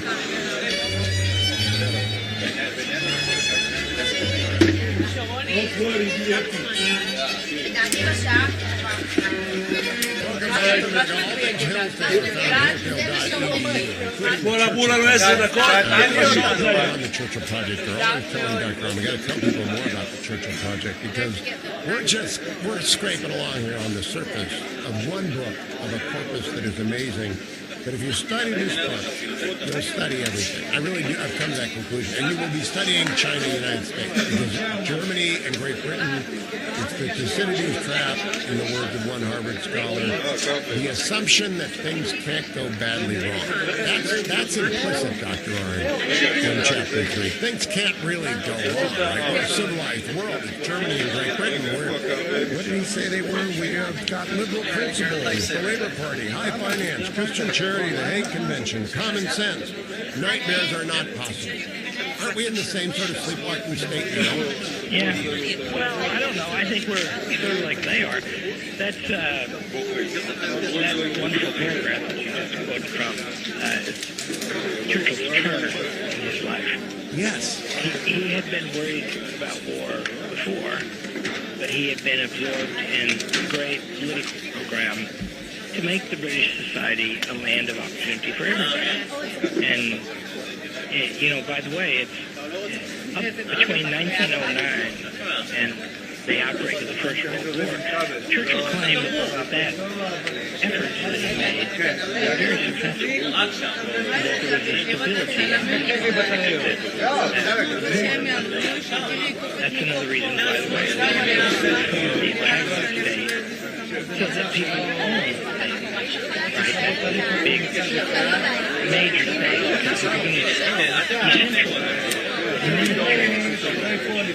What we have to do and draw on the strength of a free people, then we also have to have people own as much as there. It doesn't mean there can't be social insurance on a very big scale, even a huge scale, but it needs to be something that people contribute to and to own. And they don't even have to contribute all of it. They have to contribute something. That's Churchill's idea, and he was very and then this thing, there were two things. One was, you got a briefing that showed the Germans were planning to attack France through Belgium, which they promised not to do. And the plans were very worked out, and he points in this chapter later that the predictions of Henry Wilson, they were all borne out. Exactly what happened. And that set him thinking. And then one night he's in 10 Downing Street in a reception. And somebody says, there's a munitions which is half a mile away. And it's not and Churchill said, I got to see. And he's at that moment Home Secretary. And he heads back to his office, which was a beautiful place, less than 100 yards from 10 Downing Street. And still next to the government building. And he starts making phone calls to get guards there that night. And he can't get everybody in the neighborhood. And if there's, by the way, for the it's cordite, and if the Germans blow up the cordite, the ships won't blow up. It's that simple. That's right. And so a lot, and that, by the way, that little structure still stands there, Mark Gilbert. Oh, I didn't know that. I looked for it on Google Maps, but it didn't find it like that. But I've cast my own eye on it in recent years. And he sent some extra policemen, and it was the Army he called first, and they would but the next day the Navy set up, and see, that's when it's that experience, that little microcosm thing showed him, we are in peril here. It's after that, recounting that story, that he writes that paragraph you read. Let me read one more paragraph. This incident that you're talking about, Churchill described sending the guards from the Home Office because the Army wouldn't do it to protect the cordite. The incident was a small one, and perhaps my fears were unfounded. But once one had begun to view the situation in this light, it became impossible to think of anything else. All around flowed the busy light of peaceful, unsuspecting, easygoing Britain. The streets were thronged with men and women utterly devoid of any sense of danger from abroad. For nearly 1,000 years, no foreign army had been landed on British soil. For 100 years, the safety of the homeland had never been threatened. They went about their business, their sport, their class and party fights, year after year, generation after generation, in perfect confidence and considerable ignorance. All their ideas were derived from conditions of peace. All their arrangements were the result of long peace. Most of them would have been incredulous. Many would have been very angry if they had been told that there might be a tremendous war, and perhaps within this city of London, which harbored confidently visitors from every land, resolute foreigners might be aiming a deadly blow at the strength of the one great weapon and shield in which we trust. Gosh, that's beautiful. Isn't it though? And you got to remember, by the way, that he's writing this after the First World War.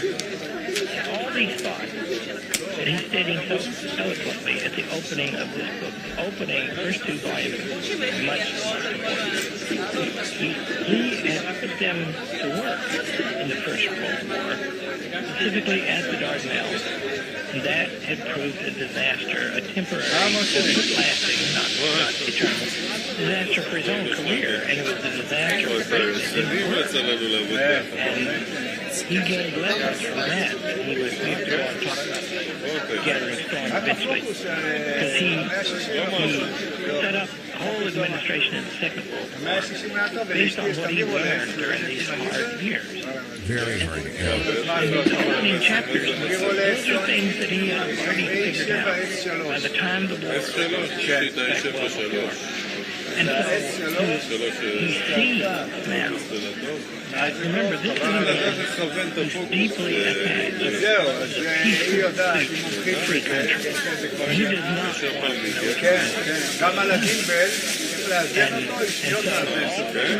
know what he goes through in this chapter and further on is his massive effort.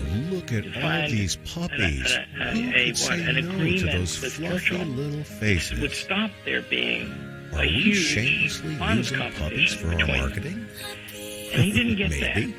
Are we telling you that Vet IQ wellness chews vet recommended? That's the letter on the desk that nobody sees because it's right there. Absolutely. Something that comes through in the first three chapters is Churchill talks to people of equal station at great length about serious problems. Henry Wilson. They spend a lot of time with each other talking about these things. I am not sure that our present era of political leadership does that. Because it's through talking that he converts Lloyd George, and when Lloyd George converts, the country converts. At the highest level, I fear not.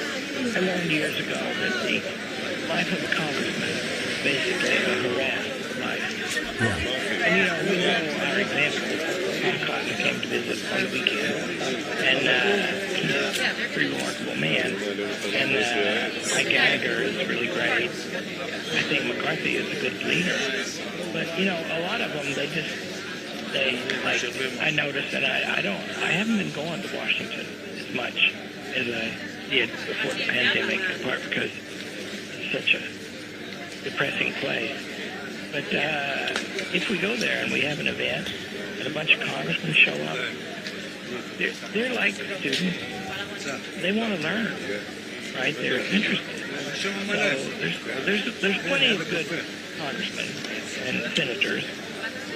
I mean, plenty. But can you imagine, and this is not a Democrat hit or a Republican hit, it would apply equally, the Secretary of the Treasury walking along with the Secretary of Defense or the head of the Navy for many, many hours in conversation over what ought to be done in order to combat China. Not talking to other people, not showboating, not appearing on the news station, but actually talking to each other about what ought to be done. Do you think that happens? Yeah, well, sure. I mean, they're people, right? So they're not just machines. And so, like, I know lots of stories, like Chris Chicola, who's a good congressman in South now, and he was a businessman before that, and he's a two-term congressman, I think, and he lived with a bunch of them, because they don't have much money, and they've got to keep two homes or keep two locales anyway. And so a lot of them will room together when they're in town. And Chris has close friends with both, and they talk. And that was, I think, we run, first of all, we've got a graduate school in D.C. now. This first thing is huge, and the students are really good. And I just read my course evaluation last term where I go over there and teach a 1-hour course. And they just, it's hard work. What did you teach them? Well, there's a course we have called The Art of Statesmanship. What is politics? What is human being? What is the Constitution? The stuff you need to know to begin the study of American politics. And and it's, it's fun and it's a good course. And what was heartwarming to me, because these kids, they work in Washington in various jobs, many highly responsible jobs, and that means they work long hours. And I was afraid when we started these things that they wouldn't.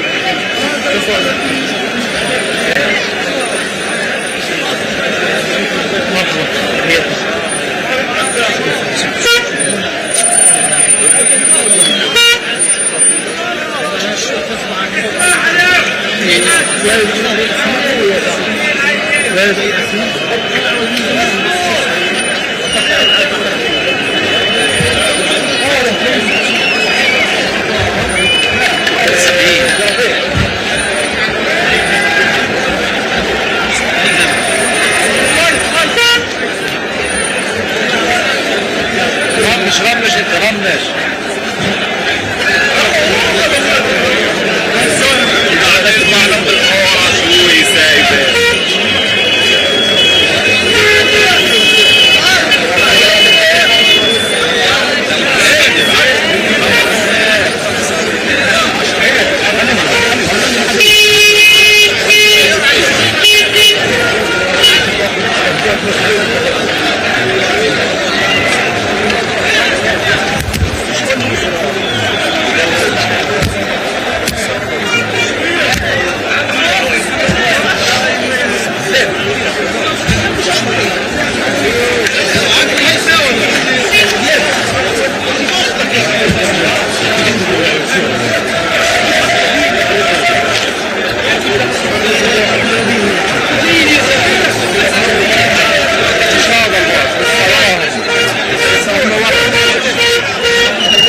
The government is telling them what to publish, and they're doing it.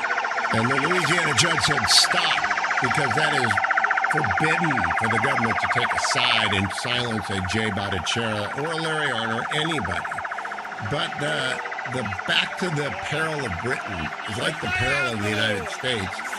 And he just wanted to shake them awake. And it didn't really work, did it, Dr. Arnn, until it was upon them? So this is I actually read these chapters as a example of excellent functioning in a government. Not functioning well enough to prevent this madness, but I think that lies in the will of Germany. What couldn't be prevented.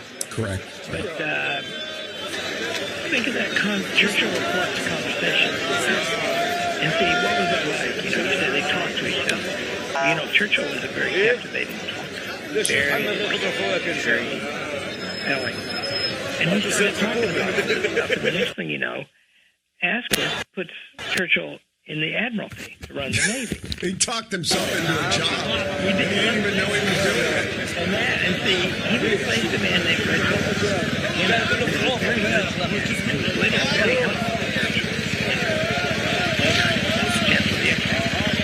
And McKenna was a brilliant person. And Churchill implied Sam Lee, and he did it so correctly. That was a very skillful operation. Asquith had, in my opinion, a fine hour. He was awake, his cabinet was divided, and he began to move around the people who were not warlike, but ready for war, ready to prepare for war, into positions where they mattered that they'd be ready. Then in Churchill, I didn't know about the naval state. I didn't know that Great Britain didn't have a naval state. That's incredible. And, the way Churchill writes about that, it is partly a rhetorical thing. He wants to assure the Navy that dominant for years. He wants to assuage that, but also he wants thinking to go on, right? And he doesn't want to replace the commander. He wants to influence how the commander be influenced.